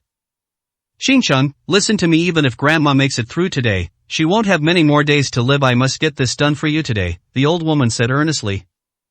After saying that, she pulled Miao Azzi to before her. She lovingly stroked her head. "Azzi, after Grandma is gone, you must assist your sister well. If you sisters work together, the Miao family will definitely get better and better under your leadership." Grandma Azzi was still young, and this situation terrified her. "Qingcheng, this is my last request. Please do it quickly." The old woman's tone was already commanding. Miao Qingcheng knew she had no other choice. 340, Chapter 400, The Bet. "Grandma Miao, what's wrong with you? Why are you vomiting blood? Your health isn't good." Wanted to affect the meeting later. Across from him, Su Wenla, the representative of the Su family, shook his head and said with a smile, "No need to worry. Would you like Dr. Du, who's sitting next to me, to take a look?" Dr. Du is my personal physician. He graduated from Stanford University and has a medical doctorate. There's no medical problem he can't solve. Su Wenla's smile was meaningful. I appreciate Merx's kindness, but at my age, minor injuries and illnesses are inevitable. Hehe, it's nothing. The old woman forced herself to sit up straight and grabbed Miao Qingqing's hand with one hand. Qingqiang, hurry! With trembling hands, Miao Qingqing took out a red pill from her person. The pill contains a parasitic worm. Once swallowed, the worm will affect the entire body within a minute.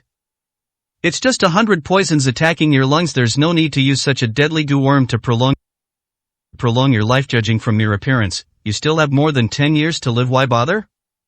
Lu Qingxian couldn't help but mention it. The old woman looked at Lu Qingxian in surprise. All poisons enter the lungs? Constant exposure to poisons, the production of poisons and the creation of goo, a type of poison in traditional Chinese medicine, leads to the accumulation of too many toxins in the body without effective detoxification methods. Over the years, the toxins enter the lungs, becoming incurable and eventually leading to a terminal illness with no cure. Then, why did Mr. Lu use the word that? Miao Qingqing understood the implication behind his words. The fact that he could say such a thing meant that the symptoms of being attacked by all kinds of poisons were nothing to him. Did he know someone who could cure this stubborn disease?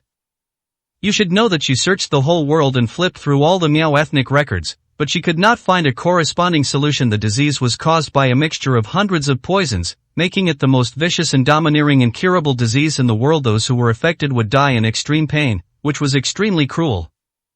At that moment, upon hearing the other party's words, a glimmer of hope ignited in her heart. If possible, she would rather miss today's tripartite talks and leave immediately, as long as she could treat her grandmother.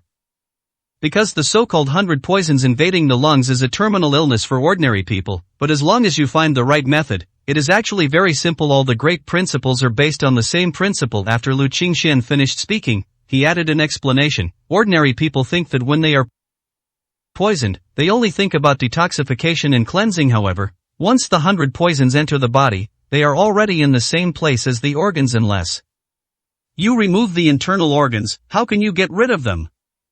In fact, Lu Qingxian had another method, to use rare and precious materials to activate the body's own potential and amplify the rejection reaction to eliminate all foreign substances with a powerful bodily instinct. However, this method was useless for the elderly, whose physical condition was already very poor and who had lost their powerful bodily functions. Using this method would only hasten their death. Therefore, Lu Qingxian did not mention this method, but continued, so, the best way is to use poison to absorb poison, so that immune cells accept the toxins, become poison bodies, and coexist with the poison. As a descendant of the Miao family, Miss Miao should know what kind of goo or poison can turn a person into a poisonous body, right? Miao Qingqing nodded blankly, but, becoming a poison body greatly reduces lifespan, and may even lead to instant death. It's different. Lu Qingxian shook his head and said, a healthy body cannot be poisoned, as it will damage bodily functions, but her body with all poisons is a perfect innate vessel. Where should I get the medicine now? It's too late to go back to the western frontier. It's a day and a night round trip, and Grandma definitely won't be able to make it. Miao Qingqing was extremely anxious, and her previous composure had completely vanished. I happen to have a poison pill here. Lu Qingxian smiled and took out a pill. Consider it your reward. However, my previous promise to help you solve a problem is void. Great. Miao Qingqing was about to reach for it when a man blocked her way. It was that so-called high-achieving medical doctor who was following next to the Su family. Mr. Su couldn't stand by and watch, so he sent me to save your old lady's life. The man smiled contemptuously, wearing reflective glasses. Thank you for your trouble, but no need. Miao Qingqing was about to push him away, but he not only refused to let her go, but also pushed her forward 2 steps, forcing Miao Qingqing to retreat repeatedly. Miss Miao, you should know who I am. My presence here is your grandmother's second life. If I leave, not even a god can save her. You should think it over carefully. Dr. Du squinted, his tone fierce but his heart was weak. Since you're so confident, how about we make a bet? Lu Qingxian looked at him with a smile. Below, Miao Qingqing made a bet. Now it's Lu Qingxuan's turn to make one. Fine, tell me what you want to bet on. Whatever it is today, I'm ready to go all the way. Let's bet on both arms. If we lose, we'll chop them off on the spot, Lu Qingxian said. Alright, it's a deal. Dr. Du sneered. He had never lost a bet on medicine. Did they think he had wasted all those years of advanced studies? That was Stanford University, the holy land of biology. Alright, then please heal this old lady. Lu Qingxian gestured for him to proceed. 341, Chapter 341, Body Temperature, 43 degrees. Lu Qingxian smiled. The Su family hasn't shown up yet, which means Lu Bingqing isn't here either. He doesn't mind playing along with them in the meantime, just for fun before the main competition starts. After all, he had absolutely no good feelings towards the Su family. It seems we'll have to draw some blood before our tripartite talks even begin, Su Wenla said, sitting casually on the leather sofa, swirling his wine glass. He wasn't worried about Dr. Du at all. Instead, he cast a pitying glance at the young man opposite him. Young and arrogant, do you really think a Stanford medical doctorate is worthless? Looking across Hong Kong, who can surpass Dr. Du in modern medical research? Just hiring him costs tens of millions every year, of course. When it comes to protecting lives, what are a mere tens of millions? Du Ming put on his glasses, the lenses reflecting a faint white light. He opened a briefcase he carried with him, which contained nothing but a full set of diagnostic and emergency medical equipment. As long as the patient was not killed on the spot, he had the ability to prolong their life for a while before sending them to the hospital for emergency treatment. First came the stethoscope, then the miniature organ diagnostic instrument, and finally a needle for testing blood. After the blood is extracted, it is placed on a special instrument, which will display all the blood data after 10 seconds. He tested the heart, other organs, and blood extensively, as these are the areas where most illnesses occur. Excluding the brain and other complex diseases currently, there are no readily available, easy-to-use, and portable outdoor diagnostic tools developed abroad. If such tools were available, he would purchase them immediately to enrich his treatment repertoire. Okay, the results are in, Du Ming said with a faint smile as he picked up the instrument and looked at it. Malveolar cysts, suspected to be caused by bacterial infection. Have you been exposed to any pathogens recently, or have you been in close contact with people who have pulmonary cysts? Du Ming asked. The old woman glanced up at him, too lazy to answer. As a patient, all you need to do is cooperate with me in diagnosis and treatment. What kind of look is that? Are you doubting my professional competence? The old woman snorted coldly. I don't think that just randomly operating a few cold instruments on me is what you call professional ability. It's not that she doesn't believe in modern medicine. In some aspects, modern medicine is impeccable and is indeed the first choice for curing some diseases quickly. However, its upper limit is too low and its limitations are too high. Furthermore, the so-called doctors nowadays have extremely weak professional abilities. All they can do is look at the instrument data and then take corresponding treatment plans based on the data. To put it bluntly, they are just reciting textbooks. They have no idea what medicine is, what pharmacology is, or what life is. They equate the miracle of life with cold, blank paper, numbers, and machines. Forgive my bluntness, but your white blood cell count is practically zero right now, and your alveolar bacteria are multiplying rapidly. Apart from me, there's no one else in the entire city of Hong Kong who can save you. Du Ming's expression was full of confidence. Grandma, why not trust him this once? Miao Qingcheng herself is a doctor, but she is a gu healer of the Miao family. She knows she is helpless in this situation and can only place her hopes on modern medicine. The old woman stopped talking. Du Ming sneered, took out a syringe from his briefcase, and then mixed it with various bottles and jars to prepare a medicine. This injection, which costs $1 million elsewhere, is the life-extending miracle drug TCU developed by the prestigious United States. Du Ming's face was filled with barely suppressed arrogance. This isn't some kind of white blood cell boosting injection, is it? Lu Qingxian couldn't help but laugh. Du Ming glanced at Lu Qingxian in surprise. You're not some clueless greenhorn who doesn't know anything. You actually know about white blood cell boosting injections, but even if you do know, you can't get your hands on them. I am the only one in Hong Kong with the connections to Stanford University's Institute for Biological Studies. Lu Qingxian shook his head. You misunderstood. I meant that this needle would kill this old woman on the spot. If the immune cells in an elderly woman's body stop working, she can live for a few hours, but if she is injected with a booster injection, forcing her immune system to work, it will cause both her body and the toxins to fight each other in her organs. This will cause her body temperature to rise to over 40 degrees Celsius instantly, and she will die in less than 5 minutes. Actually, 5 minutes is a conservative estimate. If things go wrong, the person could be gone in 2 or 3 minutes. Nonsense, what do you know? The immune system is invincible. Lu Qingxian laughed and said, do you know why modern medicine, despite its rapid development and significant contributions to the world, is still criticized? It's because there are too many self-righteous people like you. The essence of modern medicine is nothing more than adding what is lacking, cutting out what is damaged, and eliminating whatever is present, ignoring the most important aspect of life, which is the miracle. The human body is a great treasure, which is why, in traditional Chinese medicine, a few silver needles can cure difficult and complicated diseases, and acupressure can prevent all kinds of diseases. Nonsense, I thought you were some outstanding medical student, but it turns out you're just an ignorant charlatan, a street performer, a massage therapist, and a fraudster, Du Ming said coldly.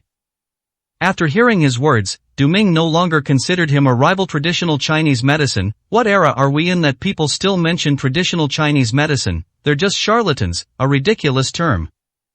Are you sure this injection will work? Miao Qingcheng asked, a little worried. Of course I'm sure. Do you know my title, Jesus of Jordan? Under my command, even death can't take anyone away from me, Du Ming said proudly, adjusting his glasses. At this point, no matter how doubtful Miao Qingcheng was, she had no choice but to believe it. Moreover, as the personal physician of the Su family patriarch, this person must have some real skill. She hoped that he could save her grandmother's life. Du Ming held the needle. The white blood cell enhancing injection was then administered intravenously. Next, dizziness is normal, fever is normal too. Death is normal, Lu Qingxian replied with a smile. Du Ming laughed sarcastically. Jealousy can distort a person beyond recognition. Lu Qingxian stopped arguing and looked at the old woman. At this moment, the old woman's face had an unusual rosy color, like a school of fish struggling in boiling water. She frowned and looked at Miao Qingcheng. Qingcheng, something's wrong. I feel like I can't go on. The white blood cell booster injection worked too quickly. A full 30 milliliters forced all the immune cells in the old woman's body to attack her lungs. A battle between toxins and immune cells has begun and quickly intensified, causing the old woman's body temperature to rise to 42 degrees Celsius, a condition medically known as an immune storm. It is said that those who can survive an immune storm are superhumans. Dr. Du, my grandmother's temperature is very abnormal. Miao Qingcheng frowned. She placed her hand on her grandmother's head and was shocked. This was not a normal fever. It was so hot that it felt like her lungs were being boiled. It's normal to have a fever. Du Ming took out a thermometer and shone it on the old woman's head. Holy crap, how come it's 43 degrees Celsius? 342, chapter 342, chop off his hands. Du Ming was startled. Still alive at 43 degrees Celsius, a medical miracle. However, it's definitely over. This body temperature can indeed kill all foreign viruses and bacteria in the body, but most of the body's own cells will also die, and the brain will be cooked in a while. Didn't you say you could definitely save my grandmother's life? Miao Qingcheng stared at him with a cold gaze. Du Ming stammered and couldn't get the words out. Smack! Miao Qingcheng slapped him across the face. Speak up, didn't you say you could definitely save my grandma's life? What about now? Get her treated. Du Ming gave an awkward smile, not daring to dodge. Miss Miao is joking. This situation is irreversible. Please accept my condolences. Fuck you. Miao Qingcheng had never uttered a curse word in her more than 20 years of life, and had always been calm and elegant, but now, facing such a shameless person who had even harmed her dearest grandmother, she finally couldn't hold back anymore, and her anger almost burst out of her eyes. She vowed that she would make this man pay with his life and be buried with her grandmother. Whoosh whoosh whoosh. Just then, 3 silver needles flew over from the side and struck the old woman's Yonding acupoints directly. Almost visibly, the old woman's body temperature was brought under control. Hey kid, what are you doing? The patient isn't dead yet and you're messing with him. Let me tell you, if he dies, it'll all be your responsibility. You won't be able to escape it. Du Ming finally found someone to shift the blame for and grabbed Lu Qingxian. The look in his eyes seemed to say, you're stuck with this iron pot. Fine, then I won't save him. You can do it. Lu Qingxian had just taken a step when he suddenly stopped and calmly looked at him. You beast. Miao Qingcheng stepped forward and slapped Du Ming several times, making him spin around in place. Sister, I want to hit him too. This bastard is so evil. Miao as he pulled out a stick from somewhere and swung it at the other man's shin bone, leaving Du Ming limping immediately. Su Wenlo was so angry he was practically clenching his teeth, but unfortunately, he couldn't step forward at this moment. Miao Qingcheng, though outwardly fierce, was inwardly trembling with rage. Let me tell you, if anything happens to my grandmother today, I will mobilize the entire Miao family to make you pay with your life. Du Ming knelt on one knee, his face ashen. He looked at Su Wenlo with pleading eyes, but Su Wenlo looked away. He likes to show off, but he failed miserably and has now gotten himself into big trouble, which he can't help. He didn't want to provoke a family like the Miao, because who knew they might secretly cast a curse on you, and you wouldn't even know how you died. Mr. Lu, if you have a way to save Grandma, my Miao family will be eternally grateful. I, Miao Qingcheng, am willing to give everything. Miao Qingcheng said, her eyes brimming with tears. She is a strong woman with skills and strategies, but she still has weaknesses when it comes to her family, and these weaknesses are very fatal. Lu Qingxian nodded and walked up to the old woman. Thanks to the effect of the 3 silver needles, the old woman's body temperature was completely under control. However, her body was in complete disarray and required special treatment, otherwise, all her organs would necrotize, and even a deity would be helpless.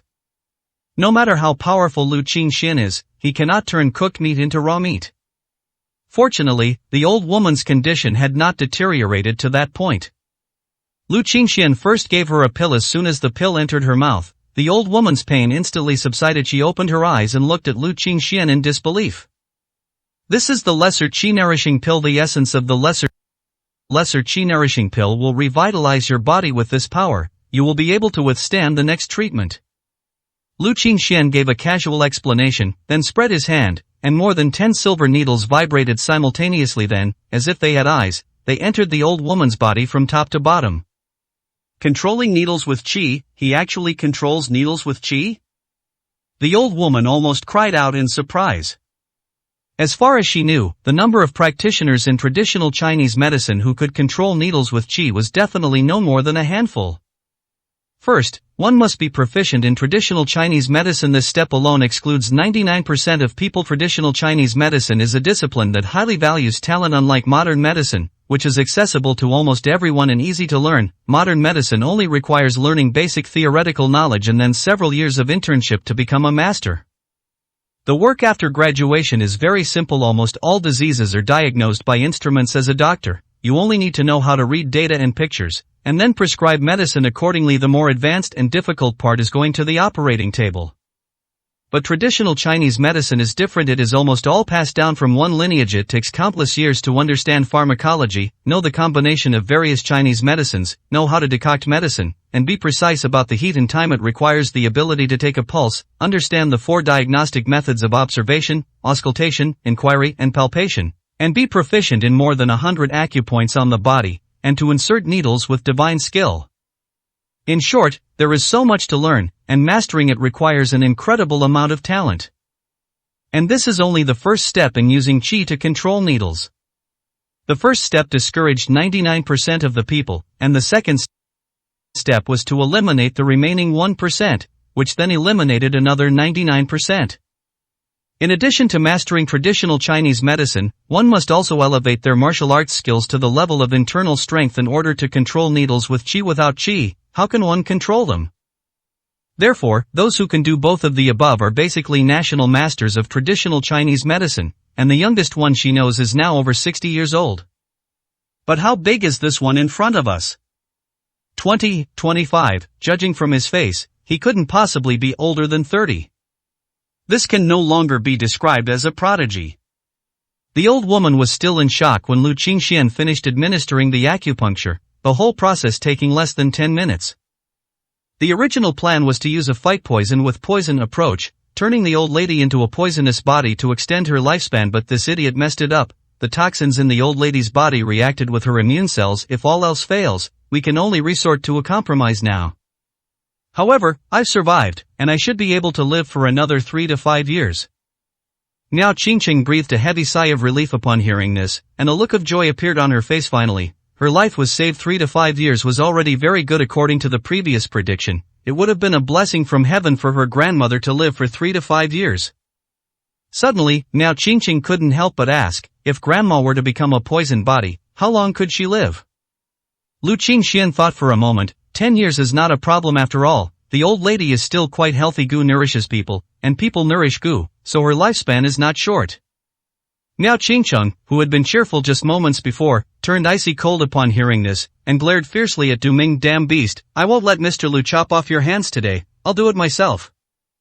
340 343, Chapter 343, I want to die to fulfill your wishes. Miss Meow, now that the old lady is well, can we let this matter rest? Du Ming has been with me for many years. Even if he hasn't done anything particularly meritorious, he has certainly put in a lot of hard work. Please, for my sake. If it weren't for Merx's sake, I would have already killed him. Only someone like you, Mr. Su, would look up to such a useless piece of trash who's good for nothing. Miao Qingqing sneered and took out the mini Miao knife she had tucked into her waistband.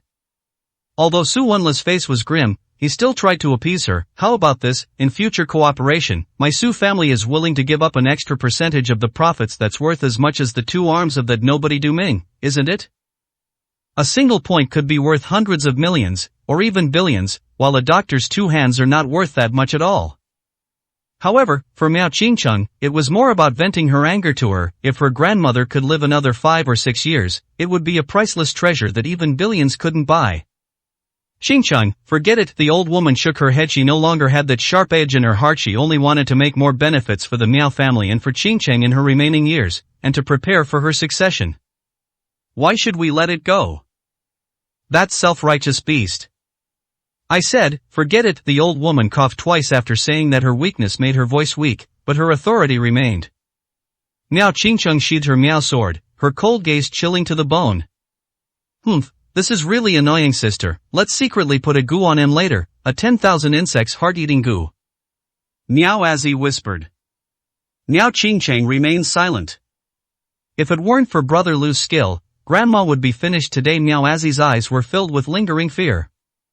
Suddenly, she took small steps to Lu Qingxuan's side, affectionately took his hand and shook it from side to side. Brother Lu, you're so amazing, can you always be my brother? Lu Bingling's face darkened, and she quickly slapped her away. Who was it that looked down on my brother Lu before? Miao Azzi pouted, even horses can stumble, and even beautiful girls can make mistakes, so what if I misjudged her?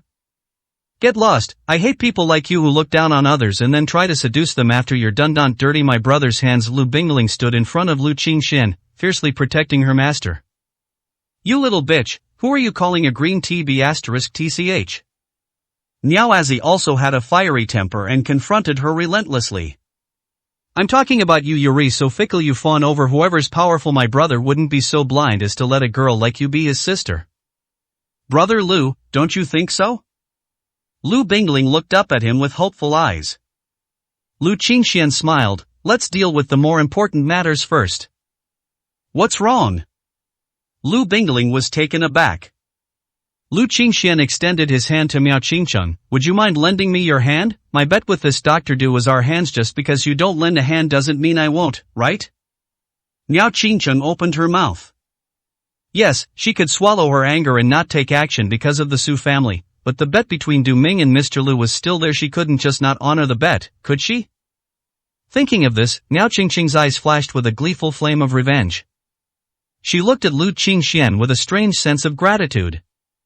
She thought that the other person did this for her sake, at least in some way, right? In fact, she was deluding herself, or rather, she didn't understand Lu Qingxian at all. Once a bet is made, it must be honored, otherwise, what's the point of making such a solemn promise? Lu Qingxian took the knife. No, Mr. Su, save me, this bastard is going to cut off my hand. Mr. Su, if I lose my hand, I can never be a doctor again. Du Ming cried out for help, scrambling and crawling. Su Wenla looked at Lu Qingxian, his face expressionless, revealing no emotion. The Miao family is willing to give me face and let this go, but you want to go against me? Lu Qingxian did not respond, but instead swung his sword and slashed down. Cut. Another cut. Cut. With 2 consecutive slashes, Du Ming's arms flew into the air, and a jet of blood spurted out, splattering red all over the ground, adding an unusual beauty to the white marble floor. The piercing screams were amplified infinitely in the quiet council hall. After a while, the sound gradually faded, and Du Ming gradually lost consciousness due to excessive blood loss. Sir, you are showing absolutely no respect to the Su family of Hong Kong Island. Su Wenla lit a cigar. Those who know him know that besides relieving boredom and having fun, he also has another characteristic. When he lights a cigarette, it means he's really angry. People are going to die. Why should I give you face? Lu Qingxian found it amusing. Su Wenla was taken aback. Why should we give him face? He had forgotten how long it had been since he last heard that phrase. Ever since his Su family rose to the ranks of the 4 major families in Hong Kong 20 years ago, no one had dared to be presumptuous in front of Su Wenla. The bet is witnessed by everyone, so there doesn't seem to be anything wrong with Mr. Lu fulfilling the bet, Miao Qingqing said, stepping forward. Does Mr. Su think he can bully others just because he is from one of the 4 major families in Hong Kong and holds a high position of power? Do you think what you're saying will influence my decision? Su Wenla looked at her mockingly. I don't think I can influence Mr. Su. I am just stating a fact. If they don't even dare to honor the bet, I think the 4 great families of Hong Kong are nothing more than this, Miao Qingqing snorted coldly. Regardless of the circumstances, this young man had saved her grandmother today and indirectly helped her vent her anger. She would do her best to speak up for him to prevent him from falling into the hands of the Su family. Just then, the white-haired old man who had been sitting near Su Wenla spoke up. Young Su, the reputation of a noble family cannot be humiliated. This matter has nothing to do with the bet. It's that some petty person has maliciously damaged the Su family's honor. Let me capture him and teach him how to humble himself before the wealthy. Mr. Ji, as a senior in Zhou Tianqi's junior brother, isn't it inappropriate for you to take action against a young junior? At this moment, the old woman next to Miao Qingqing also spoke up. Grandma Miao, this has nothing to do with your Miao family, and he's not even one of your Miao people. I advise you to mind your own business. Ji Chun was unmoved by reason. He only needed one order from Su Wenla to immediately capture this scoundrel and make him pay for what he had done. What if I insist on meddling in this? Granny Miao's voice turned cold, and her grip on her cane tightened involuntarily. This person has done me a favor and saved my life. My Miao family has always been one to repay kindness with kindness and wrong with wrong. If you, Mr. Ji, insist on taking action, you'll have to get past Granny Miao first. Ji Chun felt like he had heard the biggest joke in the world. He slammed the chair down and smashed it. You idiot, you won't listen to reason. Fine, you're asking for it, I'll grant your wish. 344, Chapter 344, We Meet Again. Old Ji, harmony brings wealth. Su Wenla gestured for him to calm down. Anger is the tactic of the weak, but he is clearly not weak. The most important thing right now is not to take revenge on anyone, but to wait for the Su family to arrive and to finalize the cooperation as soon as possible. As long as the Su family takes the initiative, it is not impossible for them to become the #1 family in Hong Kong Island from now on. What is a little revenge? Back then, killing someone, messing with someone, or playing with someone was just a matter of a word. Upon hearing this, Ji Chun was clearly displeased. The Miao people breathed a sigh of relief. Miao Qingqing, in particular, looked at Lu Qingxian, hoping to see some expression on his face, at least happiness or gratitude, but she was disappointed. His expression was as calm as still water, as if nothing could stir any emotion in him. Why hasn't the Su family arrived yet? Do these people have any credibility? We've already exceeded the agreed time by 10 minutes. Wait another 5 minutes, and if we still don't see them, we'll call them immediately to urge them to come. Su Wenla changed the subject. Just then, his phone rang. Without thinking, Su Wenla answered the phone instinctively. What did you say, Su Hui, he? Say it again. Su Wenla instantly flew into a rage, abruptly standing up from his seat. His previously calm face suddenly contorted into a ferocious and terrifying expression, as if he had transformed into a bloodthirsty monster. Smack! Su Wenla smashed the phone to pieces. The Miao people. You, Miao Qingqing, what did you do to my son Su Hui? Miao Qingqing frowned. I don't understand what you're saying. Don't understand, okay, then I'll tell you. My son is dead. He suddenly died as soon as he stepped out the door. Someone complained that a man surnamed Lu broke his arms and legs, and then you planted a goo poison on him. Your Miao people are most skilled at using witchcraft to harm people. You wicked and ruthless vixen, I will make you pay with your lives for my son's death today. Mr. Ji, kill her for me. Ji Chun tossed aside his cane and smiled slightly. I'd rather accept your offer. The Miao people were on high alert. Ji Chun is a true master of internal energy, the Su family's greatest trump card. If he were to go on a killing spree, everyone here would die. Old Master Ji, Mr. Su, wait a moment. Miao Qingqing's face was pale. I did give him the goo poison, but it was a surveillance goo. I just wanted to know if your Su family would do anything underhanded afterward. I had no intention of killing him. The surveillance goo itself is harmless and could not possibly be the real culprit that caused young Master Su's death. There is more to this story. There was not a single lie in what she said. Su Hui's death was a major event, and she knew that if she didn't tell the whole story, that madman Su Wunla would really go on a killing spree. Furthermore, before I came up, I saw someone from your Su family fighting with Su Hui. I think Mr. Su can look for the reason in this. Miao Qingqing didn't know that the person's name was Su Hang, but judging from his previous respectful manner towards Su Hui, she guessed that the two were from the same family, just with a large difference in status. Ha ha ha! Su Wunla laughed as if he had heard a ridiculous joke. Suddenly, he abruptly stopped smiling and stared intently at Miao Qingqing with terrifying eyes. Don't worry, I'll handle the Su family's affairs myself later, but right now, you're both going to die. His finger pointed at Miao Qingqiang and Lu Qingxian. He also warned Miaopa, if you dare to interfere, I will kill you all today. No one can protect them. Mr. Ji, I'm in trouble.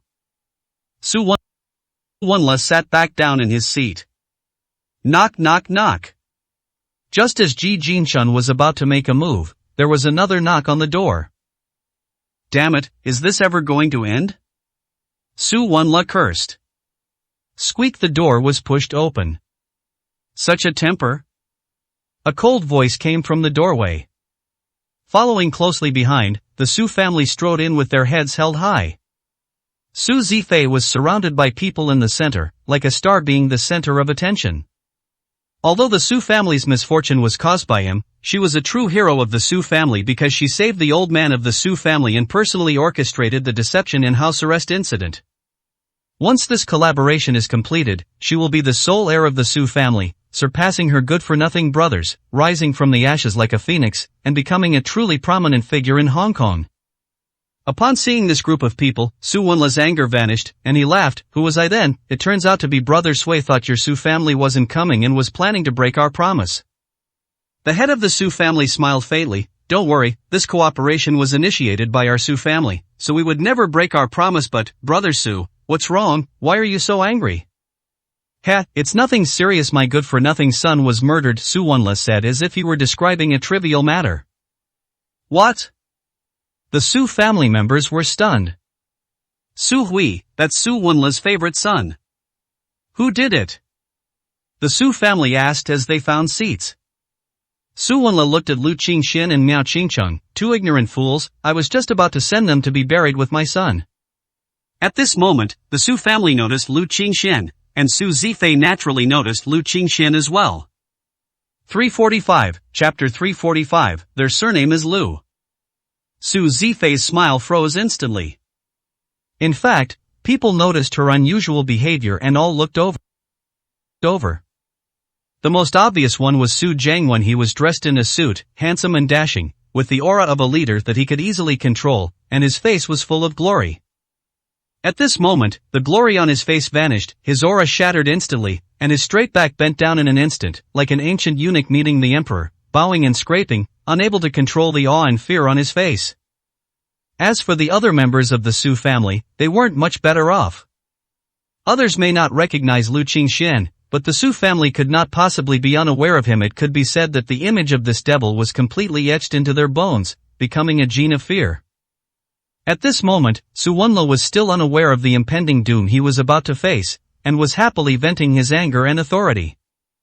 Mr. Ji, we can get started now. Let the Su family members watch together. Consider it an appetizer before the meeting, Su Wunla said with a smile. This can be described as killing two birds with one stone. This would allow them to both avenge themselves and demonstrate their capabilities to the Miao and Su families, giving them a significant advantage in future negotiations and enabling them to demand a higher price from the other side. With a single step, Ji Chun flew out into the air. His internal energy had reached its peak, making him invincible below the Grandmaster level. Apart from the deceased Zhou Tianqi, Ji Chun could almost be called the #1 expert in Hong Kong. Mr. Lu, be careful! Miao Qingqing cried out in surprise. Lu Qingxian put his hands behind his back, forming a circle around his body, and a powerful burst of energy erupted out. Bang! Ji Chun came quickly and flew back even faster, like a cannonball flying backwards and crashing into the central circular marble column.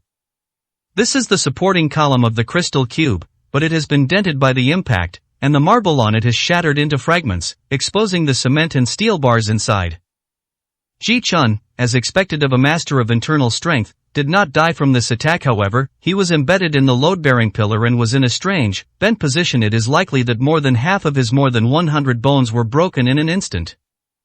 This scene left Miao Qingqing's mouth agape, wide enough to fit a duck egg. Su Wenla jumped up from his seat. Mr. Jia, you alright? Ji Chun was covered in blood, and spitting blood kept coming out of his mouth. Mr. Zhu, he is a grandmaster. What? Su Wenla didn't hear clearly and moved closer, but by then Ji Chun had already breathed his last. Mr. Ji.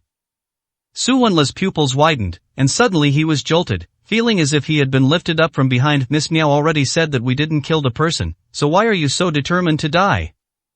Bang.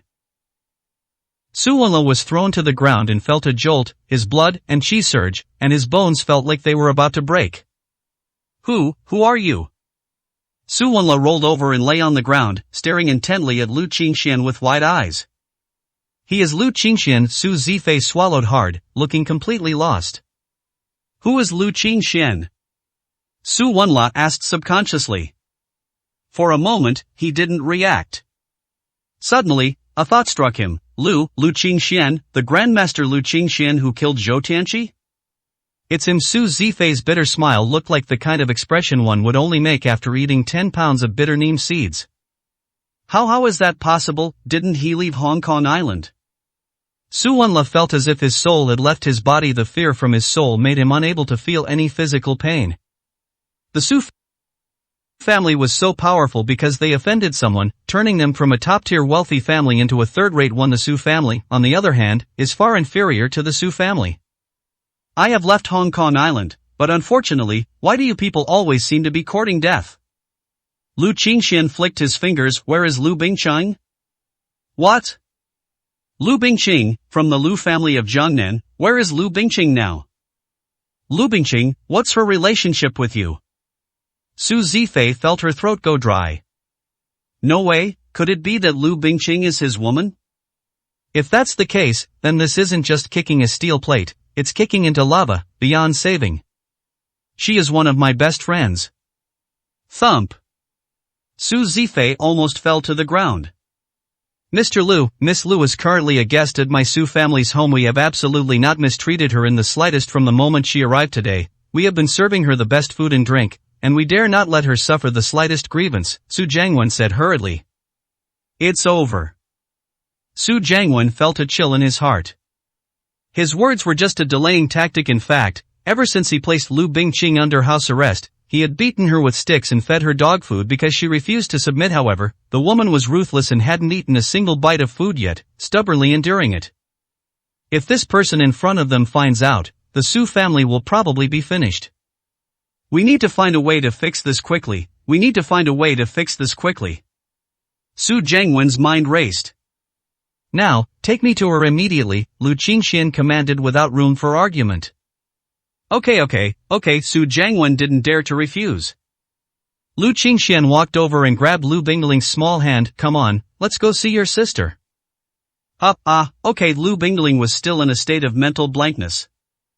In fact, ever since Lu Qingxian knocked that arrogant old man away without lifting a finger, the little girl's thinking ability has fallen behind. She's still wondering why he could knock someone away without lifting a finger. Doesn't that violate common sense? Having been sent to receive elite education by her parents since childhood, Lu Bingling had no idea about these mystical things. All her knowledge came from the modern education in Western countries.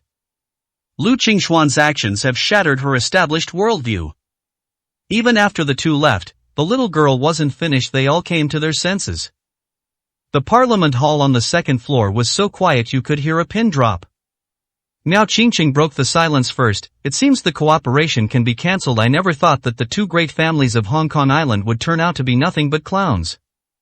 Looking in the direction Lu Qingxian left, Miao Qingqing's beautiful eyes shone with an intense and peculiar light. Lu Qingxian, who defeated Zhou Tianqi at Dazhou Mountain, was actually him? That's interesting, so interesting. For the first time, Miao Qingqing felt that life had another meaning besides leading her family to glory. She was chosen as the most beautiful and talented woman in western Xinjiang, all for the sake of meeting a man like him. At this time, the Su family. The luxurious manor is still there, but it is far less prosperous than before, and even a large number of its security teams have been laid off. In the basement of the manor, in a huge cell with iron bars, Lu Bingqing squatted in the corner. Although her hair was disheveled and her face was haggard, her eyes were incredibly resolute. Her demeanor, like that of a princess in distress, was heartbreaking. Two men came down the stairs. One had thin lips that looked incredibly sinister, while the other had a muscular upper body, like a regular at the gym.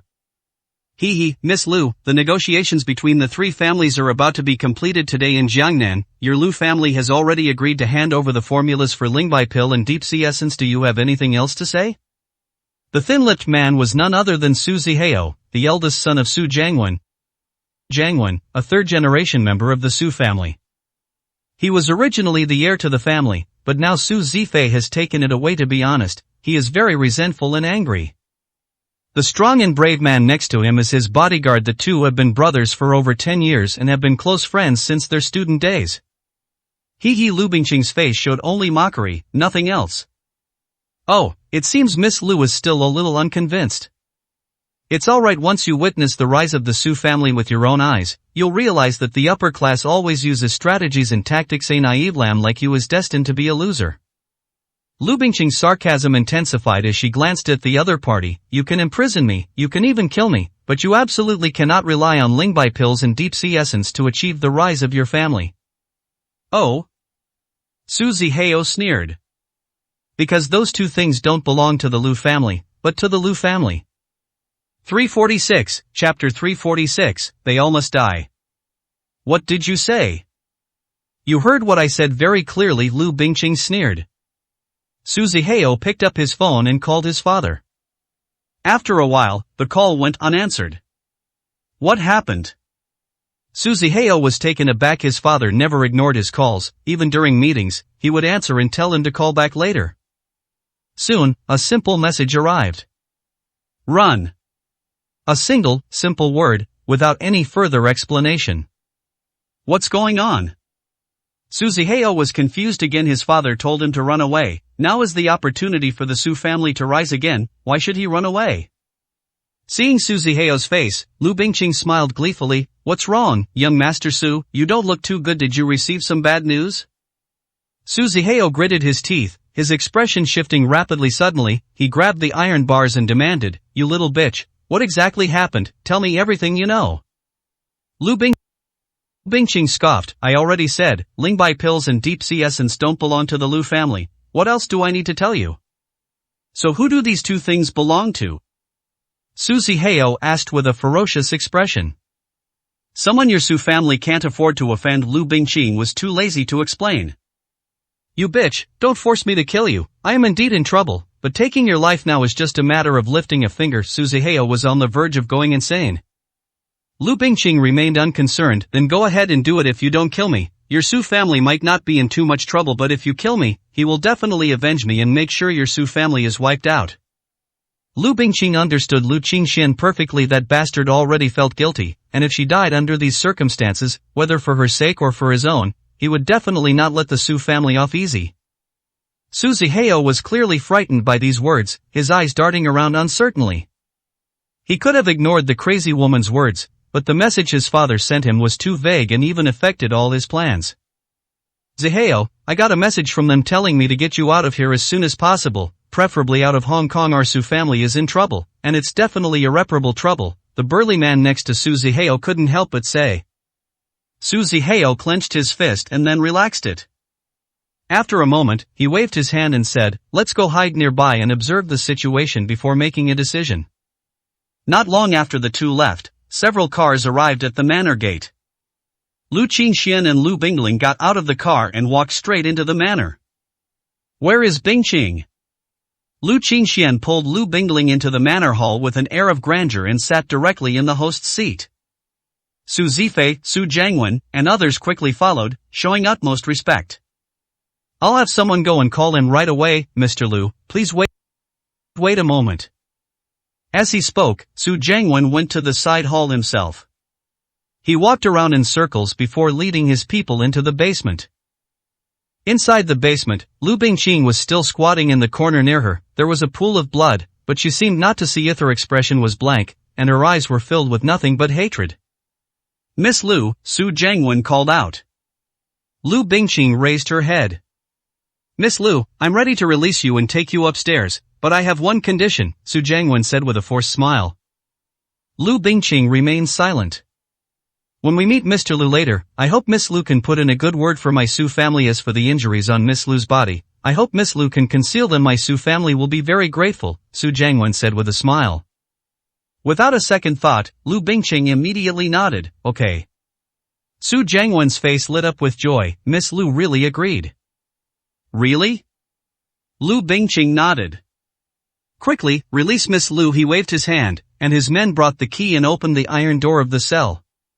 Lu Bingqing gritted her teeth, limped to her feet, and walked outside.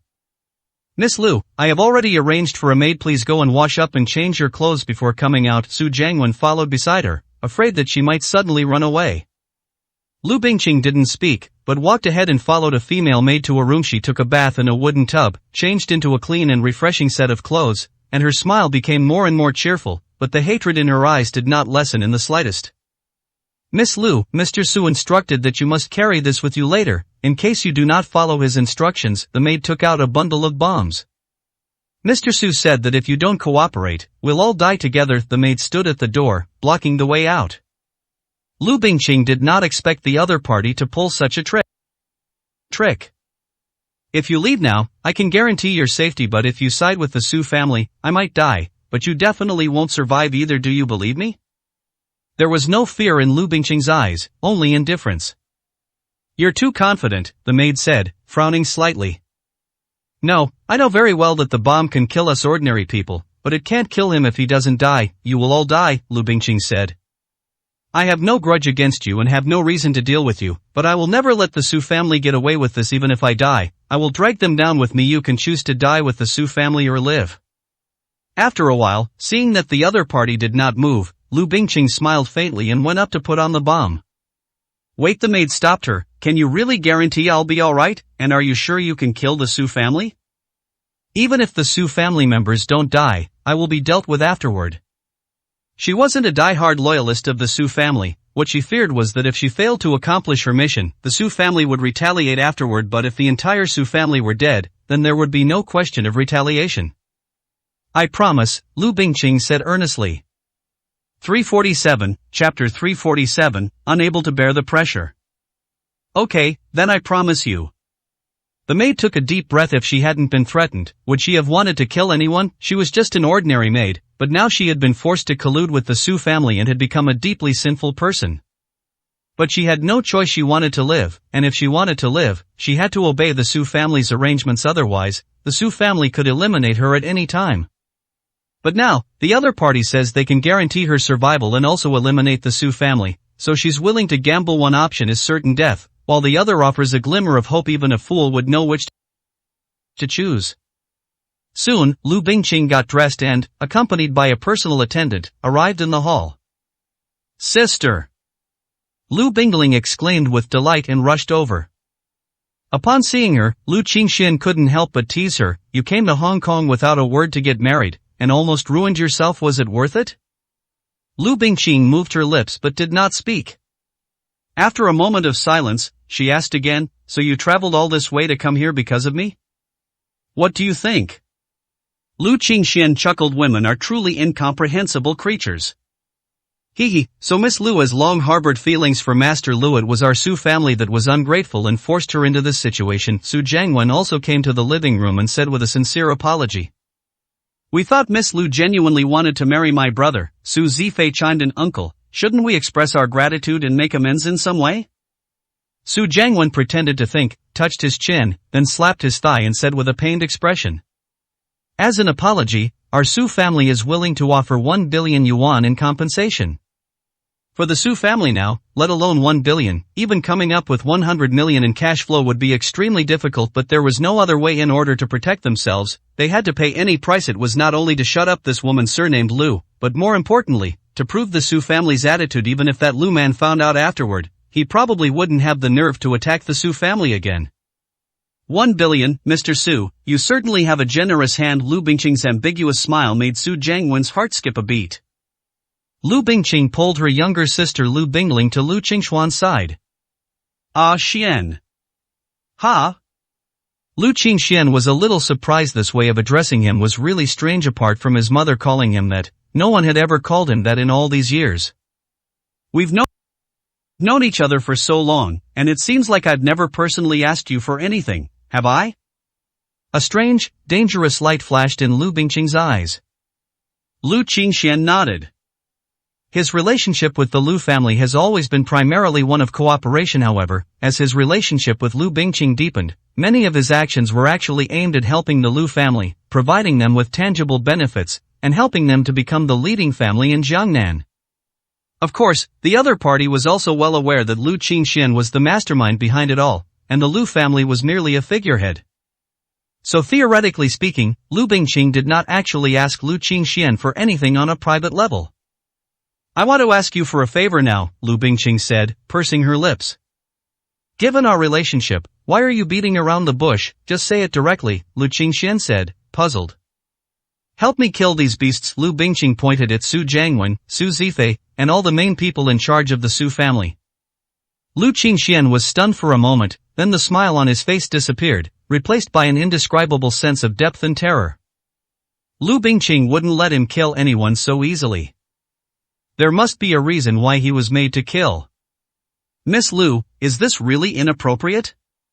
Su Jiangwen's face darkened instantly. He gripped the armrest, looking somewhat nervous, though his voice remained calm. Miss Lu, our Su family has already shown our sincerity. Is there some misunderstanding between us? Please think about it again. Su Zifei was covered in sweat, but she also tried her best to make her voice sound calm and composed, without any sign of panic or guilt. A bunch of beasts, animals. After you raped Aru and killed her, I swore that I would make you all pay with your lives in this life. Either I or your Su family will go to hell. Lu Bingqing had never been so furious. Aru was her personal maid, responsible for her daily life. Aru accompanied her to Hong Kong Island this time. However, after she was imprisoned, the Su family's group of beasts dared not lay a hand on her, but instead turned their vicious hands on the equally beautiful Aru. Poor Aru, after suffering inhumane treatment, was murdered by the Su family's perverted members. But she was brave. Until her death, she never begged for mercy, nor did she ever blame Lu Bingqing. She's just a maid. Miss Lu, is it really necessary to make things so bad that both sides suffer? Su Jiangwen's eyelids twitched. Damn it, it's all his good-for-nothing son's fault. It's not like he doesn't have women to play with, but he insisted on playing with someone else's maid. Now look what's happened, he's caused trouble. But now, we should try our best to salvage the situation, and we should absolutely not make enemies of this person surnamed Lu unless absolutely necessary. Just a maid? Lu Bingqing's smile was miserable. She stopped crying and talking, and just turned to look at Lu Qingxian. Immediately afterwards, in front of Lu Qingxian, she pulled up her trouser leg. Above were horrific whip marks, the deepest of which was so deep that the bone was visible, and it had been stitched up by surgical needles. Lu Qingxian glanced at it and then looked away. That's brilliant, you even dared to deceive me. Lu Qingxian stroked his chin, unable to fathom the murderous intent in his voice. Master Lu, this is a misunderstanding. We will definitely catch the real culprit and give Miss Lu and you, Master Lu, an explanation, Su Jiangwen said hurriedly. So who is the real culprit? Lu Qingxian tapped his fingers on the table. Give us some time, we will definitely find out the truth and give you and Miss Lu an explanation, Su Jiangwen said quickly. You're still lying. The real culprit is your son, Su Zihao. You secretly told him to escape not long ago. Do you think I didn't know? Lu Bingqing exposed him on the spot. Su Jiangwen's face turned pale, and he looked extremely ugly. 3 minutes. Get your son back here. For every 30 seconds that pass, I'll kill someone. Lu Qingxian told Lu Bingling to take out her phone and then started the timer. Master Luis, there really no room for negotiation? Su Jiangwen gripped the chair, his expression gradually turning ferocious. Lu Qingxian remained silent. Time passed quickly, and a minute flew by. "Uncle, tell my brother to come back quickly." Su Zifei started to panic. "Yes, uncle, hurry up and bring Su Zihao back. We don't want to take the blame," another younger member of the family said discontentedly. It wasn't until half of the 3 minutes had passed that Su Jiangwen finally succumbed to the pressure and slowly raised his phone. 348, Chapter 348, Are you really not afraid of death? Return. On the other end of the phone, Su Zihao was standing on the top floor of the hotel opposite the Su family manor, looking into the distance with binoculars in hand. Hearing his father's voice on the phone, he asked in confusion, "Dad, didn't you tell me to run away? Why are you telling me to go back now?" "Stop talking nonsense. You made this mess, so clean it up yourself," Su Jiangwen said angrily. After hanging up the phone, Su Zihao stood there, stunned. "What does father mean? Does it mean I should clean up the mess I made? He didn't do anything, did he?" "Zihao, something might have happened to your Su family. My advice is not to go back." The burly bodyguard next to him thought for a moment and gave his honest advice. If I don't go back, I'll never know what happened. Besides, my Su family has finally seized the opportunity to rise to prominence. What would it look like if I ran away? Moreover, that bitch Lu Bingqing, as I said, as soon as I get my hands on the Lingbai pill and the Deep Sea Essence formula, I'll take my turn with her first. I will never go back on my word. I want her and that stinking maid to suffer the same fate." Su Zihao sneered.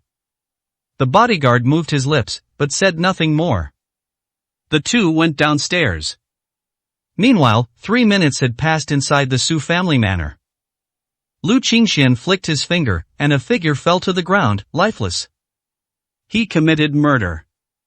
Before the murder, everyone was hoping for the best, but once the other party made a move, everyone immediately became fearful, wondering if they would be next. "Master Lu, can't you give me some more time?" Su Jiangwen said, his head bowed, his anger barely contained. "Do you think my words, Lu Qingshuan's words, are just empty words? Your Su family has offended me more than once. If it were me in the past, your Su family would have been wiped out long ago. How could you have survived until today? I am now trying to preserve the lineage of your Su family and you still think you have the right to negotiate with me?" Lu Qingxian couldn't help but sneer. "Master Lu, please don't force me." Su Jiangwen's voice trembled as he spoke. "What's wrong with me forcing you?" Lu Qingxian said, amused. "You forced me, then let's all die together." Su Jiangwen raised his head, revealing bloodshot eyes. "Let me tell you the truth, Miss Lu is strapped with bombs. If I press a button now, everyone here will die together." Su Jiangwen pulled a red button out of his pocket. Everyone was taken aback by his sudden action. To die together? Who the hell wants to die together? This lunatic, if he wants to die, he shouldn't drag others down with him. "Uncle, calm down." Su Zifei reached out her hand in alarm, making a gesture to calm down. "Hee, Master Lu is a master. Our Su family is no match for you and has no choice but to resort to this tactic. I hope Master Lu will not act rashly and will listen to my instructions." Lu Qingxian raised an eyebrow. "Let me see how you arrange it." Lu Bingqing wanted to speak, but Lu Qingxian gestured for her to be quiet. He wanted to see how Su Jiangwen would perform. "It's very simple. I hope this matter is wiped clean. You, Master Lu, should leave with your people and never set foot in my Su family again. Just in case, I will have bombs planted all around the Su family manor to ensure that the Su family has the strength to take down our opponents at any time." "And then, that's it?" Lu Qingxian asked with a smile. Su Jiangwen squinted, seemingly trying to find fear and apprehension in Lu Qingshuan's eyes, these underlying emotions. Suddenly, he smiled. "Sure enough, even grandmasters are afraid of death, or rather, the stronger a person is, the more afraid they are of death, because they have a great life ahead of them and dare not gamble, dare not perish together with these little people." Thinking of this, Su Jiangwen almost laughed out loud. Holding the bomb remote control, Su Jiangwen felt like he was back in control. "Of course, that's not all. We want the same formulas for Lingbai pills and Deep Sea Essence, and I want to sign a contract with you on the spot, Master Lu, so that you won't settle scores with me later." Lu Qingxian nodded. "Anything else?" "And another thing." This time, Su Zifei couldn't wait to interject. "Of course, we also want you, Grandmaster Lu, to swear in front of everyone in the world and all the media live broadcasts that from now on you will not touch a single hair on the head of my Su family. If you break this vow, you will be condemned by the entire martial arts world. Su Jiangwen's eyes lit up. That's right, you have to do that. He couldn't help but give Su Zifei a thumbs up. She was indeed quick-witted and clever, much better than his son. As long as the rules of the world and the martial arts world bind the other party, then no matter how strong he is, he still won't dare to attack the Su family. He will even have to protect the Su family from being persecuted, otherwise, he will be the murderer and will be condemned by the entire martial arts world. At the very least, he will be scorned and live like a rat in the sewers from now on. Anything else? Lu Qingxian flicked his fingers and continued to ask. Lu Qingxian checked the time. A minute has passed. I'll kill 2 people first. As he spoke, Lu Qingxian shot out 2 silver needles, and 2 more members of the Su family fell down on the spot. A person's reputation is like a tree's shadow. What you say, you must do, Lu Qingxian said with a smile. Oh, by the way, come on, let's continue our previous topic. The hall was eerily quiet. Su Jiangwen's smile froze, and his hand holding the remote control trembled.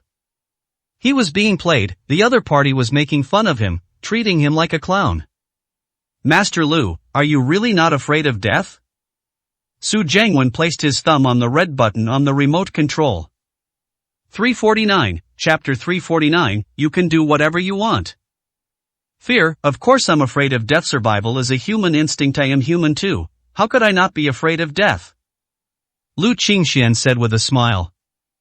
But you don't think you can control my life and death, do you, with that remote control? The moment Lu Qingxian had a thought, everyone sensed something was wrong, as if their every move was being controlled. Try it now, see if you can still press that button. Su Jiangwen gritted his teeth, sweating profusely. He tried to push his thumb down with all his might, but it was as if he was suspended by a thread and could not be pushed down no matter what he did. His fingers, his limbs, and his body all seemed to be under someone else's control. He had completely become an uncontrollable puppet. This is terrifying. It's a power that no human could possibly possess. In fact, this kind of power is not uncommon. Those who have glimpsed the mid-level of the Grandmaster class can basically achieve this by having meticulous control over the outward energites. Just a pity that Su Jiangwen knew too little about the Grandmasters and thought that the power of the Grandmasters was only about fighting and combat, underestimating the absolute control they possessed. This is the inexplicable courage that comes with ignorance. Actually, I don't have any bombs on me. Even if he presses the button, he can't hurt anyone. Lu Bingqing's words completely shattered Su Jiangwen's last psychological defenses. He collapsed to the ground, panting heavily, covered in cold sweat and filled with despair. No, impossible. That wretched nanny would dare disobey my orders? Another 30 seconds have passed. If your son doesn't come back soon, your Su family won't be able to hold on. Lu Qingxian kept his word and flicked out another silver needle. This time, the one who died was someone next to Su Zifei, the second young master of the Su family, a man who was always taciturn but had always been devising plans with Su Zifei from behind. He had hidden himself well, thinking he had a chance to escape, but unexpectedly, he was the third one to be caught. He fell to the ground unwillingly, his hateful eyes fixed on Lu Qingxian, as if to say, I will haunt you even as a ghost. Unfortunately, there are no ghosts or gods in this world. Even if there were, they wouldn't be ordinary people in disguise. Otherwise, given the evil deeds Lu Qingxian has committed, he would have been killed by ghosts 10,000 times over. Master Lu, what do we have to do for you to let us go? Su Jiangwen grinned. Why ask such a question? Why not ask yourself why you would do such heinous things if you are not capable of bearing the consequences? Why provoke enemies you cannot handle? And why seek benefits that are not commensurate with your abilities? Now that they've failed, they're begging for mercy and crying their eyes out. Where were they before? Lu Qingxian felt no sympathy whatsoever. He had seen too many crocodile tears like this. If he softened his heart even slightly, these guys would definitely take advantage of him in the future, or plot a big and ruthless revenge plan behind his back, and the extent of that revenge would be unacceptable to Lu Qingxian. Therefore, he had a life principle from a very early age: for absolute enemies, one must spare no effort to eliminate them completely. As for why he's not in a hurry to act, it's because he wants to lure back all the fish that slipped through the net. Time passed second by second, and the hall was filled with corpses. At this point, everyone was on edge. Although there were many members of the Su family, how could they withstand such turmoil?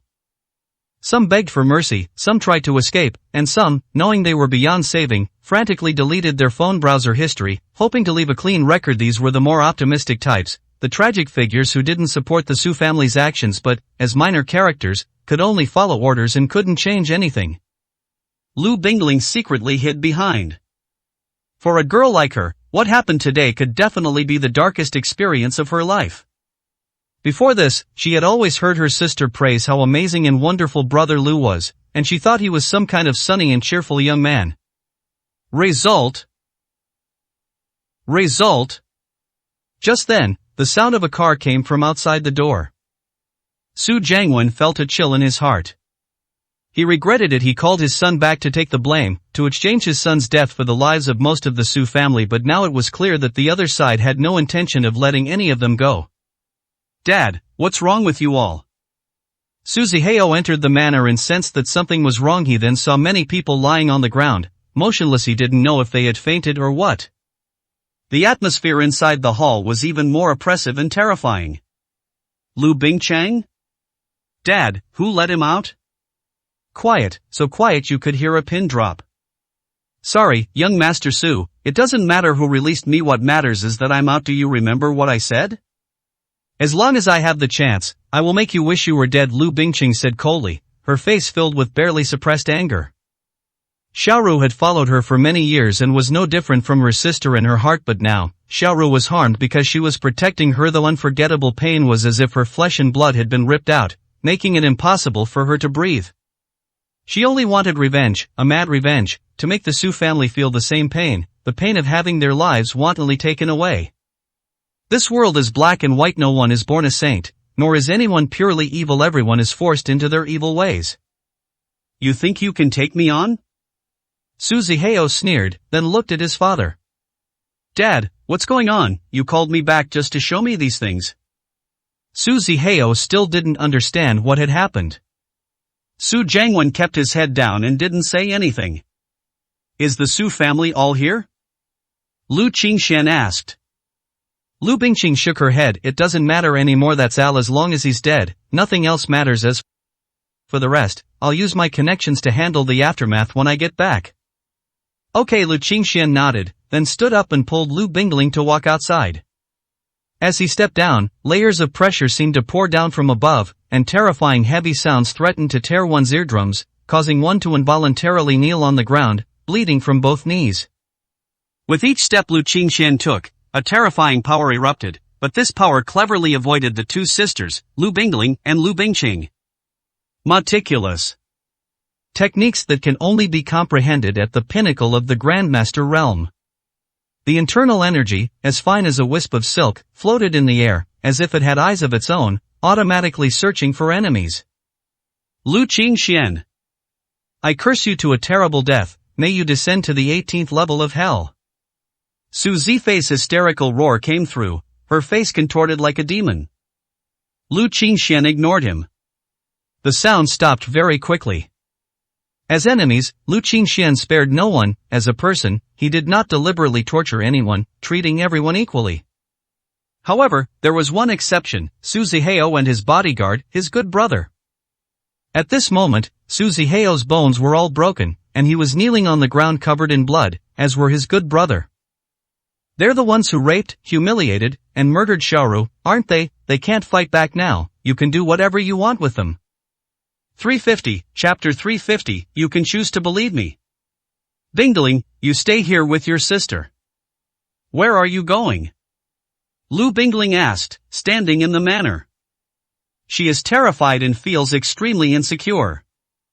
I'm just wandering around. Once you finish dealing with things here, we'll go back to Jiangnan together. What if we encounter danger? Who knows if there are bad guys hiding here, and what if they die and become ghosts? Lu Bingqing looked around cautiously. The little girl was still very afraid of those ghost stories. Lu Qingshan smiled and rubbed her head. Don't worry, someone will protect you. Besides, even if ghosts really exist, they would never be ordinary people like them, and they would never come out to harm people for no reason. You promise? Okay, I promise. Lu Qingshan smiled helplessly. However, it's normal for her to be scared after so many people have died before this. She had received an education abroad and lived a smooth life, and had never been exposed to such things. "Oh, right, Brother Lu, if you have time, please go to Uncle Meng's house and say goodbye, for Mei was planning to stay at his place, but it seems I won't have the chance now, and Fei Fei too." Lu Qingxian nodded. After explaining a few things, Lu Qingxian contacted the Hong Kong government. Before she left, people from the Hong Kong government approached Eros, a top-tier grandmaster. She was always sought after, no matter where she was. Although she had destroyed the Su family, the Hong Kong government would still consider her a friend, not an enemy, because the Hong Kong government was a neutral force and would not get involved in family disputes. For the Hong Kong government, what matters is development and survival, not blindly taking sides and inviting trouble. This time, Lu Qingxian requested that they send a special task force to the Su family to protect the two sisters, Lu Bingling and Lu Bingqing, and at the same time clean up the mess left by the Su family. The Hong Kong government was happy to accept this favor. By helping Lu Qingxian and the Lu family, he gained connections with two major powers at once, a surefire way to make money. After the Hong Kong government officials arrived, Lu Qingxian left and went to the Meng family to say goodbye to Uncle Meng on behalf of Lu Bingling. This cowardly and timid man, who also loved his daughter, always seemed a bit strange to Lu Qingxuan. Meng Feifei also seemed a bit strange to Lu Qingxian. During their brief encounter, he could sense that she wasn't an unreasonable girl with a lot of faults. On the contrary, she knew how to distinguish right from wrong and was very grateful. So why did she treat her father like that? He felt that even a dog wouldn't be so wantonly insulted and abused. However, this was their family matter, and Lu Qingxian was too lazy to get involved. "Is Mr. Lu leaving already? I even prepared a room for him." Meng De stood awkwardly at the door. "I'm leaving. I didn't expect things to be done so quickly," Lu Qingxian said truthfully. "I'll see Mr. Lu out." Meng De was about to leave when Meng Feifei suddenly appeared from behind. "I'll take you there, you go back." Meng Feifei squeezed in front of her. Meng Feifei took Lu Qingxuan's hand, and the two went downstairs. "Brother Lu, could you do me a favor? I'll repay you by doing anything for you." Meng Feifei's expression was very stubborn. It was quite rare to hear her say something like that. "What kind of help?" Lu Qingxian asked curiously. "It's just come with me on this trip to save someone. It won't take up too much of your time, Brother Lu." Meng Feifei pursed her lips, showing that she was conflicted at the same time. Her gaze was also very firm. This person must be very important to her.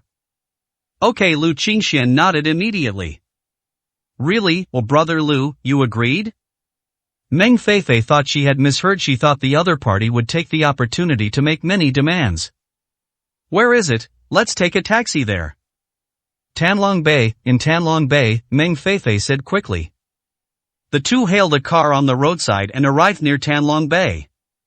This is a huge entertainment complex, and it's also said to be a lawless zone. Unlike the entertainment complex is controlled by the Kai family, this place is darker, or rather it's constantly circumventing the law. There were even heavily armed soldiers guarding the outside, making Lu Qingxian feel as if he had entered some kind of war zone base. Meng Feifei mustered her courage and led the way. "Stop, tickets." With a blank expression, Meng Feifei took out a crumpled, old receipt from her pocket. After the gatekeeper finished reading, he picked up his gun and gestured for the guard to go in. Meng Feifei breathed a heavy sigh of relief, her face showing excitement and joy. "Brother Lu, I hope I won't hurt you, but I really need your help. I see no hope other than you." Meng Feifei's shoulders trembled slightly, and large tears slid down her cheeks. "Tell me what happened first, otherwise, my help may be very limited. Only if you tell me will I know how to help you, or what method to use to help you." Lu Qingxian looked at him with a somewhat helpless expression.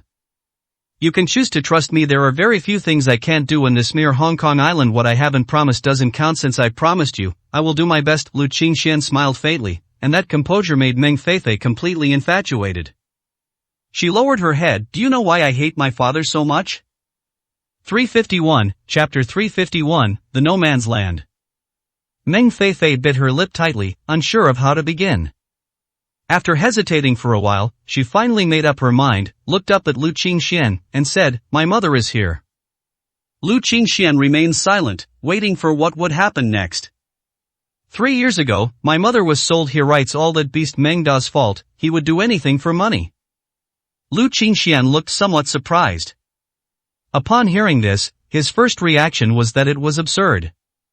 Although Meng De seems a bit cowardly, he would never do something so heartless, right? And judging from his attitude towards Meng Feifei, He doesn't seem like the kind of person who would be so cruel as to sell his wife. Could there be some hidden story behind this? I want your help, Brother Lu. To get my mother out of here I can pay back the money slowly. I don't want my mother to suffer here anymore. At this point, Meng Feifei's eyes filled with tears, and she squatted on the ground, sobbing bitterly. Lu Qingxian finally understood why she was so disrespectful to her father, and that there was even an irreconcilable conflict between the two. Lu Qingxian squatted down and rubbed Meng Feifei's head. Promise me that before everything comes to light and the truth is fully understood, don't hate others casually. Everything will get better and better. Meng Feifei looked up at him. She knew who Brother Lu was referring to when he said not to hate others casually.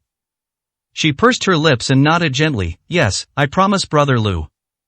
Okay, as long as your mother is still here, I guarantee she will come out safe and sound. Lu Qingxian smiled.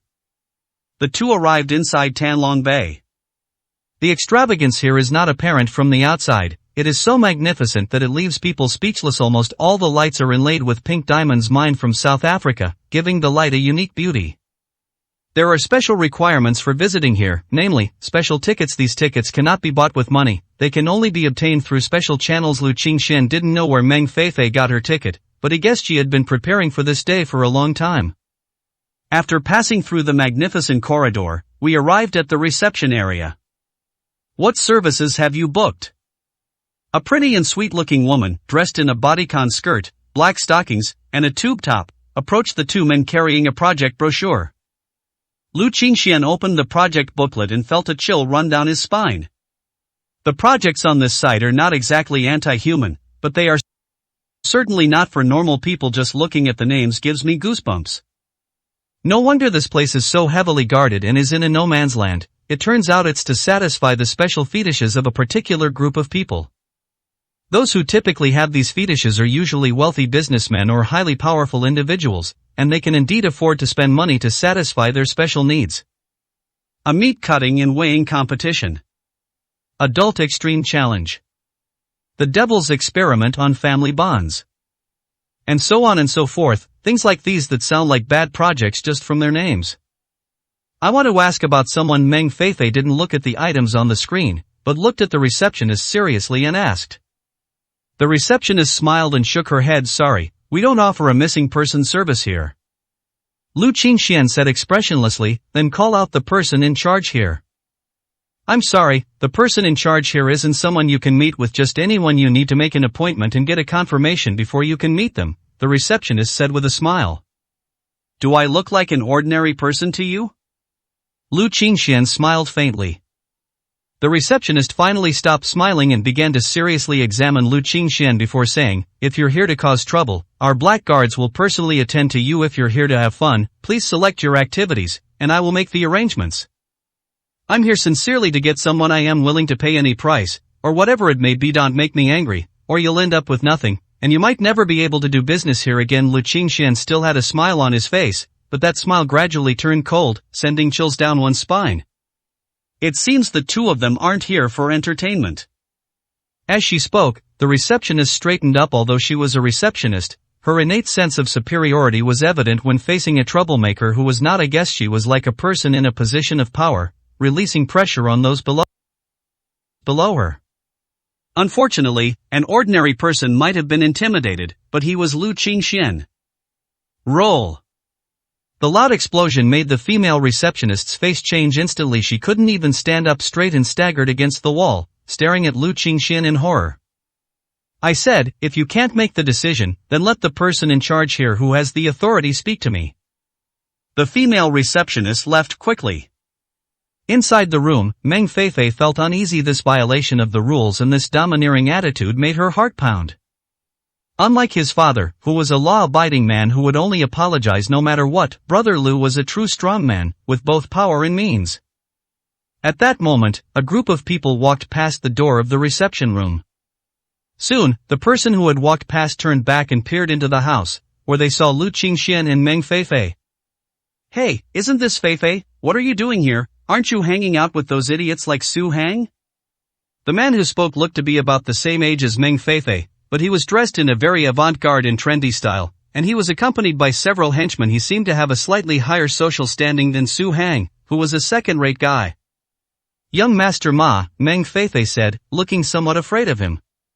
Seeing Lu Qingxuan's puzzled look, Meng Feifei whispered, Ma Dongguan, the little tyrant of our school, comes from another city to study here. His family has a very powerful background, and it is said that they even have a strong network of connections in the capital. Lu Qingxian nodded slightly. Ma Dongguan has already taken advantage of the situation they came in. Would you mind if I sat down? Meng Feifei nodded. And who is this? Ma Dongguan sat opposite him and looked at Lu Qingxian. My brother, Meng Feifei introduced casually. Never heard of it. Aren't you an only child? Where did this brother come from? A distant cousin? Ma Dongguan, ever the friendly type, picked up an apple and started taking a bite. Meng Feifei didn't speak, she just nodded.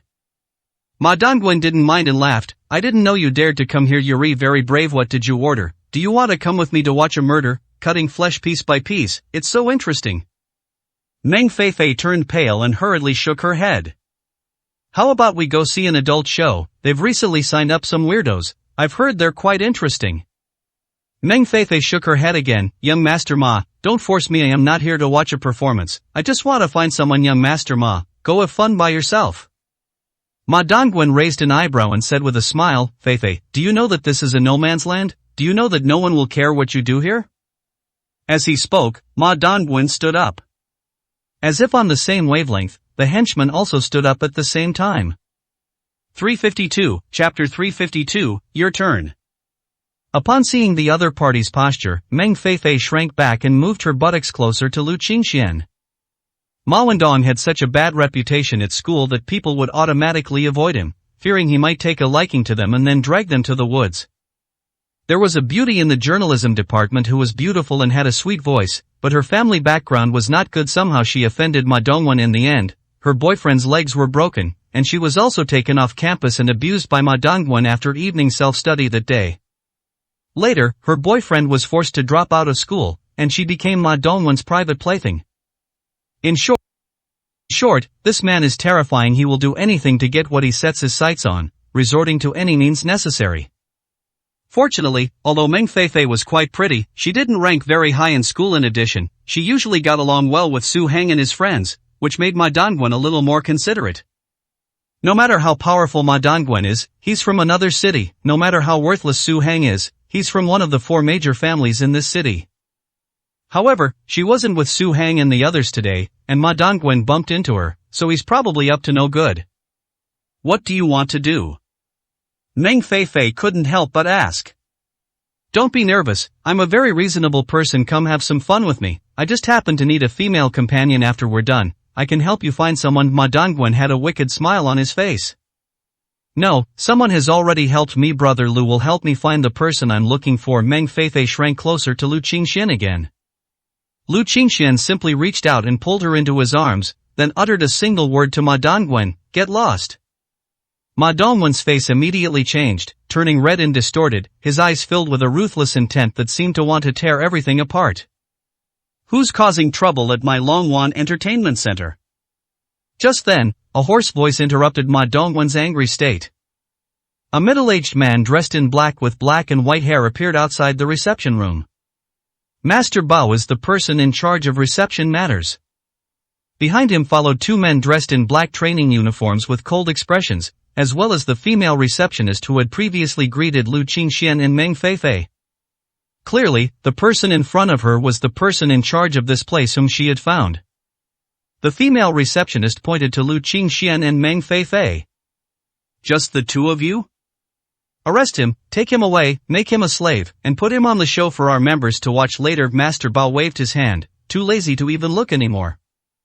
Although there are very few troublemakers here, it doesn't mean there aren't any. Every month there are always a couple of clueless people who think this is a society governed by law and try to reason with them.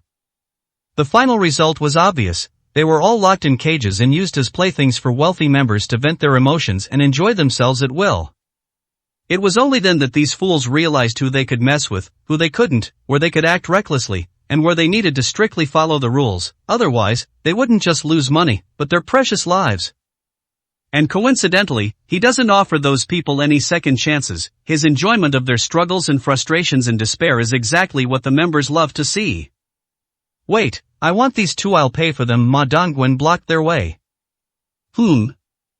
Master Bao turned to look at Ma Dongwen. You may not know the price of live people at Longwan Entertainment. If you want to buy one, you have to show your qualifications. Even if you can afford the money, I won't sell it to you without those qualifications. Ma Dongwen scoffed, looking completely fearless. Do you know who I am? How dare you say such things to me? He was determined to kill this bastard who dared to tell him to get lost. Even the king of hell wouldn't be able to stop him no matter the cost. He was determined to vent his anger, otherwise this would become his biggest worry for the past 20 years. Master Bao revealed a playful expression. This is the first time someone has dared to put on airs and show off their status in front of Longwan Entertainment. Come on, tell me, if you can't give me a satisfactory answer today, I guarantee your fate will not be much better than theirs. Without a second thought, Ma Dongwen pulled out a business card with a large Ma character on it, and below it was the name of the business alliance to which the Ma family belonged. Master Bao glanced at it once and lost interest. He reached out and tore the business card to shreds. Industrial family. The little guy is so naive, he doesn't know how cruel this world is. He thinks he's all that just because he made a little money from an industrial alliance. How much do you know about this world? How much do you know about the underworld and the Dark Alliance? I could assassinate 10 of your industrialists in one night. Ma Dongwen's face turned pale. What happened? His business card is no longer valid. That was a business card that even the Hong Kong government's special envoy treated him with special regard. It was a pass that allowed the University of Hong Kong to open the back door for him and provide him with unlimited protection. How could it be useless? Let him wake up, Master Bao said, beckoning. 2 bodyguards rushed in, and with a flurry of punches and kicks, several of Ma Dongwen's henchmen lay on the ground with broken arms and legs. In terms of strength, they are not even in the same league. He is a student, while Master Bao's side consists of well-trained retired special forces soldiers. Remember this, my name is Master Bao. Make sure you remember my name well when you go to hell. Drag him out and make him perform in the next human flesh soup show. Upon hearing this, Ma Dongwen's body went limp, and he immediately knelt on the ground, kowtowing and begging for mercy. No, Mr. Bao, no, I can pay you 1 million, 10 million, no, 100 million, I can give you 100 million directly. Please don't treat me like this. My father is a great philanthropist, rich, very rich, and influential. You'll definitely need his help. Ma Dongwen was almost scared. His soul was scattered and his spirit was destroyed. He had seen the human flesh slice soup several times.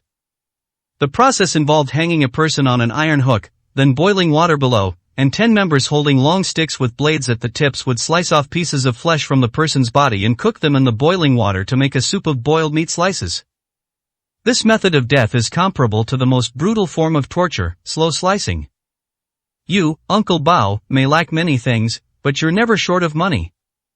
After saying that, he looked at Lu Qingxin and Meng Feifei. It's your turn. 353, Chapter 353, Should I continue to accompany you?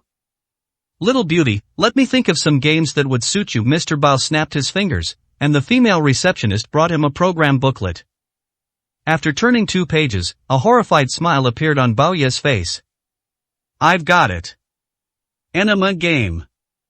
First, inject 2 strong X injections, then insert a thin iron rod through the rectum and out of the mouth, hang it on 2 uprights like a salted fish, then brush the whole body with golden oil, sprinkle it with cumin and chile, and then start a fire. Bao Ye's voice was sharp and unpleasant, yet it seemed to possess a strange magic that sent chills down one's spine and raised goosebumps all over. Meng Feifei burst into tears on the spot. The pale color spread across her cheeks, slowly extending to her neck, and then her entire body. She gripped Lu Qingxuan's arm tightly with both hands, her knuckles turning unnaturally white from the force. Suddenly, a warm, large hand covered hers, and she saw Lu Qingxuan's calm and composed smile. The fear in her heart instantly dissipated. Thinking of Brother Lu's heroic performance at the Crystal Cube, Meng Feifei took a deep breath and calmed her fear. Master Bao turned on his communicator. Arrange for the member in room number 13 to enter. The toys are ready, and we can start eating in 10 minutes. With the communicator switched off, Bao Ye's smile remained unchanged. This group of guests comes from barren Ras in the southern borderlands. They are cannibalistic nobles, and girls under the age of 20 are their favorite food. This game will bring massive profits to our Longwan Entertainment. You should be proud of it.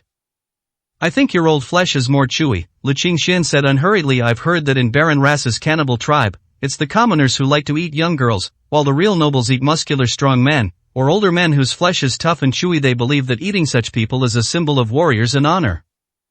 Master Bao narrowed his eyes. Interesting, you dare to provoke me under these circumstances. It seems you've never experienced true despair. Prepare the most brutal skin-scraping game for him, arrange VIP room number 1, and move over there now. Several black guards rushed forward, wielding stun batons.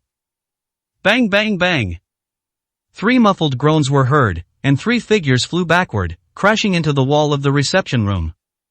The 3 black guards were like dead dogs, kneeling on the ground, unable to stand up. Lu Qingxian didn't move at all. He sat there with one arm around Meng Feifei and the other holding the back of her hand, soothing the girl's emotions. Mr. Bao and the female receptionist froze on the spot, their squinting eyes suddenly snapping open, their smiling brows instantly twisting into a frown. What happened? He didn't even make a move, so how come his people were sent flying backwards? You, all of you, come at me together and take him down.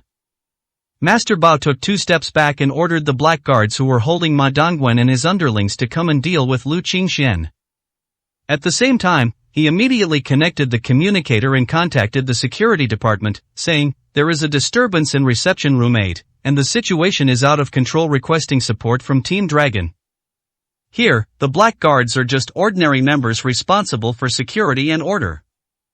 The Dragon team is the core security force of Dragon Bay Entertainment. They are armed and can handle most emergencies. Lu Qingxian put down his crossed legs. Bang bang bang. Several more muffled thuds followed, and then the group of black guards, piled on top of each other, died, howling and rolling on the ground. This time, apart from Meng Feifei, who was prepared, everyone else wore expressions of utter horror. What kind of monster is this? Is it some kind of sorcery? For the first time, Master Bao experienced a sense of fear of the unknown. Fortunately, the Dragon team arrived quickly. The group that arrived was a small team of 6, dressed in specially made black and gray uniforms, wearing masks, and carrying AK-47s, looking like elite special forces under the command of a foreign separatist tycoon. The leader, the squad leader, glanced at the mess in the reception room and asked, "Brother Bao, who's causing trouble? This kid is a bit strange, you guys be careful." Master Bao quickly came to Captain Long's side, as if only then could he feel safe. The captain's eye muscles twitched, and although his expression under the mask couldn't be seen, one could imagine that he was smiling. Strange? Under their fully armed formation, let alone monsters, even ghosts could be beaten to a pulp and exposed. Without any hesitation, the captain picked up his AK, aimed it at Lu Qingxuan's legs, and fired a burst. The sound of bullets clashing drowned out all the terrified screams, and Meng Feifei instinctively closed her eyes. A thin white film appeared around Lu Qingxuan. The bullets hit the white film, creating faint ripples. Then, like pebbles stuck to honey, they couldn't fall off or penetrate it. Lu Qingxian reached out and grabbed the bullets in his hand. "You really dare to shoot?" The captain stood there, stunned. Perhaps at this moment he could understand what Master Bao meant when he said, "This person is a bit strange," but he wasn't just strange, he was a ghost. Unkillable by bullets, is he carrying some kind of futuristic equipment, or is it some kind of Taoist magic or ghostly art from the Dragon Kingdom of China? I've only heard of Zhou Tianqi from Dazhaoshan having unparalleled supernatural abilities, but I've never heard of anyone else catching bullets with their bare hands and surviving. Whoosh! A volley of bullets was thrown by Lu Qingxian with his bare hands. It was faster than firing a gun in the blink of an eye. It produced a deafening sonic boom. Then, a row of holes were driven into the captain's head. His brains exploded and blood splattered everywhere. He collapsed limply to the ground. The others were so frightened by what they saw that they immediately threw down their guns and their legs went weak, causing them to kneel on the ground. They are tough guys, no doubt, and they may not be afraid of death. They may have guts, but that doesn't mean they are stupid. It's too frustrating to die like this without knowing why. These are just minor punishments. Let your manager come out and see me. Cooperate with me to find someone, or in 10 minutes, I will turn this place upside down and make sure your Longwan Entertainment City can never open again. Lu Qingxian repeated the same words. This time, Mr. Bao did not hesitate at all, and hurriedly left the reception room with the distraught female receptionist. Ma Dongwen and his henchmen were also left here and ignored. Meng Feifei opened her eyes, and Lu Qingxian pulled her to the side, not seeing the dragon team captain whose head had exploded. Yumum, can we leave? Ma Dongwen shakily got up from the ground, trembling and pressed against the wall, looking at Lu Qingxian in horror. Leave? Didn't you want Feifei to stay with you? Why leave? Now you don't need her anymore? Lu Qingxian looked at him with interest. 354, Chapter 354, then what are you being so arrogant in front of me?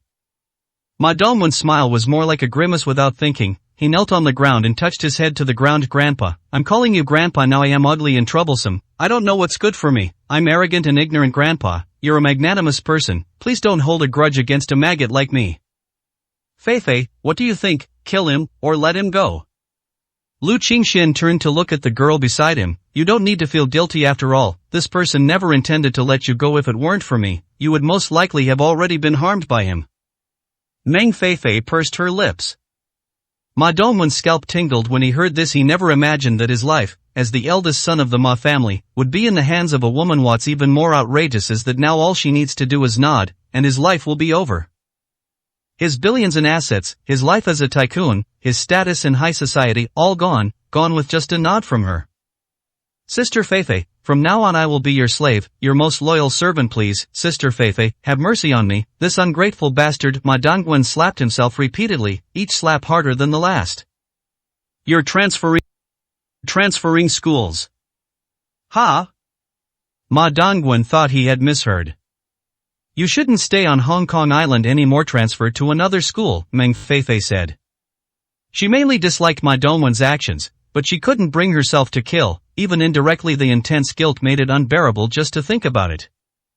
Okay, Grandma, don't worry, I promise I'll process the transfer tonight. No need for any procedures, I'll just leave Hong Kong Island and never set foot here again. Ma Dongwen was overjoyed and quickly kowtowed to make his promise.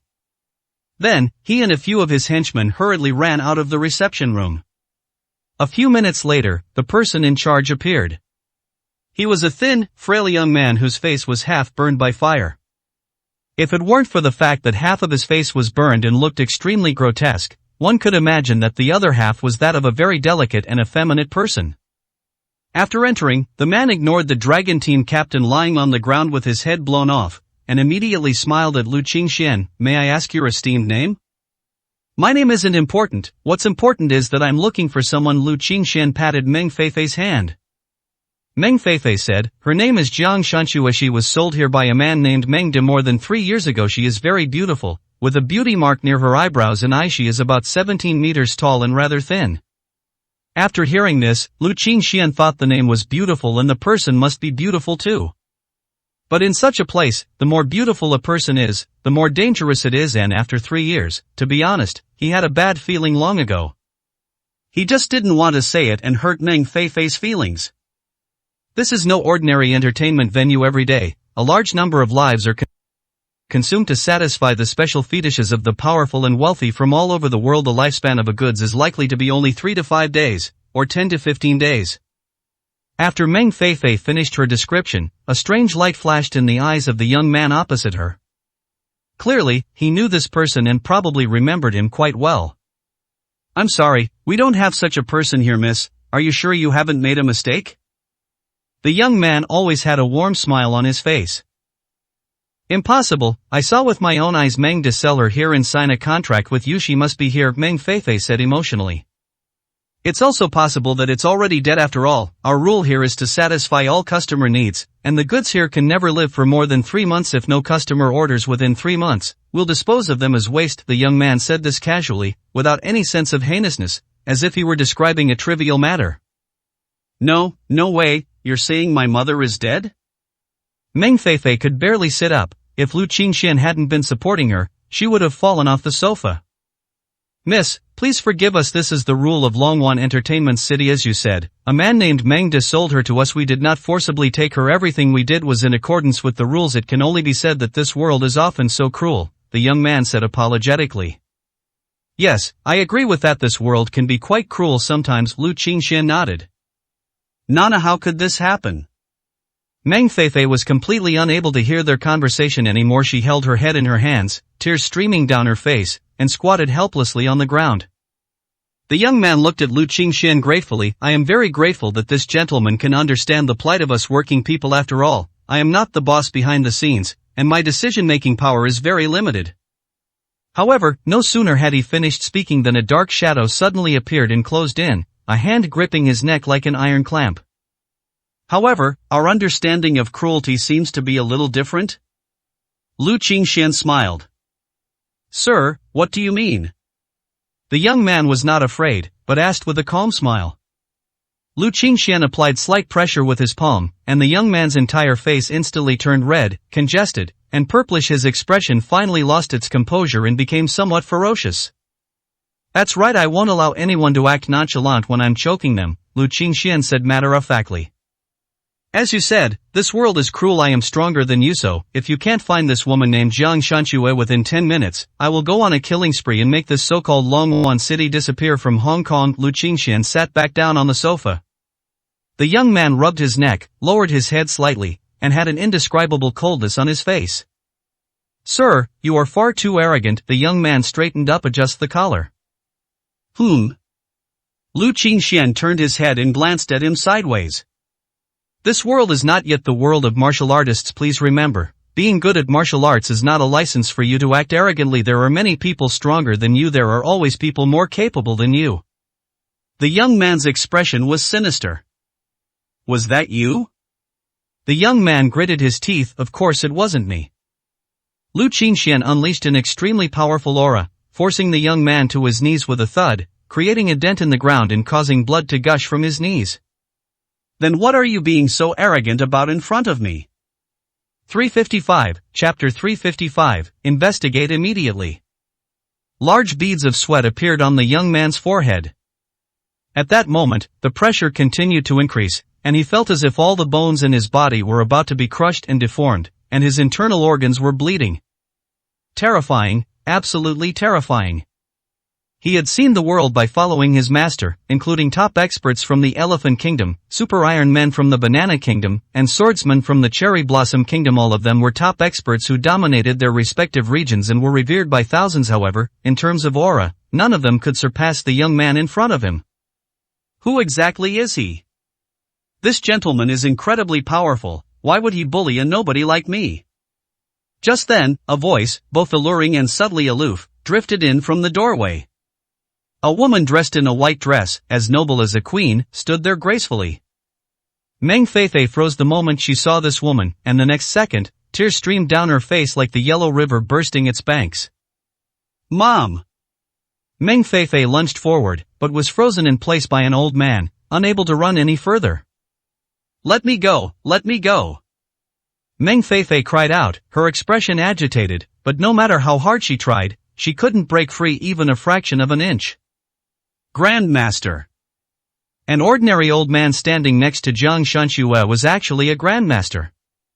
You are Feifei's mother, Jiang Shanxue? Lu Qingxian looked at her.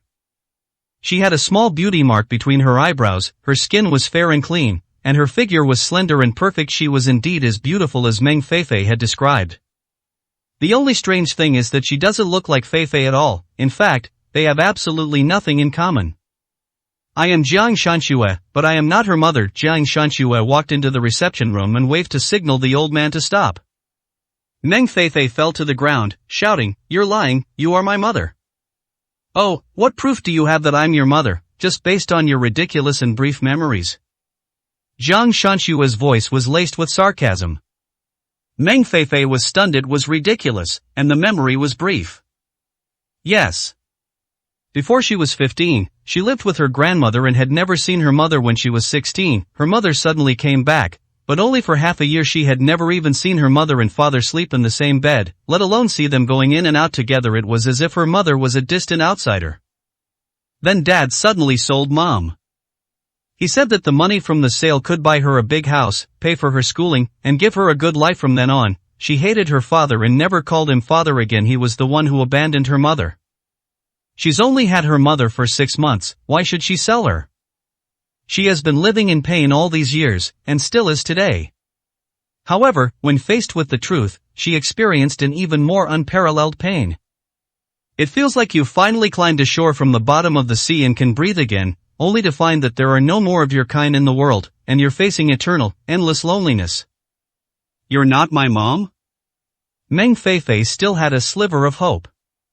No, never. Jiang Shanxue sat on the sofa opposite Lu Qingxian, while the Grandmaster Elder stood respectfully beside her. But since you're curious, I might as well tell you the truth.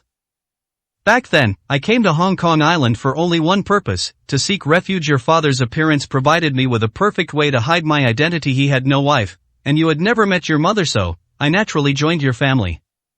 6 months later, my danger was over. The so-called sale of me here was just a play I directed and acted in myself. The money your father received was his payment for cooperating with my act over the past 6 months. I'm so sorry. I thought your father had told you everything. I never imagined you'd been deceived for so long. Jiang Shanxue smiled gently, but there was no apology in her eyes. It's actually normal. She didn't know anything. That deal had already ended 6 months after that. It's just that Meng De couldn't bear to tell his daughter the truth, fearing that the cruel truth would hurt her. In fact, this indefinite concealment and the guilt it evoked were the real harms, not only alienating the father and daughter but also leaving Meng Feifei with a lingering unresolved emotional knot. Meng Feifei returned to Lu Qingxuan's side, looking dejected, and obediently sat down. Thank you for telling me the truth, Meng Feifei said sincerely. You're welcome, Jiang Shanxue said with a gentle smile. Would you two like to watch the show here? I'll arrange some excellent entertainment for you, Jiang Shanxue suddenly said. Lu Qingxian looked at Meng Feifei, who shook her head. I want to leave. Then let's go. Lu Qingxian stood up.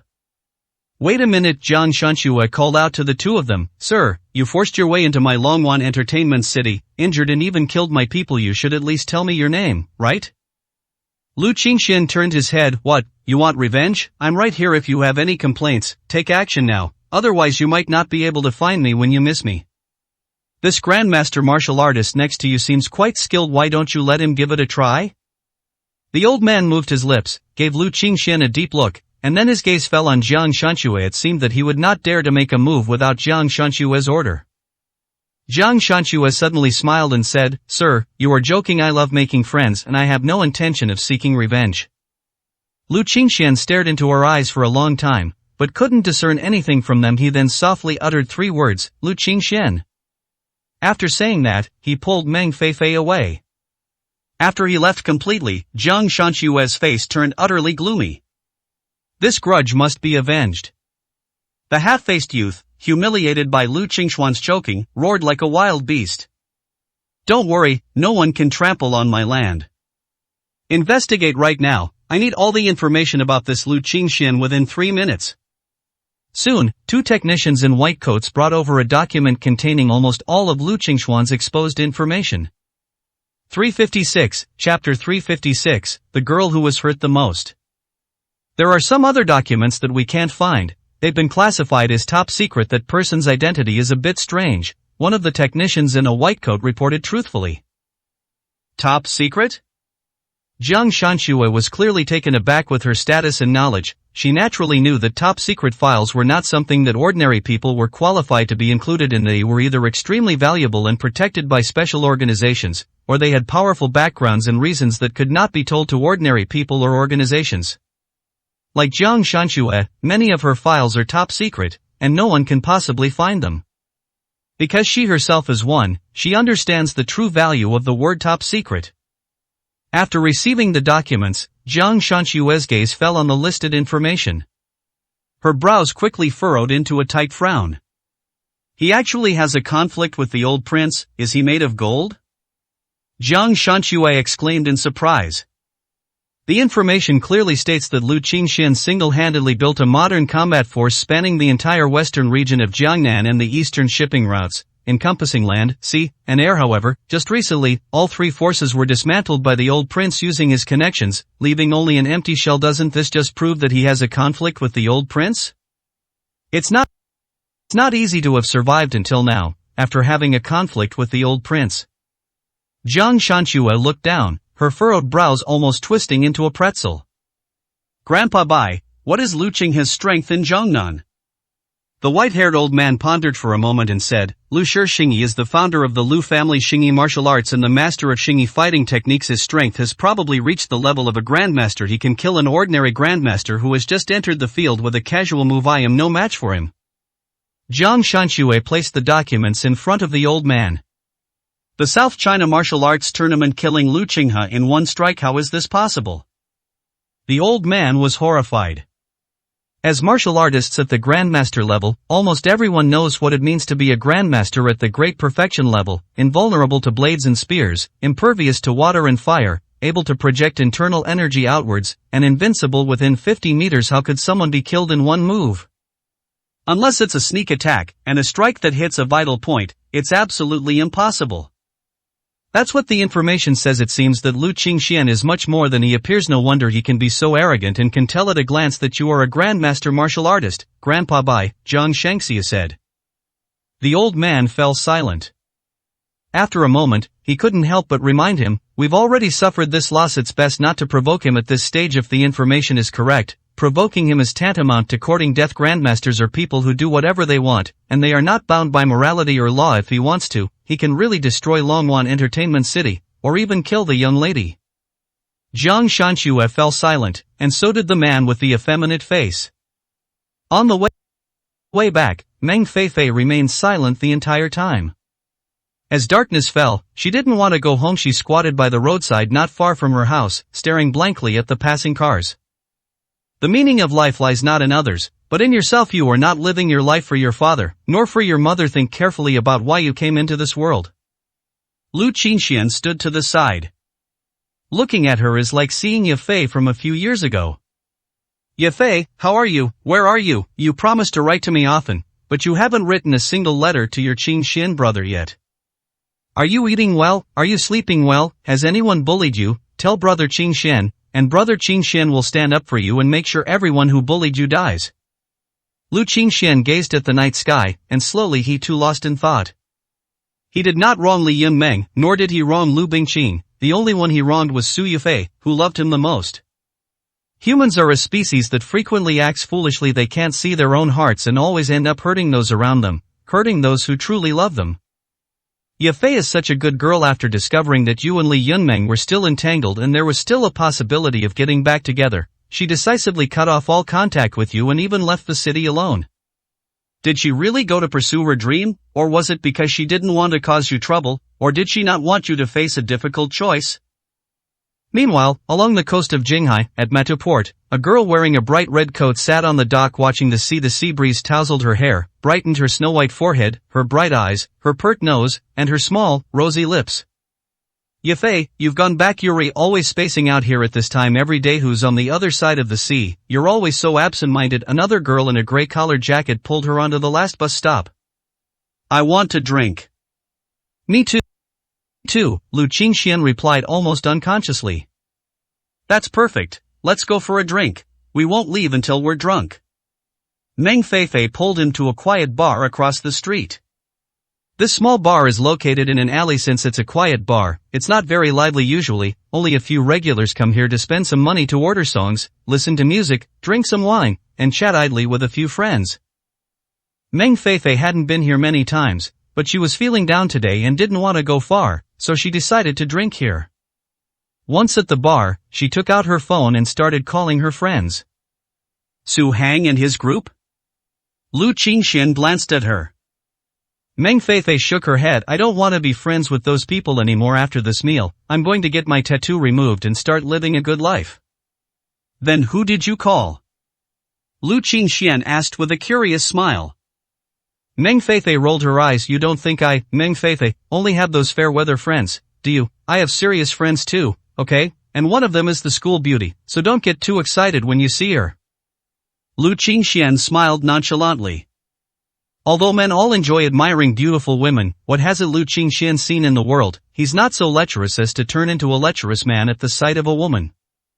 Besides, Ye Fei, Bing Qing, Bing Ling, and Yin Meng, aren't they all stunningly beautiful school beauties? If he wanted, he could have any of them at his disposal. After finishing the phone call, Meng Feifei started ordering drinks. Cases of beer were carried up the stairs, along with plenty of wine and cocktails. Soon, a circle of people gathered around. attracting the attention of other drinkers. Before long, Meng Feifei's friends arrived. A girl in a red coat blew on her hands at the store entrance, then took off her earmuffs and tossed her long, black hair down. Lu Qingxuan's gaze fell on her, and for a moment, his eyes glazed over. 357, Chapter 357, Pole Dancing. They look so alike. For a fleeting moment, Lu Qingxian even felt that she was Su Yufei. How can two people look so alike? But upon closer inspection, it's not. She was thinner and slightly taller than Yufei, and her face had a delicate, icy quality. Yufei, on the other hand, was naturally naive and had a simple, innocent charm. If we were to categorize them by personality, this girl would be like a cool and aloof older sister, while Su Yufei would be like a silly younger sister. Behind this girl came a boy and a girl. Compared to the girl, the latter was much less attractive. She was of fairly ordinary beauty. She might be outstanding in her class, but compared to the rest of the department, she would be noticeably inferior, let alone the whole school. As for the man, he was somewhat like a protector of a woman, dressed in designer clothes, and Lu Qingxian noticed that he got out of a Mercedes-Benz. To be able to afford a Mercedes-Benz during college, one's family must at least have a boss father or mother. It makes sense. Really, it would be a shame if a campus beauty went out without a bodyguard, especially in the middle of the night. I didn't realize you had such good interpersonal relationships. You managed to get the school beauty to come out and drink with you in the middle of the night, and she looks like a well-behaved girl who doesn't often appear in places like this, Lu Qingxian teased. Meng Feifei was quite pleased with herself upon hearing this, her eyebrows practically flying off her forehead. I'm definitely good at making friends, but the reason I'm on good terms with Yu Shuang is because I saved her life. Meng Feifei gave a brief explanation, and Lu Qingxian understood it pretty well.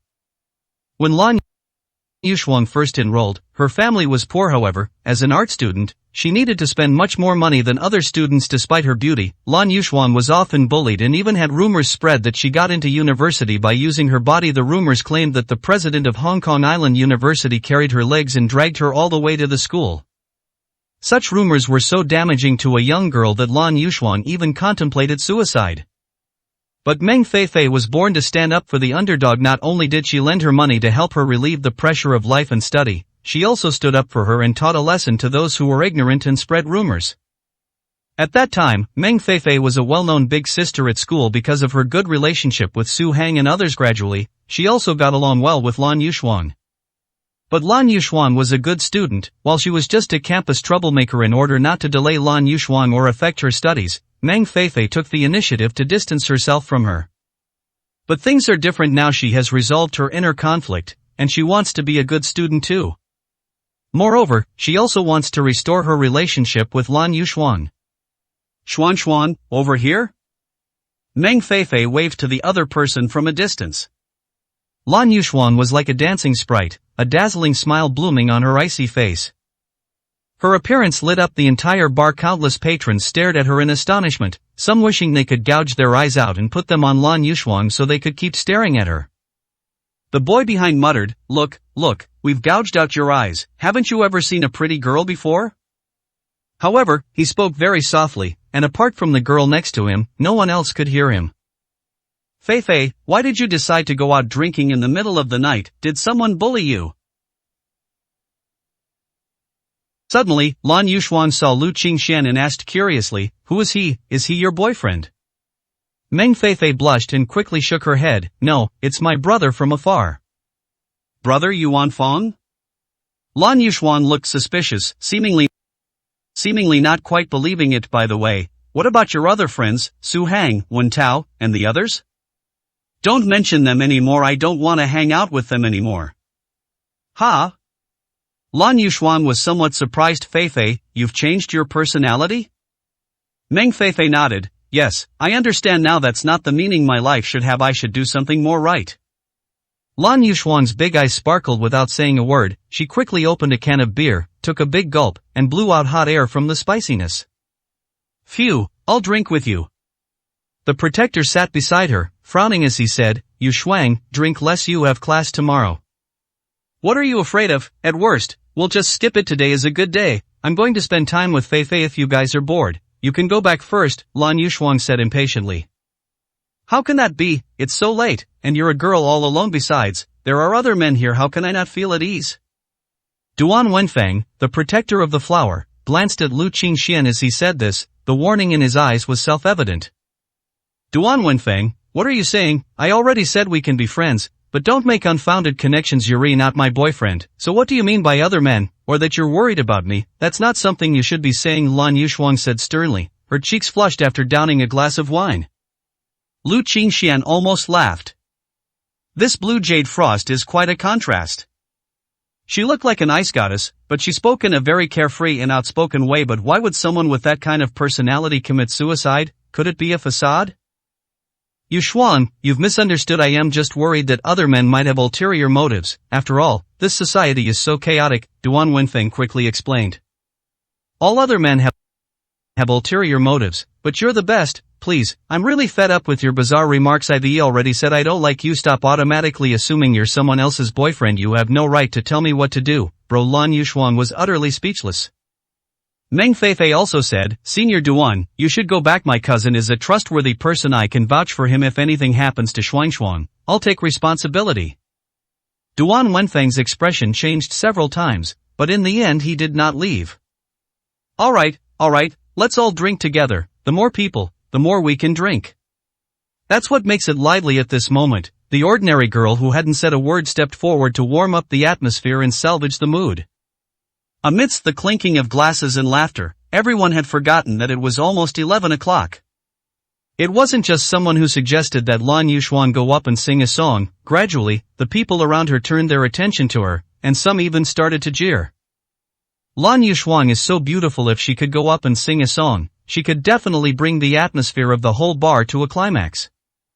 Lan Yuxuan wasn't intimidated at all. As an art student, she was proficient in singing and dancing, frequently participated in campus dance performances, and even engaged in charity performances in the community. She was spotted by talent scouts several times, so she certainly had the talent to back it up. Soon, Lan Yuxuan stepped forward and went to the bar's resident area. Oh. Hey beautiful, add a green bubble. Hey beautiful, how about we go on a date? I'm rich, I'll take care of you.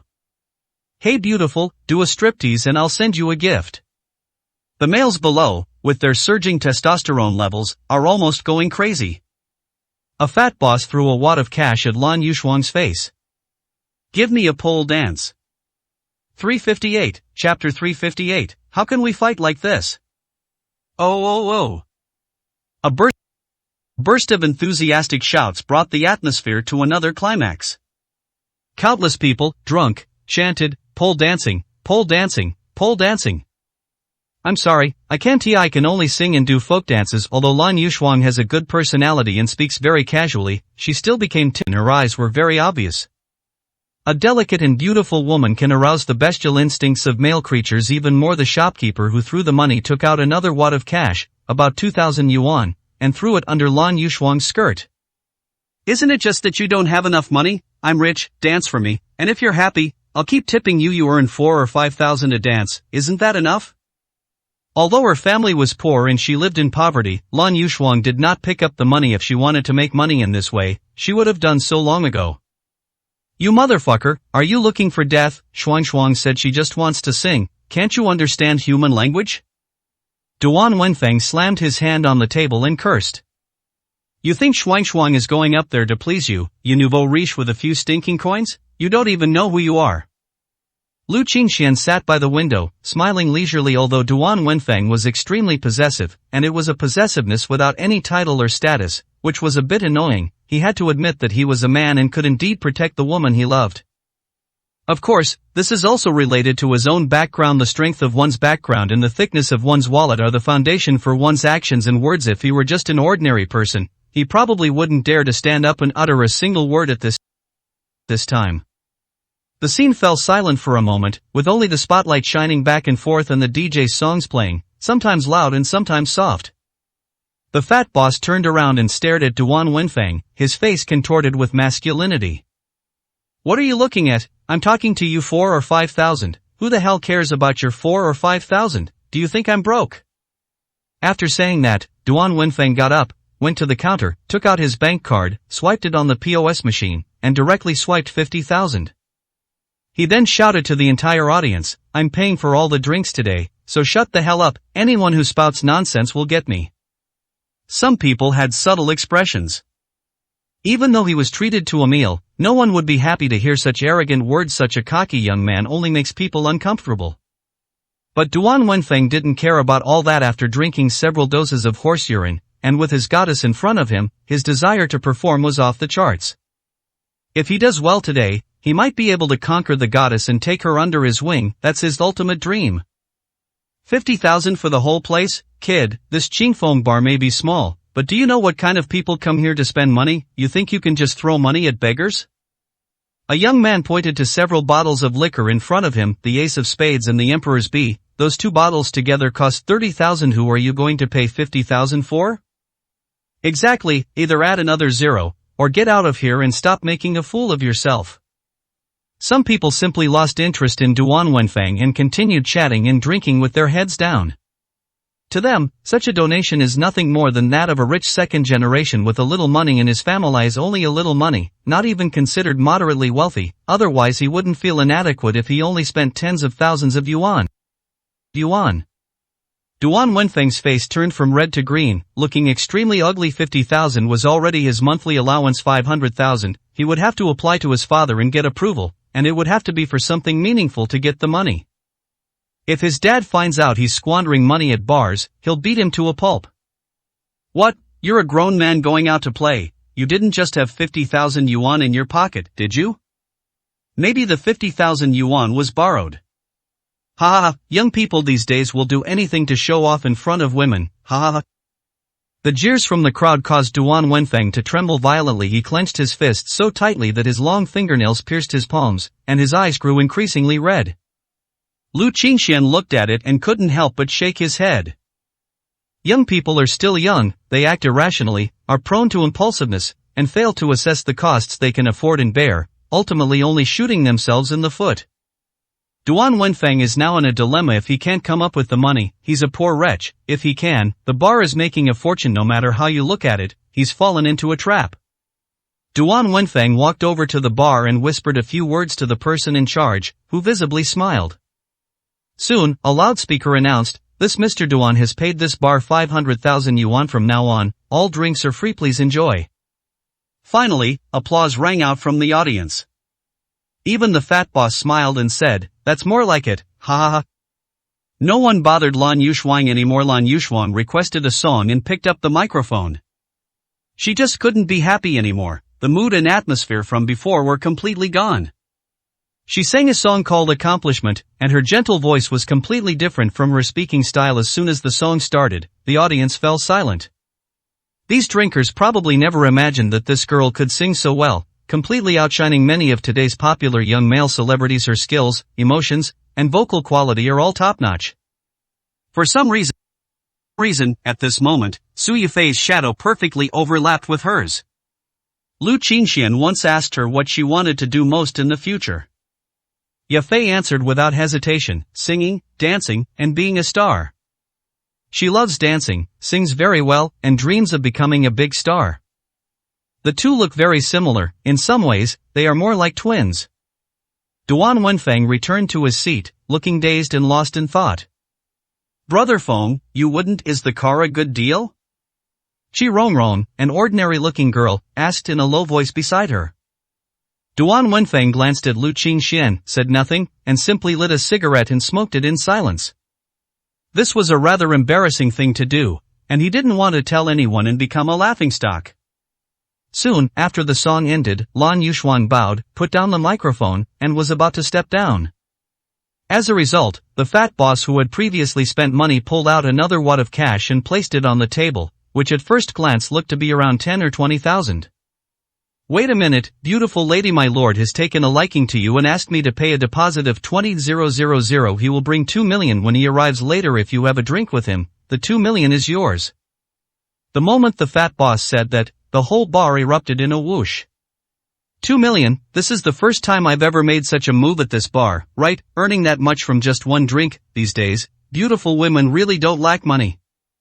After saying that, the fat boss gave Duan Wenfeng a provocative look. "Kid, if you've got the guts, Come up with another 5 million. If you don't have 5 million, you still want to pick up girls? You should take a piss and look at yourself in the mirror. You son of a bitch. Duan Wenfeng was filled with rage and almost lost his mind. Just then, a Rolls-Royce pulled up outside the bar, and the Marquis, dressed in a grey Zhongshan suit, entered the bar under the protection of 2 bodyguards.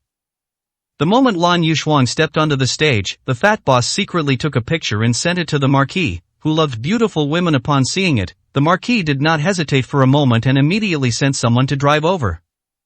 It's actually Guan Wenho, the big boss of Tiandi industry, worth billions, almost catching up with the assets of the 4 major families. Someone recognized the middle-aged man at a glance. Duan Wenfeng's anger was instantly extinguished, and he obediently sat back in his seat without saying a word. Marquis Wen of Guan, it was actually Marquis Wen of Guan, his father was practically working for the other side. How could they compare or compete? Lan Yuxuan, I'm sorry, I'm so sorry. 359, Chapter 359, Give me a good beating. The greatest frustration is being unable to protect the woman you love. In fact, Lan Yuxuan didn't want the other party to protect her all the time, because she couldn't give him any substantial reward. She didn't like Duan Wenfeng as a man, frivolous, impulsive, and with an excessively strong desire for control, but he was always sticking to her like glue, always jumping out to help her solve problems no matter what she did, and every time he solved a problem, Lan Yuxuan would feel very guilty, not knowing how to repay him. We can't just give up our love because of these things, can we? This isn't what dating is like. This isn't what love is like. This was never the kind of love she envisioned in her mind. It was just a response to being given charity, and it had no meaning whatsoever. She would rather suffer a loss herself than let Duan Wenfeng continue like this. It's not good for either of them. So this time, Lan Yuxuan simply stood there and quietly waited for everything that was about to happen. Even if it's just drinking with him, if she can really get 2 million, she will give the money to Duan Wenfeng as repayment for all the things he has done for her during this time. The moment Guan Wenho entered, he saw Lan Yuxuan. Heroes love beauties, so is Guan Wenho a hero? Of course he is starting from scratch. 20 years ago, he fought his way up in the business world with his own strength, and only through countless desperate and courageous efforts did he build the empire he has today. To ordinary people, he is not only a hero, but also a ruthless and powerful figure. In some storytellers' accounts, he is even more legendary than the 4 great families. The 4 great families represent inheritance, while he is the founder. Hello everyone, feel free to spend whatever you like here tonight, it's all on my tab. Guan Wenho greeted everyone politely after entering. Everyone was flattered and quickly offered their compliments, but Guan Wenho's gaze remained fixed on Lan Yuxuan. Hello, I am the chairman of Tiandi Industrial. Everyone likes to call me Lord Ho. When she came before him, Guan Wenho gestured for her to sit down. Lan Yuxuan gritted her teeth and hesitated, taking a step but then stopping. I'm not a man-eating tiger, why are you so afraid, beautiful lady? It's just a little drink. If you're interested in me, or in money, then we can continue our in-depth conversation. Guan Wenho emphasized the word in-depth in particular, which drew a burst of laughter from those around him. This made Lan Yuxuan's expression even more unpleasant. She had just made up her mind that if she was going to accompany someone to a bar, she would, but when it came down to it, she just couldn't convince herself. If you don't want to come back, then come back. No one can force you. Lu Qingxuan's voice wasn't loud, but strangely, everyone present could hear it clearly. Whoosh! In an instant, dozens of eyes fell on him. Duan Wenfeng and Qi Rongrong stared at him in disbelief. Qi Rongrong's face turned pale with fright. What are you doing? Who told you to speak? That's the Marquis, the Marquis. Lu Qingxian continued drinking his tea. What's wrong, Lord Marquis? Do you have an extra arm, or an extra head? Meng Feifei couldn't help but laugh. Feifei, you're still laughing. Do you know you've gotten yourself into trouble? Qi Rongrong simply couldn't understand. This wasn't some classmate who would talk to you nicely, nor was she some nobody. This Marquis was said to have killed many people under his command. People without power or influence were practically treated worse than dogs under his rule. It's okay, my cousin is super capable. Meng Feifei wasn't worried. What's so great about him? He's a Marquis. Oh well, I can't argue with you guys. Brother Phone, let's sit over there. We don't want the fire to get on us. Qi Rongrong pulled Duan Wenfeng away, and the two of them distanced themselves from Lu Qingxian and Meng Feifei. At this moment, the fat shopkeeper next to the Marquis spoke up. He squinted and sneered, "Kid, was it you who was barking like a dog just now?" Who is the dog talking about? Meng Feifei, who was fearless, retorted angrily on the spot. The dog is talking about you, who else is it talking about? The fat boss realized he'd been tricked as soon as he finished speaking, and jumped up from the stool. "Are you fucking asking for it?" Meng Feifei covered her mouth and laughed, "So silly, so chubby. Arrest her, if we don't take care of her tonight, she's got guts." The fat boss roared, ordering his 2 henchmen around. "Wait." Lan Yushuan walked to the table, swallowed a mouthful of wine, and said, "It's just drinking, right? I'll drink, but you're not allowed to make things difficult for my friends." The Marquis' eyes lit up. He waved his hand, signaling the fat man not to act rashly, and then smiled as he filled another cup with wine. "Come on, let's continue. 7 cups of wine. If you finish them, I won't make things difficult for them, and I'll even let you take 2 million with you."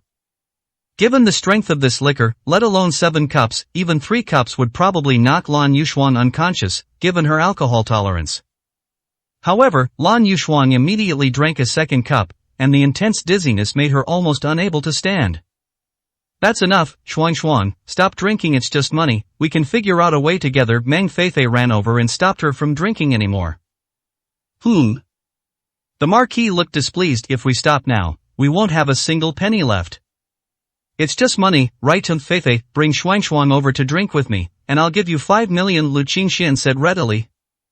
He realized that even now, Lan Yushuan was desperately short of money, so merely rescuing her from the clutches of some Marquis was not a true rescue or a change of fate. The moment Lu Qingxian saw Ye Fei's shadow in her, he decided to help her, and the way he helped her would be silent and discreet, and would be something she could accept calmly. Now, this Marquis has provided him with an idea. "Kid, are you kidding me? 5 million for a loser like you?" The fat boss didn't hold back his sarcasm, pointing at Duan Wenfeng, who had moved aside. "That kid, you've already mortgaged your car for 500,000 yuan. If you need 5 million, you're not going to sell your house or even your blood, are you?" Duan Wenfeng's face flushed red. "Just because he doesn't have it doesn't mean I don't. What? Just because you can't afford it yourself, does that mean others can't afford it either?" Lu Qingxian winked at Meng Feifei, who was very clever and immediately understood. She quickly pulled Xuan over to Lu Qingxuan's side. Lu Qingxian generously took out a bank card and placed it in front of Lan Yushuan, saying, "I don't need to drink alcohol here, just tea will do. 5 million for a cup of tea." Lan Yushuan looked at him in disbelief, her eyes filled with complex emotions as she pursed her lips. "Why did you help me?" "I'm not trying to help you, I just can't stand these 2 nouveau riche and want to test my skills against them," Lu Qingxian said with a smile. "Nouveau riche? Heh, kid, do you really want to compete with me, the Marquis, in terms of wealth?" Marquis Guan narrowed his eyes, a chilling glint in his cunning gaze. As he spoke, he tossed out a black gold card. 10 million, swipe it for me, swipe it for this beautiful lady, and have her come over and drink with me. 360, Chapter 360, I declare that you have successfully enraged me. Lu Qingxian was secretly amused. Such a narrow-minded person, and he calls himself the chairman of a multi-billion-dollar group, he can't even walk properly when he sees a woman. However, a mere 10 million is indeed nothing to the other party. Soon, the bar staff did as instructed, swiping 10 million yuan directly and then giving Lan Yushuan a bank card with a 10 million yuan limit. Lan Yushuan was stunned, somewhat unable to believe what was happening before her eyes. "Miss, you've got 10 million, shouldn't you come and drink with the Marquis now?" "I'll give you 20 million, and we can continue drinking tea here." Lu Qingxian tapped his bank card. "Kid, are you just looking for trouble?" The fat man roared in fury. Lu Qingxian smiled faintly. "Isn't it supposed to be a contest of wealth? I'm not much of a talent, just a little money. Didn't the Marquis claim to be worth billions? You shouldn't be able to beat a commoner like me, right?" Just as the fat man was about to lash out, the Marquis pressed him down. "Heh, you just put a silver card there and say whatever amount you want, but who knows if there's any money in it?" "I can afford the money, but if we're going to play, then let's play for real." After saying that, the Marquis snapped his fingers, signaling the bar manager at the front desk to come and verify the funds. A bar receptionist walked over with a POS machine, inserted Lu Qingxuan's bank card into the card slot, and gestured for him to enter his PIN. Lu Qingxian randomly pressed a few numbers. A strange look flashed in the eyes of the bar staff, and they nodded to the marquis. The card was swiped successfully. There is indeed money in there. Alright, let's continue. The marquis was too lazy to keep bidding slowly, so he directly raised the price and shouted, I bid 50 million, beautiful lady, come and have a drink. Lu Qingxian remained expressionless. 100 million. The bar staff continued to swipe cards to verify funds. The POS machine lit up green, indicating that the verification was successful. 200 million, the marquis's eyelids twitched. He is rich, with his entire group worth tens of billions, but precisely because the group is so large, the cash flow is constantly changing, and the cash flow is only a little over 2 billion. Having too much money doesn't mean you should spend it like this. 1 billion. Lu Qingxian didn't hesitate for almost no time. After the other party called out the price, he immediately shouted out an even larger number. The entire bar was taken aback. 1 billion is the entire market value of many small and medium-sized enterprises, and he's just going to give it away like that. Is it true, or is it just a bluff, a conspiracy to swindle the marquis out of his money? My lord, they're all in cahoots, we can't act rashly anymore. The fat man was covered in cold sweat. His company's total assets are only worth tens of millions, so hearing these shouts of hundreds of millions made him feel numb all over. But what surprised him most was that the kid could actually swipe so much money from his card. Verify the capital. The marquis did not add any more money. In fact, expenditures exceeding 1 billion required a board meeting for joint decision-making, which was not something he could decide alone. However, he didn't believe that the kid would have a billion in his account. You could find any young man like that in Hong Kong, even the eldest son of a Hong Kong government official, and he definitely wouldn't be able to come up with a billion. This is not a cash flow that an ordinary person can control. The POS machine still flashes green when the money is swiped, and then beeps once. Lord, the transaction was successful, there's money inside. Guan Wenho took a deep breath, a subtle, patient smile appearing on his face. He waved towards the door, signaling it to close. The bar doors closed, and everyone looked at each other, sensing danger in each other's eyes. That idiot, flaunting his wealth in front of the marquis and utterly humiliating him, is truly stupid. Duan Wenfeng snorted coldly, sat down in the corner with Qi Rongrong, and chuckled as he downed a mouthful of wine. Lan Yuxuan pushed away the 2 bank cards in front of her and said with difficulty, return the money to the marquis. I don't need this money. Lu Qingxian pressed her hand down, the icy touch made him tremble slightly. No need, I earned the money through my own abilities, why should I give it back to him? It's perfectly normal for adults to pay for their own impulsiveness. Clap clap clap. The marquis couldn't help but clap. Well said. As an adult, it's perfectly normal to pay the price for your impulsiveness. I like young people with such awareness. However, since you offended me on this land, have you thought about paying the price for your impulsiveness? As the marquis spoke, everyone in the bar stood up and moved towards the corner, while his bodyguards surrounded Lu Qingxian and his group. Lan Yuxuan clenched her hands nervously, her palms covered in a fine layer of sweat. Her complexion turned pale as she nervously looked at Lu Qingxian and Meng Feifei. Meng Feifei comforted him, cousin will protect us, right, cousin? Lu Qingxian leaned back in his chair. Protecting them is a bit difficult. Ha! Meng Feifei was a little dumbfounded. What did he mean by it's a little difficult to protect? Did he mean he was planning to abandon his responsibilities and run away? No way, how are the 2 girls supposed to deal with this bunch of ravenous bastards? What I mean is, if we only give him a small punishment, given his character, he'll definitely come back for revenge once I'm gone. The revenge of a multi-billion-dollar CEO is something you 2 girls without any background can't handle, so if we're going to protect him, we have to eliminate the threat completely. Lu Qingxian stroked his chin and said with a smile. Meng Feifei's heart pounded. What did this mean? Another murder? This'll be a capital offense, right? Besides, if we kill him, his wife, son, and daughter will definitely object. There might be other relatives in his family who are in cahoots with him. When the time comes for revenge, you 2 will definitely be dragged into it. So if we're going to kill him, we have to kill his whole family, leaving no trace of life. Only in this way can we ensure your safety afterward. Lu Qingxuan's voice wasn't loud, he spoke casually, as if chatting about everyday things, but every word was heard by the marquis and the bar patrons, who all wore expressions of disbelief. This guy is insane, he dares Toto say these things in front of the marquis? Duan Wenfeng and Qi Rongrong got up and moved away, as if they wanted to shrink into a corner, their faces practically saying, I don't know them. Good, good, very good. The Marquis laughed in anger, took off his Zhongshan suit, revealing a short vest underneath, and everyone could see that there was a gun at his waist. Guns are incredibly powerful in today's society. There is something ordinary people can't even get their hands on, but for wealthy and powerful people, getting one for self-defense is no problem at all. I declare that you have successfully angered me. Break his legs and cut out his tongue. Let's see if he can still maintain this composure. The Marquis pointed at Lu Qingxian. 361, Chapter 361, What's it to me?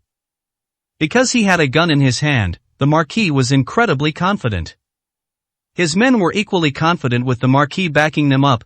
They were neither afraid of killing anyone nor of provoking any powerful figures. They could just go all out and get things done.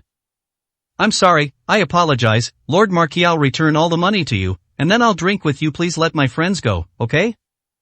Lan Yuxuan finally couldn't hold back any longer and stood up from her seat. She is not afraid of suffering herself, but it makes her feel terrible if her friends are implicated because of her. This pain turns into guilt, which torments her.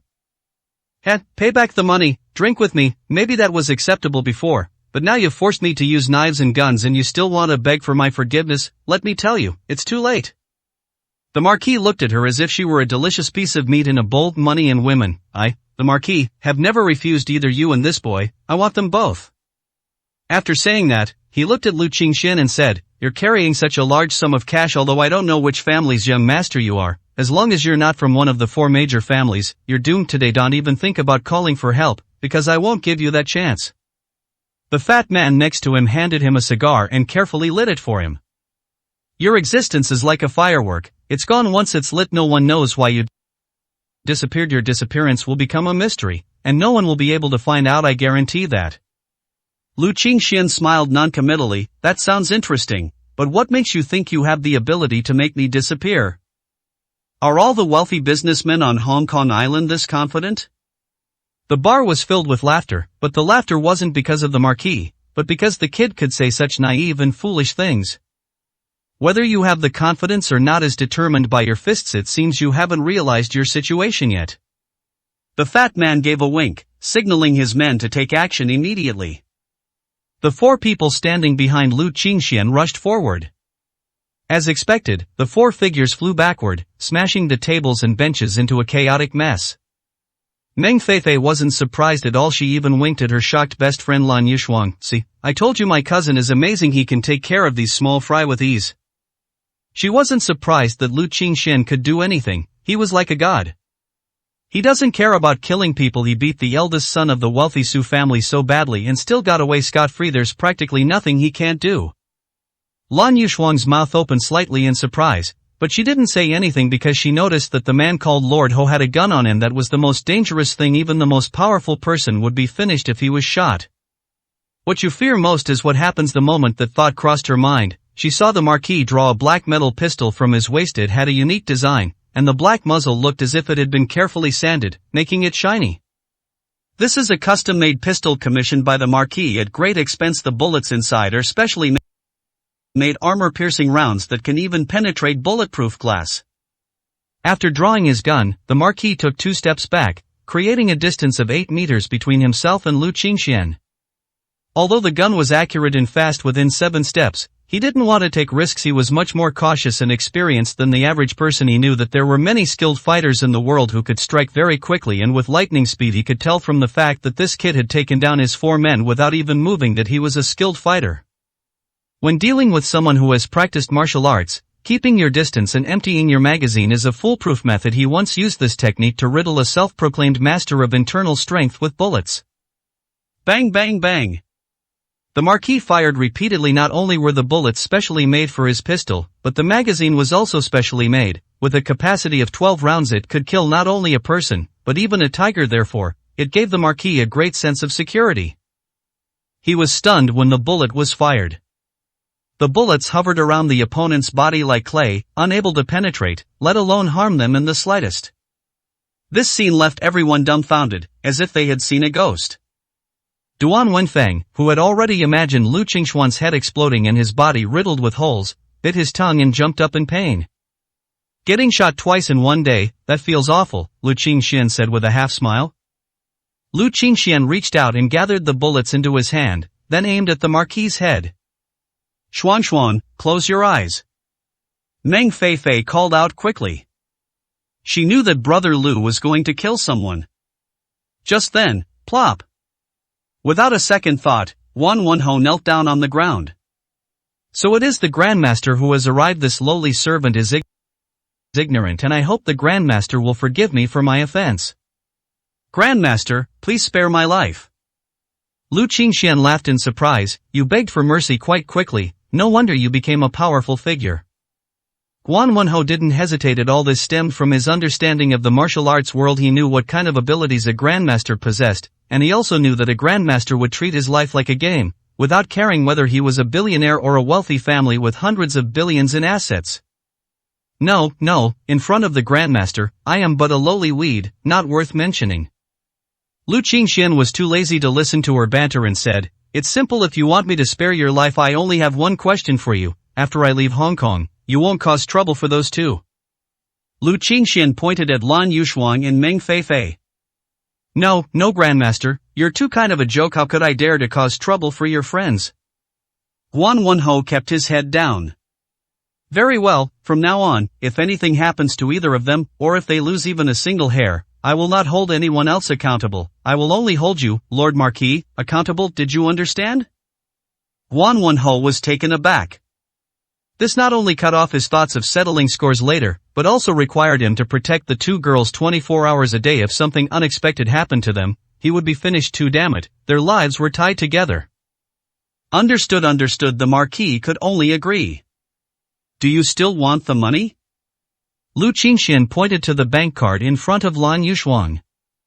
No, please consider this a token of respect to my two great aunts. Guan Wenhou touched the ground with his head. Are you kidding me? You want money? I almost lost my life. What good is money to me? Consider this a protection fee. Paying protection fees to a Grandmaster is understandable. Alright, with this money and a promise to buy your own life and the lives of your whole family, you're guaranteed to make a profit. Lu Qingxian nodded. After saying that, he stood up and prepared to leave with the two women. Suddenly, Guan Wenhou called out to him from behind, Master, what about these two? He pointed to Duan Wenfang and Shi Rongrong, who were hiding in the corner. Lu Qingxian laughed indifferently, I don't know them, what's it to me? 362, Chapter 362, A Phone Call. Duan Wenfang's legs went weak, and he sat down on the ground with a thud.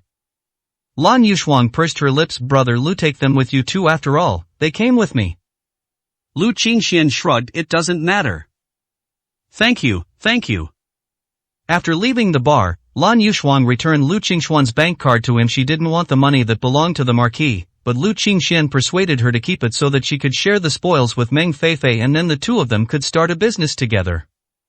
I'll be graduating from university soon, and with this money, I can say I'll never have to worry about food or drink for the rest of my life, and I'll have the capital to do whatever I want.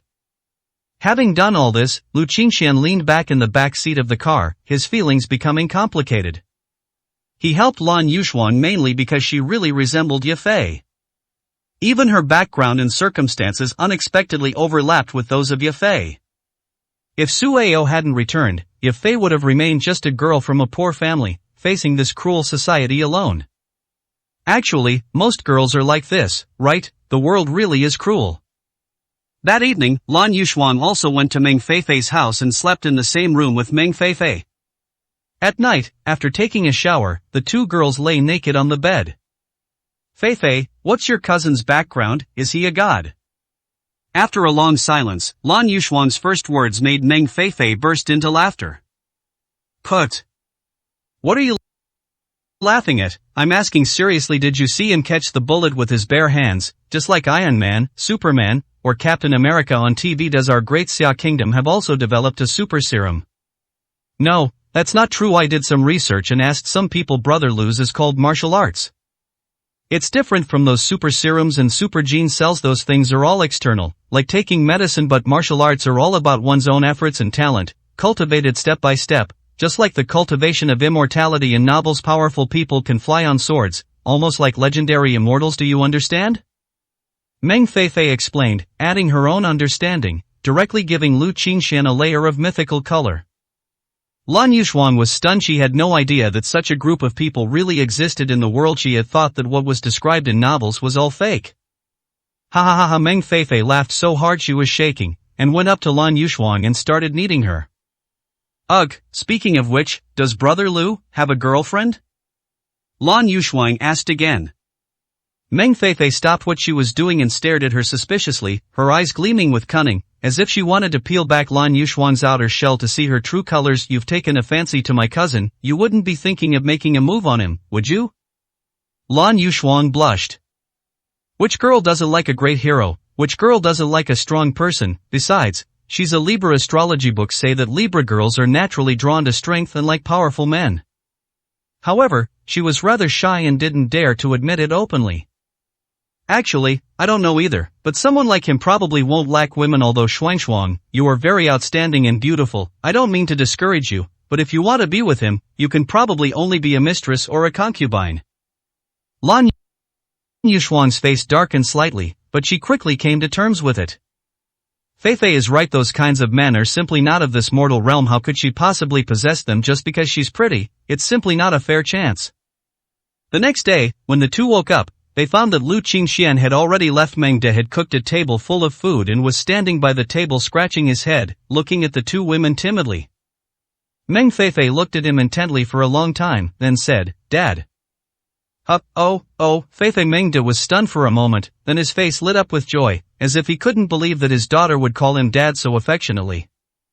From now on, we must live a good life. Meng Feifei walked over and sat on the table. Meng De just looked at her, tears welling up in his eyes. He had been waiting for those words for 3 years. Okay, live well. Hong Kong government. After Lu Bingqing finished dealing with the Su family's affairs, she was taken to the Hong Kong government by the special envoy to rest. The two sisters had not seen each other for a long time and talked all night. The next day, I met Lu Qingxian at the entrance of the Hong Kong government building and we booked train tickets back to Nanling for noon together. Lu Bingqing originally wanted to take a plane, but Lu Qingxian insisted on taking the high-speed train. According to him, if someone wanted to target him, or if the plane crashed due to an accident with a 1 in 10,000 probability, his chances of survival would be very small, let alone rescuing two girls at an altitude of 10,000 meters. But high-speed trains are different. Even when traveling at high speeds of over 300 kilometers per hour, they can guarantee the safety of 3 people in any accident, with a 100% survival rate. It may be slower, but safety comes first. At 3 p.m., we arrived in Nanling City, Jiangnan, and got home safely. The three parted ways at the station. Lu Bingqing went home with Lu Bingling. She wanted to have a serious talk with her parents. It was time for them to give way to the family's power. From the beginning, her grandfather had planned to pass the inheritance right to her directly, bypassing her father. Because her father was in the military and didn't understand family development and management, her mother managed her own biotechnology company and was too involved with the Zhao family of Jiangnan. Only she, Lu Bingqing, was truly working for the Lu family. This time, because the old prince was involved, her parents forcefully took control of the family's discourse and even demanded that she marry into the Su family in Hong Kong, almost ruining her life and happiness. Parents are merely givers in life, not controllers of life. Lu Qingxian went back and greeted old Chen, then turned and went to Li Yunling's house. Upon arriving at the residential complex, they discovered that the villa's gate was tightly locked. I only found out after making a phone call that Li Yunmeng's entire family had moved to Beijing. How could this be? Suddenly? Lu Qingxian sounded somewhat surprised on the phone. Fourth grandmother and the others are dead, but it's good that you didn't do anything, so the murder charge has nothing to do with you. After that incident, the Li family's group branch in South China was completely handed over to me. However, before officially taking over, the headquarters asked me to study in the capital for a period of time, which can be considered as officially adapting to life here. Barring any unforeseen circumstances, I'll be staying here for quite some time. Let's keep in touch by phone. Yunmeng. Lu Qingxian stood outside the villa. Is there anything else? Will we separate again this time? Lu Qingxian didn't know why he asked this question so inexplicably. He, who is usually carefree, always becomes sentimental when he is with Li Yunmeng. Perhaps this is the magic of first love. What are you thinking about? Okay, someone's calling me. I have to go now. After saying that, Li Yunmeng hung up the phone. Hearing the busy tone on the other end of the line, Lu Qingxuan's heart skipped a beat. 363, Chapter 363, Please go and be my external aid. This sudden calmness stirred a ripple in his heart. But in the end, he still chose to believe Li Yunmeng. If you love her, you trust her, that's what Lu Qingxian has always done. However, Lu Qingxian also set a standard for himself. This was the last time he would love Li Yunmeng. If the two of them were to separate again for any reason, he would never try to hold on to her in the slightest. From now on, he would completely erase this name, this person, and everything about her from his world. A person might lower themselves once because of love or family, which shows their kindness, but they will never do it a second time. That's their bottom line. It was already evening when I returned to Jishitang Clinic. To Lu Qingxuan's surprise, besides Tai Yuzhu, there was another man here. Lu Tianhe. His second uncle. What is he doing here? Lu Qingxuan's expression darkened slightly, and a cold glint appeared in his eyes. Old Gui is currently bedridden and probably hasn't woken up yet. If someone intends to harm him, they could kill him at any time. Lu Tianhe's appearance is too dangerous. My dear nephew, don't look so gloomy this time. I'm here differently than last time. I'm not here to cause trouble. Lu Tianhe sat there, giving an awkward smile. Lu Qingxian didn't say anything, but walked towards the backyard. At that moment, the door opened, and Lu Tianke, sitting in a wheelchair, was rolling out. His face was pale, but he wore a faint smile. You woke up so quickly? Your father's constitution isn't made of paper either. After taking such potent medicine, how could I not wake up? But speaking of which, I really can't believe that you have completely inherited your mother's medical skills. Lu Tian's eyes sparkled. Was that the rejuvenation pill you gave me? It can turn your life around and change your fate. Even your mother couldn't do that. Tsk, you've really made something of yourself. Lu Qingxian sneered. That's because the raw materials are too difficult to obtain. I had to traverse snow-capped mountains and slay a 100-year-old giant dragon to get the main ingredient. Lu Tianke chuckled dryly and touched his nose. You've had a hard time, but what can I do? You're my son, ha ha ha ha ha. Lu Qingxian kicked him in the leg, making Lu Tianke cry out in pain. Then he turned his gaze to Lu Tianhe and asked, what's he doing here? Let's get outside help. Lu Tianke rolled his eyes. Have outside help? Lu Qingxian didn't understand. As a world-class family, even though the Lu family in the capital was just an abandoned branch, its foundation and strength were still far superior to those of ordinary wealthy families in the capital. What kind of outside help did they need? In the past, the Lu family relied on the old prince's whims to survive in the capital. Now that they have fallen out with the old prince, they are in a difficult situation. Half a month later, the 15th Dragon and Tiger ranking of the imperial capital's Millennium Lake will open. Both the legitimate and illegitimate factions will gather. This Dragon and Tiger ranking competition will determine whether the Lu family can continue to survive in the imperial capital. According to the rules of the underworld, the top 3 have absolute say.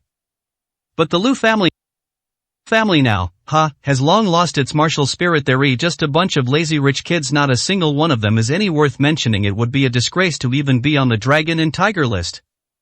Lu Tianhe lowered his head, a bitter smile uncontrollable on his face. The Lu family, an absolute martial arts family, has turned their branch in the capital into a business family. No wonder they were abandoned by the Lu family headquarters. It's better to get rid of such a branch. It's a complete disgrace. I don't understand why I should help them.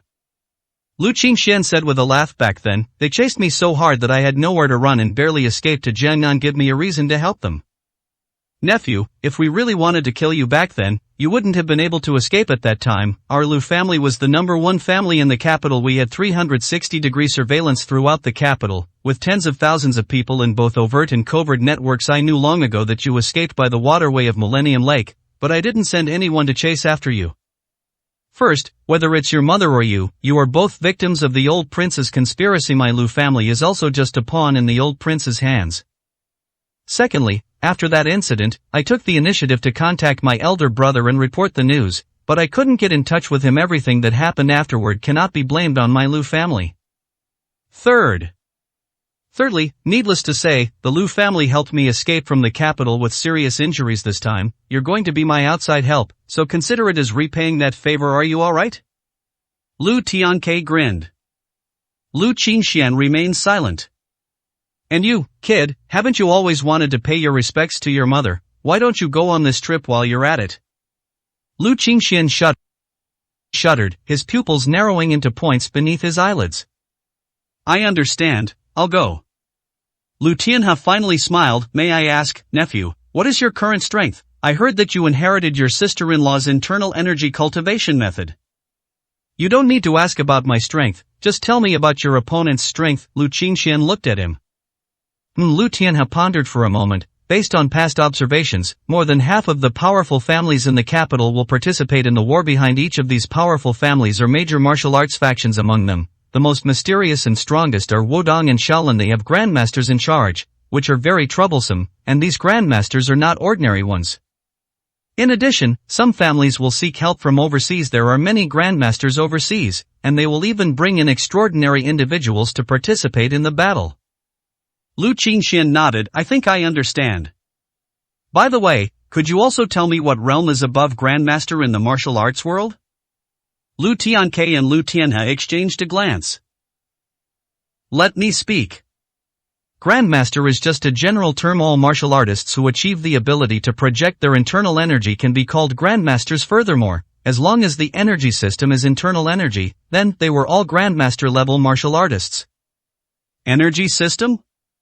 Lu Qingxian asked in confusion, having heard a new term. Yes, the energy system is different from internal strength. Above the Grandmaster is the transformation realm. The energy system of transformation realm martial artists is true essence, internal strength. True essence. Master Pudu, and your father and I, are both martial artists at the transcendent realm. True essence transforms into Dharma form. Python swallows true dragon. Lu Tian's expression was quite proud. And what about beyond the transcendent realm? Lu Qingxian continued to ask. That's not something you should know right now, those are all legends. Lu Tianke waved his hand. The divine path. Lu Tianhe uttered two words calmly. Only when martial arts reach the divine can one be called the divine path. To this day, not a single divine path martial artist can be seen in the great Xia Dragon Kingdom. It has become a thing of the past. Lu Qingxian nodded slightly.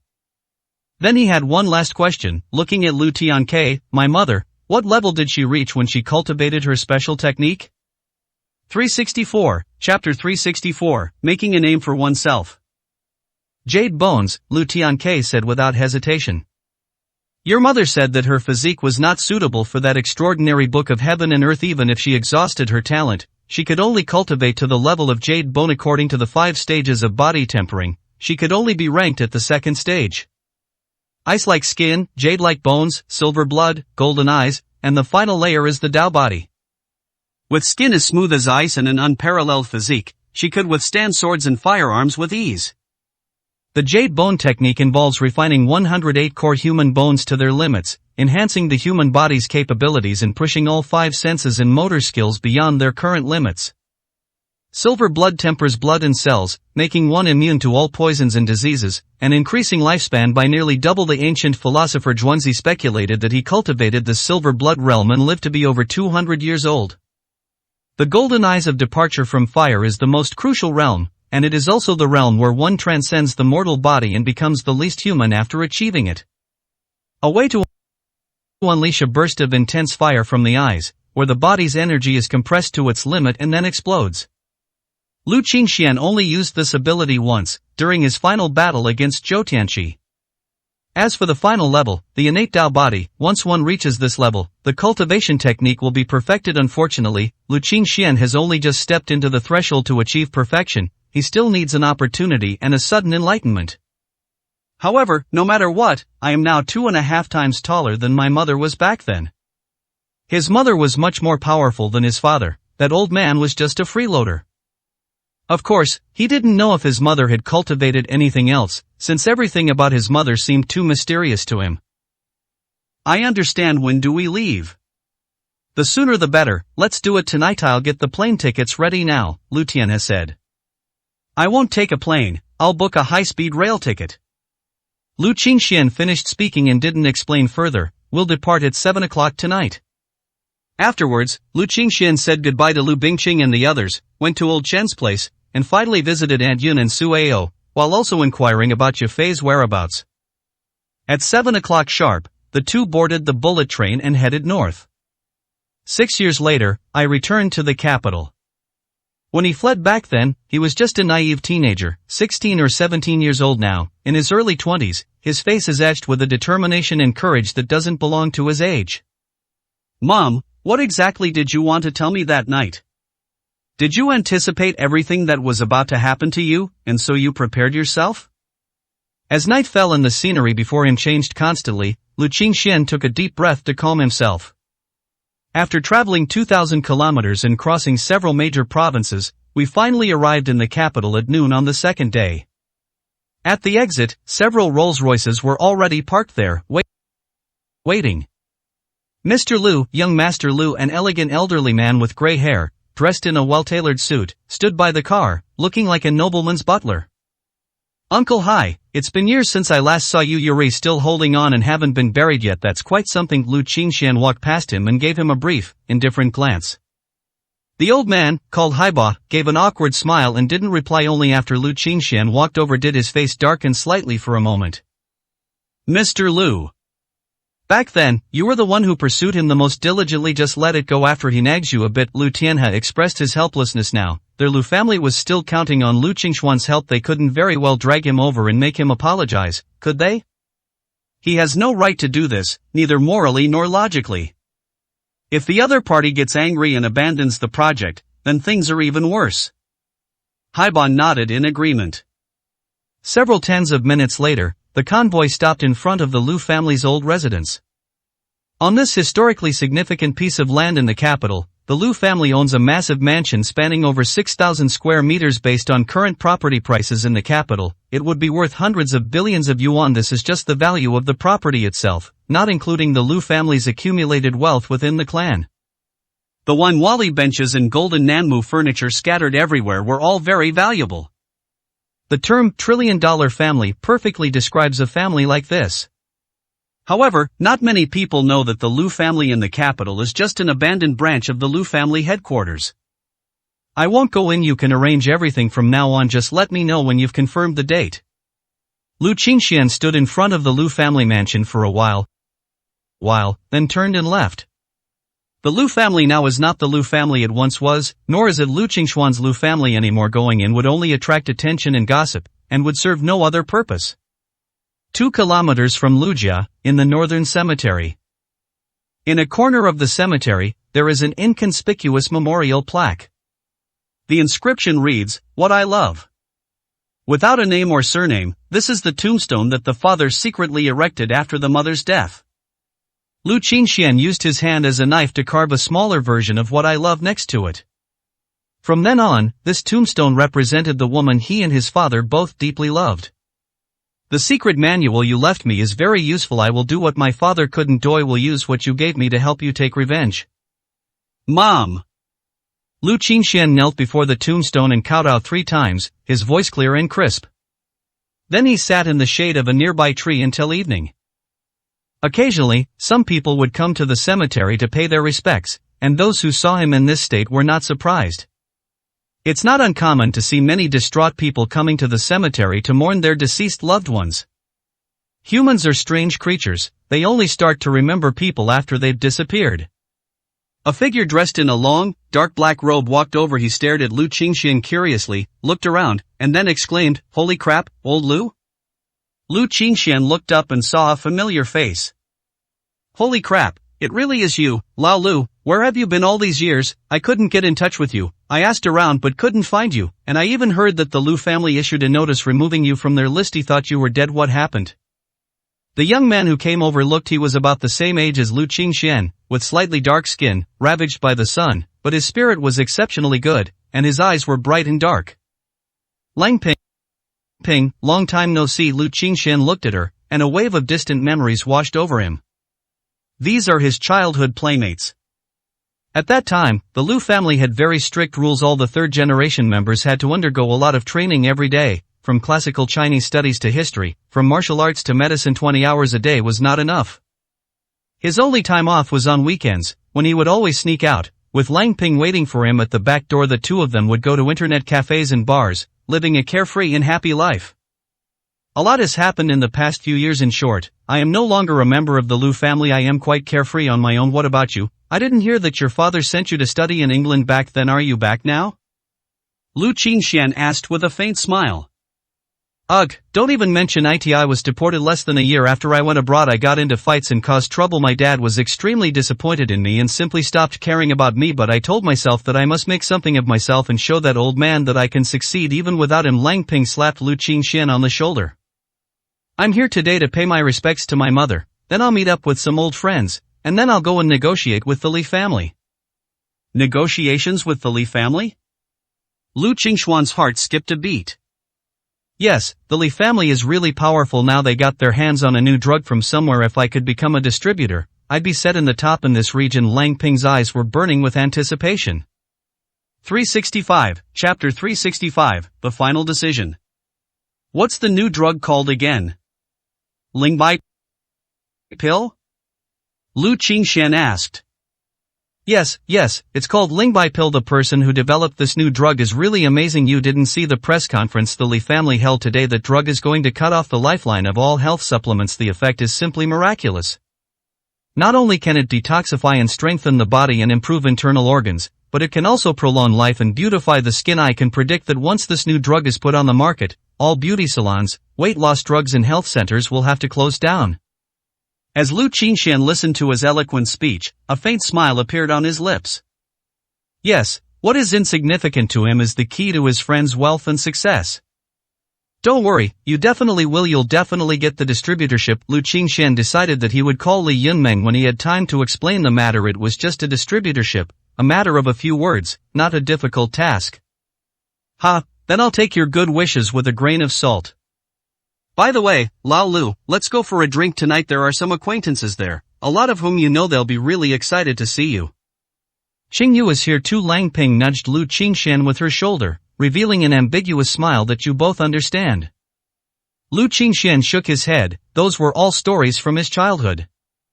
And Qingyu and Lu Qingxian first met because of Lang Ping later, and Qingyu felt that Lu Qingxuan's name was similar to hers, and they both had the character Qing in their names, so she became very close to Lu Qingxian, which seemed to be a bit like the feelings between teenagers. However, Lu Qingxian had very little free to me as a member of the Liu family. He was always thinking about studying, improving, and training. Moreover, the future marriage of a member of the Liu family was basically not up to him, so he suppressed his adolescent feelings for Qingyu. He simply suppressed that stirring of emotion. Not long after, the Liu family encountered a misfortune, and he fled to Jiangnan to start a new life. If he had acted impulsively and delayed in Qingyu's life, it would have been an indelible guilt and regret in his heart. So many years have passed, and she has probably found the love of her life long ago. That person is definitely not herself. Seeing Lu Qingxuan's melancholy, Lang Ping's smile faded considerably. Qingyu is such a hopeless romantic. You have no idea. These past few years, she's been contacting me every few days, trying to find out about you through me, but what do I know? That woman has never been in a relationship. I am telling you, Lao Lu, if you're still single, you should hurry up and get together with her. You really don't see that kind of good woman anymore. Lu Qingxian smiled and remained silent, offering no further comment on the matter.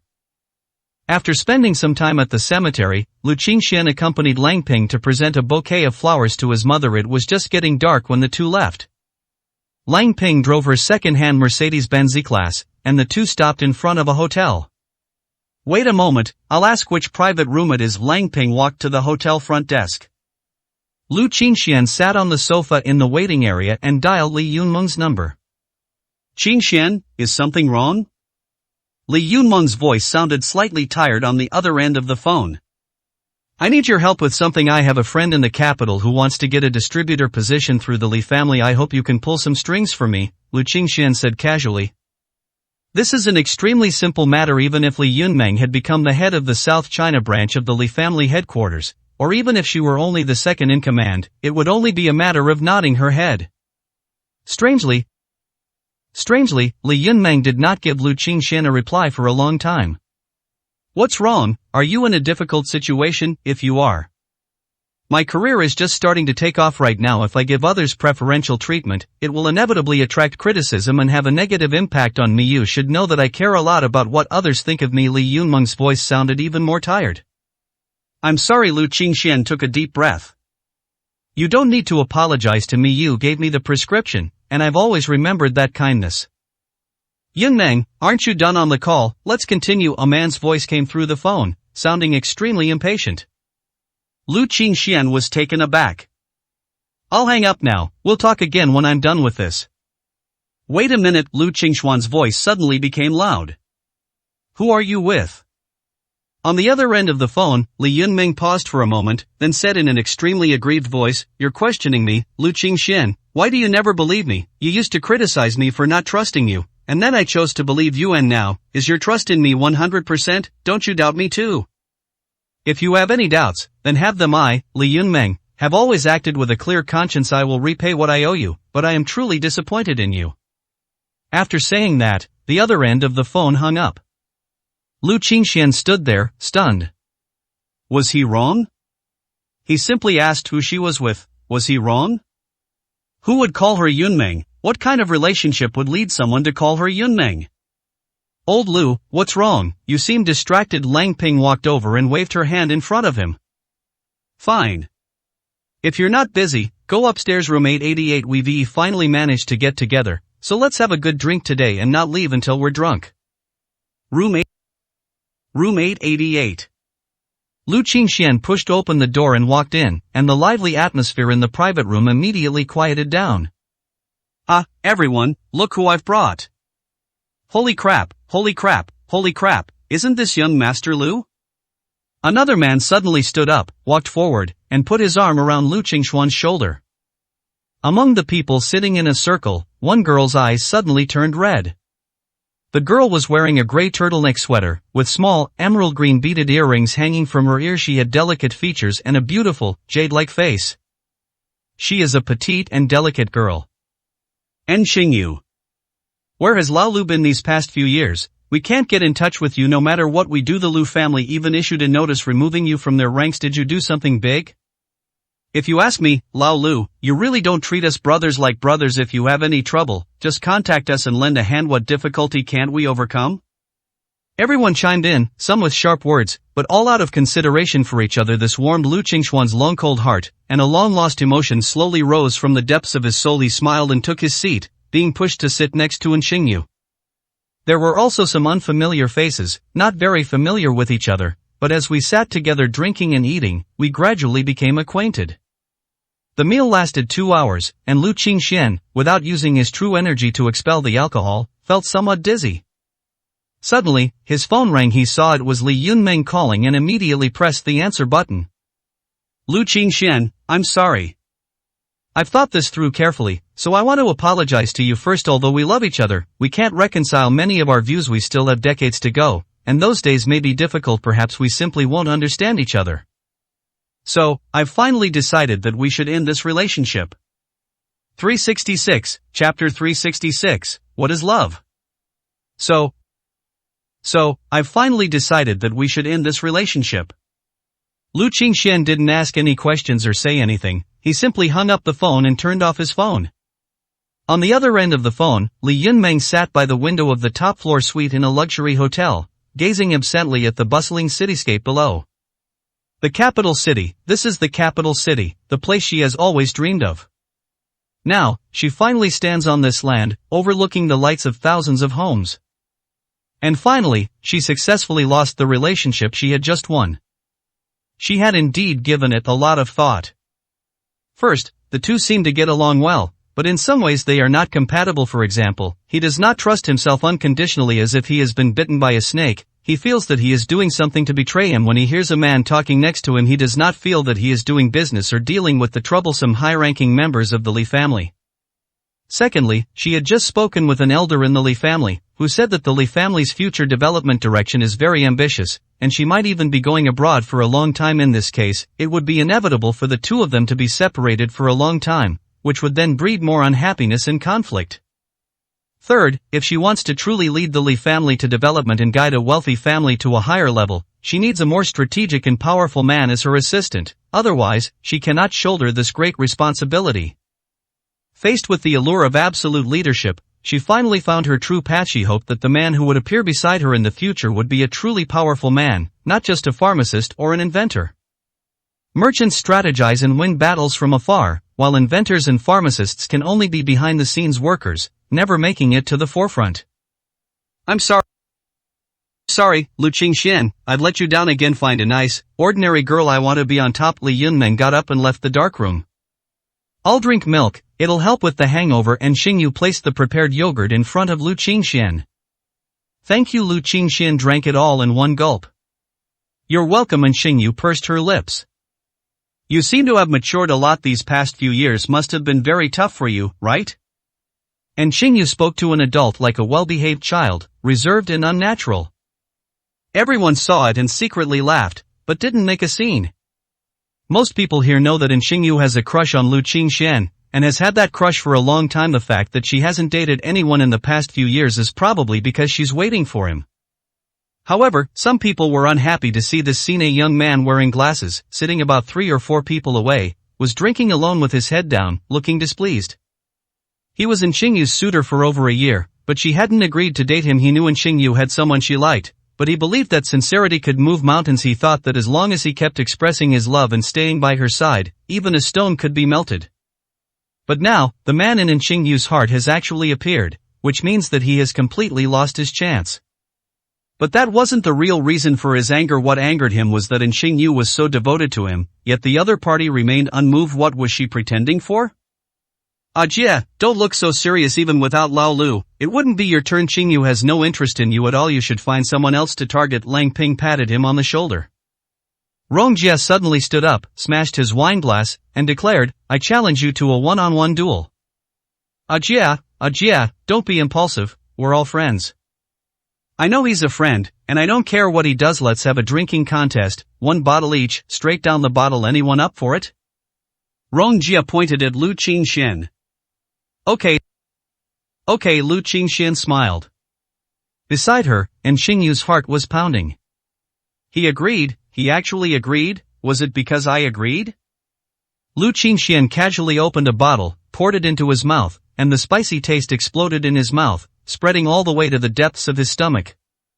He didn't eat any food, letting the explosive flavors burst forth unchecked, as if they could replace the pain in his heart.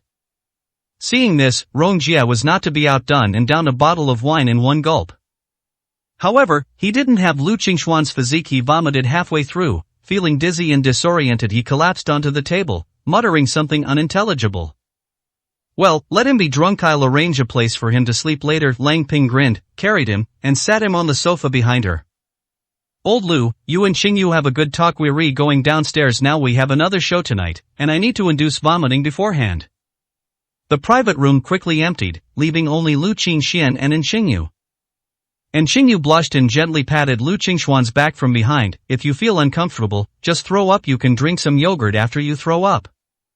I'll buy you some hangover medicine when I go downstairs later. Lu Qingxian didn't respond to her question, but instead grabbed her hand. You've waited for me for many years? Xingyu froze on the spot, a blush spreading down her cheeks and quickly turning her neck a pretty pink as well, but she didn't pull her hand away, letting the other person hold it like that. He nodded slightly, like a mosquito.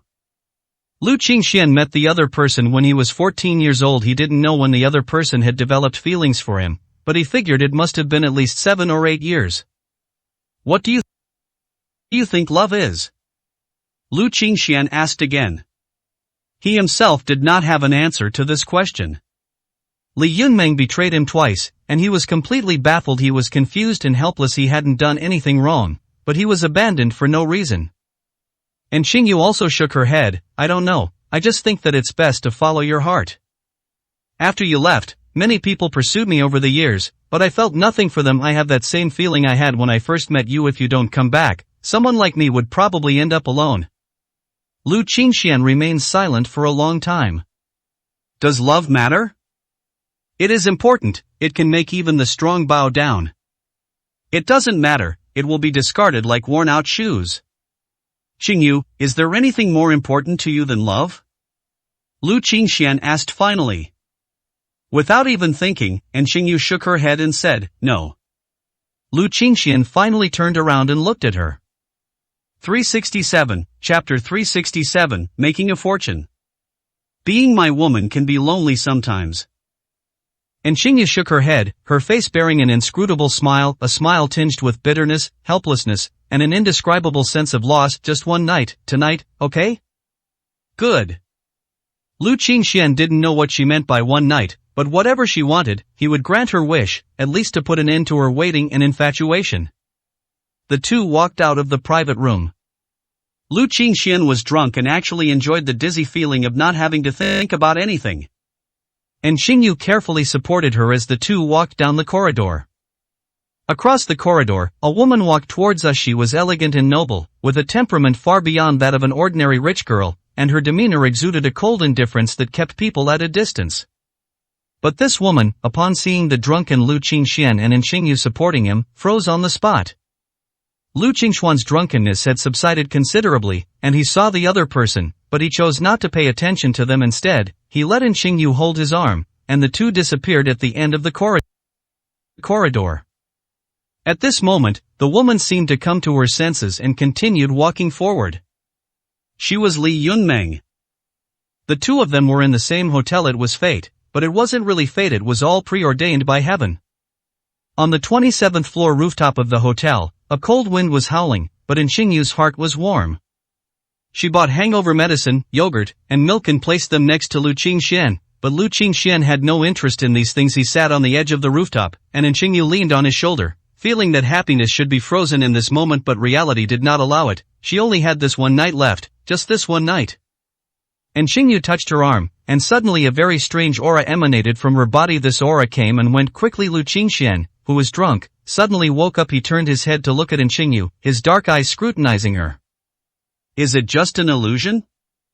Just then, fireworks lit up the sky above the city.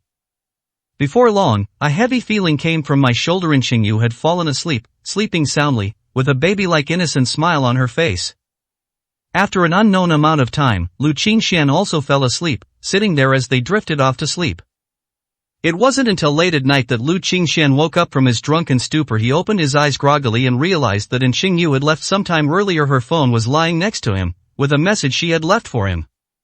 Life may be bitter, but it doesn't matter, as long as my beloved returns, all that matters is that he is here. Lu Qingxian frowned. Why did she leave her phone number? Did she intend to never contact her again from now on? Recalling the strange things she said last night, Lu Qingxian suddenly had a bad feeling. Back in the private room, it was empty. When Lu Qingxian went down to the first floor, he saw Lang Ping standing outside the door, squatting at the top of the stairs and smoking. Lang Ping happened to see him and gave him a bitter and helpless smile, but still forced a smile and joked, "What are you doing here instead of spending this wonderful time with Xingyu?" She's gone. He left his phone behind and then left it. Strange. Lang Ping scratched her head. What's going on? By the way, what are you doing here? Can't sleep in the middle of the night. Lu Qingxian went up to him, squatted down next to him, and looked at his old friend.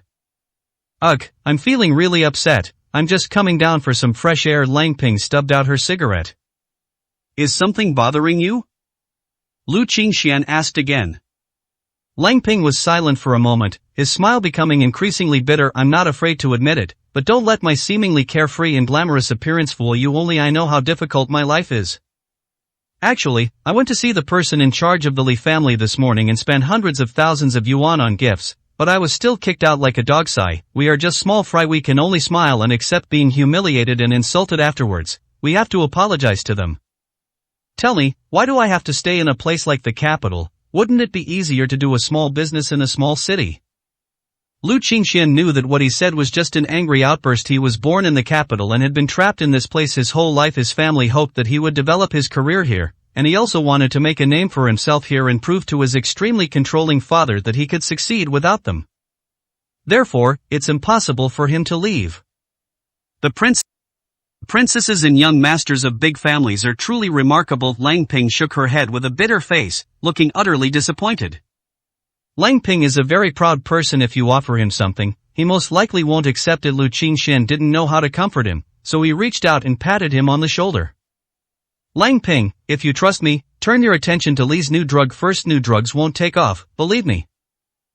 Whether it's the genuine Lingbai pill copyright currently controlled by the Lu family, or the groundbreaking product like Deep Sea Essence, once it's released, it will far surpass the Li family's pirated Lingbai pill. Spending a lot of money on the Li family will only result in losing everything in the end. In the past, given Lu Qingxuan's relationship with Li Yunmeng, he wouldn't have allowed the Lu family to disrupt the market and would have let the Li family make a fortune. After all, he didn't want to ruin Li Yunmeng's future, but things are different now. Before long, the Li family will find that the prescription they have is useless. It can neither seize the market nor bring them huge profits. On the contrary, the money they spend on building the production line will all be lost.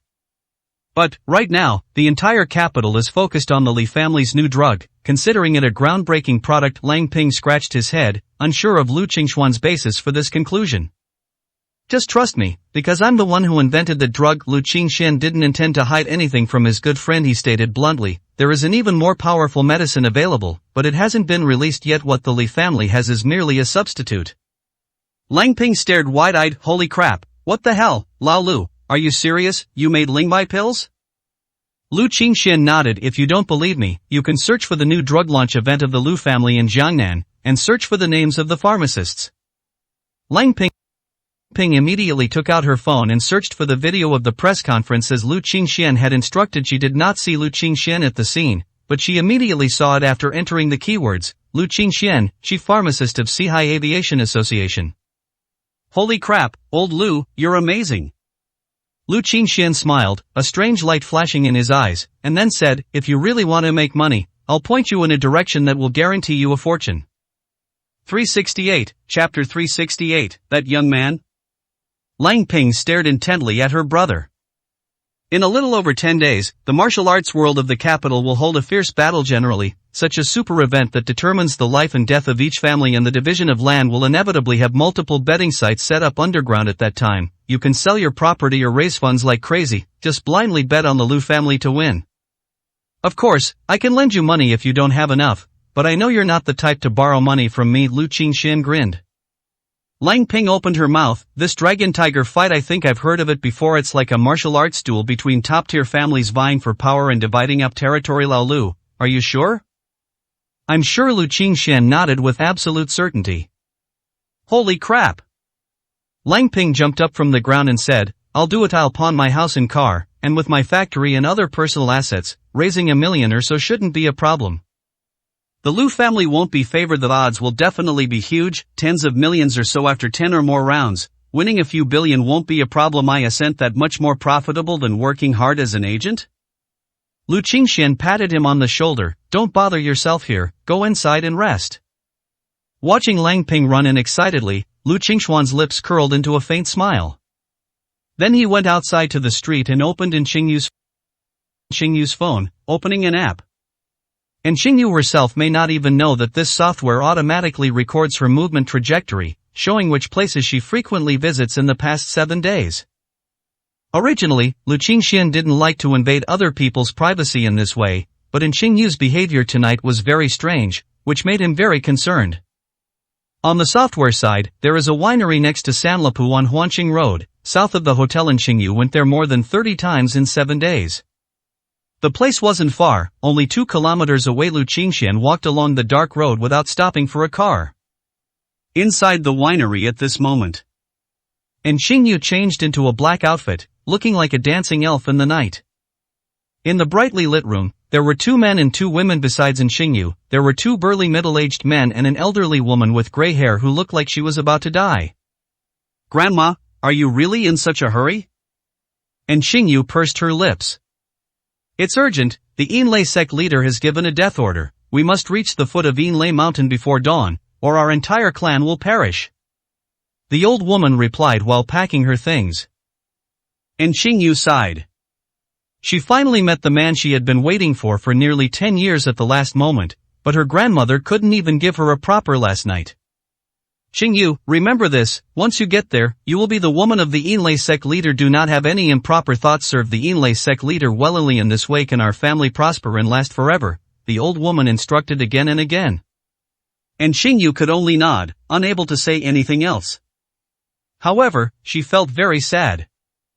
Why is her fate like this? Why does she have to sacrifice everything for her family? From childhood to adulthood, her grandmother always used the idea of restoring and protecting the family to raise her and instill these ideas that she didn't want to know at all, as if she was born to be a tool and could not take control of her own life. She was filled with resentment and unwillingness, but she couldn't bring herself to say if her grandmother said that the lives of dozens of family members were on her shoulders, and if she didn't want to, the family members would die, all of them would be killed by that never-before-seen leader of the Yinlei cult. Something's happening, be careful. A middle-aged man suddenly tensed up, looking outside warily. You want to give her to the Yinlei cult leader, did you ask us first? A wild and domineering voice rang out. Immediately afterwards, all the windows in the room shattered, and half of the wall collapsed. The people inside were covered in dust and looked out in astonishment. Two men arrived, who looked to be in their 30s or 40s. They looked at Xingyu with pity. Poor child, you've been deceived by your entire family and are still so naive. Do you really think your grandmother sent you to the Yinlei sect so that you would become the Yinlei sect leader's woman? With the Dragon Tiger battle imminent, the capital will be engulfed in bloodshed. Various powerful families, sects, and overseas forces will use all their abilities to gain the upper hand. As the behind-the-scenes supporter of the powerful Qian family, the Yinlei sect will spare no effort to improve its strength in order to achieve a good ranking in the Dragon Tiger battle, even resorting to the extremely insidious dual cultivation method. The man walked over with a sneer. The dual cultivation method requires an extremely excellent female Yin spirit as a vessel. The Yin Thunder Sect Master will plant a Yin seed in your body. The Yin seed feeds on the soul and grows stronger day by day with the help of essence, blood, and Yin energy. After 7 days, the Yin seed will drain all the flesh and blood of your body, devour your soul, and turn you into a dried corpse. Then the Yin Thunder Master can use the power of the Yin seed to break through the shackles of the Grandmaster and reach the transcendent realm. With each word the man spoke, and Xingyu's face grew paler. She turned to her grandmother and asked, Grandma, is what he said true? The old woman's expression shifted between light and dark, then she snorted coldly, Nonsense, talking nonsense. Hee, nonsense, call it whatever you want anyway. Our 7-kill alliance will never allow the Qian family to win the Dragon Tiger fight, so this girl will definitely not fall into the hands of the Yinlei sect. It's better if we kill her and give her a quick death. As he spoke, the man charged forward in an instant. Dehu, stop him. Erhu, take Xingyu and escape to the north. IDE already contacted the Yinlei sect, they'll meet us on the way. The old woman pushed in Xingyu toward a burly man, who grabbed her, smashed open a gash, and rushed toward the road. Sword killer, go after that woman. Remember, leave no survivors. Do not let her fall into the abyss in Lei Zhao's hands. Good. A dark figure dashed out from the darkness, staging a scene of speed and passion on the road. The speed of both sides had reached inhuman levels, approaching that of cars traveling at 60 or 70 miles per hour. At the end of this road, a young figure walked slowly, dressed in casual clothes, his hands casually in his pockets. It was as if everything in the night had slowed down in his eyes, becoming a slow-motion zoom, including the two figures rushing towards him. Lu Xingxian? And Xingyu's eyes widened in surprise when she saw the young man clearly. How could he be here? Oh no, please don't see it, please don't see it. Why are you running so fast with my woman? Lu Qingxuan's voice wasn't loud, but Arrow, who was more than 100 meters away, heard it clearly. He subconsciously stopped and looked at the young man in front of him with surprise and uncertainty. Lu Qingxian smiled and said, Xingyu, you left without even saying goodbye? 369, Chapter 369, I haven't agreed yet. Judging from your expression, you've run into trouble. Is there something you can't tell me about? And Xingyu broke free from Arrow and ran towards Lu Qingxian. How did you get here? How did you get here? And Xingyu was so anxious that tears were about to come out. I came here to find you, so of course I'll be here, Lu Qingxian said directly. Are you stupid? There must be a reason why I left secretly. Would I hurt you? And Xingyu cried, tears streaming down her face. Of course I know you wouldn't hurt me, that's why I came to help you. Yuri the fool, why didn't you tell me you were having trouble? Did you think I wasn't capable of solving it? Lu Qingxian looked at her, his heart softening for no reason, and reached out to rub her head. Why do I always have to let down the people who are truly good to me? Why do I always have to be soft-hearted towards the wrong people? Yafei is like this, Lu Bingqing is like this, so what about Xingyu, who has waited for you for nearly 10 years, will she be like this too? This time, Lu Qingxian decided to follow his heart. And Xingyu shook her head frantically, no, this is completely different from ordinary difficulties. You can't solve it, you won't understand it. The Yinlei cult, the Yinlei cult leader, and the practice of wiping out entire clans, these things were like myths to Xingyu, things that seemed like gibberish before this. She couldn't even imagine that such things existed in their ordinary world. Anyone who encounters this situation will immediately despair, rather than thinking that someone around them can save them. The probability of that is like finding a needle in a haystack. How will I know I can't solve this if I don't try? I will protect you, trust me. Lu Qingxian reached out and pulled her behind him. This idiot, why won't he listen? He has no idea what kind of people he's dealing with. These people kill without blinking an eye, they're all lunatics. And Xingyu felt extremely distressed. Young man, are you Miss Qingyu's friend? Just then, Arrow arrived, panting heavily. Yes. Listen, take Miss Qingyu and run north. Someone will meet her there. Just hand Miss Qingyu over to that person, and I'll hold off the person behind her. And Xingyu grabbed Lu Qingxuan's hand. Let's go quickly. These people are very powerful. They can kill people. If we wait any longer, we won't be able to leave.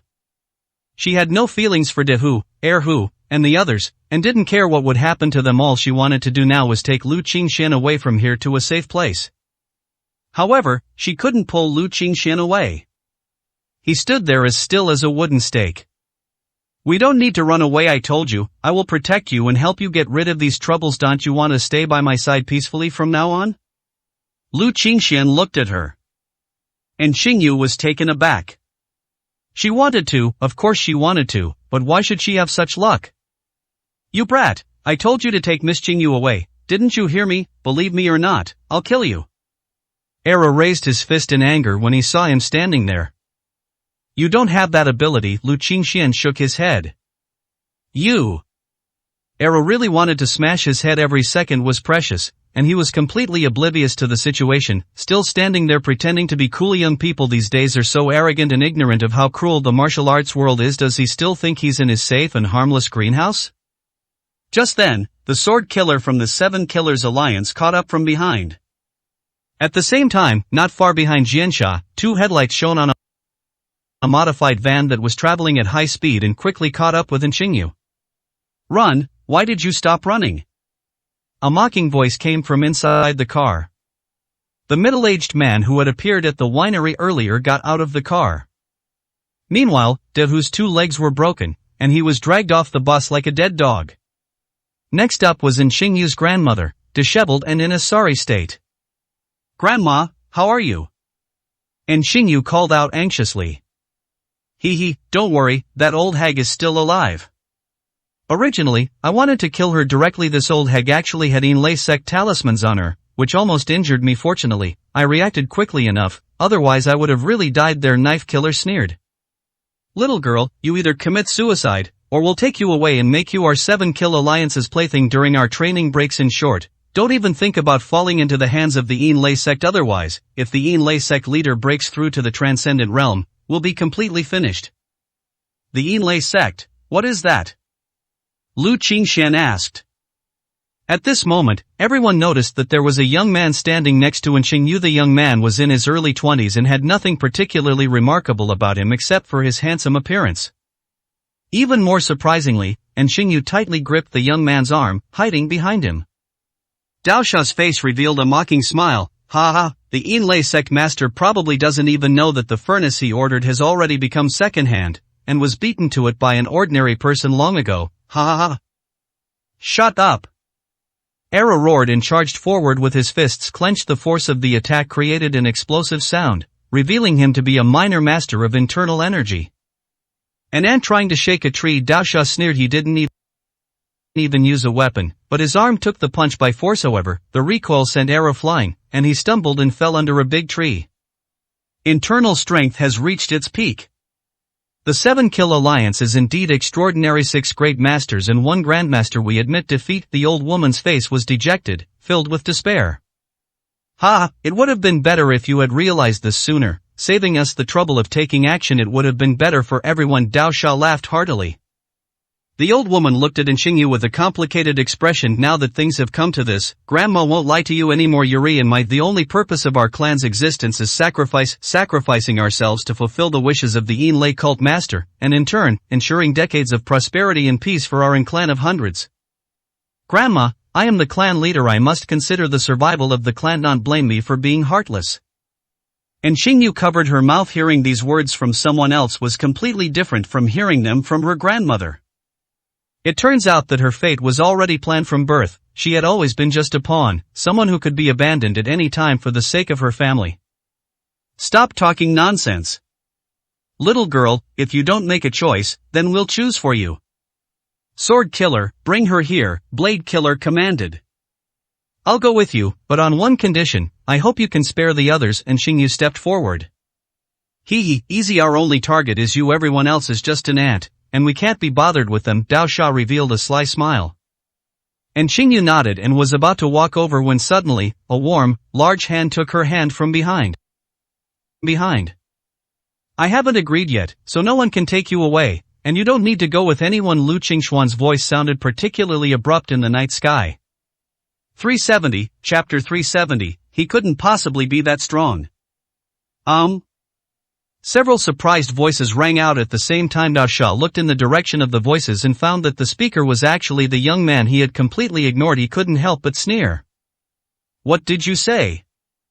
Dao Sha picked at his ear, looking at Lu Qingxian with a mocking expression. I said, without my consent, who among you dares to take her away? Brother Xian, I know you want to save me, but it's too late now. I've never done anything for you. Please let me protect you, okay? At least, no matter what the outcome, I won't have too many regrets. And Xingyu pleaded with him. Lu Qingxian didn't speak, but pulled her to stand behind him and took a step forward at the same time. Interesting, very interesting. Kid, state your name. Dao Sha, never kill nameless nobodies. Dao Sha's expression was like that of a cat toying with a mouse. My name is Lu Qingxuan. I come from a corner of Jiangnan. I am a practicing traditional Chinese medicine doctor at Jishitang. I am also Qingyu's friend of many years, and now I am her lover. You want to take her away in front of me. Should I stand up? Ha ha ha ha ha, a TCM doctor practicing at Jishitang, friend, lover. This young man still doesn't understand the situation. Everyone was both amused and exasperated, their faces filled with amusement. How long had it been since they'd heard such a funny joke? That makes sense, though they haven't shown any inhuman methods yet, so it's normal for this kid to be fearless like a newborn calf. What a complete idiot! The old woman cursed under her breath. Why would someone choose to risk their life when they could have survived? What is that if not stupidity? Sword Killer, this ant is yours. My sword does not strike fools. Jinsha was unwilling to fight. To attack ordinary people was an insult to a powerful martial artist. Kid, get lost. I'll give you a chance to spare your life since you're so ignorant. Dao Sha waved his hand dismissively, signaling him to get lost. To everyone's surprise, Lu Qingxian smiled faintly and said, just based on your adherence to the rules of the martial world, I will spare your life later. This time, everyone finally couldn't hold back any longer.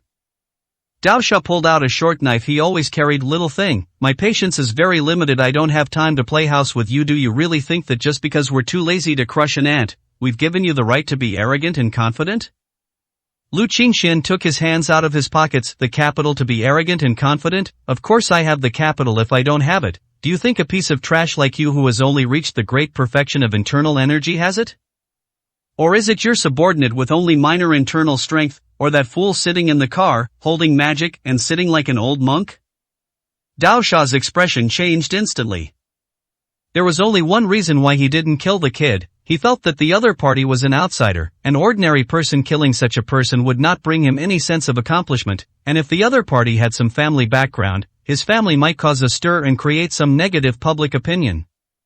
But now, the other party has revealed his strength in a single sentence, and also knows that there is a master of magic in the car, and has clearly seen through their strength. This is obviously something that outsiders cannot do. Even the old woman from the Yin family, as well as De Hu and Erhu, looked at Lu Qingxian with suspicion, as if trying to see through his disguise and figure out who he really was. From the van, an old Taoist priest, shrouded in darkness, stepped out, his sharp, piercing eyes fixed on Lu Qingxian, his hands seemingly swirling with magical energy. Who are you? The old man in the black robe had an unusual glint in his eyes. Didn't I make myself very clear? My name is Lu Qingxian, I come from Jiangnan, I'm a practicing Chinese medicine doctor at Jishitang, and I'm just an unknown person. Playing tricks. I'll kill you with my sword or blade if you don't make a move. I will. It's getting late, and things might change if we delay, the man in black robes said impatiently. I'll kill him.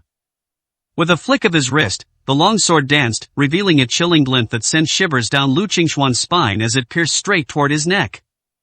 He started practicing swordsmanship at the age of 7, broke through the horizontal training realm at the age of 25, and became a minor master of internal strength now at the age of 37. He is at the peak of minor mastery even if he breaks through to the great mastery of internal strength and masters swordsmanship. This one sword can kill all those of the same level. Brother Xian. Lu Qingxian gave her a reassuring look, then extended a finger and touched the tip of the sword in midair, causing a faint ripple of energy to spread out. Immediately afterwards, the sword that had been used to kill him broke, shattering into pieces. At this moment, everyone finally put away their contempt.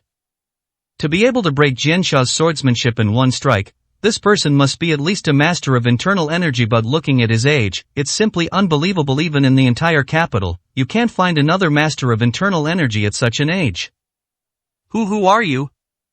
Jiansha retreated more than 10 meters away, utterly terrified. Aren't you all asking me the same questions? I've already told you my name is Lu Qingxian. Lu Qingxian, Jiansha frantically pondered in his mind. Lu Qingxian of the Lu family in the capital?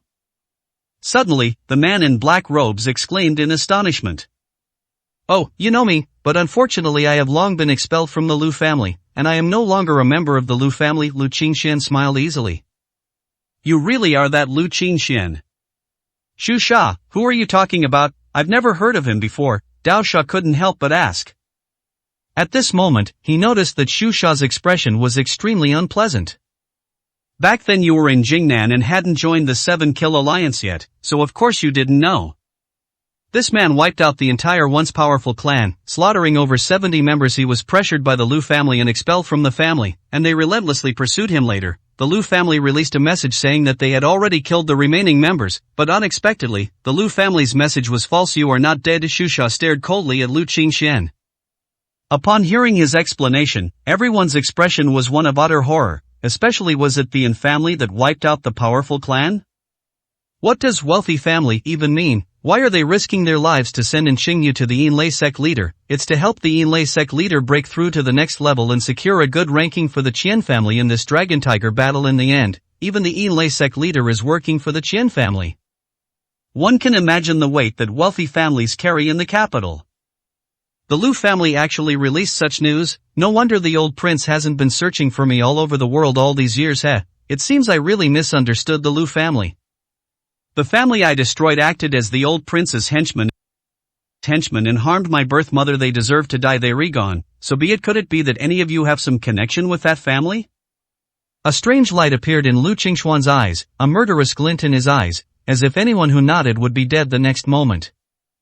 Everyone, don't be afraid. When this person destroyed that family back then, his strength was only around the inner strength level. He didn't rely on raw power, but on a sneak attack now. 6 or 7 years have passed. No matter how much he cultivates, his realm can't be much higher. Let's destroy him together. Dao Sha's words calmed the uneasy feelings of the group. Kill him, then wipe out everyone else here, and tonight's mission will be complete. Nobody will know that it was our 7 Kill Alliance that did it. Xu Sha also spoke up. Upon hearing this, Jiansha took out another thin sword of similar length, and Dao Sha and Jiansha attacked from the left and right respectively. 371, Chapter 371, so they were allies after all. Lu Qingxian still had a faint smile on his face when he saw this. How can the past 10 years of arduous self-cultivation compare to the years spent fleeing to Jiangnan? Previously, he followed the rules and trained in the Lu family's body forging method, but later, he broke free and started cultivating the ultimate technique his mother had given him. 6 or 7 years of trials and tribulations have made him invincible today. A sword and a blade came from the left and right, but Lu Qingxuan's hands moved like lightning and his fingers like spears. With each strike and flick, the sword broke and the blade snapped. Immediately afterward, Lu Qingxian grabbed and pulled the 2 people in front of him with a bunga. Powerful force burst out from Lu Qingxuan's body and crashed into the 2 people, turning them into cannonballs and sending them flying backward, crashing into the middle of the road, their fate unknown. With a wave of his hand, he severely injured 2 top experts. Of the 7 Kill Alliance members, only one, Xu Sha, remained. This world lacks all kinds of people, but it doesn't lack people who don't believe in evil, Lu Qingxian said. And Xingyu, standing behind him, stared wide-eyed and took a deep breath. Wow, that's amazing, or am I just imagining things? She rubbed her eyes. It's not an illusion, it's real. Brother Xian, how can he be so amazing? Is this still the Lu Qingxian she knows? As for the old woman from the Yin family and De Hu and Erhu, they also breathed a sigh of relief. We're saved. In this way, as long as Qingyu was given to the Yinlei cult leader, their Yin family is destined for glory. Want to fight again? Next time, I won't be so merciful as to spare your lives. Lu Qingxian looked at the two people lying on the road. The two got up from the ground. Lu Qingxian had promised to spare their lives, so he didn't actually kill them. After all, this group of people didn't initially intend to kill him. Rather than killing him, he wanted to figure out what exactly happened to Qingyu. These people clearly possess crucial information. Master Lu. The way the two addressed each other changed. Others might not be able to sense it, but the two of them could directly feel the vast power within Lu Qingxuan's body just now. If he had wanted to, the two of them would have been killed instantly, without even being flung away. Seeing the 7 Kills Alliance admit defeat, a smile finally appeared on the old woman's face. De Hu and Erhu rushed over to help their grandmother. I never expected that the Yinlei sect would find such a strong ally. It seems that the Qin family's entry into the top 5 of the Dragon and Tiger ranking is almost a certainty this time, Xu Sha sighed, with a sense of helplessness at the end of the road. Allies? Lu Qingxian raised an eyebrow. I haven't even asked you yet. What exactly is the Yinlei sect? What do they want Qingyu for? This time it was Xu Sha's turn to be surprised. He doesn't know about the Yinlei sect. Wasn't he here to help the Yin family? You're not an ally of the Yinlei sect, not a friend of the Yinlei sect leader? Lu Qingxian shook his head. I've made myself very clear. I am Qingyu's lover. I am here because you want to take Qingyu away, and I won't allow it. Behind her, and Qingyu's heart was pounding, and her face was flushed pink, the blush spreading all the way to her neck. Xu Sha opened his mouth. Damn it, after fighting for so long they're allies? Dao Sha and Jin Sha were so angry that they pounded their chests and stamped their feet. They should have asked clearly beforehand. They were beaten for nothing and had several bones broken. Fortunately, the other party did not kill them, otherwise they would have died for nothing. At that moment, Xu Sha gave a thorough explanation, spilling everything like beans, including what the Yinlei sect leader wanted in Qingyu to do, and the series of plans that followed. The 7 Kill Alliance's plan was to prevent the Yin family from handing over Qingyu, who possessed a special physique, to the Yinlei sect, while Lu Qingxuan's goal was also to protect Qingyu. It can be said that both sides had the same strategic objective. As a result, they were the ones who fought the hardest. Young friend, don't listen to his nonsense. The 7 Kill Alliance is full of treacherous and cunning villains. The old woman rebuked angrily. We are friends with the Yinlei sect. We sent Qingyu there only to learn Taoist magic from the leader of the Yinlei sect. It would have been fine to say this before, but now it sounds rather ridiculous. Grandma, didn't you just say that handing me over to the other party was only to ensure the prosperity of the Yin family? Now you've changed your mind. Which of your words is true? And Qingyu asked, pursing her lips. The old woman's face darkened. Qingyu, don't you believe your grandmother? And Qingyu shook her head. I used to believe you, but I don't anymore. I can't tell which of your words are true and which are false. The old woman stretched out her hand. Qingyu, come here. No, I won't go back. I've made up my mind. I want to stay with Brother Xin. This is my own happiness. I have no reason to sacrifice myself to make others happy. I grew up outside since I was little, and I don't know those people in the clan. While I am not stupid to sacrifice myself for people I don't know, I won't do that. And Qingyu hid behind Lu Qingxian. De Hu stepped forward and said, Qingyu, listen to your grandmother. This is a matter of survival for the clan. It's not the time for you to consider personal gains and losses as a member of the Yin family. You should be aware of this. As he spoke, he tried to pull Qingyu over. Roll. Lu Qingxian struck back with a slap, sending De Hu flying backward and crashing into the van. The van was instantly dented, and half of De Hu's bones were broken, blood gushing from his mouth. This scene brought smiles to the faces of Sword Killer, Knife Killer, and Magic Killer. It's definitely more satisfying to watch others get beaten up. With me here, who dares to take Qingyu away?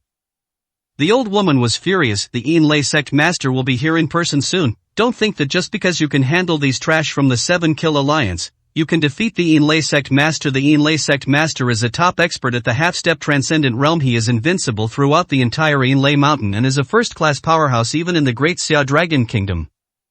Then let him give it a try. Since he dared to harm Qingyu and refine her into a furnace, then he should be prepared to be slaughtered and his lineage destroyed by me, Lu Qingxian said bluntly. Master Lu, in the underworld before Master Lei arrives, you'd better check Miss Qingyu's body. She swallowed a Yin seed beforehand. That Yin seed is an extremely evil thing, and it's controlled by Master Yin Lei at a distance of 50 meters. With just a thought from Master Yin Lei, the Yin seed will perish along with its host. To avoid a desperate attempt by the Yin Lei cult leader, it would be better to remove the Yin seed from Miss Yin first, Xu Sha said. Lu Qingxian turned to look at Qingyu. No wonder he had sensed a strange information from her earlier. It must have been the work of that Yin seed. Is this what you're talking about? And Qingyu rolled up her sleeves. 372, Chapter 372, Who told you to sit down? On her arm, a teardrop-shaped black spot stretched outwards, with dense, spiderweb-like black lines spreading outwards from the center of this spot, reaching as far as her shoulder. When was this Yin seed planted?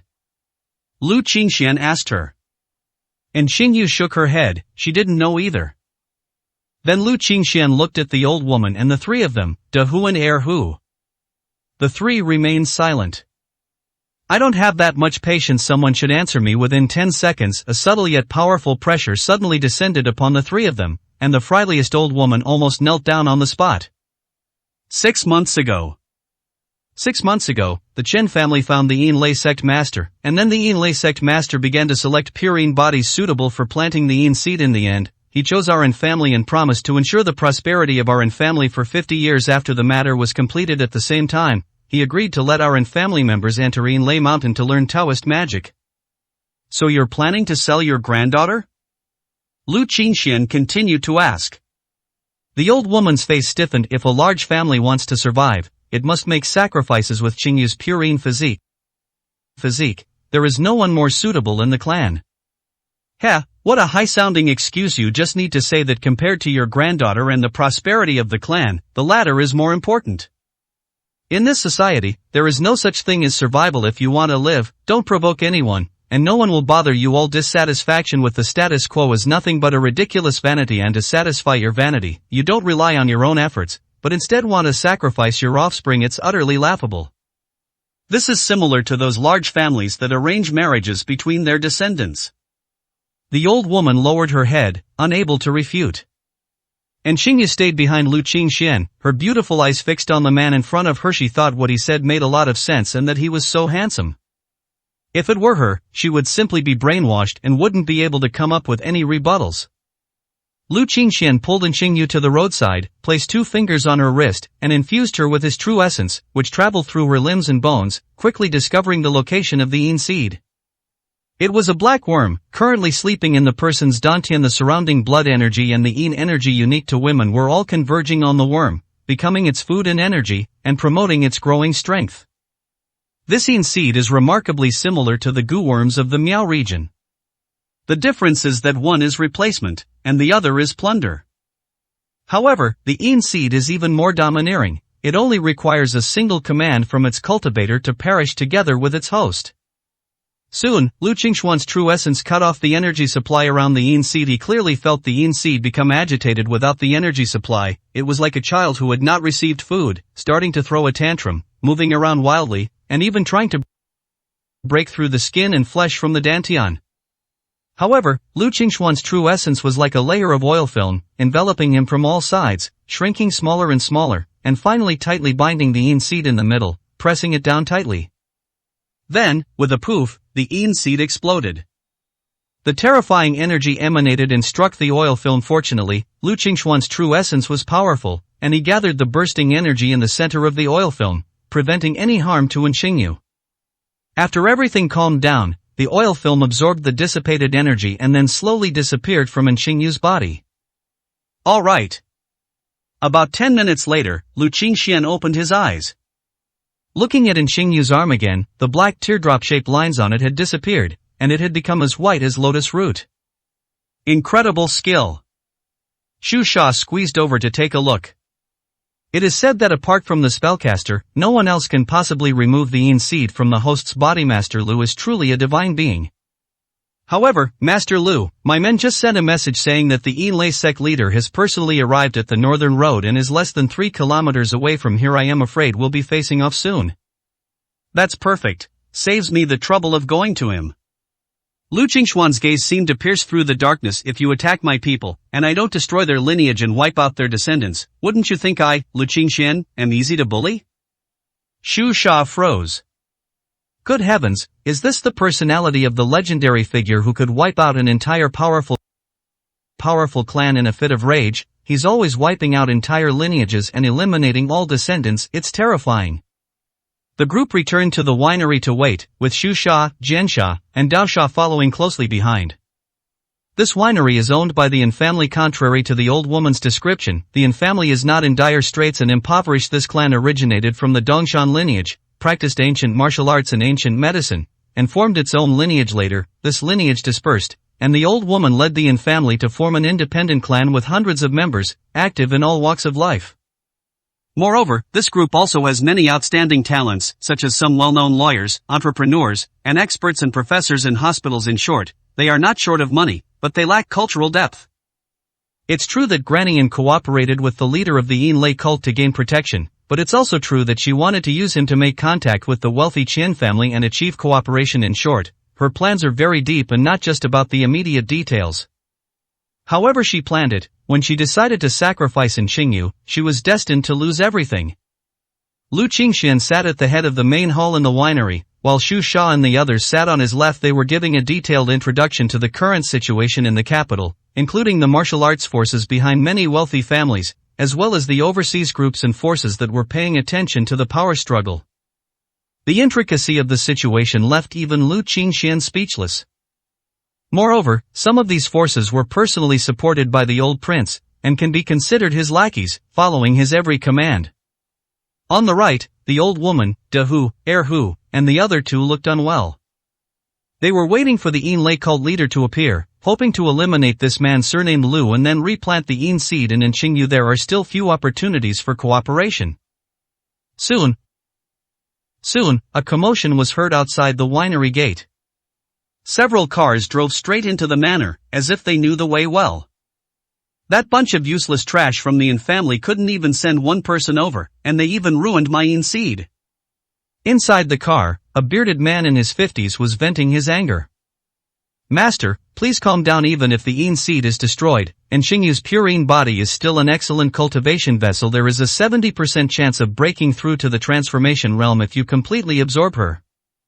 Beside him, a pale-skinned young man who looked to be only in his early 20s offered words of comfort. The leader of the Yin Lei sect snorted coldly and said nothing more. The group got out of the car and stormed into the winery's main hall. The scene inside startled him. Grandma, what's going on? I'd love to hear your explanation.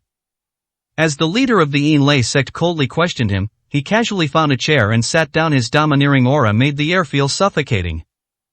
Who told you to sit down? Lu Qingxian asked, holding his teacup and glancing at him indifferently. 373, Chapter 373, Taking Control of Yin Thunder.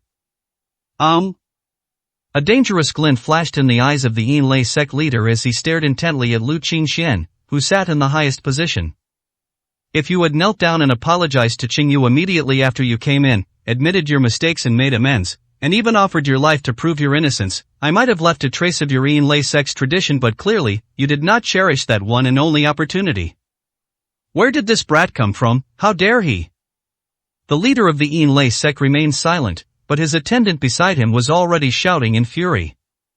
The sect leader is the one who removed the Yin seed from Qingyu's body. Old Granny An's face was full of bitter smiles. What did you say? It's him. You can't even handle a mere brat. What a bunch of good-for-nothings. The leader of the Yin Lei sect was filled with barely suppressed rage. Haha, Yin Lei, you little brat, how could you possibly understand Master Lu's methods? Shu Sha chuckled sarcastically. The scum of the 7-Kill Alliance are here too. That's perfect. Let's wipe them all out in one fell swoop, so as to avoid trouble later. With a flick of his finger, the leader of the Yinlei sect caused a car outside the door to explode. A burly man, over 2.5 meters tall, emerged from the ruins. He wore an iron mask, revealing only his eyes, nose, and mouth. His arrival made the atmosphere in the entire winery tense. Ironclad guards? Xu Sha's expression changed drastically. What is that thing? It seems lifeless, but it can move. It's amazing, Lu Qingxian asked with great interest. The Yinlei sect is skilled in stealing Yinlei seeds and refining souls by borrowing corpses. They have created many powerful puppets that are good at fighting. Among them, the ironclad guards are the strongest type, and only the leader of the Yinlei sect can create them. This puppet is impervious to swords and spears, and cannot be penetrated by internal energy. It is a complete fighting machine. Even ordinary grandmaster martial artists would be helpless against it, having their strength completely worn down before being cruelly tortured to death. Xu Sha grinned, showing great apprehension. For a master of magic like him, the thing he fears most is a puppet. Fire attacks, water attacks, and soul-stirring techniques are all useless. This thing is simply a soulless, painless, inanimate object with only the instinct for endless fighting. Only those Shaolin Vajra lineage members with strong body tempering enjoy fighting such monsters. Therefore, the Yinlei sect never dared to provoke the forces of the Shaolin sect and the Vajra temple, which were highly skilled arhats. That's interesting. I've never heard of this kind of faction before. If that's the case, if we have enough time, wouldn't we be able to create a large number of puppets to help in battle? That would be like training a master-level army. Lu Qingxian stroked his chin, his interest growing. Master Lu, although this kind of puppet is very powerful, it also has many limitations. As far as I know, the first step is to have a living person with qualified physical condition. A special drug is implanted in the living person's body to ensure that they do not die. Then mercury and molten iron are poured into the body to melt the internal organs and cast iron from the flesh. In short, it is extremely cruel and the conditions are harsh. If it were easy to refine, Yinlei Mountain would have been invincible by now. Lu Qingxian nodded. That's true. There is no absolutely invincible method in all things. I'll come and see for myself what's so amazing and incredible about these so-called ironclad guards. Lu Qingxian stood up from his seat with a smile. Brother Xian, you have to be careful. Although Qingyu now trusts him unconditionally, the long-standing shadow of the Yinlei sect still lingers in her heart, so she can't help but worry subconsciously. Don't worry, you won't get hurt in a place like this. Lu Qingxian rubbed her head. Arrogant. Kill him. The leader of the Yinlei sect took a step back and pointed at Lu Qingxian.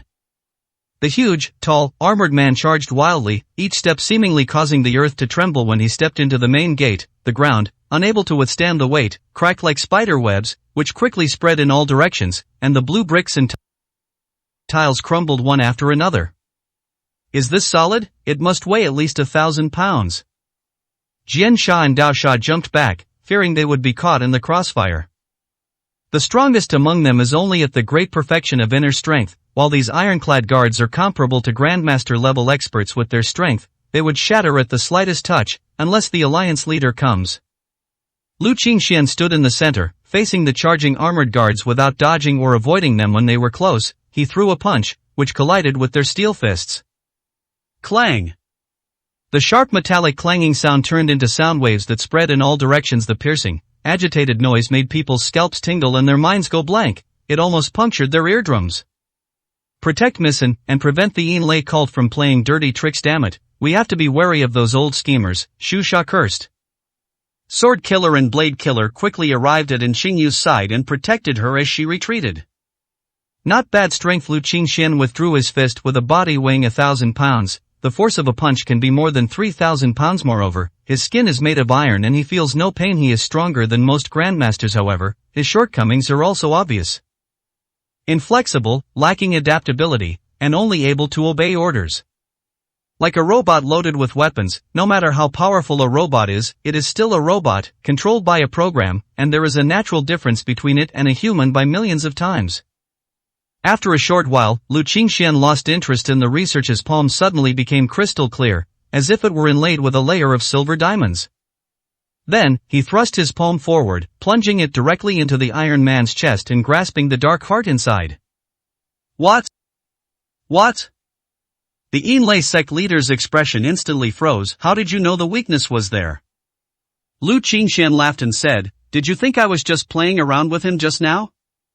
However, even without weaknesses, this puppet is just a pile of useless scrap metal to me. After saying that, Lu Qingxian crushed the black heart. How dare you? The leader of the Yinlei sect roared, his eyes blazing with fury. His armored guards, the Grandmaster-level puppets he spent 5 years crafting, were gone in a single encounter. This was simply worse than killing his son made him suffer. Boom! Without the support of his heart, the armored guard collapsed into a pile of scrap metal. You could see that there were no organs left in his body, and a pile of black, rotten flesh had been rotten. His bones, which had been poured with molten iron, had turned blackish gray. A living, breathing person was turned into a puppet. It was extremely cruel. You deserve to die. I will kill you today. The leader of the Yinlei sect stood at the doorway, his hair and beard bristling. A black iron rod had appeared in his hand, its surface engraved with mysterious and unfathomable runes. Get away, the Yinlei sect master is going to take control of Yinlei. The old woman surnamed and screamed and called to De Huan Erhu to run out through the side door. 374, Chapter 374, Lei Lai. Yinlei is not considered a type of thunder, but a special energy form that is often created through shady methods like those used in Gintama. Legend has it that the essence of Yin thunder is the original soul energy of the human body, and it is also specifically designed to target and attack the soul. The soul is the most difficult thing to cultivate. Even a grandmaster is not much different from an ordinary person in terms of the soul. If he is hit by a bolt of Yin lightning, his soul will be scattered and he will die on the spot. Therefore, this kind of move is very intimidating. People don't know how to defend against it, so they can't use their skills and fight with peace of mind. For this reason, although the Yinlei cult master was not particularly powerful, he was extremely terrifying. Many grandmaster-level experts dared not make enemies with him, fearing that one day they might be accidentally struck by a Yinlei and lose their lives. Moreover, they might even be used by him to refine corpse puppets, and they would not be able to rest in peace even after death. Master Lu, you must be careful, one hit from the Yin lightning and you're dead. It's extremely strange. Xu Sha's voice came from afar. He had already led Xingyu to a safe place. Lu Qingxian smiled faintly. Is it a dark thunder? How can something that can't be brought into the light be compared to real thunder? One is dark, ethereal energy, the other is pure and yang, dedicated to annihilating ghosts. Then let me see what makes your Yin lightning so daunting. Lu Qingxian neither dodged nor avoided, quietly watching the other party cast the spell. The Yinlei sect master sneered, secretly overjoyed. His hands moved swiftly, and suddenly the talismans on the black iron rod began to glow as the Yinlei sect master chanted incantations. A series of ghostly howls reached everyone's ears, and the surrounding area seemed to be plunged into a ghostly realm, filled with the wailing of ghosts. Upon witnessing this scene again, even with his extensive experience and prior preparation, Xu Sha was still filled with horror. The former leader of the Yinlei sect once used this move to kill a renowned grandmaster in one strike, becoming famous overnight with the ghost domain and Yinlei combined. He was invincible below the transformation realm. Moreover, if I'm not mistaken, the short black iron rod he was holding was the Yinlei sect's signature weapon, the Yinlei staff. When used together, the power of Yinlei could be doubled. No, we can't let Master Lu be killed. If he dies, we'll be next, and none of us will escape. Xu Sha made a decisive decision. After making arrangements for Xingyu, he led Jian Sha and Dao Sha to charge forward. Although neither of them are yet grandmasters, as long as they disrupt the Yinlei sect master's spellcasting rhythm, the Yinlei ghost domain will collapse on its own. Xu Sha took a deep breath, his abdomen rapidly expanding. He opened his mouth and exhaled flames, which were extremely dazzling under the night sky. The flames surged and instantly devoured the Yinlei sect master. However, before he could rejoice, a mocking laugh came from all directions. It was as if the Yinlei sect master was omnipresent, and his voice seemed to echo in a secret room, constantly appearing around the Xu Sha. Watch me! Xu Sha roared, then flicked his robe, sending out several red and green array flags that were neatly planted in the ground, forming a circle. After the array flags were set up, Xu Sha stomped his feet 3 times and chanted a spell. Then, circles of flames appeared centered on the flags in the Yinlei ghost domain. These flames were like lighthouses, giving people a sense of security. A bunch of cowards from the 7 Kill Alliance, you think you can fight me with magic? In terms of magic, I'm your grandpa. The voice of the Yinlei cult master came from somewhere in the darkness. Master Lu, my array flags won't hold for much longer. Please find him and kill him as soon as possible, otherwise we'll all die once his Yin Thunder ghost domain is fully formed. Xu Sha's voice sounded extremely desperate under the night sky. Hee hee, It's no problem to me, this is just a child's game. Lu Qingxian didn't care, he wanted to see more about this so-called Yin Thunder. Master Lu, you must not be careless. I know you are very strong, but this Yin lightning is a strange thing that targets the soul. It cannot be calculated using common sense. Once you are hit by Yin lightning, let alone a grandmaster, even a transcendent realm expert will have a 9 out of 10 chance of dying. Even if they are lucky enough to survive, their souls will be incomplete, and they can no longer be considered human. The sound of the assassin was terrifying. Ha ha, it's too late to realize it now. The Yinlei cult leader's arrogant laughter, mixed with the desperate cries of those who used magic and swords to kill them, made everyone's hearts leap into their throats in the night sky. Meanwhile, the old woman, De Hu, Er Hu, and the others laughed. The Yinlei sect leader has won. Quickly find Qingyu and bring her here. We absolutely cannot let her escape now. Once the Yinlei sect leader wins a great victory, we can offer Qingyu up, and there will still be opportunities to continue our cooperation, the old woman hurriedly said.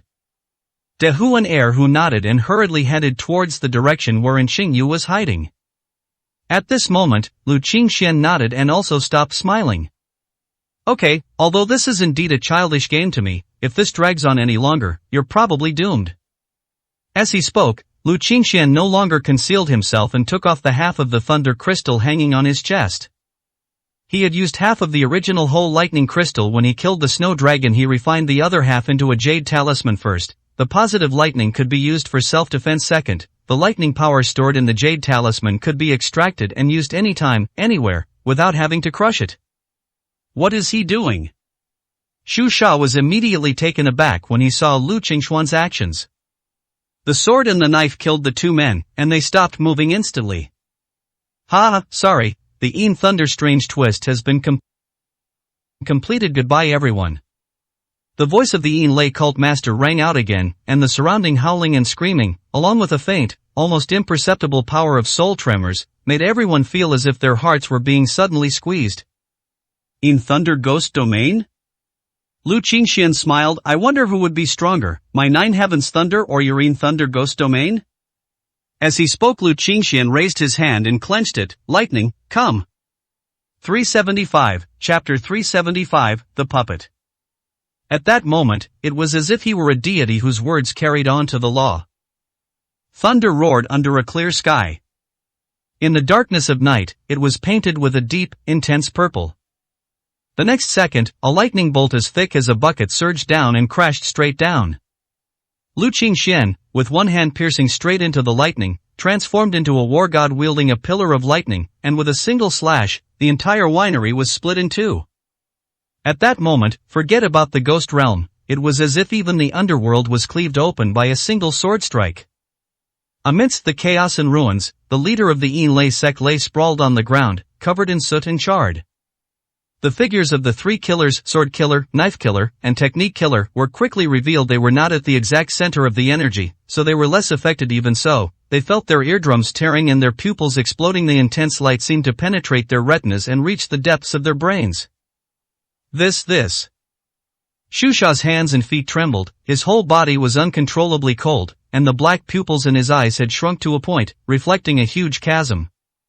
At this moment, with the center of the winery as the base point, a crater more than 3 meters deep and dozens of meters long appeared before everyone's eyes. The cars of the Yinlei sect along the way were directly evaporated, and their subordinates were all killed or injured, leaving only the Yinlei sect leader.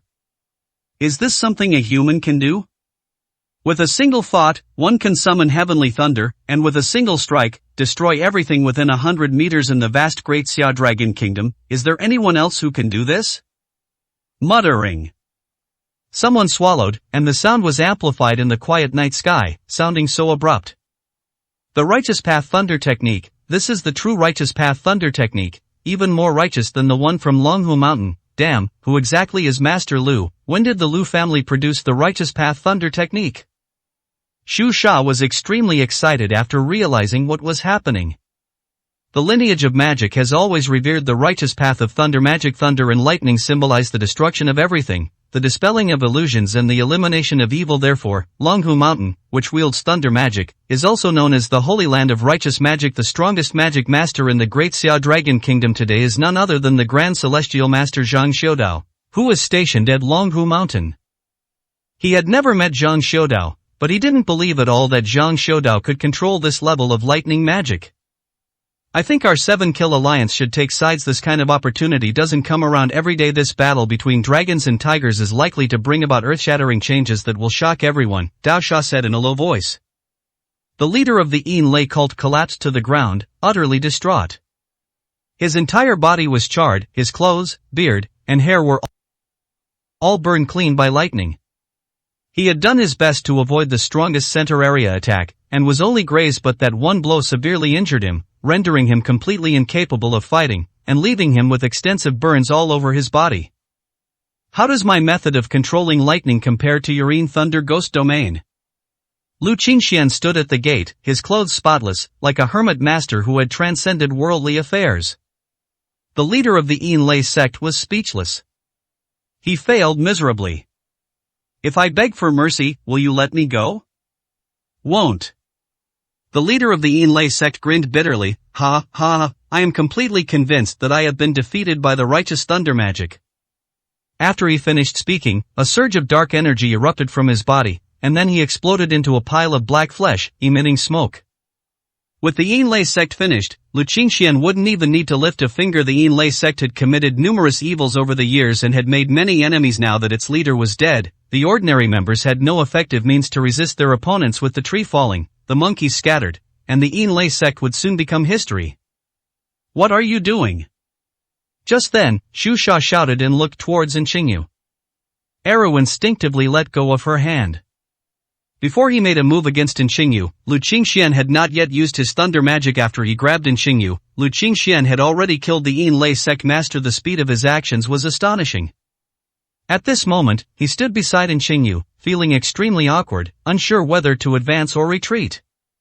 Lu Qingxian also looked over, raised his hand and waved. A long gust of internal energy swept across dozens of meters, directly hitting Eru's chest. The latter flew more than 10 meters away, his fate unknown. You are so eager to kill your own people, you deserve to die. Lu Qingxian then looked at the old woman and Dahu. At this moment, Qingyu also snapped out of her shock. Brother Xian, forget it, let them go. Consider it as me repaying the debt of raising me from now on. I don't want to have too much to do with them. Lu Qingxian nodded and spared their lives. Big Tiger ran over and dragged Little Tiger away. The three of them tumbled and crawled away from the manor. When everything seems calm, that's when things are most turbulent. The three members of the 7-kill alliance stood respectfully beside Lu Qingxian, who was examining the armored guards he had damaged. This puppetry technique is undoubtedly a good thing. He is overwhelmed with other matters, but there are many people who need protection. If he could reforge this armored guard, wouldn't that be wonderful? Unfortunately, he shouldn't have used lightning magic to destroy everything. Otherwise, he might have been able to find some clues on the corpse of the Yin Lei sect master, such as the puppet-making method. Master Lu, do you intend to reforge this puppet and use it for your own purposes? Seemingly sensing Lu Qingxuan's regret, Xu Sha tentatively asked from the side. Not bad, you have a way?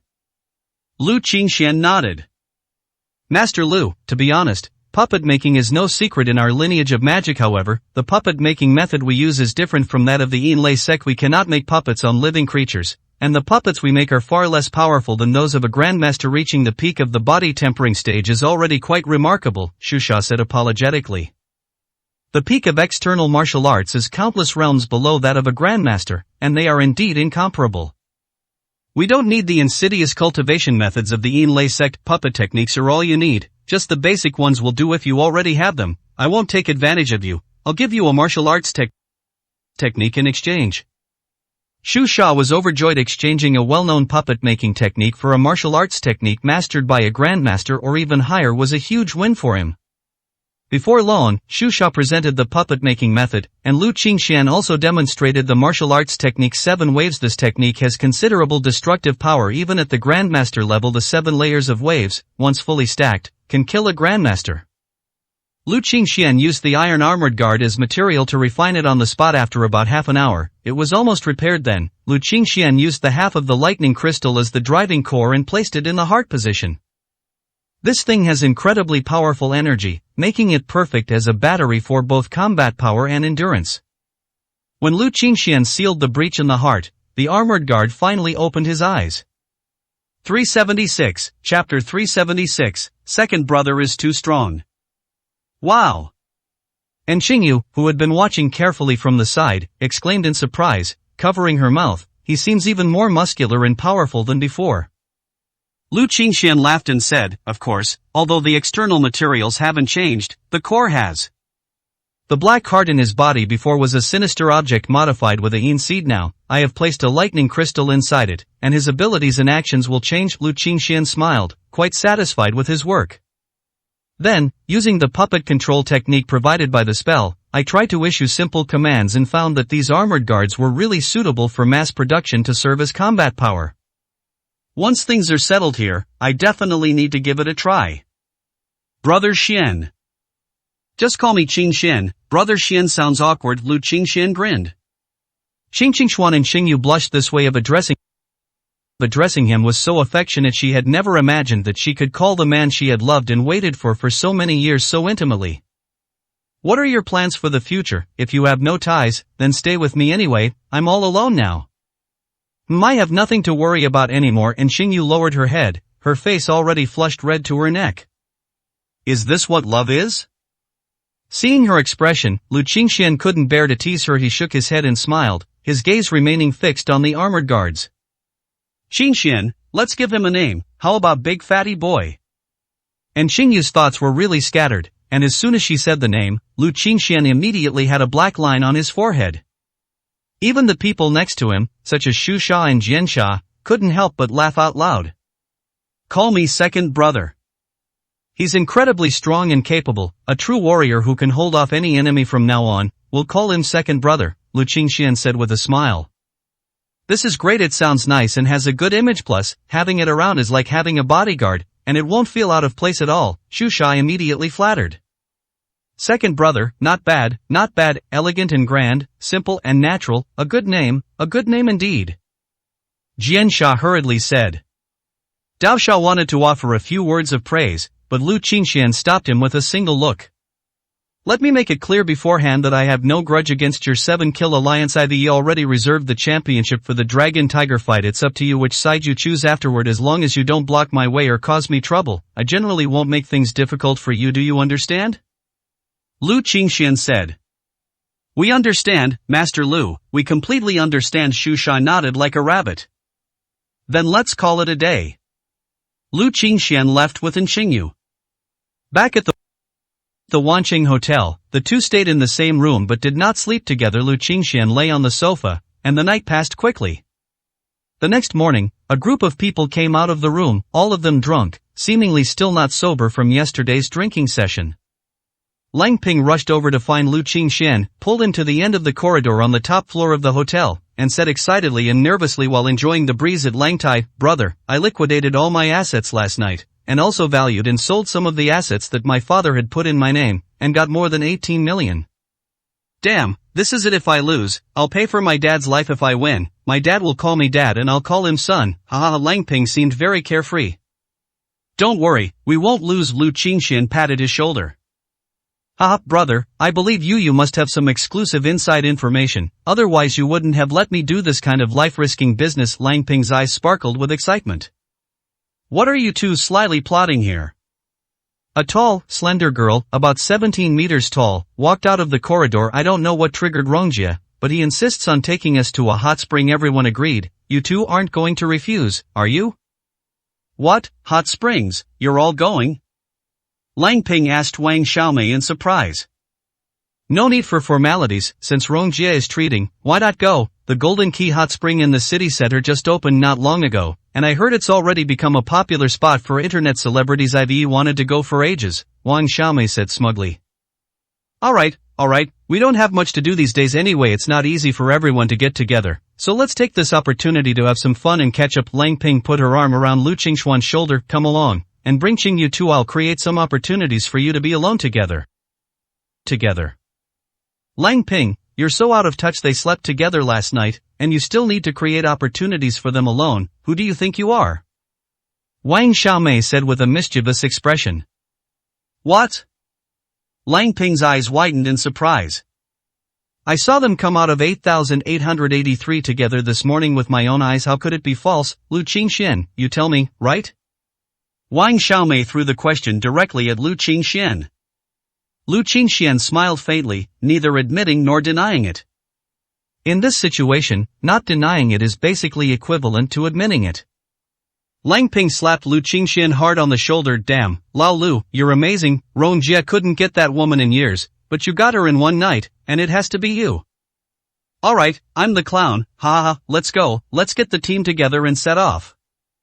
The group walked downstairs in a lively atmosphere. 6 or 7 cars drove in a grand procession toward the Golden Key hot spring in the city center. You can roughly tell how well each person is doing by the quality of these cars. That guy named Rong Jie drives a Land Rover worth over $1 million yuan, but it's not a new model. He's so young, so it's either a used one or his dad's car, but either way, his family must be well off. Actually, it was a man named Yuan Haicheng who drove a mid-range Mercedes-Benz E-Class, with a small, upright emblem that looked quite respectable, exuding a strong business vibe. After that, everyone else was pretty much the same, either driving an Audi or a BMW, and compared to the bottom-tier model. After all, there are no super-rich second-generation heirs here, most families are just average in Beijing. Old Lu, where did this second brother of yours come from? With this second brother sitting here, there's no room for a second person in the back row. We also have to change the tires when we get there. It's too much of a hassle for me, Lang Ping said with a wry smile. Before setting off, Lu Qingxian mentioned that he had a second brother. Lang Ping didn't pay much attention at the time, thinking that a second brother was fine, since no one else was riding in her car anyway. It was just a matter of bringing one more person. But he regretted it when his second brother came out. 377, Chapter 377, Meddling in Others' Business. This second brother, weighing over 400 pounds, is indeed quite strong.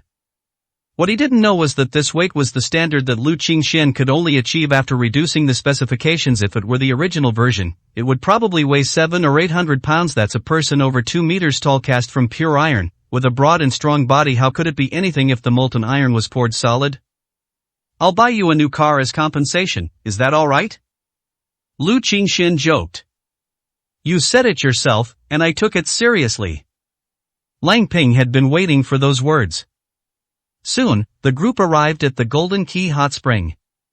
This place is an independent resort. It is said that more than 20 years ago, a foreign investor spent a lot of money to build this resort. Later, the foreign investor disappeared, and the place had no ownership until it was gradually taken back by the state. However, even today, this place remains the place with the largest concentration of foreigners. Moreover, it is said that the owner behind Golden Key Hot Spring is a Japanese national. Before even entering the gate, I saw many foreigners dressed in strange costumes entering. After the group went inside, they first found a place to eat. After they had eaten and drunk their fill, Rong Jie had already prepared the hot spring tickets. When they saw that the price was as high as 2,800 yuan per ticket, Wang Xiaomei and her friends were all astonished and their mouths dropped open. What's so special about this place? A hot spring bath costs almost 3,000 yuan, that's highway robbery. The prices in the capital are getting more and more terrifying. Soon I won't even be able to afford a bath. My monthly salary is 6,000 yuan, and a bath costs half of that. Luckily, Brother Jie is treating me, otherwise I would never have come to a place like this in my life, a man said with a hint of self-deprecation. Actually, there's nothing special about this place. It's mainly about the brand and service value. Plus, there are a lot of foreigners here, so it's been described as a paradise for the rich, which is why the prices are inflated so much, Rong Jie explained, standing in the middle, seeing the surprised expressions on everyone's faces. It's all thanks to Brother Jie, otherwise how could we poor folks experience this kind of high-end life of the rich? Wang Xiaomei said in surprise. Little beauty, look at you, all jumpy. You're supposed to be a pretty girl, can't you be a little more reserved? Are you ever going to get married? Lang Ping said with a smile as she passed by. Mind your own business, I'm not marrying you anyway. Wang Xiaomei raised her fist and snorted defiantly. Second brother is here, make way. Someone called out, and Lu Qingxian, and Xingyu, and his burly and imposing second brother walked towards them. The mask on the second brother's face has been removed, and Lu Qingxian has repaired his face. Although it is still somewhat ferocious, it is at least close to the appearance of a normal person. By this time, everyone had accepted the existence of the second brother. Looking at such a godlike figure, everyone had different emotions, but most of them were not resistant after all. He was truly imposing, so who would dare to cause trouble for them? Lang Ping shouted, "Everyone, have fun, with second brother here to keep us in check. As long as we don't cause trouble, anyone who dares to mess with us will be dealt with by second brother." Second brother, don't you think so? The giant Iron Man's eyes didn't show much movement, but no one doubted that it was a dummy. They simply assumed he was inarticulate and didn't like interacting with people. The group joked and laughed as they changed their clothes and waited in the hall. It turned out that the hot spring pool was already full, and they needed to wait here for the hot spring pool to be filled with fresh water. There are so many people during the holidays on weekdays, the environment is not only quiet and peaceful, but the water is also clean. It'll be more fun with more people. We can visit each other's homes and play with the neighbors, Lang Ping chuckled. Who knows, we might even bump into a super beautiful woman and have a wonderful romance. As soon as she finished speaking, Lang Ping's eyes widened, and she nudged Lu Qingxian. "Old Lu, look, isn't that?" Lang Ping pointed to the entrance of the hall, where a graceful woman was walking in. The woman wore a light veil over her face, revealing only her eyes. She looked very ancient and beautiful, like a woman who had stepped out of a painting. "Humph, you old lecher, you can't resist any pretty woman if you're not good enough. Don't corrupt. Lu Qingswan's a good man, and he already has." Qingyu Wang Xiaomei warned Lang Ping with particular displeasure. "What nonsense are you talking about? I meant that woman looks familiar, don't you guys think so?" Lang Ping rolled her eyes and explained. "Which beautiful woman aren't you familiar with?"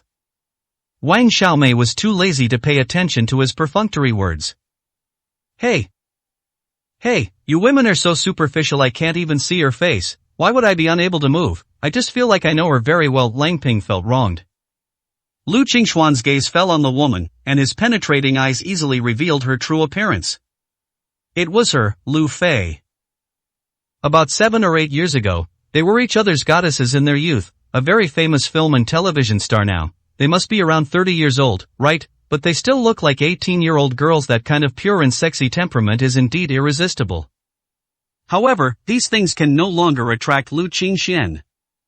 Lu Fei naturally sat down near them, without any airs of a celebrity, and quietly waited for the hot spring to become available.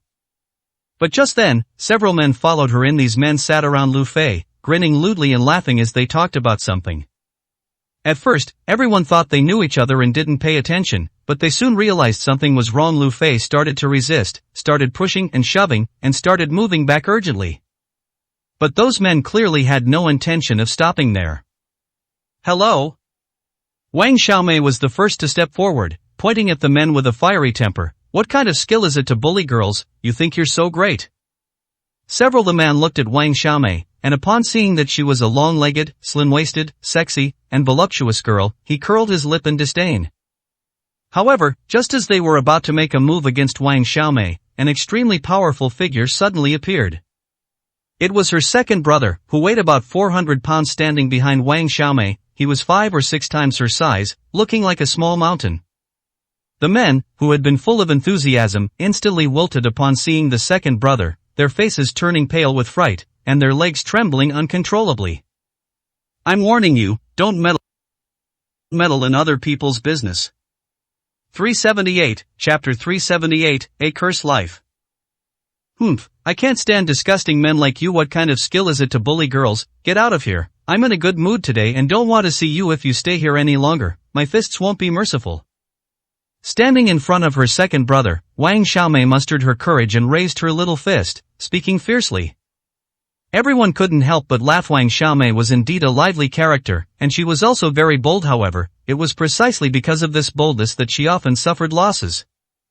Several men looked warily at the man behind her, who was even more muscular than a professional rugby player from the United States, and reluctantly withdrew their gaze. Then one of them stared coldly at Lu Fei. "The boss has already given you plenty of face. You're so ungrateful. Think about how you're going to clean up this mess later." After saying that, the group of men turned and left. Lu Fei remained seated there with her head down, seemingly lost in thought. Soon, she smiled and turned to look at Wang Xiaomei. "Thank you, little sister. It's been a long time since I've met such kind-hearted people like you. Sister, you're two kind, beautiful women like us should help each other and not let those scoundrels get away with it," Wang Xiaomei said, glancing smugly at Lang Ping.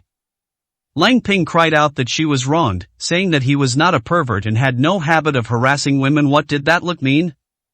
Later, Lu Fei completely blended in with everyone, and because she was a few years older, everyone called her sister. However, Lu Fei did not remove her light-colored mask, nor did she reveal her name. Sister, has anyone said you look a lot like a superstar named Lu Fei? Wang Xiaomei really wanted to take off her mask, but she didn't know how to ask. There must be a reason why they do this, right? Perhaps it's a defect in her nose or mouth used to cover up her flaws, or maybe she simply doesn't want to show her true face, or perhaps she was disfigured? Huh, really?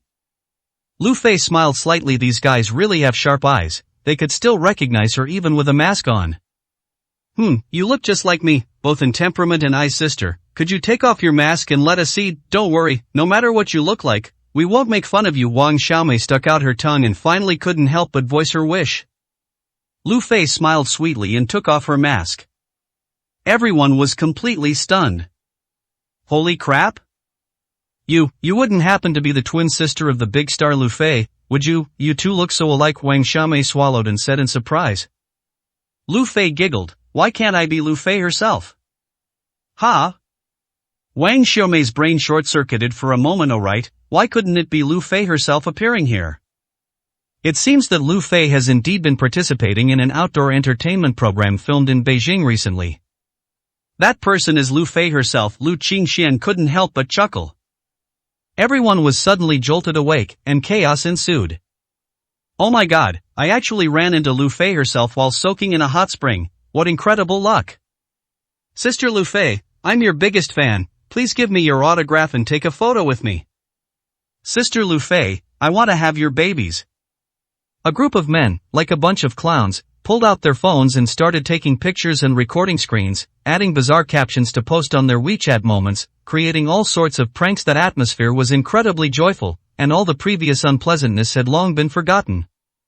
Meanwhile, Wang Xiaomei and Xingyu and other girls became very close with Lu Fei, chatting happily about everything from cosmetics to clothes to bags. Sister Lu Fei, your amulet is so beautiful, where did you buy it? Wang Xiaomei's eyes were drawn to the jade-colored square Buddha amulet in Lu Fei's hand, and she couldn't take her eyes off it. This was a gift from my aunt. It was obtained from Mingguan Temple and blessed by a Taoist master. It cost several million, but money isn't important. What matters is the sentiment. Sentiment is priceless. My parents have been abroad for the past 2 years, and my aunt has moved in with me to take care of my daily life. She is very good to me.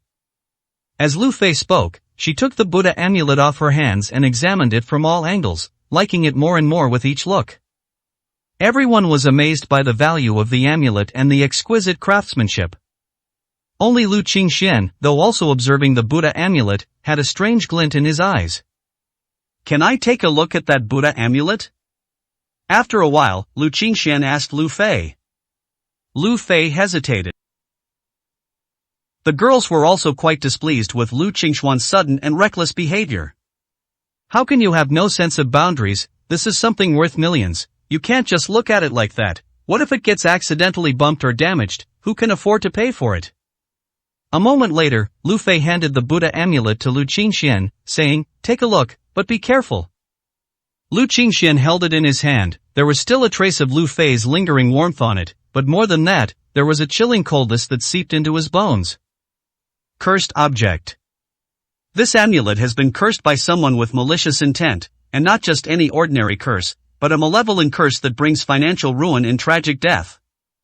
Lu Qingxuan's spiritual power invaded the Buddha amulet, and he saw a 3-headed, 6-armed, and malevolent-looking Mahakala. This is a monster symbolizing evil and slaughter from a foreign religious order. It uses human skin as a bowl and human heads as a necklace, making it extremely cruel and bloody. Wearing this amulet for an extended period will alter or shift one's fortune, and during periods of extreme low fortune, one may suffer a tragic accident and die a miserable death. If I'm not mistaken, this amulet isn't the only one, is it? Does your aunt's family also have one? Lu Qingxian asked with a smile. After he finished speaking, he saw Lu Fei's surprised expression, and he knew he had guessed correctly. How did you know? Lu Qingxian smiled and said, let me ask you, have you felt unlucky lately, that nothing you do goes smoothly and nothing seems to go your way? And perhaps even some inexplicable minor misfortunes? Lu Fei narrowed her eyes, carefully recalling what had happened recently, and couldn't help but nod subconsciously. She had indeed had a lot of bad luck, and she even felt that someone was deliberately working against her. That was why she stood up the organizers today and came here to soak in the hot springs. You're right. Besides, are you a fortune teller? Lu Qingxian shook his head and tossed the amulet to the other person, saying, "You'd better get rid of this amulet as soon as possible right now. Everything is just going wrong, but in another month or two, your life will be in danger." Upon hearing this, Lu Fei's face turned pale with shock. "This is a cursed amulet. Your amulet has been cursed with a black-faced evil black deity, while the other amulet has a white-faced benevolent black deity. Your fortune will transfer from this amulet to the other amulet, and gradually your fortunes will be swapped. Everything you have now will be transferred to your aunt's family. After you suffer a tragic death, a new star will be born in the entertainment industry," Lu Qingxian explained with a smile. 379, Chapter 379, Second Brother is Mighty. If it were anyone else, hearing Lu Qingxian say such things would only make them think he was a madman spouting nonsense, but Lu Fei was different at this moment. Everything the other person said coincided with her own experience. There are indeed two of these amulets. The other one is with her cousin, who is her aunt's daughter. Strangely enough, her career suffered setbacks during this period, while her aunt's daughter rose to prominence, being spotted by a famous director as soon as she entered the entertainment industry and was preparing to film a new movie. If this situation continues, her luck may very well be completely taken over by the other party, and she may even face a bloody disaster. Qingxian is very capable, Sister Lu Fei. I suggest you consider his words, and Xingyu chimed in from the side. Many people looked at Lu Qingxian with suspicion and even wanted to stop him from talking nonsense, but in Xingyu was different. She knew that Lu Qingxian would not speak carelessly, and as his woman, she naturally stood on Lu Qingxuan's side unconditionally. I know. Lu Fei was slightly lost in thought. Just then, the group of men who had left earlier returned, and this time it was different. They brought a lot of people with them, and as soon as they came in, they began to clear the area apart from Lu Fei and Lang Ping and Lu Qingxuan's group. Almost all the other guests in the waiting hall were kicked out. "Big Star Feifei, our boss is very unhappy. He ordered us to come here and take you with us no matter what. You've made things difficult for us, and we'll make things difficult for you to come with us," the man shouted from a distance. "No way, are you guys ever going to stop? Just because you're the boss doesn't mean you're so great. Didn't you see that Sister Feifei didn't want to go over there? Doesn't Sister Feifei even have her own freedom? Being a boss is too domineering." Wang Xiaomei stood up angrily, always ready to stand up for others, and glared fiercely at these people in front of Lu Fei. "I advise you unrelated people to get out of my way. I don't want to lower myself to your level. Don't think you're something special, you bunch of greenhorn kids. You won't even know how you died." The man sneered. Then he stared at Lu Fei and said, "Feifei, you don't want to drag a bunch of kids down with you, do you? If you come with us, the boss will eat you alive again. You should know very well what kind of person the boss is, right?" As he spoke, the man approached Lu Fei, reached out to grab her arm, and tried to take advantage of her. Lu Fei instinctively dodged away. "I've made it very clear that I have nothing to talk to them about, and there's even less need for drinking and eating with them." "Did you hear that?" Sister Feifei said. "There's nothing to talk about. Why don't you get out of here?" Wang Xiaomei shouted confidently. "Looks like you're going to have to suffer the consequences instead of accepting the offer," the man sneered. At this moment, Yuan Haiqiang stepped forward. Of those present, only he and Rong Jia were truly capable. "Is that enough? This is young Master Su's territory. Young Master Su and I are friends. Let's not make a scene and alert young Master Su, otherwise, it will be difficult for everyone to handle." Yuan Haiqiang thought that bringing up young Master Su would be enough, but the man opposite him couldn't help but sneer. "What did you say, young Master Su? Is it that idiot Su Changxiang?" You dare to insult young Master Su?" Yuan Haiqiang's expression changed, and his voice turned much colder. "So what if I cursed him, that Su Changxiang is just a lapdog in front of our boss? You call him here, and I'll slap him in the face. You believe me?" Yuan Haiqiang's eyelids twitched. The other party knew that this was Su Changxiang's territory, yet he still dared to speak so arrogantly. Was he really confident, or was he just putting on airs? Who is your boss?" "Hey, this kid asked me who the boss is?" The man seemed to have heard a rare and hilarious joke, and the surrounding area burst into laughter, looking at him as if he were a fool. Just then, a woman walked in from outside. She was pretty, but she was older, probably in her 30s, with some fine lines around her eyes. Fei Fei, you can't be willful anymore. Young Master Li has been waiting for a long time, and his patience is limited. This is not only your opportunity, but also an opportunity for Wanzhong Entertainment. If we can get young Master Li to invest, no one in the entertainment industry will be able to shake your position for the next 10 years. Similarly, no company will be able to compete with Wanzhong Entertainment for market share. The woman who came and walked straight to Lu Fei's side. Sister Lu, I'm very tired, please don't force me. You know perfectly well who Li Qingfeng is. If I really go there, do you think I can walk out peacefully? Lu Fei rubbed her temples. Yuan Haiqiang, who overheard the conversation, was so frightened that he fell to the ground. Li Qingfeng? The third young master of the wealthy Li family? Good heavens, I almost got into trouble with the wealthy Li family while taking a bath. What incredible luck! Big Star Fei Fei, have you misunderstood our young master in some way? Would we harm you? Would your manager, Sister Lu, also harm you? We live in a society governed by law. Would we do anything to bully men and women? The man said with a smirk. Lu Fei remained silent, but looked extremely tired. She was truly exhausted by the aristocratic circles, with their constant backstabbing and the abuse of power. It seems that the great Star Fei Fei herself is unwilling to move, but it doesn't matter. Our young master said that today, no matter what method we use, even if we have to invite her, we will get the great Star Fei Fei over. The man emphasized the word invite and then called for people to surround her. You bastards, I don't care if you're some young Master Li or young Master Zhang. If you dare to make things difficult for Sister Fei Fei, then you're going against us. I'll be the first to object. Wang Xiaomei blocked her way without a care in the world. Yuan Haiqiang quickly climbed a long way. Oh, my dear aunt, if you like to show off, don't catch me doing it, or it'll really get you killed. Even Rong Jia and the other boys couldn't help but keep their distance. If you stand up for a celebrity and offend young Master Li, when young Master Li comes to your chastity, the celebrity won't protect you. Seeing how cowardly these boys were, Wang Xiaomei frowned. Finally, she looked at Lang Ping, wondering if Lang Ping would stand on her side. Lang Ping's eyelids twitched, and she steeled her heart. Damn it, what kind of skill is it to bully a girl? Wang Xiaomei raised an eyebrow and laughed. That's right, what kind of skill is it to bully girls? You guys aren't even men. Alright, then let me show you if we're men. The man sneered and waved his hand. Beat them, anyone who dares to stop us, cripple them. A group of 8 or 9 men rushed forward. Just then, a giant, as imposing as a god, appeared among them. The second brother, who was nearly 25 meters tall, protected Wang Xiaomei and Lang Ping behind him. 380, Chapter 380, Rumors. Second brother, save me. Wang Xiaomei instantly felt safe and secure. The fear on her face vanished completely, and she even arrogantly provoked the men.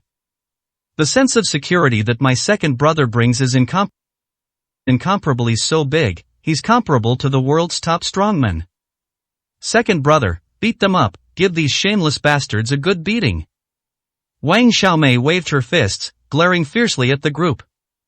Lu Qingxian did not give his second brother an order to attack. He did not want to cause trouble and ruin his relaxing bath. If these people knew better and left, then everyone would be fine. If they were really reckless and insisted on coming to cause trouble, then he would not mind letting his second brother loosen up his joints. Clearly, those men chose the latter. What are you guys cowardly for? No matter how powerful he is, he's just one person. 8 of us can't beat him. After the man finished speaking, he called for his men to attack together. From 3 directions, the 8 men exchanged glances, then grinned maliciously and pounced forward one after another. The second brother raised his hand and punched one kid after another. These kids flew backward like cannonballs, their arms, legs, and ribs broken cleanly. In fact, if the second brother had gone all out, these people wouldn't have lasted a second before their internal organs were shattered and they would have died on the spot. In comparison, breaking a few bones was just a minor punishment. The only person still able to stand up was the man who had given the orders. After giving the orders, he hid in the back and did not make a move, so he was not injured. Wow, second brother is so handsome, I'll be your little fangirl from now on. Wang Xiaomei clapped her hands happily. Just as he was about to flee, several more people rushed in from outside. Unlike the others, these people were carrying knives and looked fierce and menacing. You've come at the perfect time, kill him now, young Master Li will take full responsibility for all the consequences. The man roared hysterically.